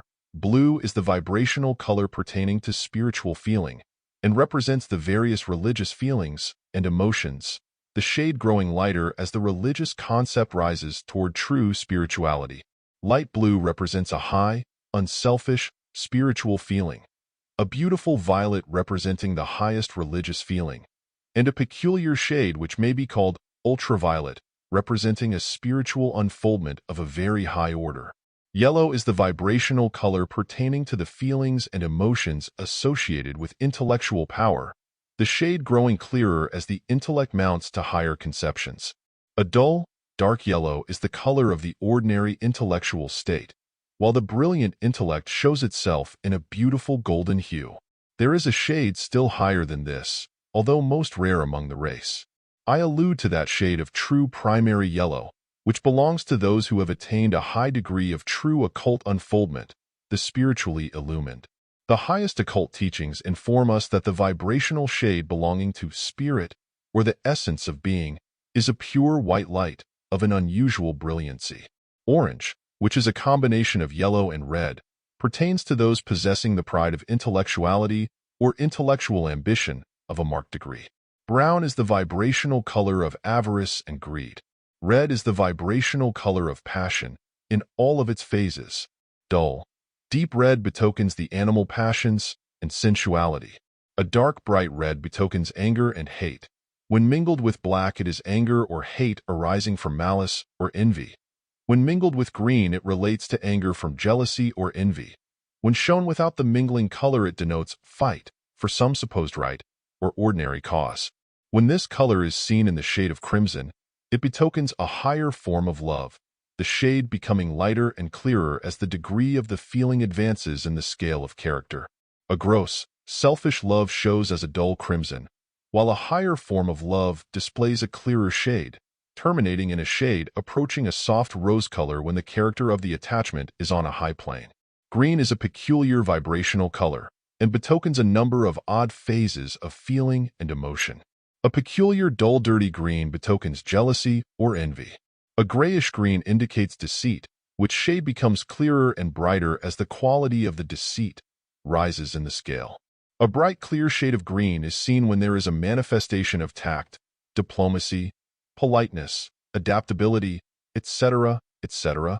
Gray is a negative vibrational color, which in its dark shades indicates gloom, depression, or melancholy, etc., and in a bright clear shade indicates selfishness, and in a certain pallid shade indicates fear or terror. Black is the vibrational color of hate, malice, revenge, and similar states of feeling. These vibrational emotional colors, of course, combine and blend into each other in countless combinations, but the above will give you a key to the same. The vibrational colors of the two mental poles can scarcely be called colors at all, for their colors and shades are derived from the character of the feeling inspiring them, which gives to them the degree of vibration and color indicating the motive or emotive impulse. But there may be seen a difference even in these two. That is, the emotive pole, in its currents of desire force, shows a scintillating effect, as if there were a multitude of minute sparks or stars in the current, and the motive pole, in its currents of willpower, shows an effect something like a multitude of tiny and minute lightning flashes playing in the stream or current. In addition to the shades mentioned above, there is another that should be mentioned while we are considering the subject. I allude to what might be called the vitality vibrations, which radiate from the living body, and which are caused by the vital force which permeates the body during life and makes possible the running of the physical machinery. Some prefer to call it nerve force. These vibrations show no special color, although when near, or in the body, they manifest a faint reddish tint. But when seen away from the body, they show a lack of color, like clear water, and resemble the heated air arising from a stove, lamp, or heated ground. That is to say, they look like a colorless, vibrating body of air. The degree and strength of these vibrations depend upon the state of physical health of the person manifesting them. Now, as we gaze upon our mind power picture and see moving thereon the shapes and forms of human beings, we may see that each being is surrounded with an aura or egg-shaped atmosphere of these emotional vibrations, radiations emanated from his mental states. This aura extends out from the body for a distance of about 1 yard, and gradually fades away as the distance from the body is increased. And the aura of each person is seen to be colored according to the vibrations belonging to his prevailing mental states. Each mental state shows itself in its appropriate shade, in the proper combinations, blendings, etc., and therefore, the trained occultist is able to read a person's character like an open book from these emotional colors. And even though one may not be manifesting any special mental state at the moment, his aura will still be colored because of his prevailing mental state, his character, as it were. And of course, these vibrations composing the aura of a person will affect those coming in contact with or near him or her. That is the reason why we feel the personal atmosphere of people when we come near them. Even beyond the visible aura, the vibrations continue in a fainter degree. And so, on our picture, we can tell just what kind of people are passing before us. Their mental states are revealed by the emotional colors. And now we shall see how people affect others. We see one man approach another. The degree of dynamic positivity of the first man is superior to that of the second, and we see, as we watch, that the coloring of his aura gradually interpenetrates that of the weaker man, and the coloring of the latter's aura gradually grows to more closely resemble that of the first man. We may watch the process, and thus become aware that the following things are happening, viz. The mental states of the first man are inducing similar feelings and emotions in the second man, by means of the currents of mentative energy that are flowing toward him. The first man is making no effort to impress the second man, but being the more positive, his magnetism affects that of the other man and induces similar states. The second man takes on the states of the first man, as we may see by the change in coloring. This is the way that people unconsciously affect other people, and the latter are unconsciously affected. Simply a case of unconscious mentative induction, you see. The second man moves on, feeling more depressed or elated, as the case may be, by reason of his contact with the first man, and also carrying away with him a little of the other man's general feelings and character. This second man, a little later on, meets another man, and we may see how this new man affects the second man by the suggestion of his manner and words. He does not seem to be sending out such strong currents as the man first spoken of, but his outward symbols of voice, words, manner, etc., are well acted out, and we soon see our second man having mental states induced in him by suggestion. You have now seen two stages or phases of mentative induction. Our positive man has gone on his way, and soon he spies another man whom he wishes to influence in certain matters. Watch him now, and you will see something interesting. The positive man's aura seems to be disturbed, and great tongues of color seem to leap from it and lap around the other man, the whole process resembling the action of tongues of flame or fire. These tongues of mind power wrap themselves all around one other man, and some seem to scintillate as they manifest the action of fairly pulling him toward the positive man, while others seem to be beating upon him like a rain of tiny flashes of lightning. The one is the play of desire force, and the other the action of willpower. This gives us a good illustration of personal influence in an interview, or a phase of personal magnetism. As the action grows more spirited, you may see the willpower of the positive man darting out in straight, sharp flashes, like great sparks from an electric battery, and you may see the process by which he beats down and neutralizes the willpower of the weaker man, until he seems to exhaust it and take it captive, and the man acquiesces in the statements and demands of the stronger-willed man. This process is hastened by the fact that the desire force of the weaker man has become so impressed by the stronger will that it becomes dazed or fascinated. The effect being strongly increased by the desire force of the stronger man by setting up mentative induction, a corresponding vibration in the desire pole of the weaker man. And a fourth element in the attack is that the strong desire force of the strong man also tends to pull the will of the weaker one toward it and away from its natural mate, its own desire pole. This is a case of a combined, determined attack. It is true that the positive man may not know a single fact regarding mind power, but he has learned the process of affecting and influencing others and bending them to his will and desire, although he is ignorant of the scientific explanation of the process. Every positive dynamic individual understands this, instinctively, and his knowledge increases as practice gives him more confidence in himself. These people pass from the scene, and we may see in their place men and women, charming, alluring, and drawing others by reason of their desire force operating along the lines of so-called love, but which is but little more than selfish animal passion, in some cases grosser than that manifested by the animals, because it is abnormal in its manifestations and inordinate in its demands. We see much of this in our picture, but we notice here and there that some people seem able to repel these attractions easily and are not affected by the currents of desire. Their general mental state is so different that great resistance is interposed, and the attacking current is deflected and defeated, even without the use of a great effort of the will. You see many instances of this in all forms of mentative influence, like attracts like in this mentative work, and those who are attracted are generally those whose mental states correspond to a great extent with those of the person affecting them. There are, of course, exceptions to this rule, owing to ignorance and lack of experience, coupled with confidence and trust, but the rule is true in general. Passing before you in the picture, you see preachers influencing their congregations. You see the great currents of mentative energy rolling over the hall or church, the congregations being in a receptive and passive attitude, with wills relaxed They actually draw out the force of the preacher.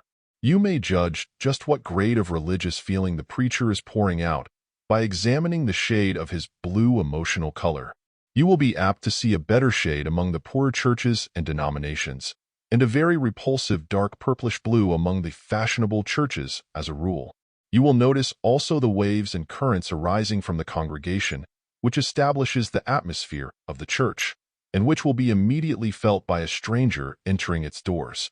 You will see similar things at the theaters and political meetings and all gatherings of people, the color always giving you the key to the character of the meeting and the people attending it. Next, you see the hypnotist and his subject in a public hall. You will notice that the hypnotist's emotional color is not attractive.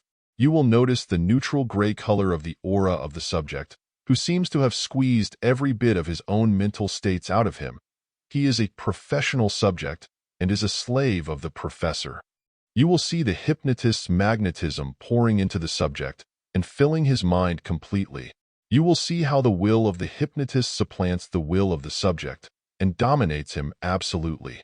You will notice that both the desire pole and the will pole of the subject seem to show no energy of their own, but are moved entirely by the personality and mind of the operator. This is an extreme case, of course, but it better illustrates the phenomenon. And, by its effect upon the audience, you may determine just how far advanced mentally they are, the color giving you the cue. Of course, mental suggestion is playing its part in all of these cases, but we cannot see that, because it is not a current or wave, but is merely the operation of outward symbols in the direction of inducing mental states in others. We may see the induced mental states, but can learn the nature of the suggestion only by watching and listening at what is said and done. I am mentioning only a few of the many cases that you are witnessing in the picture, but these few cases will illustrate the different phases of the principle and operation of the force. But all of these cases have given you merely an illustration of telementation at short range. Now let us proceed to examine the instances of the operation of the same force at long range, in all of its many and wonderful phases. Before doing so, however, let us take a quick look at the mental atmospheres of the towns, cities, and villages, as well as of the buildings, localities, etc., passing before us on the picture. This is most interesting and instructive. In the first place, you will notice the great clouds of mentative energy permeating every place and every corner, each showing its own shade of vibrational color, indicating the vibrations arising from the prevalence of certain mental states. I have spoken of the causes of this in a previous chapter and shall not repeat the details here. You will remember that I have explained to you how the various currents of mentative energy of all kinds and degrees come in contact with each other and often blend, combine, or else act in the direction of neutralizing each other's force. Currents of a similar degree of vibration harmonize and form combinations or blendings. Opposing vibrations and currents tend to antagonize each other and neutralize each other's force. In this way are the mental atmospheres of places formed. You may see them in the picture, but you may ask, why do these clouds persist after the person has sent them forth? The answer is that force once set into motion persists for a greater or lesser time, depending upon the intensity of the original impulse. Just as the light of a star, or rather, its light waves, exist and move on centuries after the star has ceased to be. Just as the heat vibrations continue in a room when the producing cause has been removed. Just as odors remain when the cause moves away. So do the mentative vibrations and their corresponding thought forms continue long after the original feeling has passed away. Yes, for years afterwards, in some cases. In this way, places, houses, stores, etc., maintain atmospheres imparted by the vibrations of people long since moved away or passed away. Stores are unlucky because of the negative mental states of some people who have occupied them. Houses are haunted by reason of the vibrations arising from intense desire or feelings, or horror and fear of someone participating in a crime, either as criminal or victim. The atmospheres of prisons are quite noticeable even to the ordinary visitor, who feels the vibrations with which the place is saturated. The atmosphere of places of low pleasures is equally noticeable. I know of a place of this kind in which the vibrations continued for years after the original tenants had departed and the building had been used for business purposes. Hospitals have a very depressing influence upon the majority of people. Of course, these negative effects can be removed by mentally treating the place or room and sending forth streams of mentative energy of a positive, stimulating character. On the other hand, the presence of an active, energetic, successful man or set of men in a place will permeate the place with positive vibrations that will stimulate all who abide there. I have in mind a certain large office building in a large city, which is filled with these vibrations, originally arising from a few leading men who built and occupied it, and then attracted to themselves others of the same kind. The result being that the combined influence now renders the place an inspiration for those having offices in it. I have heard people say that after moving in that building their business doubled itself, and their energy increased in the same proportion. There is a law underlying these things, and if people understood it, they would take advantage of its positive sides and avoid its negative phases. I think that I have given you a good strong hint in this direction. These great clouds of vapory manifested mind power often constitute what are called thought forms, which I shall proceed to describe to you. Follow my explanations of these things as they appear on the picture, please. These thought forms are really feeling forms, remember, although I use the more familiar term. These thought forms, although all generated or created in the same manner, differ very materially in their characteristics and details. Let us consider some of these details and characteristics and appearances. By appearances, I mean, of course, their appearance to those who can sense on the second plane. But whether one can so sense or not, the effect of these thought forms manifest upon them just the same. It is not necessary to see a thing in order to feel its influence. But you understand this, of course, from what has been said already. The most common form is that of a series of undulating waves, or ripples of a vapory cloud-like substance, passing out from the mind of the person experiencing the mental state originating them, the waves manifesting a ring-like form, moving out in every direction from the common center, just as do the rings caused by a stone having been dropped into a pond. The distance traveled and the rate of speed manifested depends upon the intensity of the emotional impulse.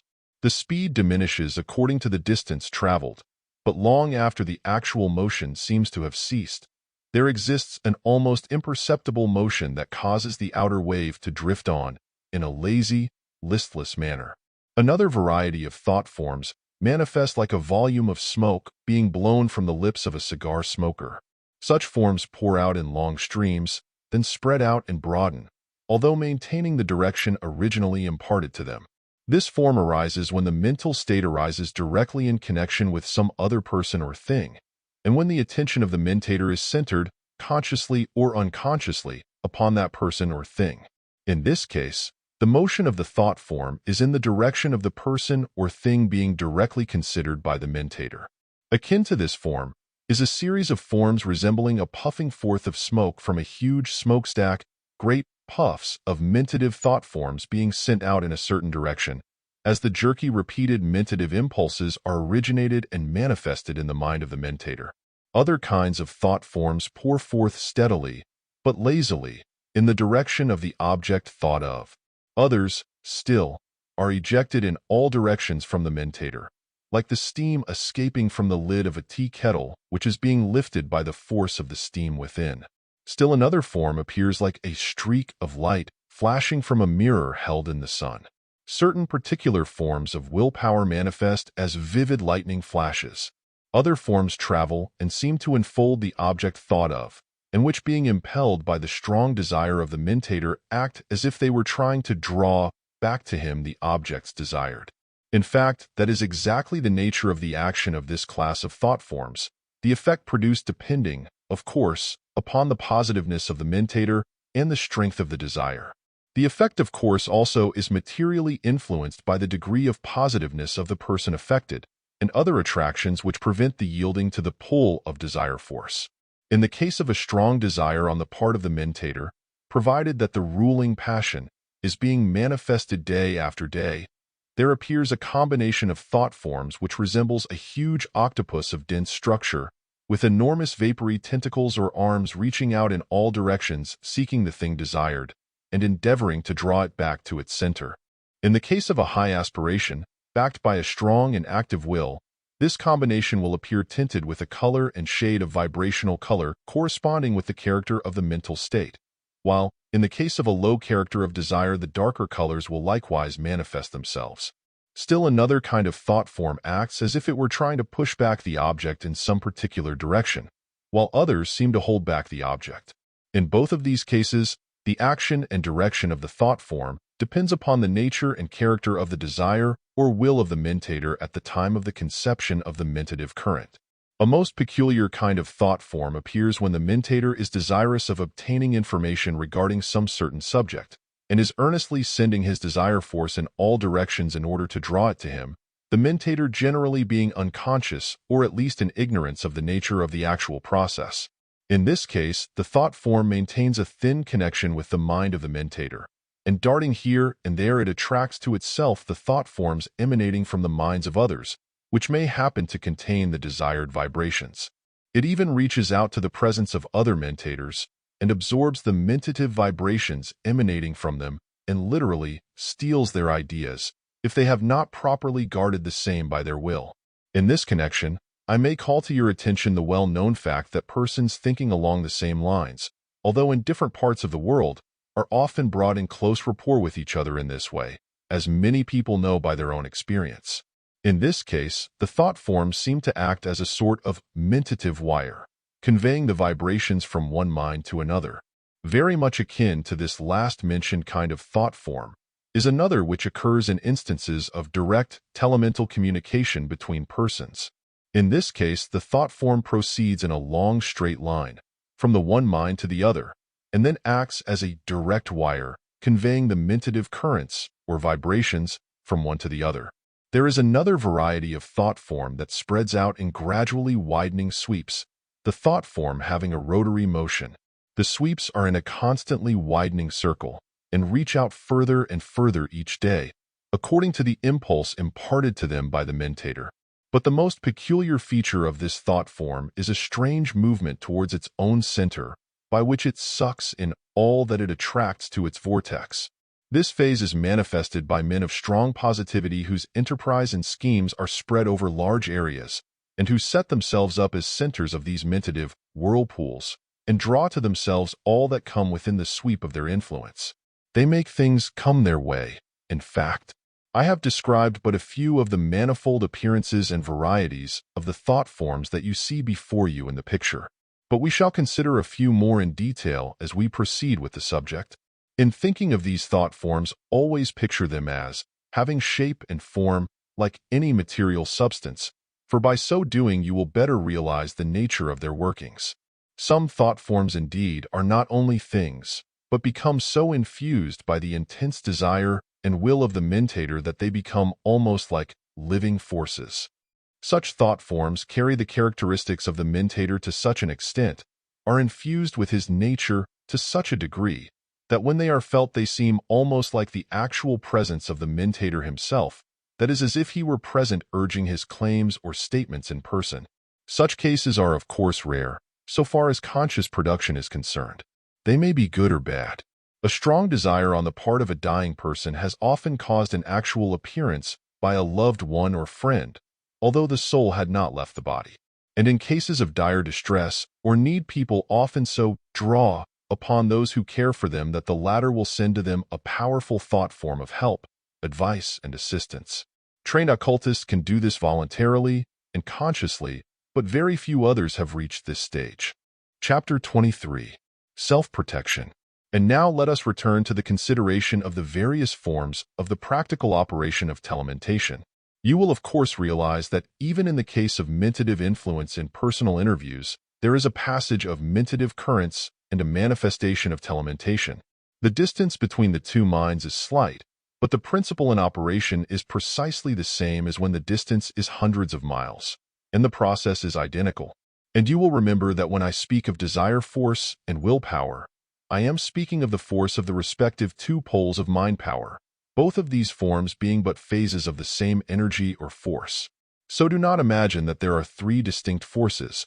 There is but one force, and that is mind power, of which willpower and desire force, respectively, are but manifestations, the difference depending upon the two respective poles offeree, the motive and emotive, respectively. I trust that you will remember this. I will divide the manifestations of telementation into two general classes, viz. I. Direct telementation, that is, that use of the force with the direct purpose of influencing a certain person or persons. 2. Indirect telementation, that is the use of the force with only a general purpose of affecting the desired result, without special direction toward any particular person or persons. We will now consider these two classes of telementation in their different phases.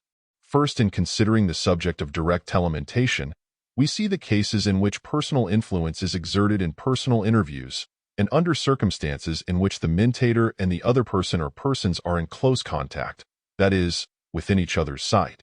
Under this subclass falls the phenomenon of fascination, personal magnetism, personal influence, persuasion, charming, inducing, etc., etc., in all of their many and varied phases. We have seen these several manifestations as we have proceeded in these chapters, and we need not stop to further consider them at length in this place. You understand that the effect is caused by the outpouring of the mind power, in the forms of willpower and desire force, to the end that similar mental states are induced in the minds of others and the desire or will of the mentator is satisfied, to a greater or lesser degree, or completeness according to the circumstances of the case. The second subclass includes those instances of telementation at a long range, which produces the phenomena of mental influencing, will projection, and other forms of influencing, under many names and disguises, including, of course, the employment of the force for the benefit and advantage of the person treated or influenced, as well as the repulsive and deplorable uses alluded to as having been practiced by all peoples in all times, for the purpose of injury to others and selfish profit and advantage to the users. This includes what is known as white magic, or use of the force in an unselfish and justifiable way, and with worthy ends in view, and black magic, or the use of the same force for unworthy ends, and in selfish and unjustifiable ways. But, as I have said in the early part of these lessons, this force is like any other great natural force, and is capable of being used for good or for evil, according to the moral state of the user. It is true that the black magician is always entangled in his own web, sooner or later, and falls a victim to the forces he has aroused, but that does not alter the statement that I have made. In this form of telementation, the mentator usually concentrates upon the person or thing that he wishes to affect, and then consciously, and by the use of his will, he sends to that person or thing a current or currents of desire force or willpower, or both. It is known to occultists that the degree of effect so produced depends largely upon the degree of concentration employed by the mentator. The degree of concentration depends upon the will, and is manifested in the form of attention. The usual plan is to use the concentrated will to form a clear mental image of the person or thing to be affected, and then to proceed as if one were in the actual presence of the person. The clearer the image, the greater the degree of concentrated will employed, and consequently the greater the degree of the projecting power of the current. Underlying all the phenomena of adverse treatments, witchcraft, etc., etc., is the same form of telementation. But here, I wish to say an important word, and that is that the generally claimed effect of these forms of adverse influence is greatly exaggerated, and all real occultists know that the principal reason of the unquestioned effect of this power lies in the mental state of belief, faith, and fear of the persons affected. That is, if one believes or fears that another has the power of adversely influencing or affecting him, then the effect will depend largely upon that degree of faith or fear. The persons who are affected by adverse treatments, or witchcraft, or similar forms of adverse influence, invariably believe and fear that these influences are effective against them. By their mental states, they render themselves negative and receptive to the influences directed against them. This is an occult truth, and one that should be made widely known. It is the antidote to the bane of adverse treatments, of which we hear so much in modern times, as well as in ancient history, under various names. If people would only assert their individual power as centers of power, they would surround themselves with such a positive protective aura that the waves of adverse vibrations would beat against them without ever reaching within their mental structure.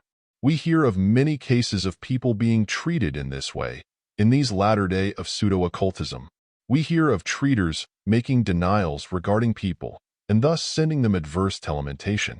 These people will assert and work themselves up, into a corresponding feeling of, I deny that so-and-so is well, or prosperous, etc., etc. Some even going so far as to deny that the other person is.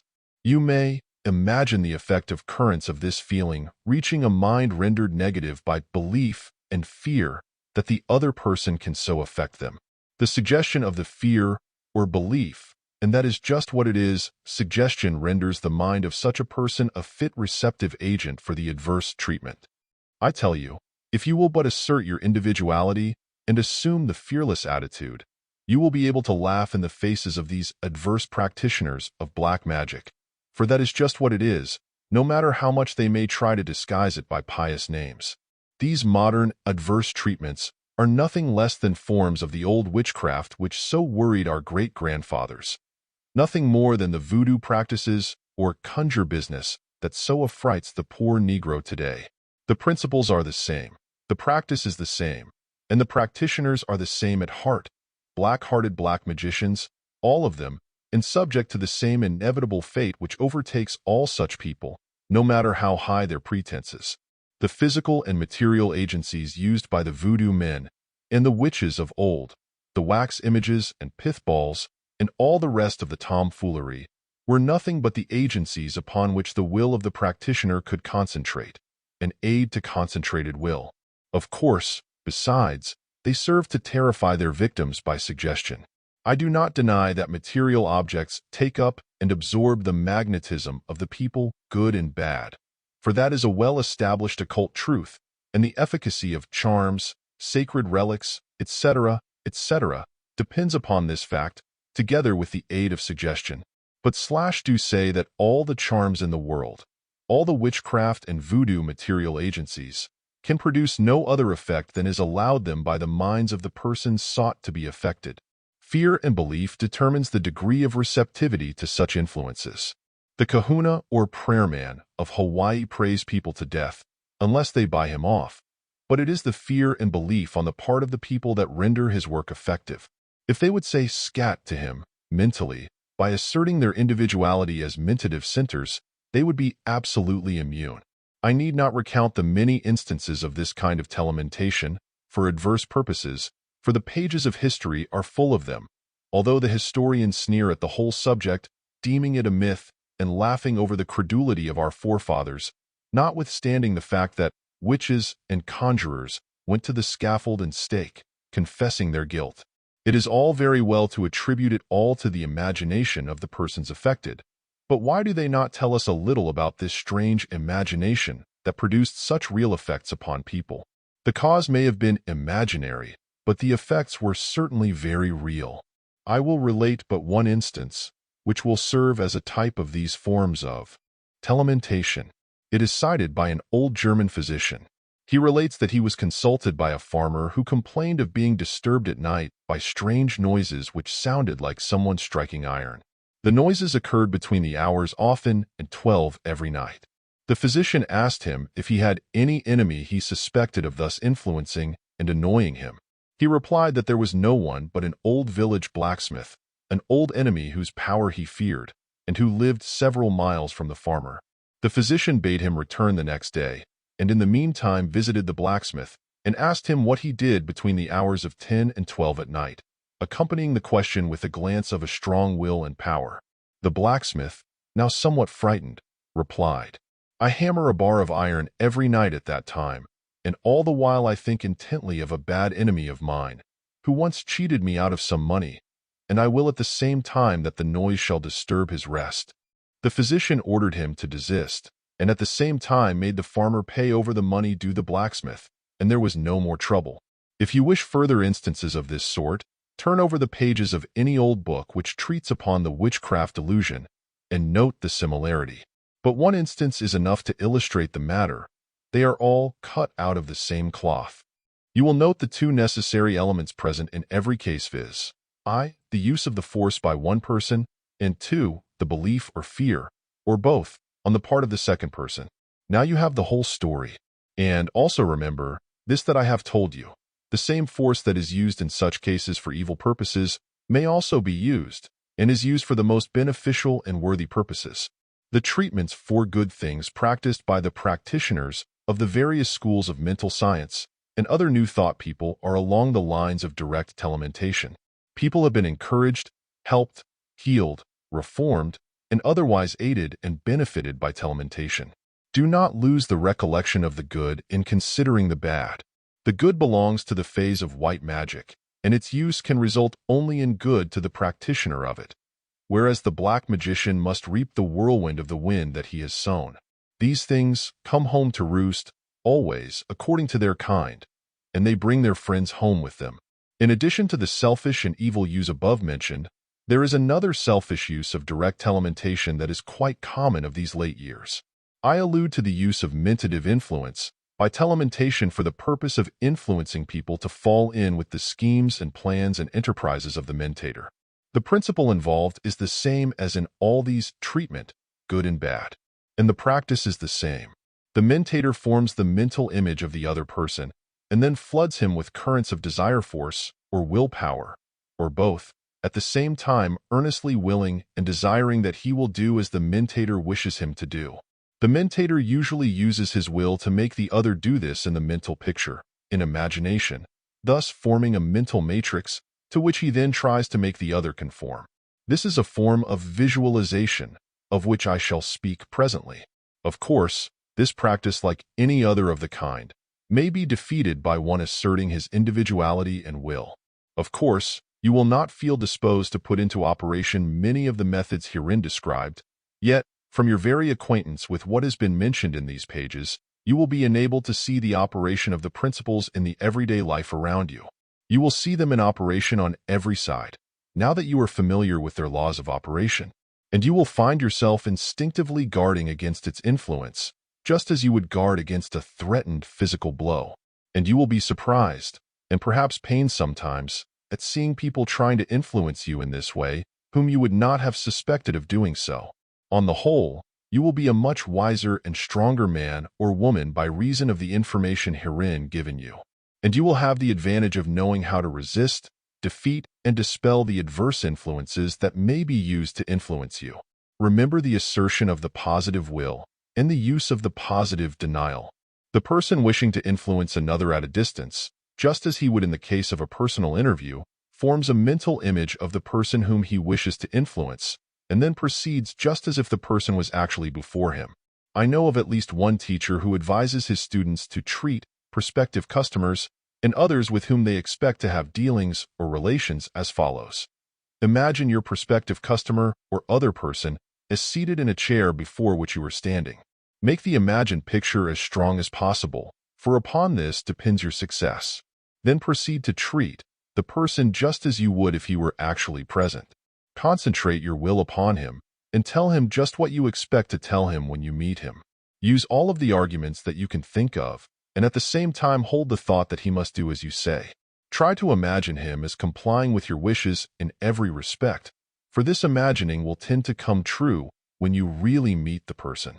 This rule may be used not only in the case of prospective customers, but also in the cases of persons whom you wish to influence in any way whatsoever. Now, all this is very plain to the student of this book, for the principles employed are familiar to its readers.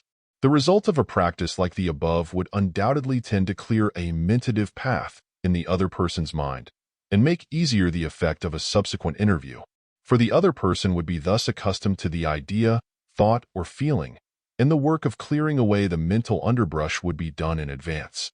But, fortunately for us all, we have the antidote for this bane, if we have acquainted ourselves with the underlying principles of the subject.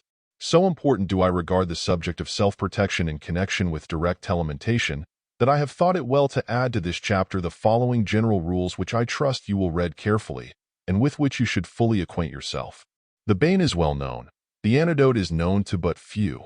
For this reason I attach much importance to the study of the latter at this place.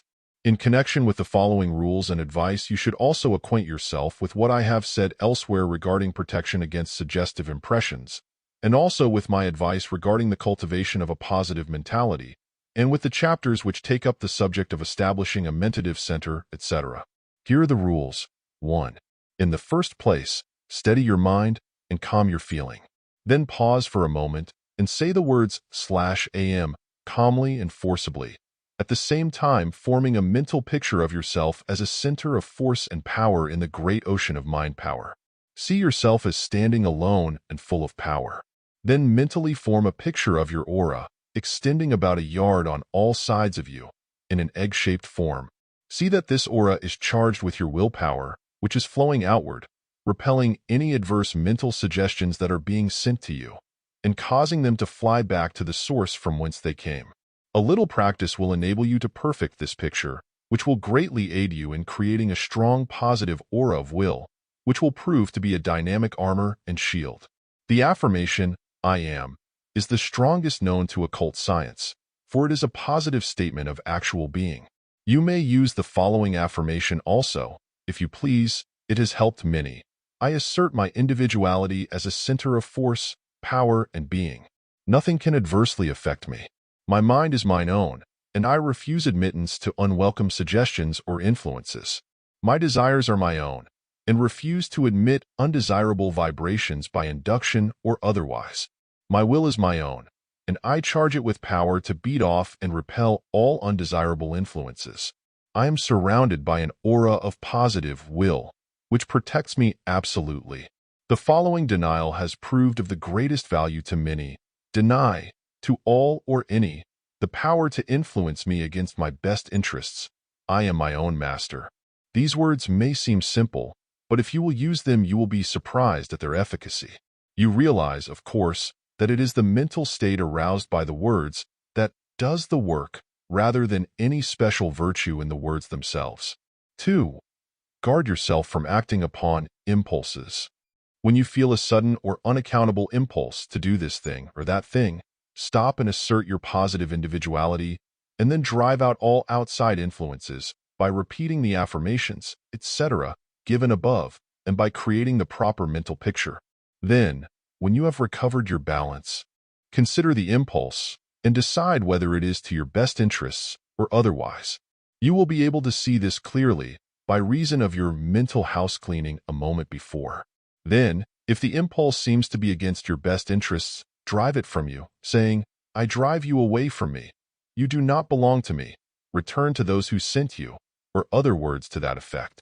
This may be rendered more forceful if you will but create a mental picture of the discarded idea flying away from you in the shape of a tiny thought wave. These mental pictures aid one very materially in such matters, both in the sending forth of an idea as well as in the discarding of one. 3. Cultivate the picture and idea of a positive aura, and always think of yourself as being encased in such a one. See yourself as a strong positive I, a center of power, encased in an impregnable sheath of auric force. You will thus be able to build up yourself into a mighty center of defense. You will be surprised at the confused manner of people who try to influence you when they come in contact with this aura and find their suggestions and mentative currents being cast back upon themselves. Such people find themselves all broken up when they meet a condition like this, which they do not understand, for very few of them are practical occultists. The mental picture of yourself as a center of power, surrounded with a positive aura, will, if persisted in, render you extremely positive, so that your influence is sure to be felt by the world with which you come in contact.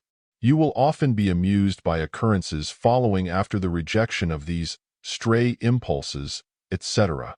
You will find if you have had an impulse to buy a certain thing, or sell a certain thing at a sacrifice, that in a day or so, perhaps an hour or so, you will be approached by some person who will advise you personally to do that same thing, the person being likely to be benefited by the scheme or plan. I do not mean that such person has necessarily tried to influence you by mentative currents, for he may not have consciously done so, but nevertheless that is just what has happened, and his desire or will has caused these currents to flow in your direction, and you have felt them. Now that your eyes have been opened to this fact, you will be amused and surprised to see how many corroborative proofs you will receive. But always assert your individuality as a center of power, and all will be well with you in these matters. A man's mentative force is immensely more powerful when he uses it to protect his individuality than when he uses it to attack the individuality of another.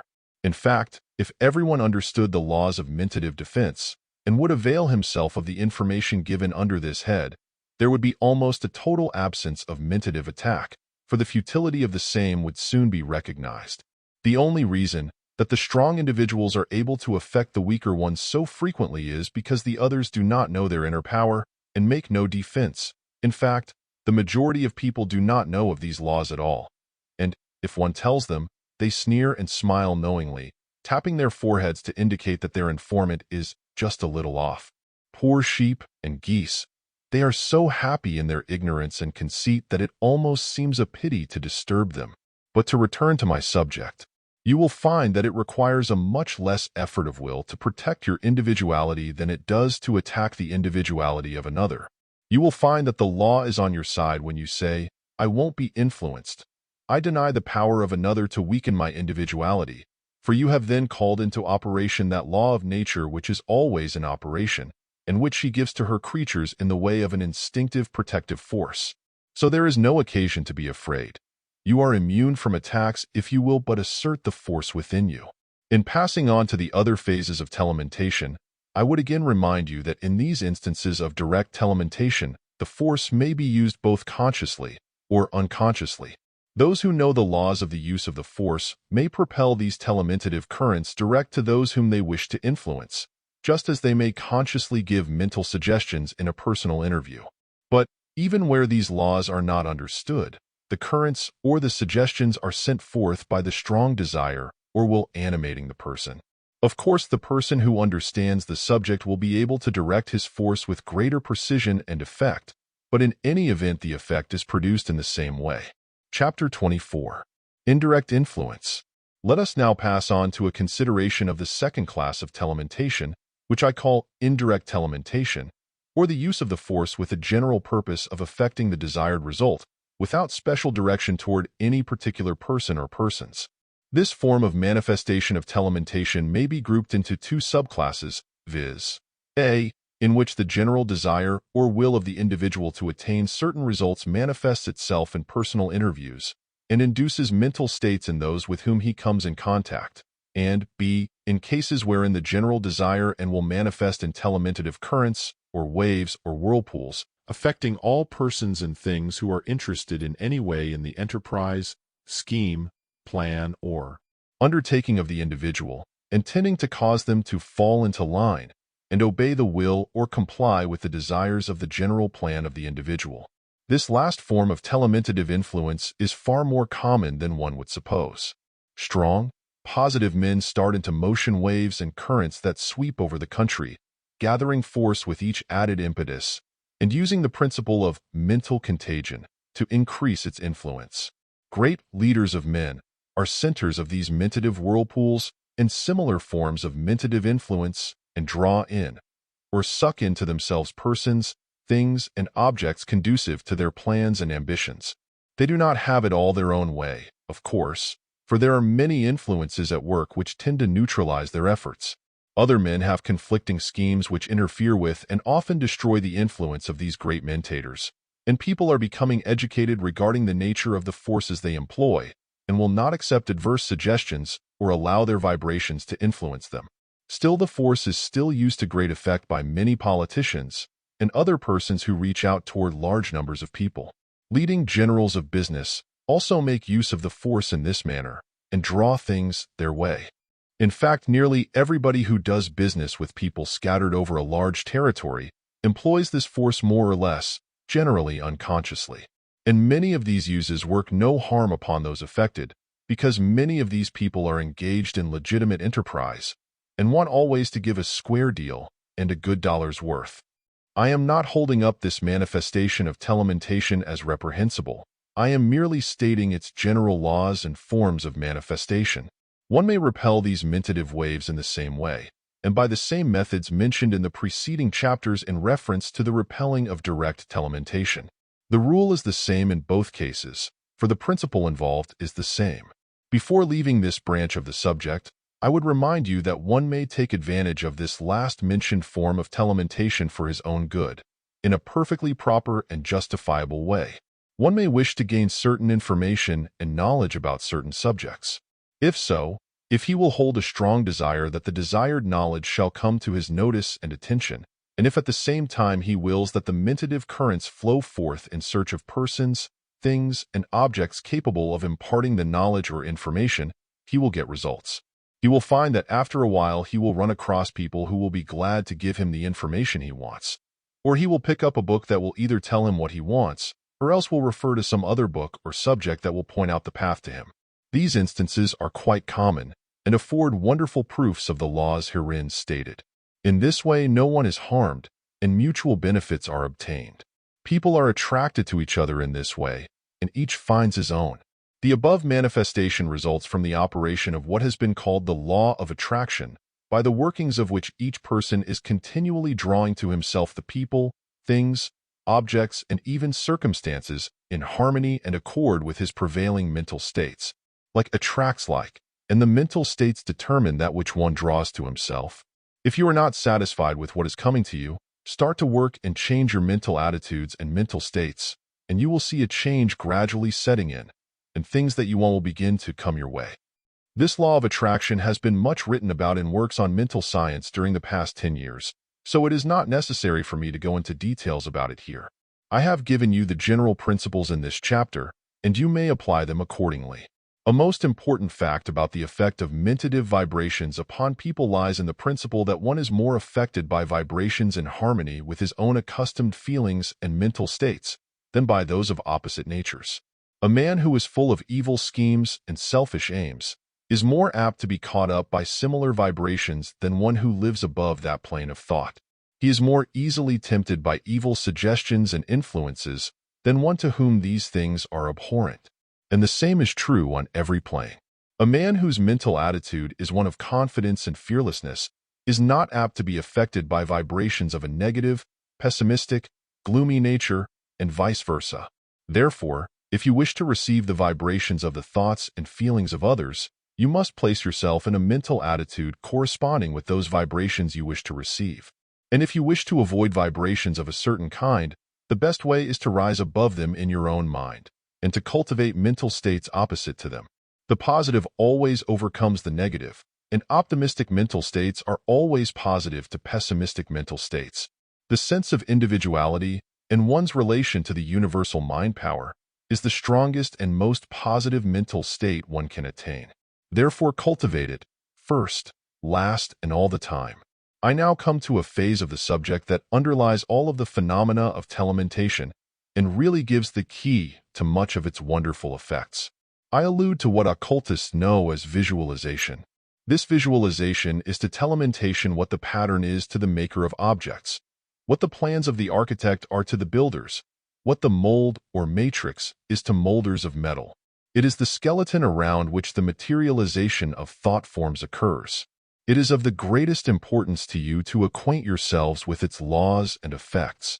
To visualize means to see mentally, that is, to form a mental image of a thing, to see it in one's mind, etc. Visualization, along the lines of one's daily occupation, is a most important thing, but one that is very poorly appreciated because little understood. The best workmen, writers, inventors, composers, etc., are those who are able to see the thing in the mind and then reproduce it in materialized form. Sir Francis Galton, one of the best authorities upon the subject, has said, "The free action of a vivid visualizing faculty is of much importance in connection with the higher processes of generalized thought. A visual image is the most perfect form of mental representation wherever the shape, position, and relations of objects to space are concerned. The best workmen are those who visualize the whole of what they propose to do before they take a tool in their hand. Strategists, artists of all denominations, physicists who contrive new experiments, and in short, all who do not follow routine, have need of it. A faculty that is of importance in all technical and artistic occupations, that gives accuracy to our perceptions and justice to our generalizations, is starved by lazy disuse, instead of being cultivated judiciously in such a way as will, on the whole, bring the best return.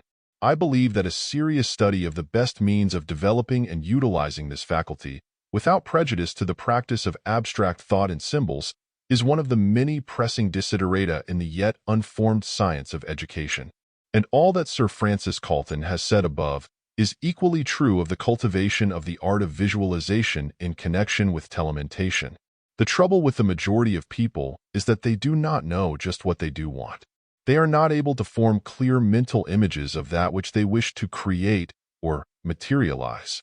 The men who obtain the greatest and most wonderful results through mentative influence, particularly in the form of telementation, are those men who are able to visualize most clearly the things that they wish to materialize, who are able to form the mental image of the things they wish to manifest. The secret of visualization lies in the occult and psychological principle that, as is the mental matrix, so is the mental form, and as is the mental form, so is the physical materialization. In other words, the visualized mental image is the matrix or mold into which the mind power is poured, and from which it takes form, and around this mental image the deposit of materialization forms, and thus does the ideal become the real. If you wish to get the best effects from mind power, you must create a mental image around which the material or physical materialization is formed, and the way to form the proper mental image is by visualization, which thus builds up the matrix or mold in which the mind power pours. And as is the matrix, so is the image, and as is the image, so is the materialization. Before you can draw to you the material needed for building up the things or conditions you desire, you must form a clear mental image of just what you want to materialize. And before you can make this mental image, you must realize mentally just exactly what you do desire. And the process of this is called visualization. That is, you build up a mental matrix or mold, little by little, until you have it before you clearly, until it stands out clearly formed as a mental image, just as you would see it if it were actually materialized. Then you must hold this mental image before you constantly, regarding it not as a mere imagination, but as a something real which you have created in your mind, and which will proceed to surround itself with the material necessary to give it material objectivity or materialization. If you cannot see the whole thing at first, as a mental image, that is, if you are not able to build up a complete matrix by visualization, then do the next best thing, which is the very best thing for the majority of people, and build a matrix of the first step toward the whole thing, that is, the first thing that is needed.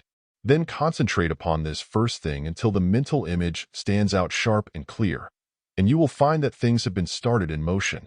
Then, you may add little by little to your matrix, and build up your mental image a little larger and in greater detail. And here is an important thing.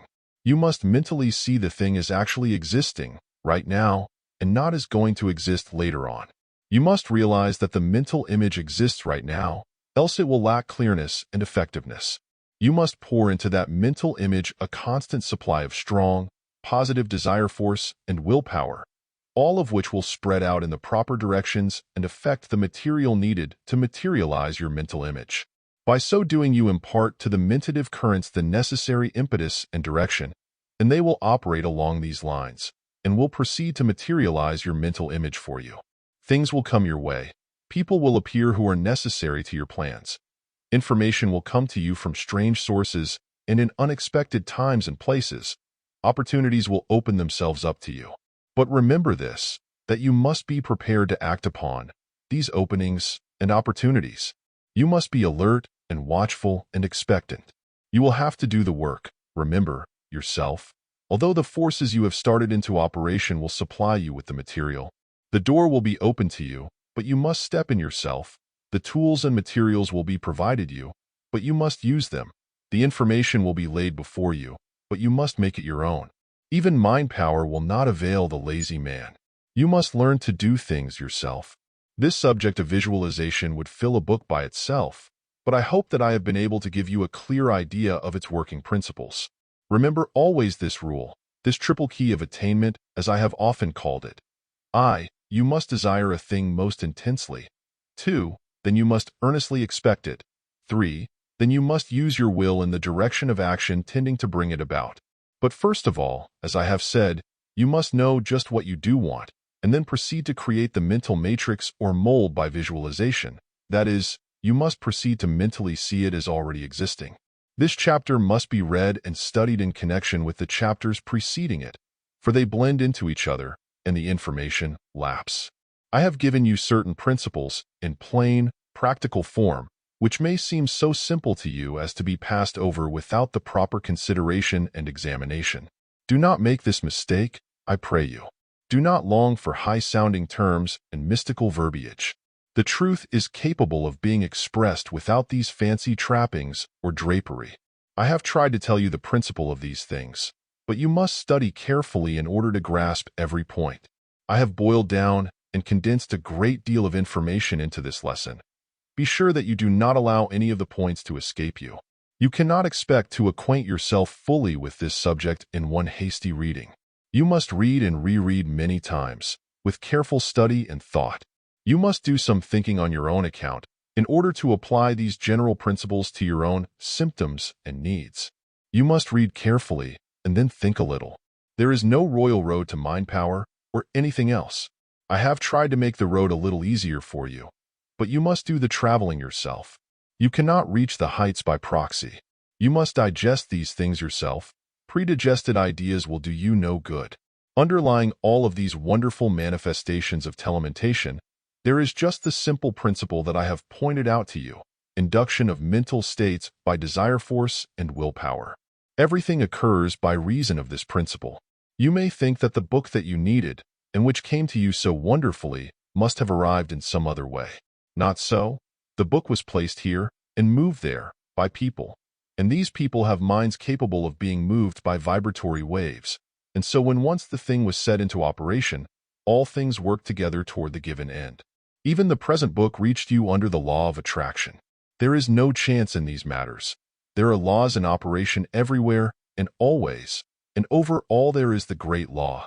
And now, in concluding this chapter, I would remind you to always realize that you are centers of living mental energy in the great ocean of mind power, and that you are strong in the degree that you are positive, and that you are positive in the degree that you are an individual, and you are an individual in the degree that you realize that you are a center of living will. There is nothing to fear but fear. You are capable of asserting your individuality always and everywhere. Your only chains are those you forge for yourself. You are free right now, here, and always. Do not be deluded by the petty things of personality that pass away and perish overnight, but rest serene and firm in the consciousness that you are an individual living will center, and fear not to assert the individual I. There is no devil but fear. Nothing but fear can keep you from your own heritage and birthright. Assert the I and banish fear. Chapter 25. Mental Therapeutics. Therapeutics means the healing art, therefore, mental therapeutics means the art or science of mental healing. If I were writing this lesson from the standpoint of 20 years ago, I would think it advisable to fill page after page with a recital of the many claims of mental healing, but no such necessity exists at the present time. People have heard much regarding mental healing, and while they may differ in their theories and opinion regarding the nature of the cures performed, still nearly all of them will acknowledge that cures have been made and are being made by mental healing methods. The history of mental healing extends away back into the past, and the earliest pages of history treat it as if it were a long-established and well-accepted method. In fact, the history of mental healing is the history of mind power, so far as the older peoples and races are concerned. The ancient magi used their mental powers in the direction of healing the sick and restoring natural, healthy conditions. People were brought to the temples to be healed, and after the customary incantations and ceremonies, designed to affect the imagination and respect of the primitive people, they were found to be benefited and actually cured in time. But under and back of all these ceremonies and rites, the principle affecting the cure was the same principle that is being used today by all forms of mental healing, under whatever names it may be disguised and masked. There is but one mental healing principle, and that has always been used, is being used now, and always will be used, so long as the race exists. And this principle is the application and employment of mind power. Mind power is positive to both force and matter, as we have seen in these chapters, and the negative always yields to the positive when the latter is properly and intelligently applied.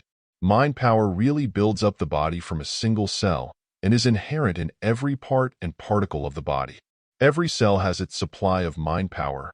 The cell and combination of cells, and the whole body in fact, is the result of conditions of manifestations of mind power. The body is all mind, at the last analysis. Mind power manifests itself in countless ways in the universe, in the physical bodies, and the cells of which they are composed are simply certain forms of manifestation of its force.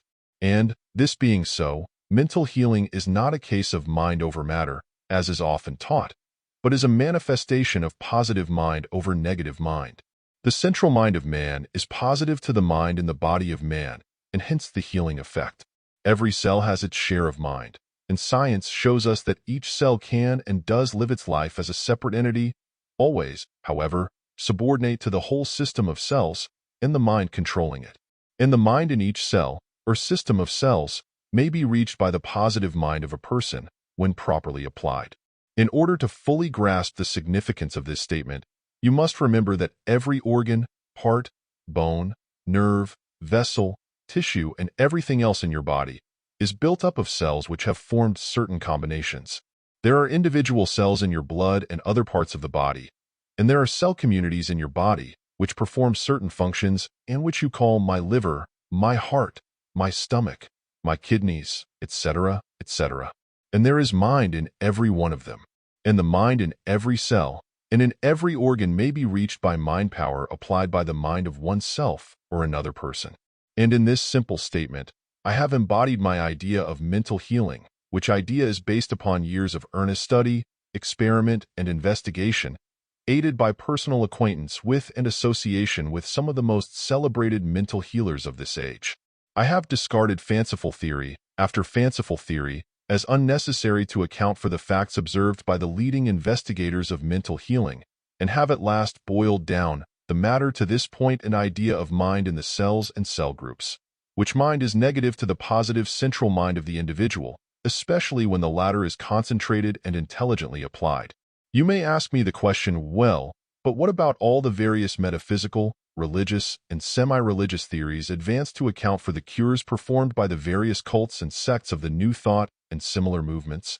Answering this, I would say that the various cults and sects perform cures not because of their dogmas, but often in spite of them. The real cures being performed by mind power, pure and simple, called into operation and employed in various forms and ways under many coverings, disguises, and draperies. It is all the same grand old principle, but with fringe on, the style of fringe depending on the particular theories and dogmas of the sections. There has been much written, spoken, and taught concerning mental healing under some name or other, but the majority of the writers have been attached to some particular cult, church, or organization, which claimed that the whole truth rested upon the acceptance of some particular theory, idea, doctrine, or dogma advanced and held by it, in accordance with the particular views of some certain teacher or teachers. And, accordingly, the writings have been colored by the hue of such belief and dogma. One has but to look around him in order to see that the many conflicting schools of mental or spiritual healing are all making cares, in spite of the claim of each that its particular school or sect or church has a monopoly on truth and a corner on true metaphysical healing. The truth is that they all make cures, the percentage being about the same in each instance, taking the personal qualifications of the healers into consideration. In spite of the several claims that we have the only truth, all others are in error and ignorant of the real truth, etc., etc., all of these erroneous people are getting line results. Their differing and often contradictory theories do not seem to cut any figure in the real work, and one who closely studies the subject is soon forced to the conclusion that there must be some underlying principle of cure which they are all using. And so there is. And I call this underlying principle the effect of positive central mind upon negative body mind. You may give it any other name you choose, but you will get the results just the same. The various theories, statements, forms, observances, dogmas, and whatnot have no other effect than giving a strong suggestion to people who are impressed by the same. Some people get better results when the mental healing is accompanied by some religious or semi-religious talk and explanation, which appeals to the emotional parts of their nature and makes them more receptive to the healing process of the mind. Sacred shrines, images, and relics cause cures in this way. Others get better results when some technical metaphysical theory is urged upon them. With a great wow and use of long, high-sounding words, they may not understand the words, but they think that there must be something in it, for she used words that I couldn't begin to understand, and yet she knew all about them, etc. Others prefer the scientific explanation of the school of suggestion, which avoids metaphysical or religious theories, and yet get the results. Others, still, adhere to the mental science idea of the universal mind and the personal mind, and they, too, get results. Others like the subjective mind and objective mind idea, and they get results, too. They all get results, but some take more kindly to certain forms, and thus get better results. I have frequently advised people to go to healers of certain cults and schools and churches, simply because I knew that the ideas of these particular schools, cults, and churches would fit the particular temperament of the person in question, and thus the best results would accrue. I am most Catholic in my ideas on this subject. I believe in a person employing any phase of mental healing, from bread pills to Christian Science, providing that the particular agency employed will invoke the faith, confidence, and belief of the patient to the utmost. Whichever form will best do this, that is the form I believe the best for the patient. I can see very well why a person of a warm religious temperament would be better benefited by mental healing in a religious form or phase than from mere suggestion or ordinary mental science. It opens up a part of the nature that is conducive to the cure. And I can see why others are impressed by technical, complicated metaphysical talk, which causes them to wonder and be impressed, and thus arouses an interest and an expectant attention which goes a long way toward making the cure. And I can see why others still would rebel against either of the above-mentioned forms, and would be better reached by a plain, scientific presentation of the subject. Every man to his taste, in mental healing as in everything else. In this respect, I am like the Irishman who said he was glad that all men did not have the same taste, for if they did, every mother's son of them would be wanting to steal his wife away from him. But, you may ask, why is it that faith, belief, confidence, etc., play such an important part in the cures, if it be true that the real cure is effected through the mind in the cells and cell groups? What have cells to do with faith? This is a good question, and here is the answer. While it is true that the mind in the cells is the medium or cause of the cure, still it is a fact that these cells are negative to the influence of the central mind of the person. And if that central mind be filled with the mental states of disease, fear, undesirable beliefs, etc., then the negative cells and organs must be affected. And if on the contrary the mental states of the person be changed from fear to hope, confidence, love, faith, belief, and expectancy, then it will be readily seen that the effect upon the cells will be changed for the better. And, if to these improved mental states there is added a still more positive state, a state of conscious control and power, then will the curative effect be greatly magnified and increased. To tell the truth, I earnestly believe that the one great potent factor in mental healing is the removal of fear from the mind of the patient, by whatever means it may be accomplished, whether by reason, argument, faith, hope, or even by superstition. Fear is the most negative of the mental states and simply paralyzes the whole system. Fear and worry actually poison the cells of the body. This is a scientifically demonstrable fact. And if this pall of fear can be lifted by any means, then a big step in the direction of a cure has been effected. And hope, confidence, and belief will lift that pall. That is why I believe in everything from bread pills to CES. As I said a few minutes ago, whichever agency induces the greater degree of hope, belief, confidence, and expectancy is the best for the particular case.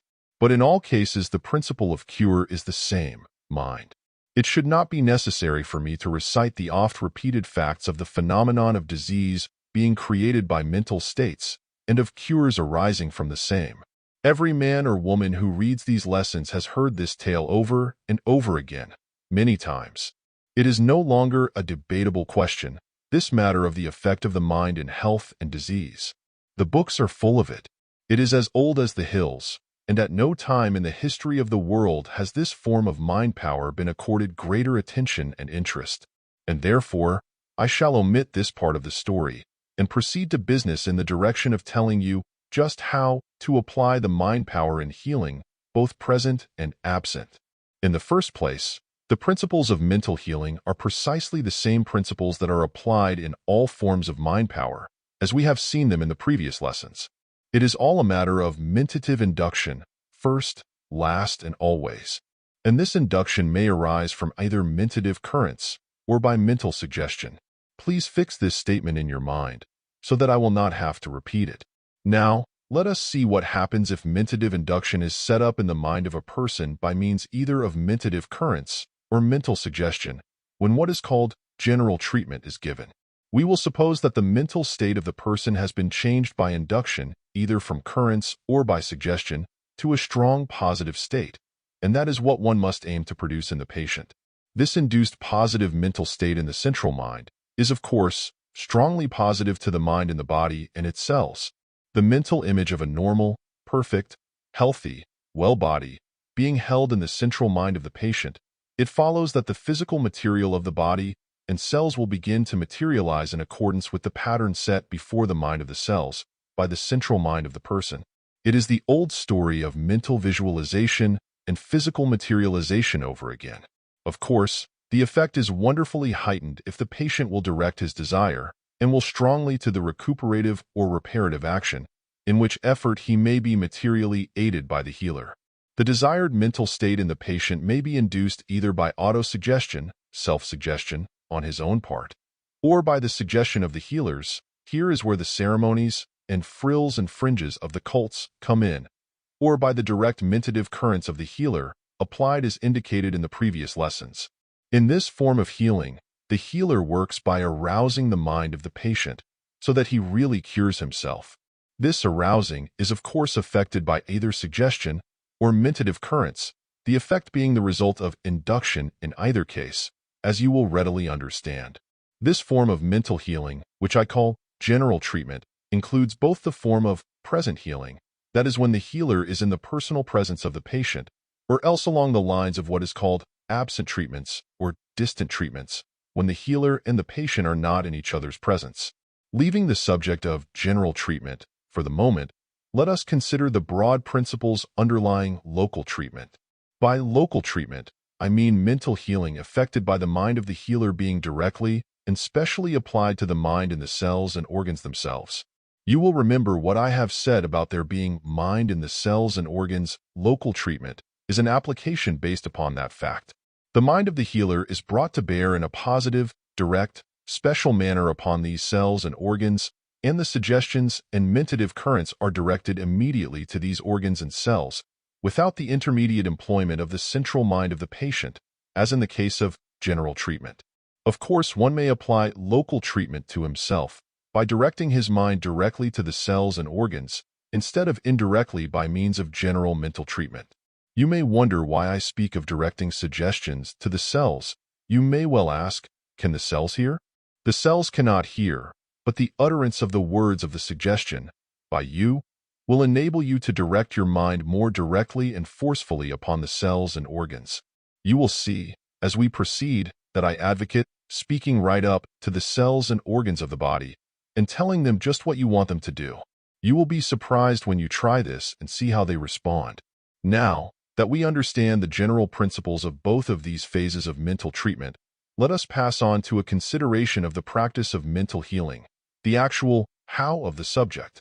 We shall begin with general treatment, both present and absent, and will then take up the second phase of local treatment. In both cases, we shall see the actual methods of treatment in detail. But I must ask you to pay close attention to what I have to say about these treatments, for I am condensing a whole course of lessons in mental healing into 2 chapters, and you will miss something unless you watch closely. The first step in the personal form of general treatment is to induce in your patient a mental state of calm and relaxation. This is quite important because this mental state causes the patient to become receptive to the impressions that you wish to make upon his or her mind. The best plan is to have the patient seat himself in a comfortable position, or if he is lying down, let him assume a comfortable attitude, and then talk to him a little in order to induce a comfortable, easy frame of mind, which will react upon the physical conditions. Have him relax every muscle and withdraw the tension from every nerve, so that he will be relaxed and limber all over, from head to feet. The best way to determine whether or not the desired condition has been affected is to raise one of his hands and then allow it to drop back to his sides or lap. If he is fully relaxed, his hand will drop just as if it were not attached to his body. The mental state producing this physical condition may be best stated by the words, let go. One must mentally let go before he will be able to let go physically. The patient must feel perfectly at ease and comfortable in order that the best results be gained. The healer should endeavor to quiet the mind of the patient by an earnest, confident, sympathetic conversation, leading the subject toward bright, hopeful, happy topics, and especially avoiding anything likely to arouse antagonism or argument. He should throw earnestness and feeling into his tones and speak as if his one object in life were to cure the patient, and of which cure he entertained not the slightest doubt. The healer should forget himself and concentrate his mentality completely upon the subject of curing the patient. He should be very careful to act out the part of the confident, successful healer, because sick people are very suggestible and take on impressions very easily, and so, if the healer manifests an apparent lack of confidence in his outward demeanor, the patient will be most likely to accept the suggestion, and the work of healing will thus be rendered doubly difficult. If you have studied the principles of mental suggestion, you will see the psychology of this fact. It will be well to begin the treatment by a preliminary suggestive treatment in a conversational tone. You should point out to the patient the conditions that you intend to bring about. You should endeavor to obtain the patient's cooperation by means of his holding a mental image of the desired condition. That is, if it be a case of stomach trouble, he should form a mental image of a strong, healthy, normal stomach, doing its work properly and digesting the food that is given it and manifesting a good, hearty, natural appetite. If the patient will do this, he will be able to do much toward aiding you.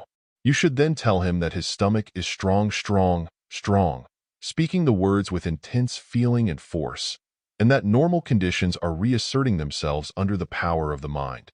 You should, in many ways and forms, keep before him constantly a picture of the conditions you wish to bring about, for by so doing you will change his mental image of disease into a mental image of health, and the best result is sure to follow. If you prefer the use of the hands in healing, by all means use them, as such practice gives a most powerful suggestion, as well as possessing other advantages. You will find that you will be able to impart a wonderful degree of forceful, earnest intensity to your voice if you will but practice visualization in your treatments. That is, you must endeavor to actually see mentally the conditions that you wish to bring about. And when you are able to do this, you will be able to hold the attention of the patient as his mind follows your words and your description of the successive steps of the cure that you intend bringing about. He will be able to see himself as gradually improving and growing well, not only in a general way, but also in the sense that he will be able to form a mental picture of the formerly diseased organ actually growing strong and normal. Always keep before you the mental image of the conditions that you wish to bring about. See them before you as actually existing right now, and your mind and actions and voice will conform to that mental image, for by so doing the patient will receive the best possible suggestion, and your mentative currents will be stronger and more dynamic. In the following chapter, we pass on to a consideration of the actual methods of applying mind power to the healing of disease. Chapter 26.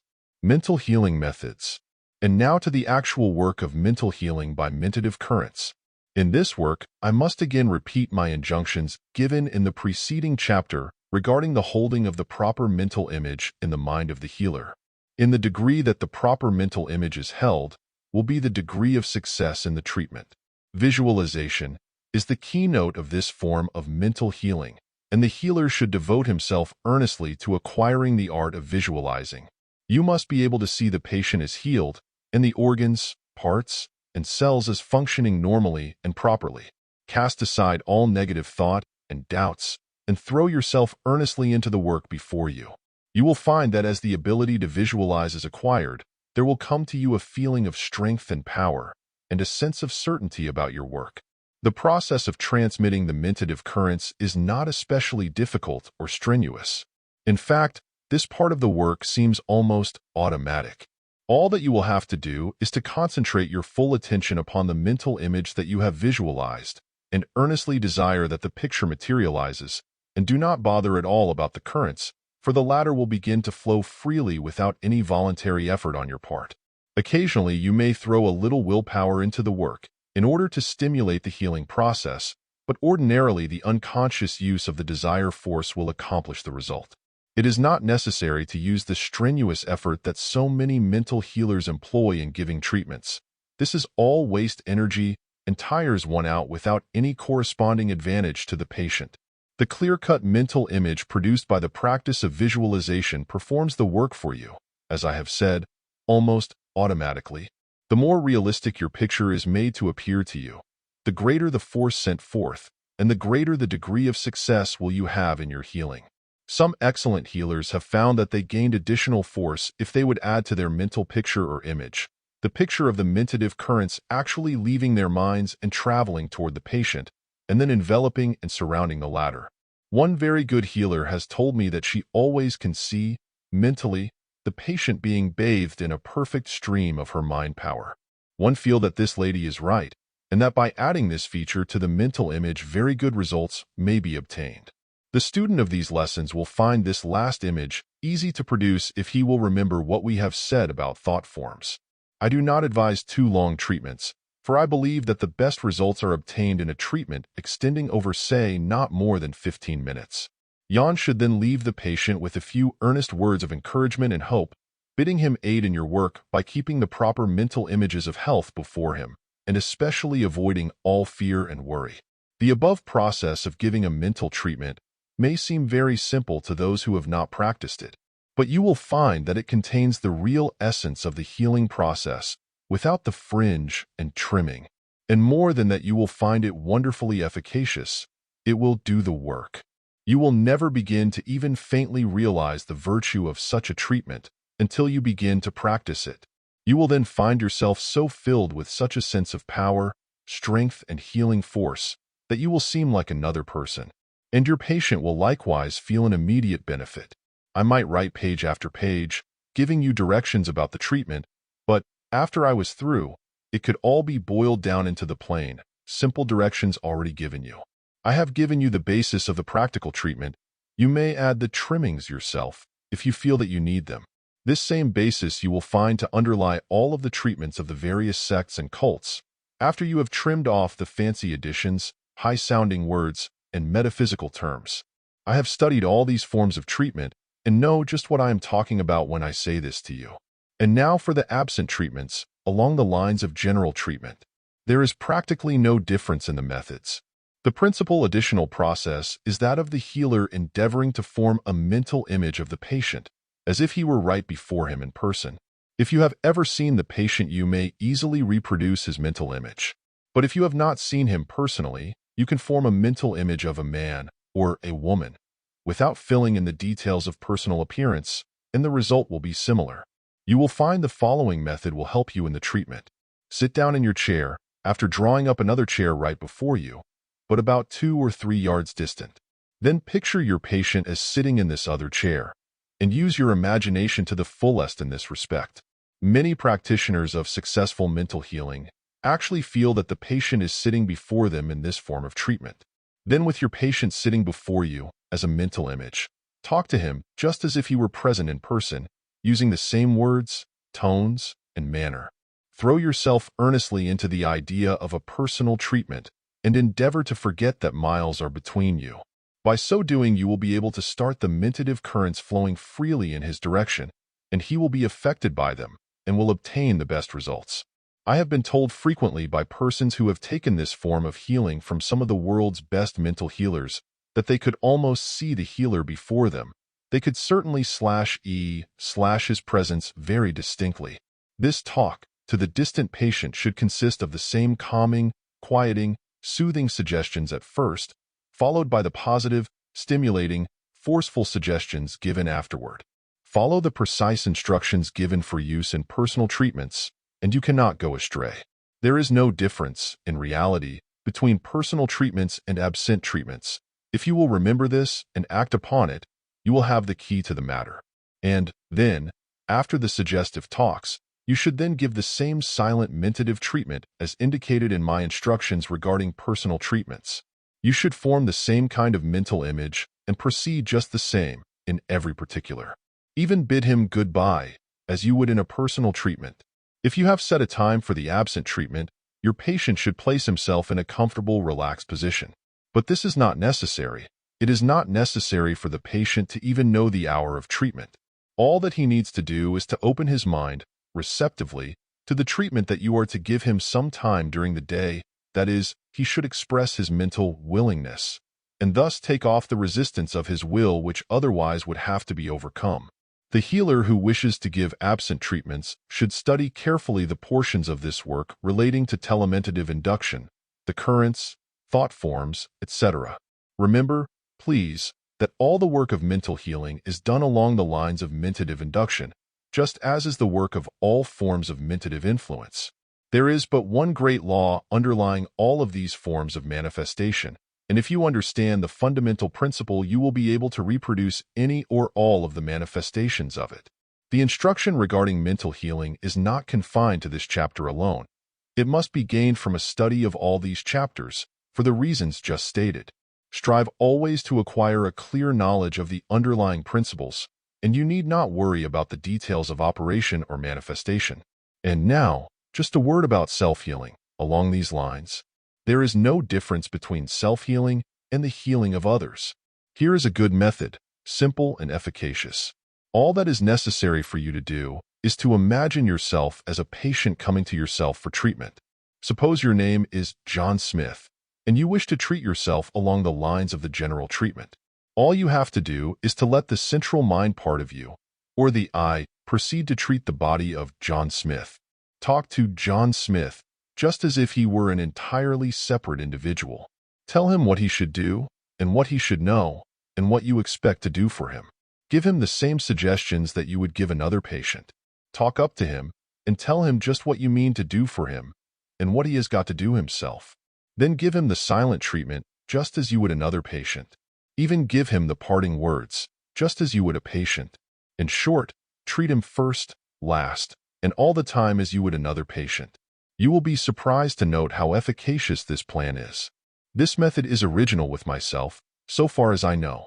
There is a good, strong psychological and occult reason for this plan of self-treatment, which is not necessary to go into here. The principal thing is that it will do the work. Try it. The ordinary method of self-treatment is to say, I am well, and so on, giving the suggestions in the first person. I consider that my own plan gives better results, but you may try both and decide for yourself. And now for the local treatment methods of mental healing.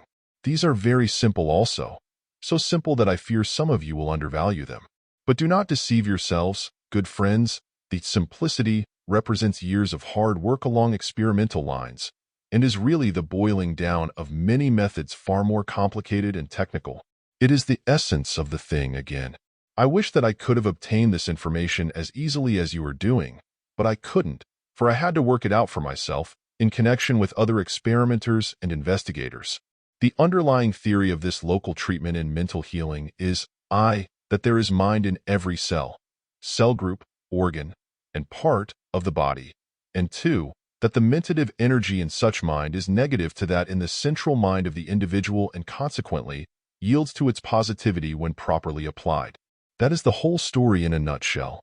Now see if you can grasp its importance. The above principle of the local treatment is really also employed in the general treatment, because the central mind of the patient is stirred into induced activity and positivity by the suggestion, or mentative currents of the healer, or both. The central mind of the patient, so stirred up by induction, then acts upon the mind in the cells, organs, etc., unconsciously, and the cure results. Do you see just what one mean? Well, then in the local treatment, instead of going about it in this way, the healer brings his mentative energy to bear right directly upon the mind and cells and organs themselves. So you see the process is really the same at the last. That is, it is the application of the positive central mind upon the negative mind of the cells, organs, and parts. Now then, how may one treat the cells and organs of another person in this way? The process is very simple when you once learn it. All that is necessary is for you to treat the organ or part, just as you did the patient, in several forms of general treatment, as stated a little while ago. You must learn to talk to the organ or part affected, and to give it suggestions and mental treatment just as you did your personal patient. In short, the nearer you can come to considering and treating the cells or organs as if they actually were personalities or entities, the better will be your success in this form of treatment. This is no mere trick or bit of superstition. It is based upon good psychological principles and has its reason in well-defined occult laws. There is mind in the organ and cell, and you are reaching out to it. The way to reach the mind in the cells, cell groups, ganglia, organs, nerves, parts, etc. of the body is to address yourself directly to it, just as you would to a person. You must think of the mind in the affected parts as a person who is misbehaving. You must remonstrate with, argue with, coax, order, or drive the person residing in the organ, just as you would different individuals. Sometimes coaxing is much better than driving, and sometimes the forceful method is necessary, as we shall see. You may either talk aloud to the mind in the organ, or else, and this is the better way in treating others, you may do your talking mentally. Tell it just what you expect of it, just what you intend it shall do, just what is right for it to do, etc., and it will obey. I know a lady who is an excellent healer along these lines, and who obtained the principles of this particular form of healing for myself. She tells me that she followed my plan, as above stated, with the exception that to her the organs, nerves, and parts always seem like disobedient children, who must be managed one way or another. And so she proceeds just as she did when she was a successful schoolteacher, and I am inclined to think that she is right, and has made an improvement on my original idea. For these cell minds, or organ minds, closely resemble the minds of undeveloped children, and are often unreasonably stubborn, although if they are reached the right way, by a firm though kindly tone, in most cases they will obey orders and mend their ways. It is well to use the hands at the beginning of this form of treatment, in the direction of tapping or patting the part of the body directly over the organ. This seems to have the effect of awakening the attention of the organ mind, so that it becomes more receptive. It is akin to tapping the shoulder of a man on the street to whom you wish to speak. In such cases, it is well to send the mental command, "Here, listen to me." The hands of the healer may also be passed over the body as the mental commands are given, and they serve to give an additional and strengthened suggestion when properly used. A plain, simple way of giving this treatment is to awaken the attention of the mind in the organ or part, as above stated, and then proceed to mentally lecture it, calling it by name, as for instance, "Here, stomach," or "Now, you liver," etc. Don't smile at this advice.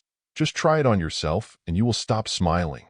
Then go on and tell the organ mind just what you would tell it if it were an actual personality, a childish mind, for instance.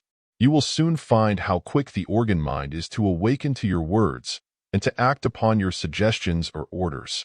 Follow the laws of suggestion in giving these treatments to the organ minds. That is, remember the suggestive phases of repetition, authoritative demand or command, etc.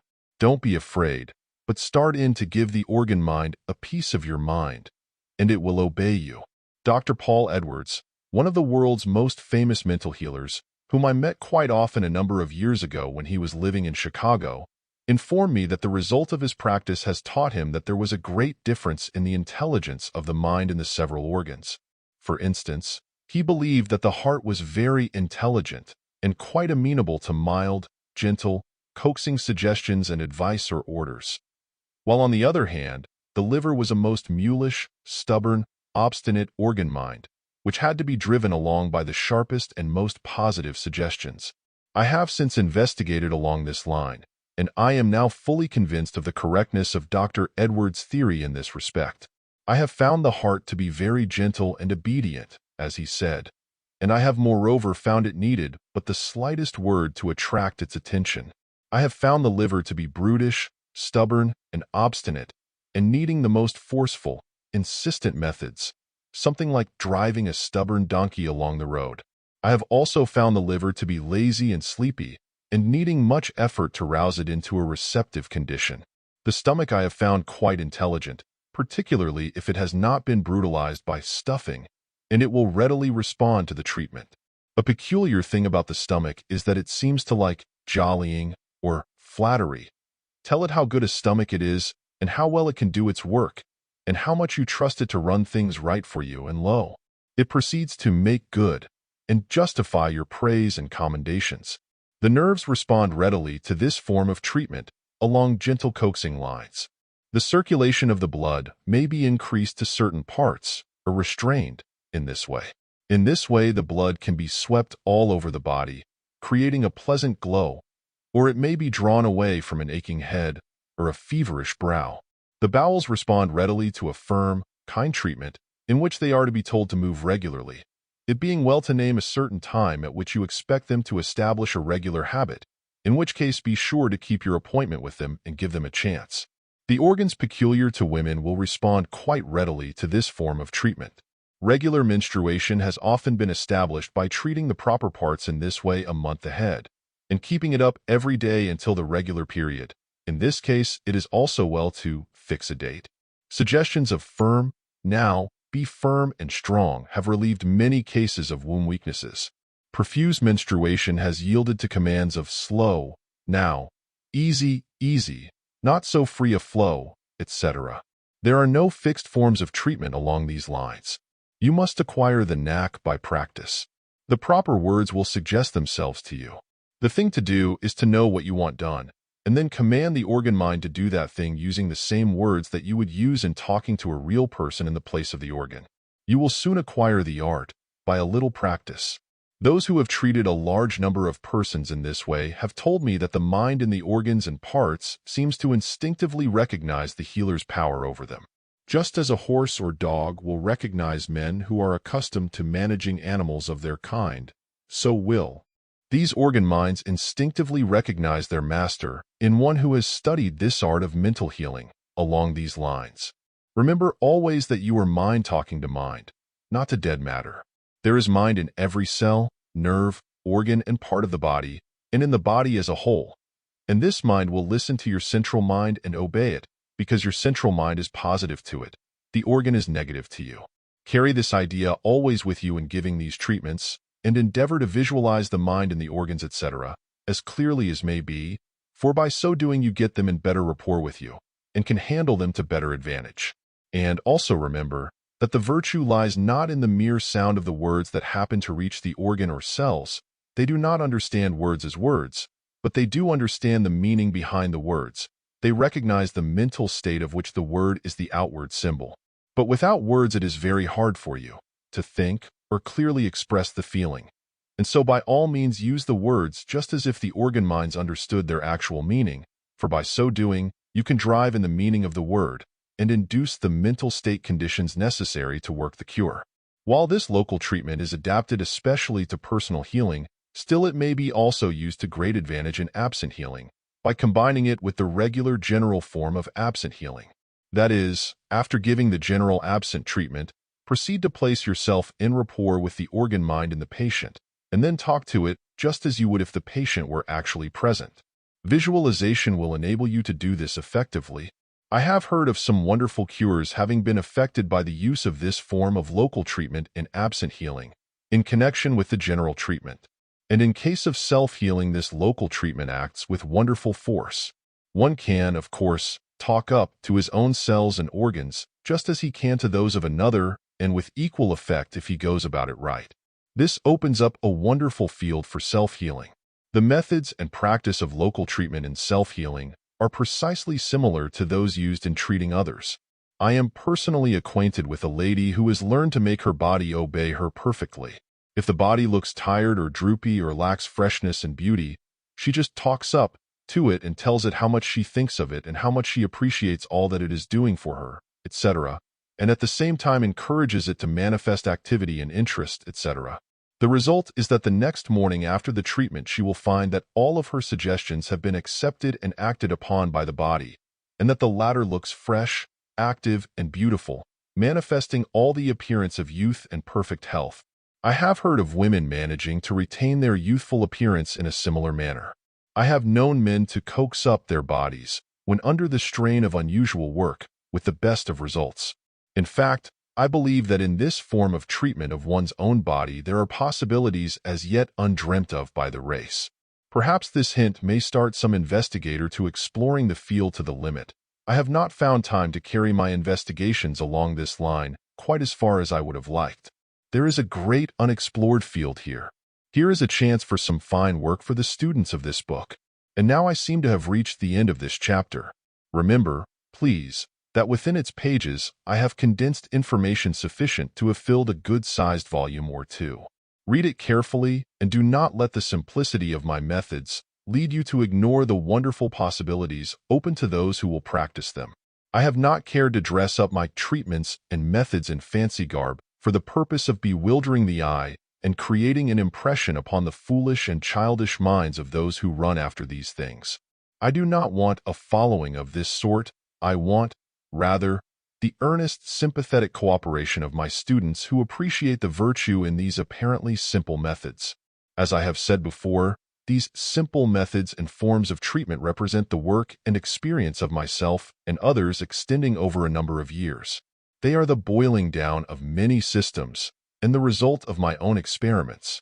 They embody the simplest, plainest, and yet the most effective methods known to the world of mental healing today.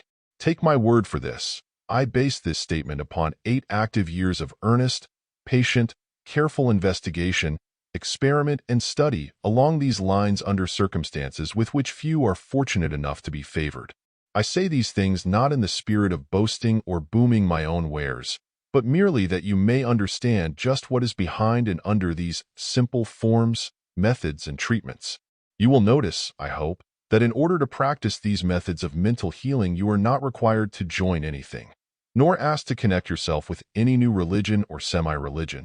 You may adhere to your favorite beliefs and still make as many cures as the best of those who believe and claim that the healing is done because of some fantastic theory, dogma, or belief. There is no more sense in building up a religion around mental healing than there is in building one up around homeopathy, allopathy, or osteopathy, or hydropathy, or any other pathy. There is but one healing power of the mind, and that is free and open to all. It is the gift of the infinite to its finite reflections. It is a natural force, working under certain laws, and free to all. Take it and use it toward the healing of the nations, beginning with yourself. Chapter 27. Mental Architecture. Architecture means the art or science of building or construction, and mental architecture means the art or science of mind building. By mind building, I, of course, mean brain building, for as I have told you in a previous chapter, the brain is the machinery of the personal manifestation of mind, or the converter or transformer of the mind power. But as the word mind is generally used as synonymous with brain, in the case of individuals, I shall speak of mind building in this lesson, although I always mean brain building when I so speak. The differing manifestations of mind in the various persons with whom we come in contact is at once recognized as depending upon the character, quality, degree, and grade of their brain material. The brain is composed of a peculiar substance called plasm, or elementary living matter. The word plasm is derived from the Greek word meaning a mold or matrix, and its use in connection with the brain substance is peculiarly appropriate, for it is in the cells of the brain that mental states are cast or molded, as it were. The brain is composed of an enormous number of tiny cells which are the actual elements in the production and manifestation of thought or mentation. These brain cells are estimated at from 500 million to 2 billion, according to the mental activity of the person. There is always a great number of reserve brain cells remaining unused in every brain, the estimate being made that even in the case of the wisest man, or most active thinker, there are always several millions of unused brain cells held as a reserve. And the most advanced science also informs us that the brain grows additional cells to meet any demand upon it. And brain building is the development and growth of brain cells in any special region of the brain. For, as you probably know, the brain contains many regions, each region being the seat of some particular function, quality, faculty, or mental activity. By developing the brain cells in any special region, the quality, activity, or faculty which has that region for its seat is necessarily greatly increased and rendered more effective and powerful.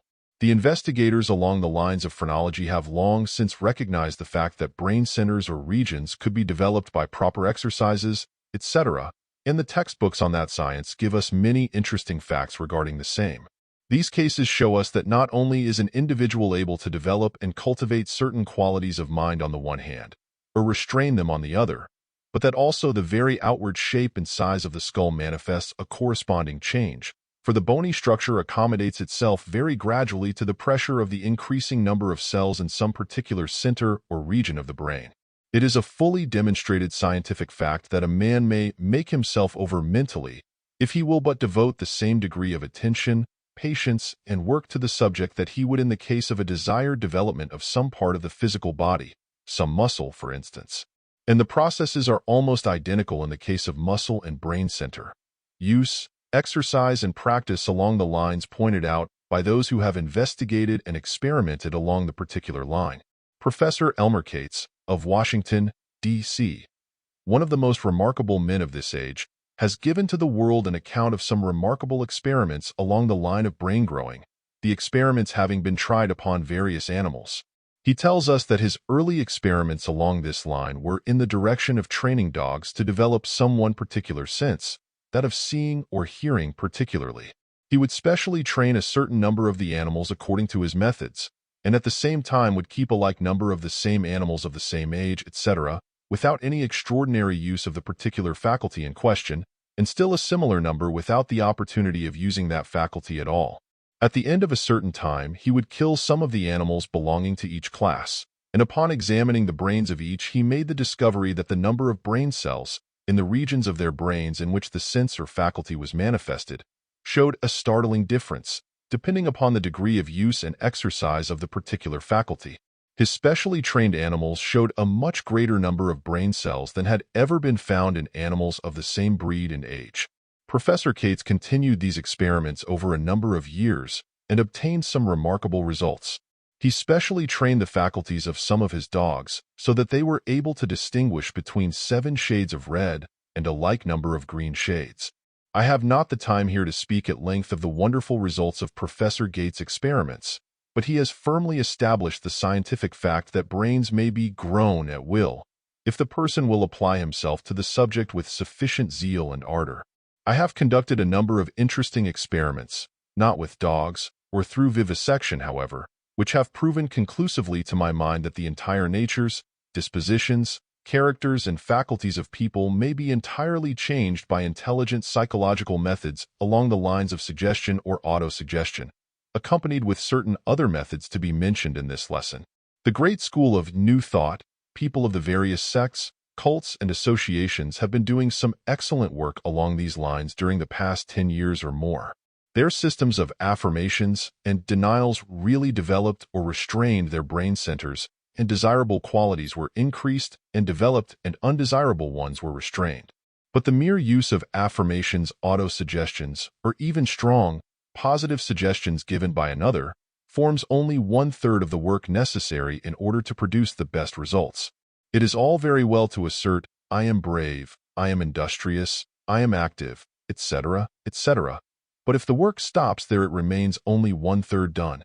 It is true that these affirmations and autosuggestions undoubtedly do stimulate and develop mental faculties and brain centers and play an important part in character building.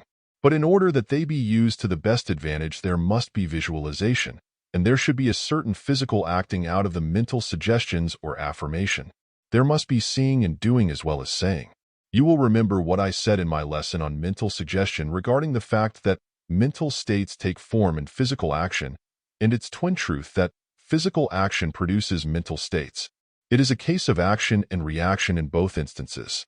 For instance, if you will start in to feel angry and keep it up a little while, even though the emotion is assumed for the experiment, you will find that your brows will form into a frown and that your hands will clench and your jaws will fasten into a savage bite.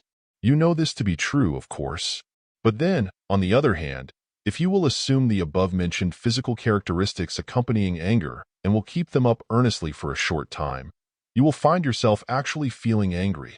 And the same thing is true of the feelings and actions of pleasure. Think intently of some pleasant thing, and you will find your face breaking into an expression of pleasure. You will smile. Your eyes will twinkle, and you will manifest all the outward characteristics of pleasure.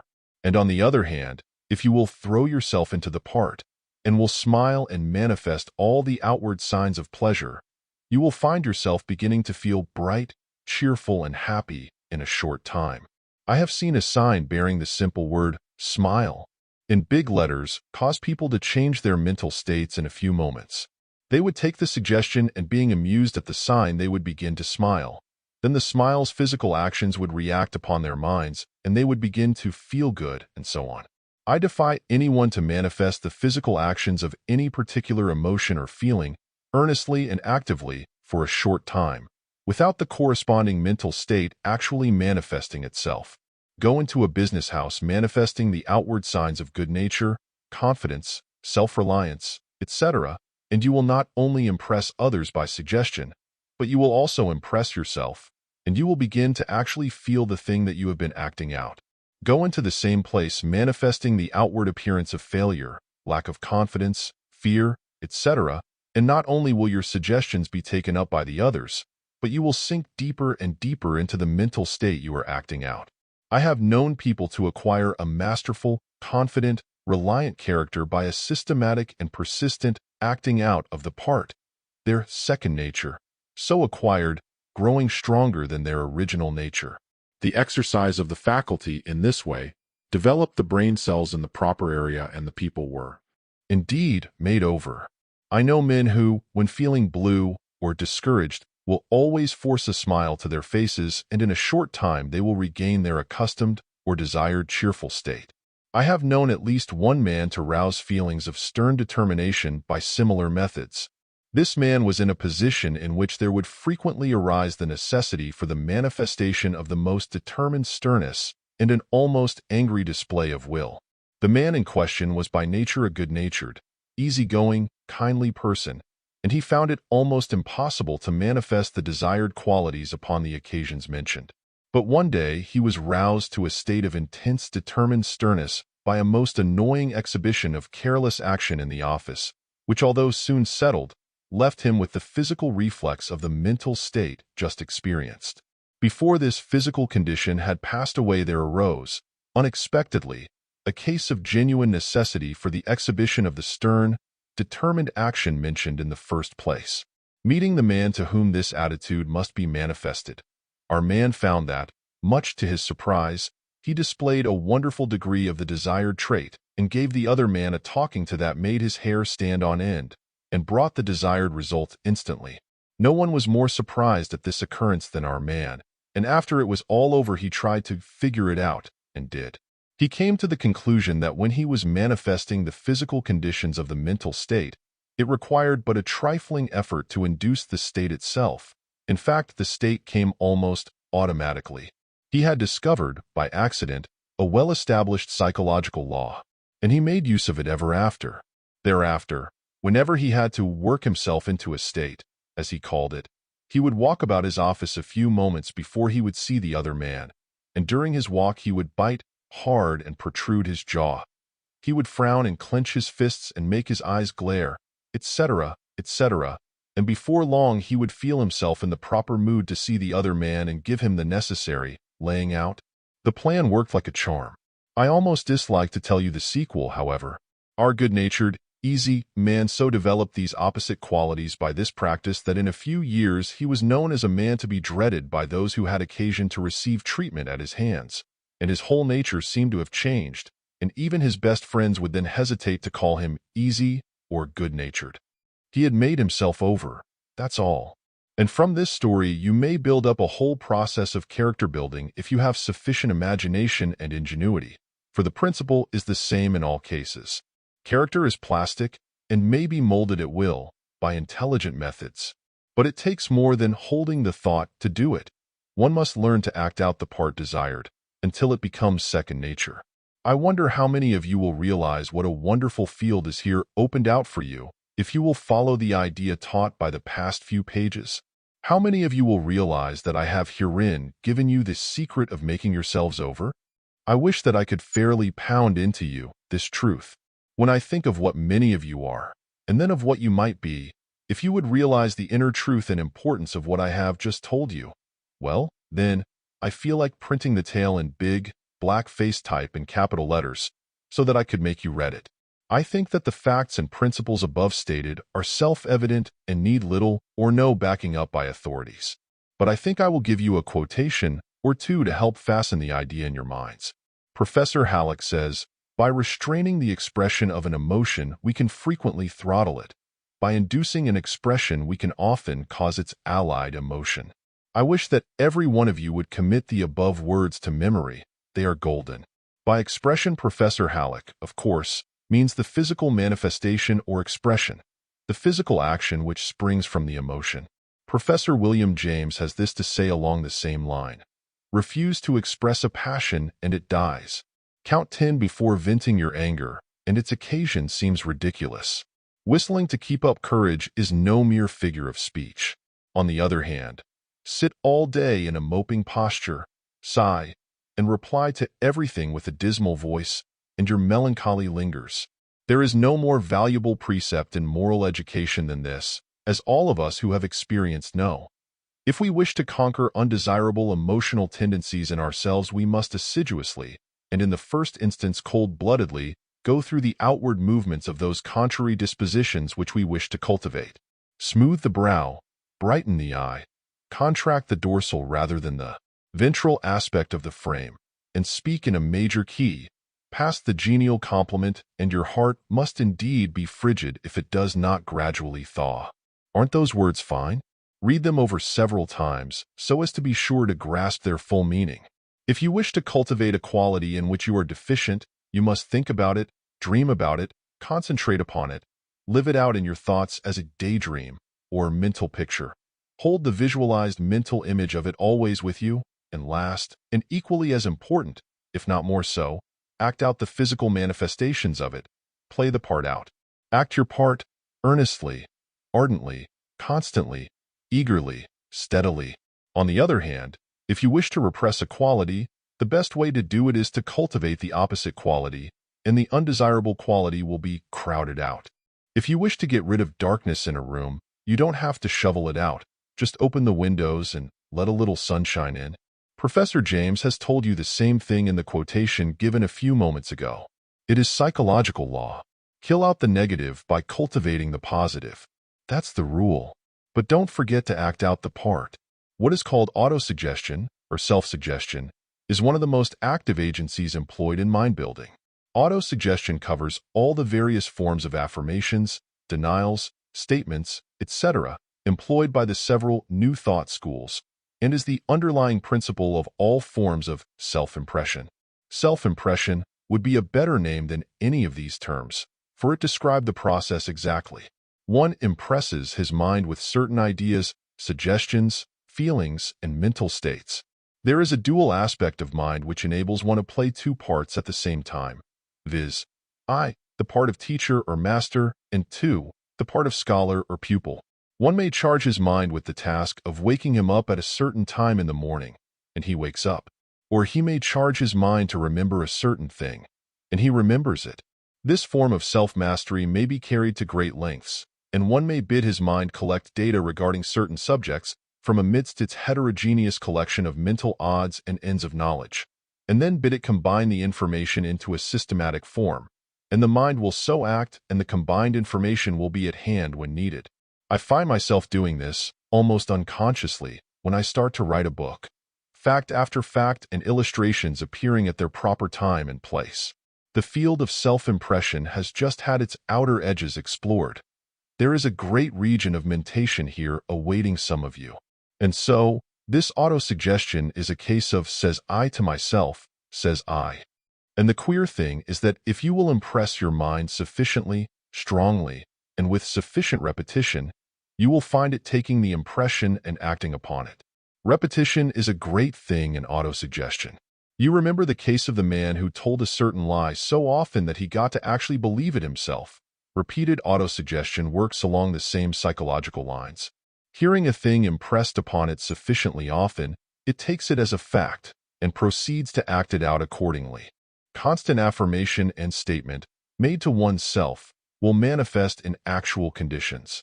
Many a person has changed his whole physical and mental condition by a careful, persistent course of autosuggestion.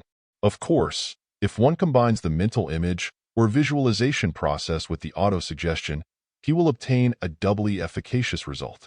And if, in addition to these two, he will practice acting out the part along physical lines, he will reap a tenfold harvest of results.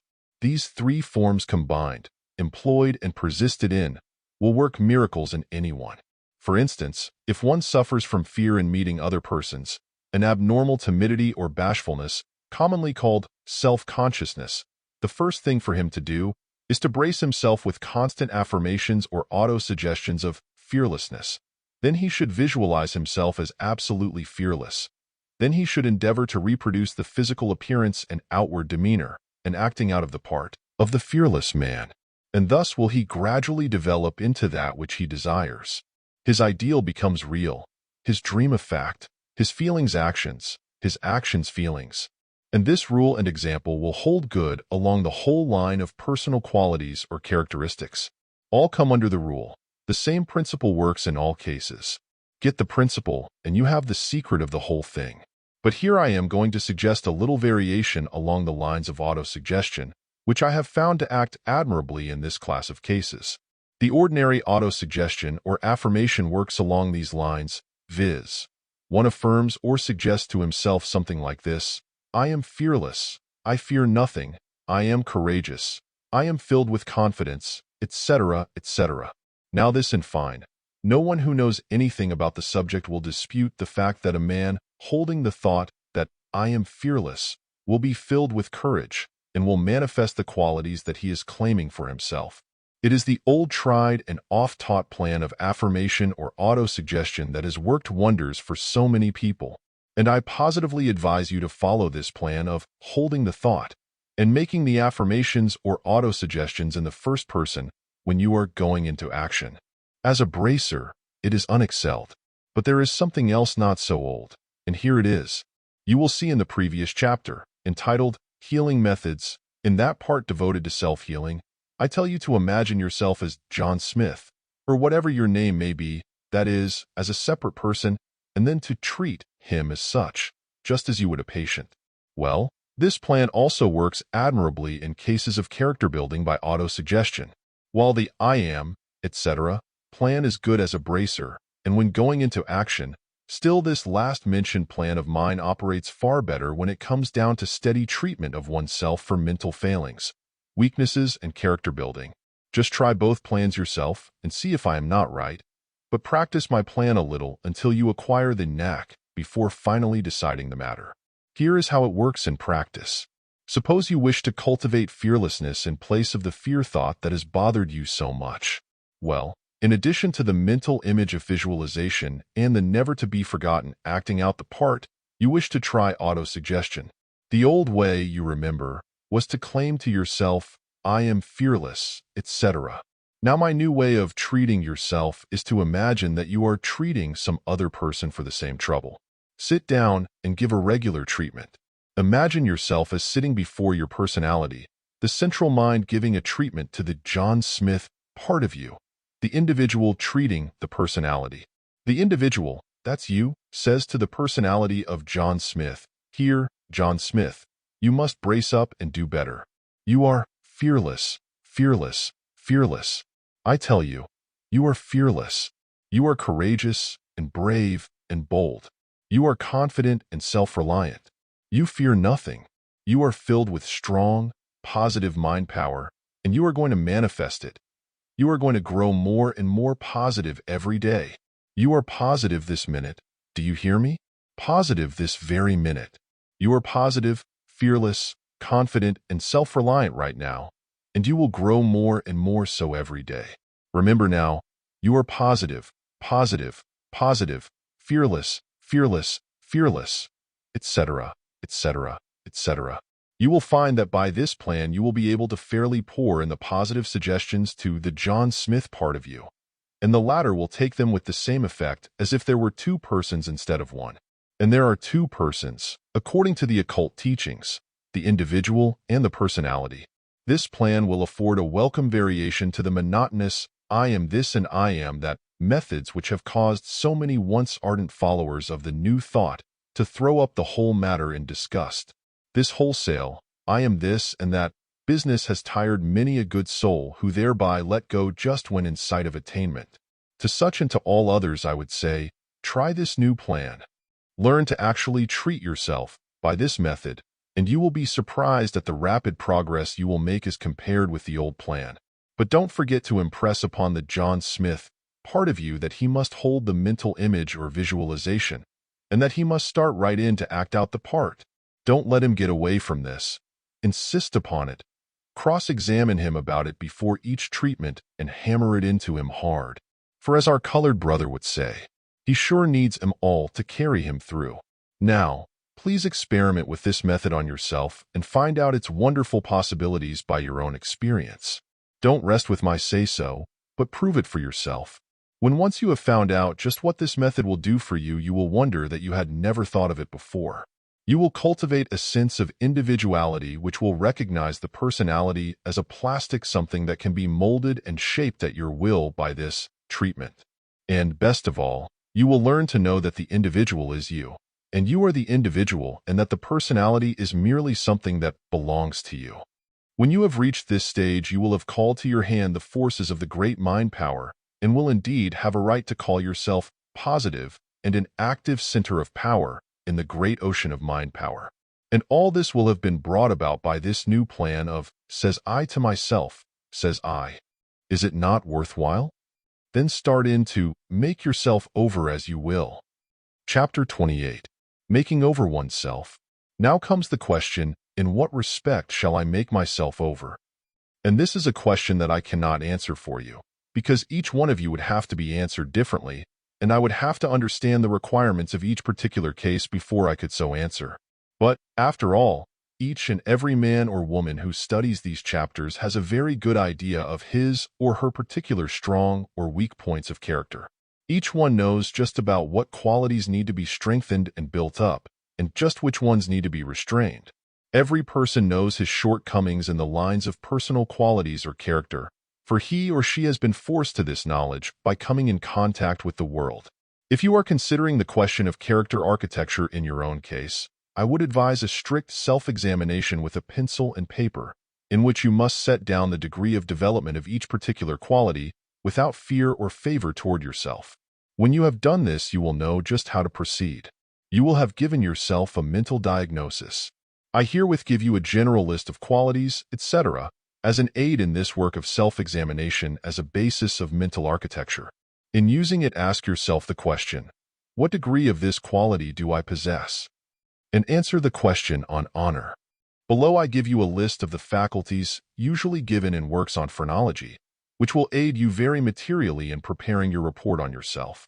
Each faculty relates to some quality of character possessed by you, and regarding which you are asking yourself the question mentioned above: sexuality, ideality, friendship, mirthfulness, love of life, sense of size, physical appetites, sense of order, cautiousness, memory, firmness, language, faith, judging human nature, ingenuity, parental love, imitation, stick-to-itiveness, sense of shape, determination, sense of color, secretiveness, sense of locality, self-esteem, musical taste, hope, comparison, sympathy, domestic qualities, sublimity, love of places, observation, fighting qualities, sense of weight, acquisitiveness, sense of number, love of praise, sense of time, integrity, originality, veneration,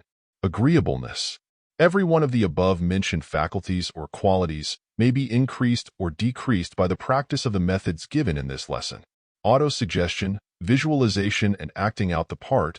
That triple method of character architecture will enable anyone to make himself over in any one or more of the above qualities. You will, of course, always remember that the methods named act in the direction of stimulating the growth of the brain cells in the particular centers, areas, and regions in which the particular faculty or quality is manifested. The immediate cause of the growth of the brain cells is the desire of the individual manifesting itself along physical lines, coupled with that law of nature which causes increased physical or mental growth in accordance with necessity or need. The earnest desire, heightened by visualization and autosuggestion, stimulates the brain centers manifesting the desired qualities, and by so doing causes a more rapid production of new cells and the greater development of the existing ones. Then the acting out the part, with its physical manifestations, creates a direct demand upon the brain for means of manifestation, and the brain responds by growing additional cells to meet the demand. There is in nature a law that tends to furnish to the organism that which is needed for its development and necessities. The horse has evolved from a three-toed animal into a one-toed one, in response to the demands of its environments and the necessities of its life. Birds of prey have claws and beaks adapted to their needs and wants. Beasts of prey have great teeth, claws, and shape of body adapted to their wants and necessities, and so it is all through nature.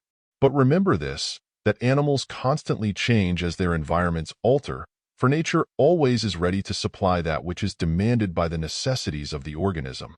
Evolution gives us many convincing illustrations of this fact, which I regret not being able to mention here.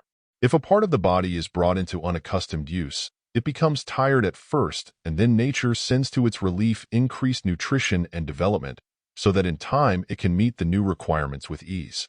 And so it is in this matter of the brain cells. Make a demand upon nature for increased power along certain lines, and she responds. And the way to make the demand for new brain cells in order to manifest certain qualities to a higher degree is to follow the methods given you herein: autosuggestion, visualization, and acting out the part. I trust that you now understand not only the how of this subject, but also the why of it. It is impossible in the space of a few chapters to give detailed instruction regarding the development of each separate faculty of the mind. That would require a good-sized book by itself. But I have given you the general principles and directions, and you should be able to work out the rest of the problem yourself. One shall, however, give you special directions for the development of the particular qualities most necessary to the dynamic individual mentioned in the chapters on personal influence. Before proceeding to this last mentioned phase of the work, however, I wish to say that not only may one make himself over by the methods given, but he may make over other people by the same methods applied in the forms of suggestive treatment. This is particularly true in the case of children, whose characters are extremely plastic and who yield readily to constructive shaping and guidance. It is not necessary for me to go into this matter in detail, for in my chapters on mental suggestion and mental therapeutics, as well as in the present lesson, I give the principles of such treatment and the methods of applying the same. I trust that you have paid sufficient attention to what has been taught to be able to understand and apply this form of suggestive treatment to others. What I have said about treating the John Smith part of you is true when you are actually treating others. The same principles apply. In addition to these, you may advantageously use treatments by mentative currents, which will tend to induce in the mind of the other person the desired mental state, which in time will result in the production of the new brain cells needed to establish the mental character cure. In treating others for a change of character, proceed exactly as you would in treating them for a physical ailment. The principle is the same, for the trouble arises from a similar underlying cause. In both cases, you are treating mind, remember. And now to the building up of the dynamic individual. We have seen what he was like, and now we must try to make ourselves over to resemble him. The methods given in the present chapter and the one immediately following it apply to this work, of course. Let us now form a mental picture of the dynamic individual and see what qualities he possesses, and then learn how to develop and cultivate those qualities. Our dynamic individual is possessed of a strong desire. He knows how to want a thing the right way. No mere wishing or sighing for a thing. When he wants a thing, he wants it. We all think that we want things, but the majority only want them in a half-hearted way. The flame of desire burns feebly and gives little light or heat. One of the first things you will notice in coming in personal contact with the men who do things in the world is that they are filled with that intense, eager, longing, craving, hungry, ravenous desire that urges them on to mighty effort and achievement, which makes them demand things instead of begging for them. Even among the animals that we speak of as strong and masterful, you will find that this desire quality is strong, so much so that it impresses itself in their every movement and action. And on the other hand, you will find a lack of that same quality in the species of animals that are preyed upon, hunted, and devoured by the others. This class of weak-desired animals impress us as weak and spiritless. And so it is with men. No one ever did anything or got anything unless he was filled with a strong, hungry desire for that thing. If a man feels a hunger for attainment, just as he feels a hunger for his meals, he will make mighty efforts to satisfy that hunger. Just think of what you would do to satisfy a craving hunger. Well, these men feel the same way about other things for which they are hungry. Desire is a form of hunger, and the hungrier a man is for a thing, the more desire force will he manifest and the greater efforts will he make to get that thing. People have fallen into the habit of speaking and thinking of desire as an unworthy, low, animal, selfish quality, but they are seeing only a half-truth while thinking that they are seeing the whole thing. They seek to escape by speaking of high desires, aspiration, ambition, zeal, ardor, love, and a number of similar terms. But these things are merely our old friend, desire, with a new name. Let me give you a few words used in speaking of some form of desire. Here they are: desire, wish, want, need, exigency, mind, inclination, leaning, bent, animus, partiality, penchant, predilection, propensity, willingness, liking, love, fondness, relish, longing, hankering, solicitude, anxiety, yearning, coveting, aspiration, ambition, eagerness, zeal, ardor, appetite, appetency, hunger, thirst, keenness, longing, craving, etc., etc. Quite a formidable list. The truth is that all of the feelings that incite one to action of any kind or sort are forms of desire. Without desire, one would cease absolutely from action. Preceding every action there must be desire, either conscious or unconscious. Even those people who make a virtue of renunciation of desire and who claim to have conquered desire absolutely are acting in response to a more subtle form of desire. How is this, you ask? Well, simply because they are carrying out a desire not to desire certain other things. Desire is at the bottom of the renunciation, just as it is at the bottom of the very desires they wish to renounce. This must be so always, for desire is a fundamental natural law and is always manifest. Not only in the doing of things is desire manifest, but also in the refraining from doing the same things. One man desires to smoke, another desires not to do so. Desire in both cases. Lack of desire to do a certain thing simply means a desire to pursue an opposite course of conduct and action. And so it goes.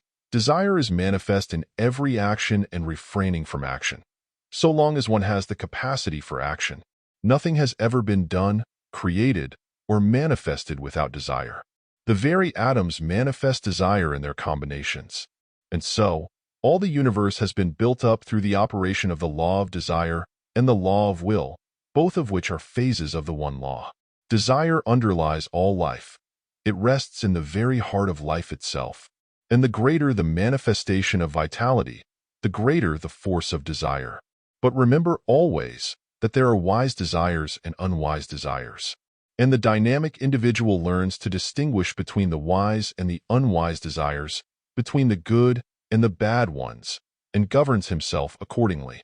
He examines his desires and picking out the good and wise ones, he discards the bad and unwise ones. Then he proceeds to develop and build up the ones he has selected. And how does our dynamic individual develop his desire when desire in itself is not a separate mental faculty, but, instead, manifests through and in each faculty? He proceeds to hold up to it the mental image of the things to be desired, and the desire force within him flows forth and manifests more and more energy according to the stimulus. Desire force is always inherent in the person just as is willpower, but both need an incentive to action, a stimulus to manifestation. It is a well-known law of psychology that desire flows out and manifests itself in response to an object. This object of desire is always something that affords pleasure, satisfaction, or content to the individual, or else that will rid him of pain, discontent, discomfort, or dissatisfaction, either immediate or remote in both instances, and sometimes indirectly. That is, the pleasure or pain may be occasioned by the pleasure or pain, immediate or remote, of some other person in which the original person is interested.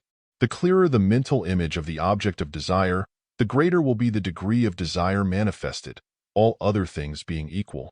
A child may be filled with discontent. It wants something, but does not know what it wants. Then the child thinks of toys, and it begins to want still harder. Then it sees a toy, and then its want becomes very intense. One may feel hungry in a degree, but when he sees some particular object of taste, the hunger becomes far more intense. And so it follows that if one will keep on presenting to his desire the suggestion and mental image of the object, then will the desire begin to burn more fiercely and strongly and may be cultivated to almost any degree. You know how one may awaken desire in another this way, by means of suggestion, and by presenting the mental image of the object in conversation, etc. How many of us know to our cost how the sight of an unthought-of thing makes us begin to hanker after it and long for it? The book Agent plays upon this trait of character in us, and so does the department store man on bargain days and by his window displays. You will remember what I told you in the chapters on suggestion about the steps in salesmanship, the important point being to arouse desire in the customer, and what I said about the same thing in the case of the advertiser. This idea underlies all forms of suggestive influence and is manifest in the lives of every one of us, every day of our lives. And if this be so, can you not see that by autosuggestion you may arouse the same degree of desire in yourselves that others arouse in you and others? The threefold method, autosuggestion, visualization, and acting out the part, will develop desire in you. In autosuggestion, along these lines, you must treat yourself for desire. Tell the John Smith part of you how much he desires this or that, how much he aspires to this or that, how strong is his ambition for this and that, etc. Then visualize the object, that is the thing desired, until you can see it plainly and clearly. See yourself in possession of it, or as having attained it. Keep this mental image always with you, for it will act powerfully in arousing your desire force. Then act out the idea of gaining headway and moving on to the possession or attainment. Cultivate the outward actions and demeanor of the man who has arrived. If you are after success, then act out the part of the successful man. You need not be told why, after what I have said. In conclusion, I will again remind you that the objects of this development of desire are, I, that your will may be called into play, and 2, that your desire force may be set into activity and thus begin in its drawing, attracting work. Read what I have said about desire force in the previous chapters. Now, do not dismiss this part of the subject lightly. It is most important to you. Desire and will are the two phases of mind power, and you must develop both of them in order to get the best results. Keep the flame of right desire ever burning brightly. Feed its lamp with the ideas of the objects of desire by autosuggestion, visualization, and acting out. Remember my parting words about desire.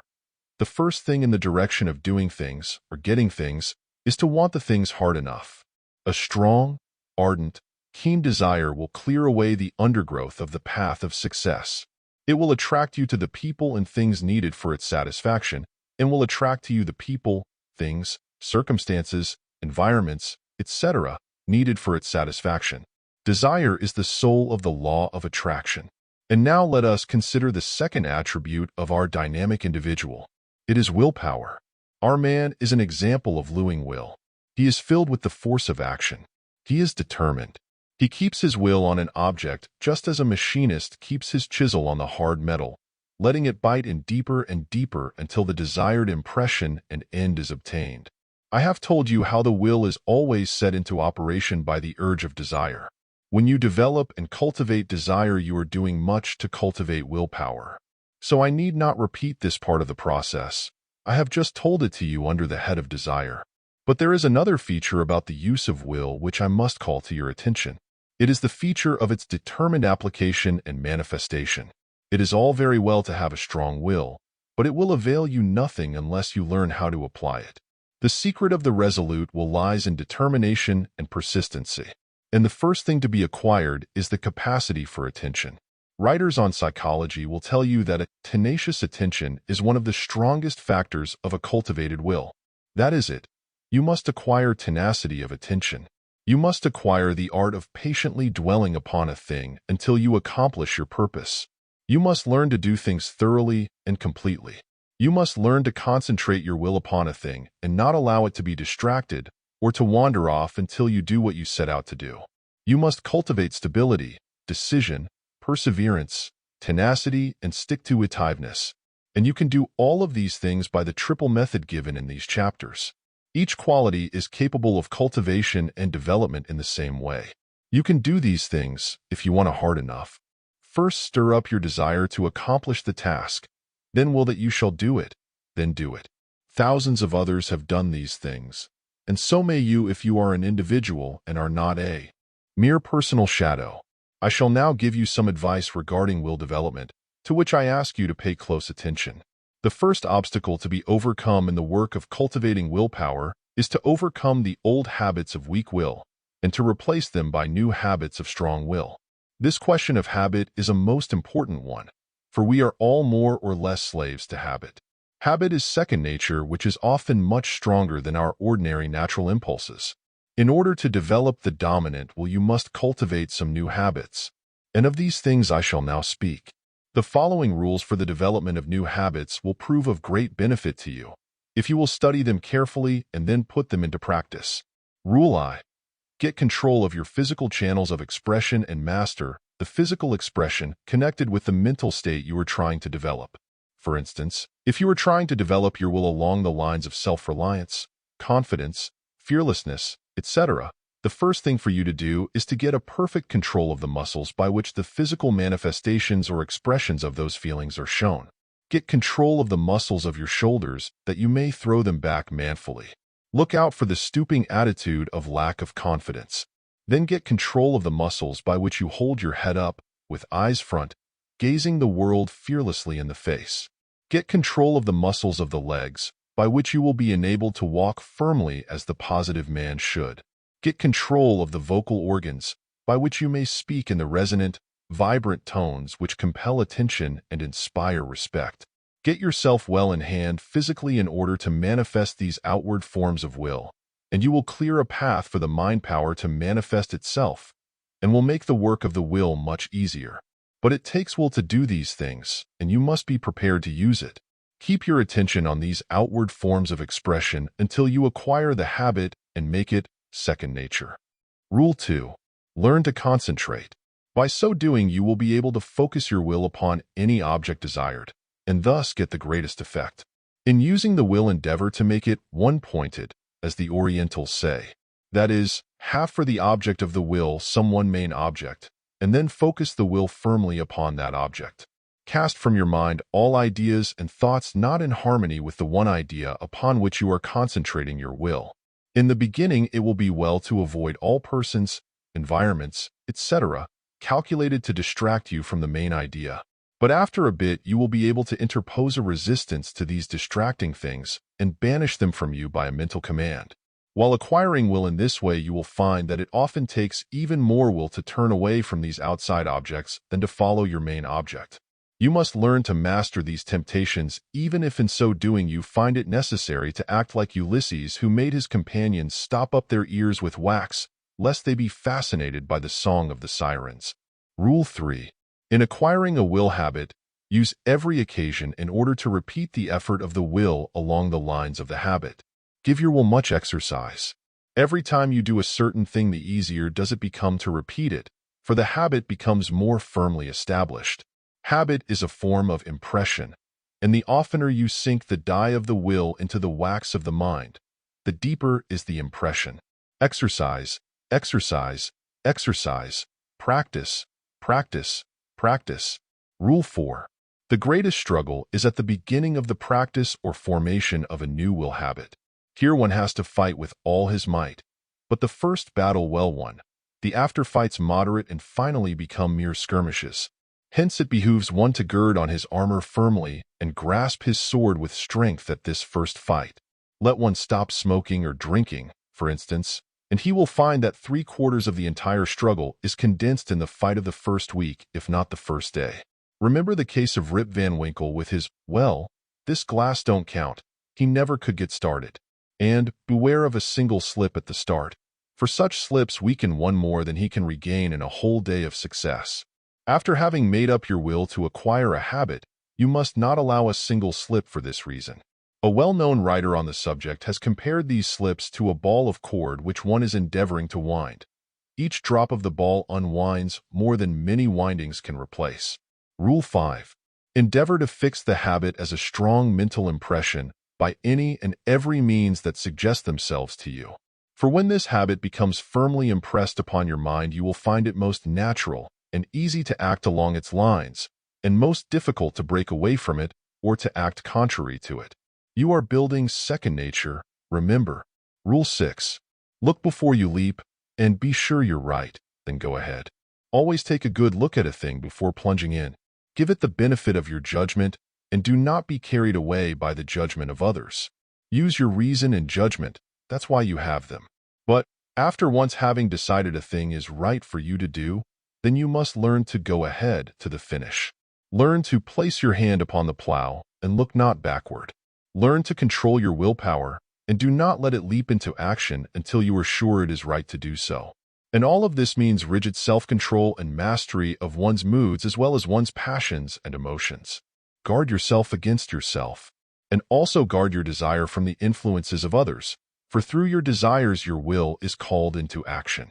Children, savages, and undeveloped individuals manifest little or no mastery over their desires, but allow themselves to be affected by every little wave from within or without, and then let their will fly into action in response thereto. The individual learns to inhibit, that is to check, restrain, hold back, forbid, prohibit, etc., emotional states and feelings.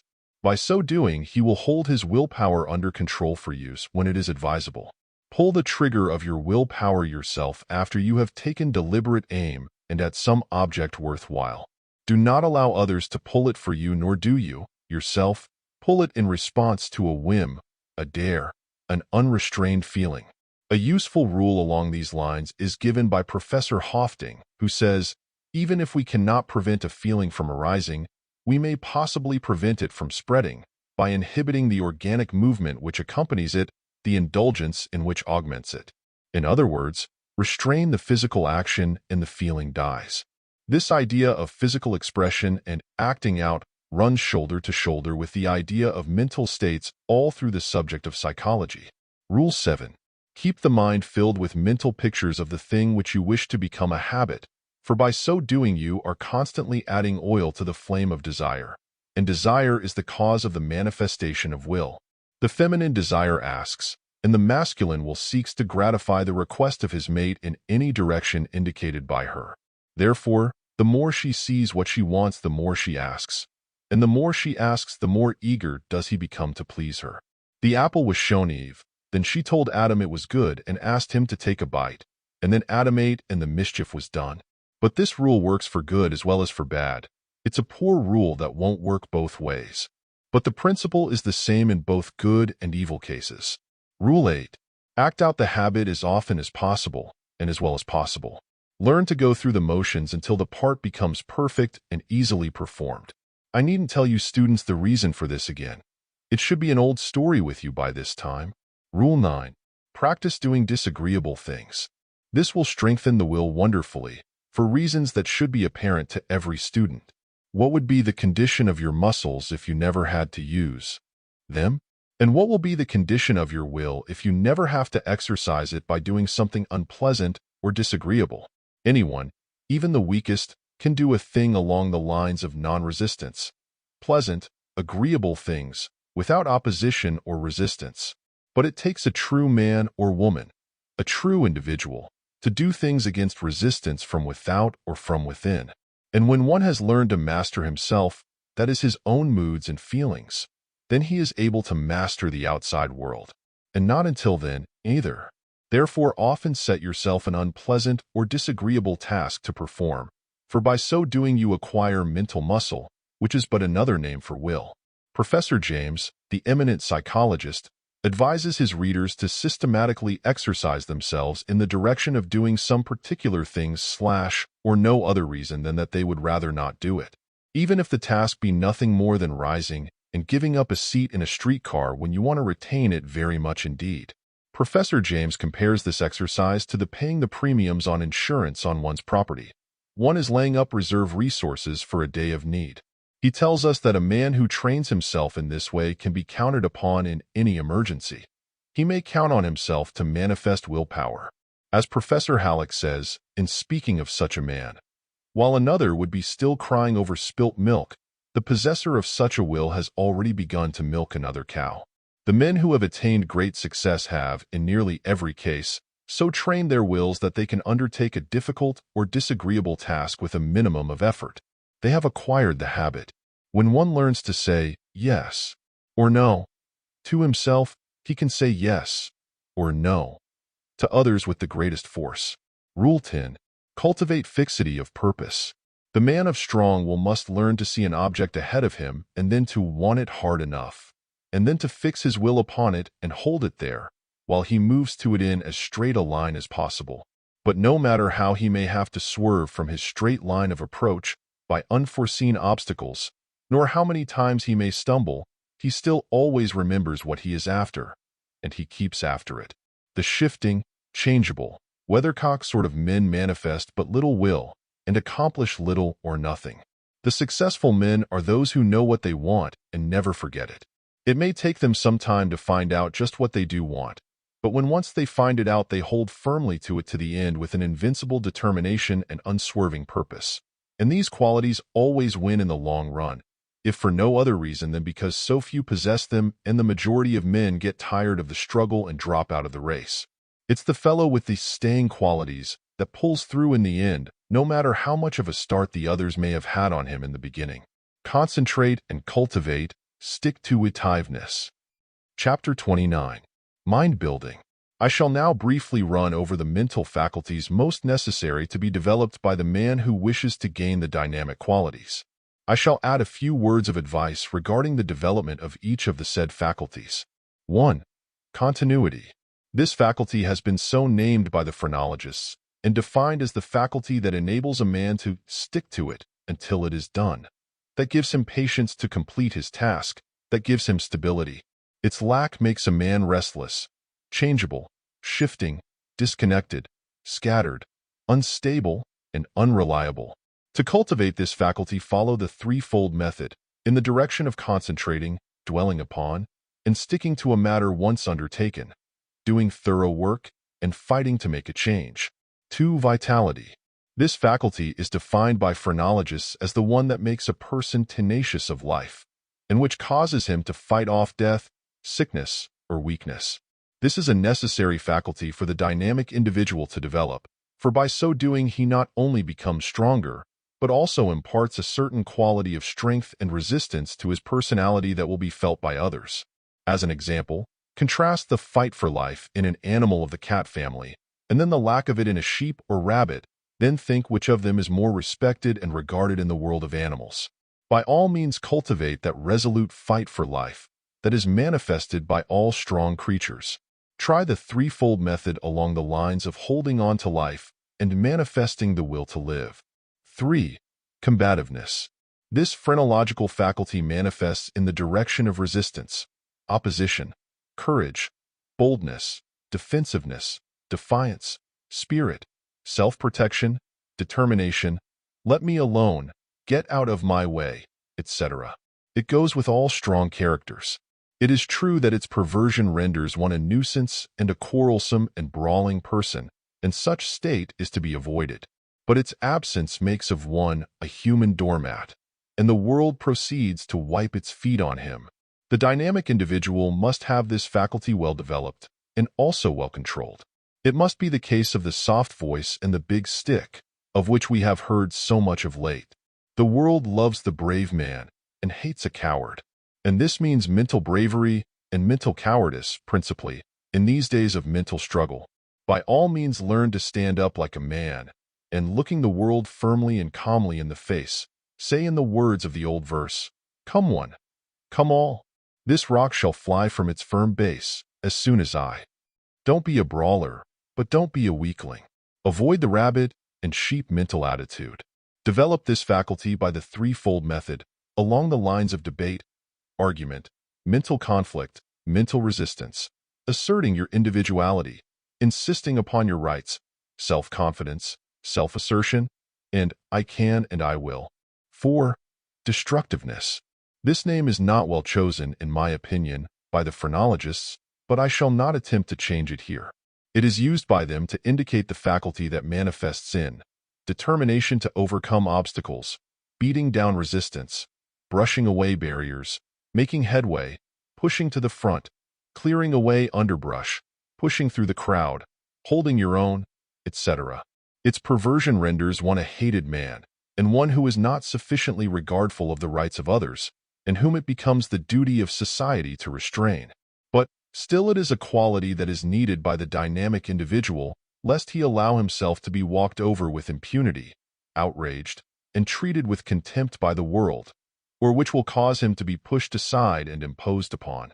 Its absence also causes one to be overcome with impotence when obstacles confront him, or resistance shows itself. Its absence causes one to be a whining "I can't" person, and also causes one to be too much subject to precedents, pretended authority, etc., and kills off his originality. To develop this faculty, use the threefold method along the lines of breaking new mental ground, striking out into new paths, breaking down barriers, overcoming restraint, holding your own, pushing to the front, even if you have to elbow the crowd, etc. 5. Acquisitiveness.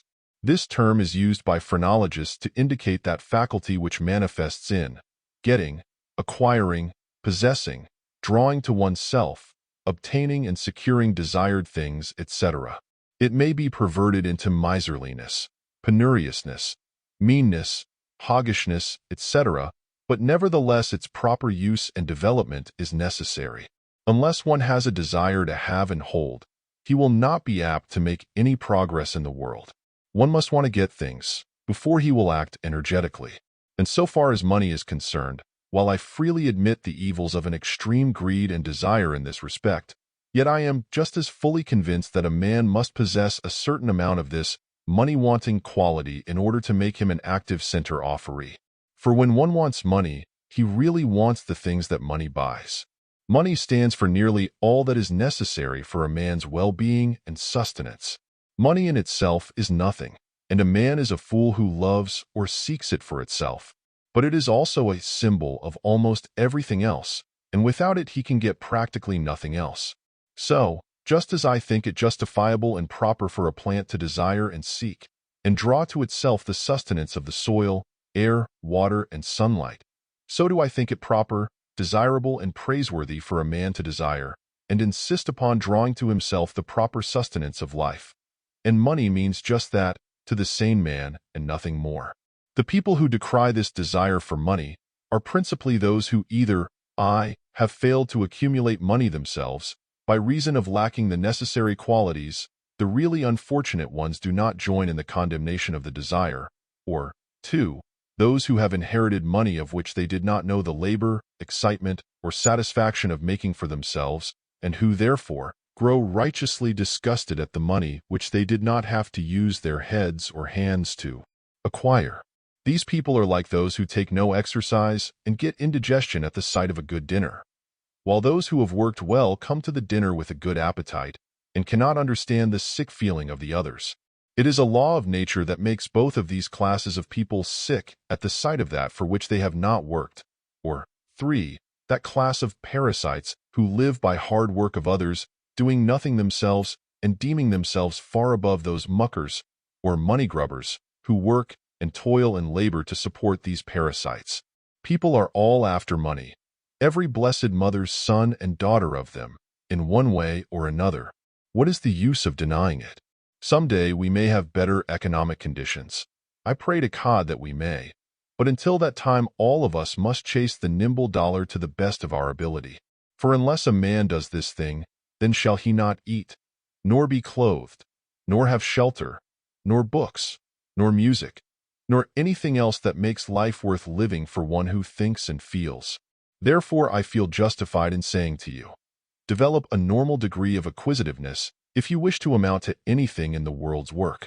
Develop it by the threefold method, along the lines of realization of what it means and what it will do for you in this stage of the world's economic evolution. But don't be a hog. To be sure, while you're getting, get all you can, but give the other fellow a chance. Live and let live. 6. Secretiveness. This is the name given by the phrenologists to that faculty that manifests as policy, tact, concealment, self-repression, self-restraint, etc. Its perversion leads to deceit, double-dealing, duplicity, lying, false living, etc. But a certain amount of it is necessary, lest one fall into the error of wearing his heart on his sleeve. Transparent simplicity, loose-mouthness, blabbing, lacking ordinary prudence, indiscretion, etc.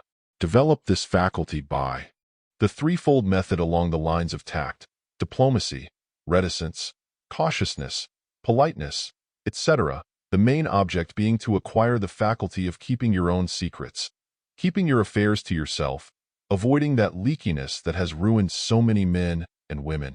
Regarding this, and women, I would say that my business experience has taught me that in spite of the alleged secret telling of women, it is true that the women stenographers in an office are far less liable to disclose their employer's secrets than are the men employees.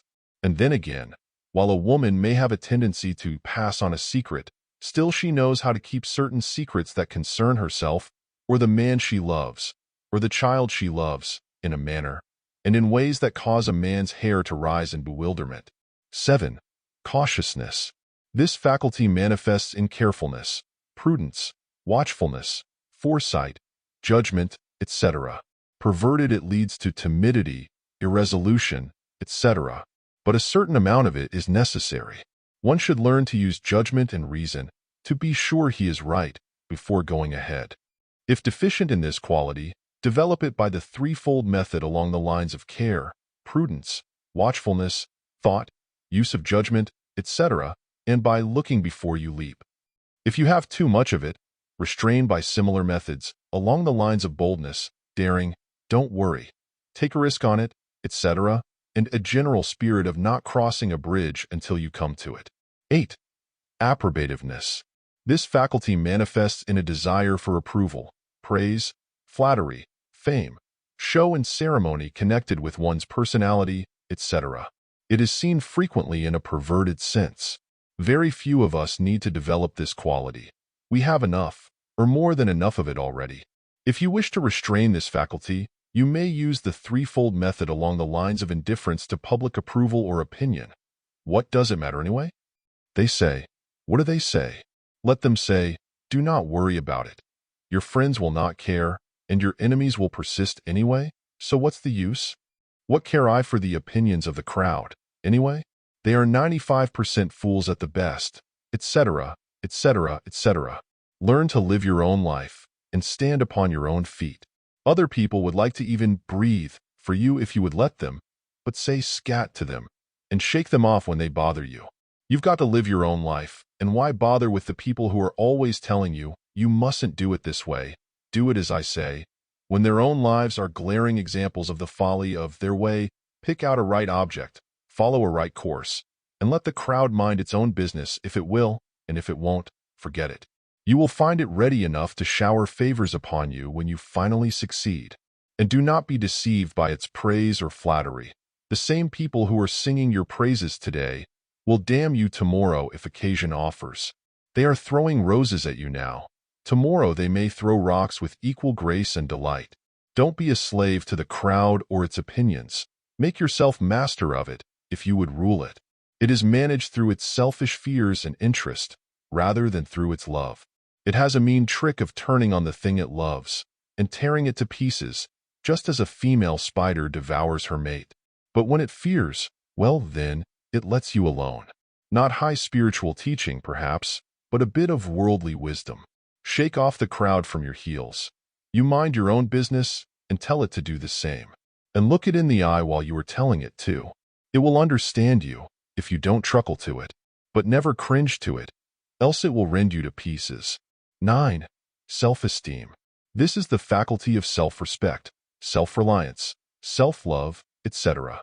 Perverted, it means tyranny, superciliousness, imperiousness, hauteur, and other forms of egotism carried to extremes. This quality is necessary to be developed.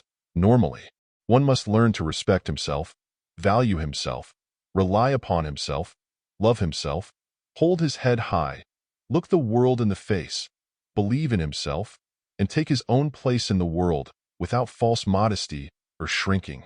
Develop it by the threefold method, along the lines of realizing just what you are, a center of energy, power, and strength in the universal ocean of mind power. Think of yourself in the word of Black Hawk, the Indian chieftain, who said to Jackson, "I am a man." Be a man among men, and insist upon the fact.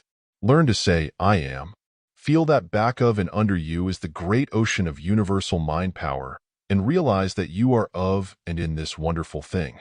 Believe in yourself, love yourself, look out for yourself. I tell you, friends, believe in you, every one of you. For I know what you are and what you have in you, and I want you to believe in yourselves. I want you to say one, without being afraid. Don't be afraid to assert the I. Don't be afraid to say I.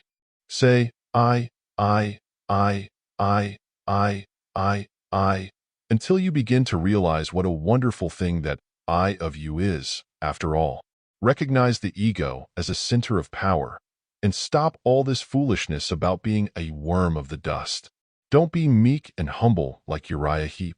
On the contrary, stand up, with head thrown back, looking the world straight in the eyes, without fear, and say firmly and positively, I believe in myself. You have heard it said that God helps those who help themselves, and He does, unquestionably. But this is also true. God believes in those who believe in themselves. And so does the world, because God has made it so. So start in now, and say, early and often, I believe in myself.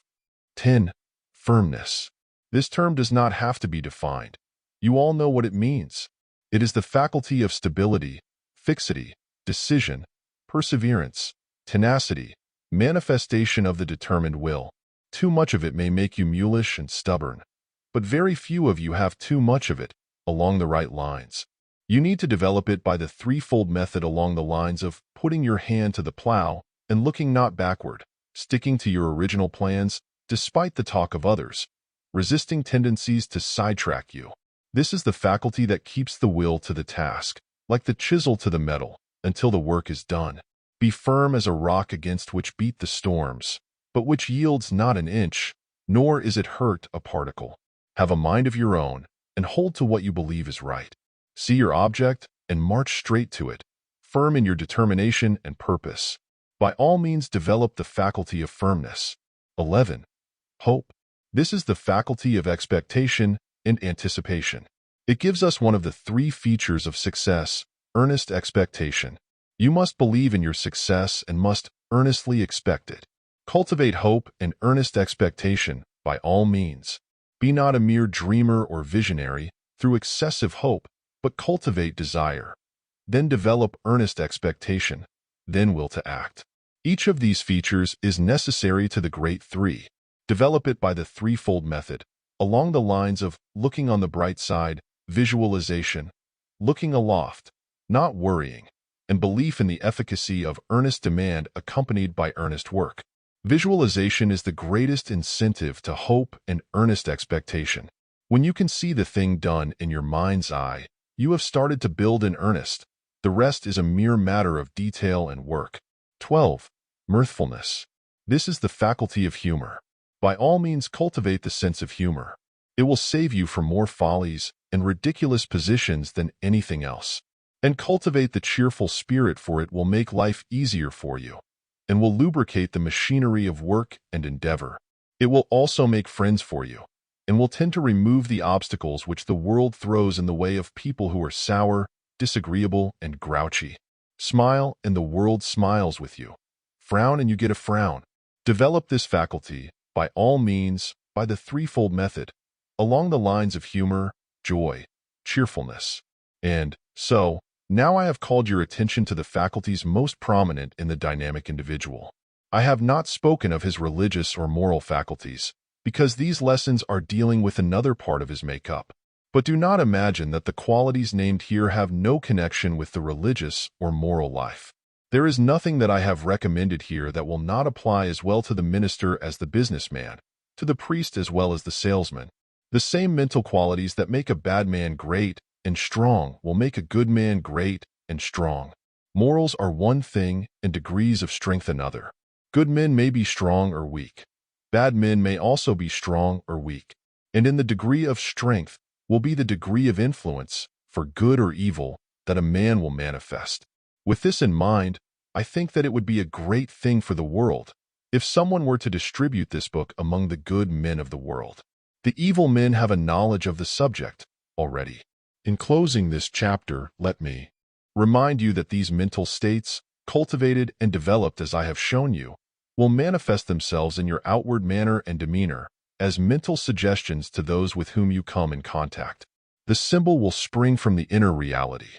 And they will also manifest in the shape of currents of desire force and willpower, which will sweep far and wide, as well as near and close, influencing and affecting those within their field of induction. From these mental states will flow a strong stream of power which will tend to draw to you that which you demand and desire, and which will also tend to force and compel the things that you so will. You are a great center of power, which radiates from you continually. Realize this and endeavor to charge that force with the best qualities and properties, that while you are asserting your own individual rights, you will still be doing something toward the great work of strengthening the race, to the end that it may produce more real individuals ready and capable of playing their part in the great drama of life on the stage of the universe. This talk is along new lines and is radical in the treatment given the subject. It is as meat for strong men and not milk for babes. There is no bromide or pink tea effects in it. It is vital, radical, and positive. Its message is strength. All truth that is worthwhile renders its possessor stronger. If any teachings cannot stand this test, discard them. Nature's law is toward producing strong individuals. Fall in with it, and nature will come to your aid, for then you will be one of its chosen ones. Fall in with the law of evolution. Do not run contrary to it. In the one case, you are nourished, supported, strengthened, and encouraged. In the other, you are relentlessly crowded out by the operations of the law. If you get one half the benefit from the study of this book that I obtained from the writing of it, you will be well repaid for your task. It is as a live wire, charged with the elemental force, energy, and truth about certain occult natural laws. It contains a message for you, which I trust you will heed, for you need it. If you are an individual, this teaching is just what you want. And the same is true if you are not one, but want to be one. But if you are a weakling and prefer to remain so, instead of rising and claiming your birthright of strength, your heritage of power, then by all means remain as you are and go on your own way. Leave these teachings for the others of your brethren, who will not sell their birthright of power for the mess of pottage of negative content and sheep-like passivity, but who are boldly claiming their own and demanding their rightful portion. These strong brothers of yours, the individuals who are the coming inheritors of the earth. I have tried to infuse my words with the strong, vital energy which I feel surging through me as I write out this message of strength to you. I trust that these words will act as a current of verbal electrons, each carrying its full charge of dynamic power. And I trust that each word will act to so fill you with the mind power that gave them birth, and will thus awaken in you a similar mental state, desire, and will to be strong, forceful, and dynamic, determined to assert your individuality in being and doing that which the universal creative desire and will is hoping that you will be and do. I send to you this message charged with the very dynamic vibrations of my brain, as it transforms and converts the mind power into thoughts and words. I send it to you, yes, you, who are now reading the words, with all the energy, force, and power at my command, to the end that it may pierce your armor of indifference, fear, and doubt, and I can't. And that reaching into your heart of desire, it may fill you with the very spirit of individuality, conscious egohood, perception of reality, and realization of the I, so that from hence on your battle cry will be changed, and you will plunge into the thick of the fight, filled with the berserker rage, like the Icelandic hero of old, and shouting your positive cry of freedom, I can, I will, I dare, I do.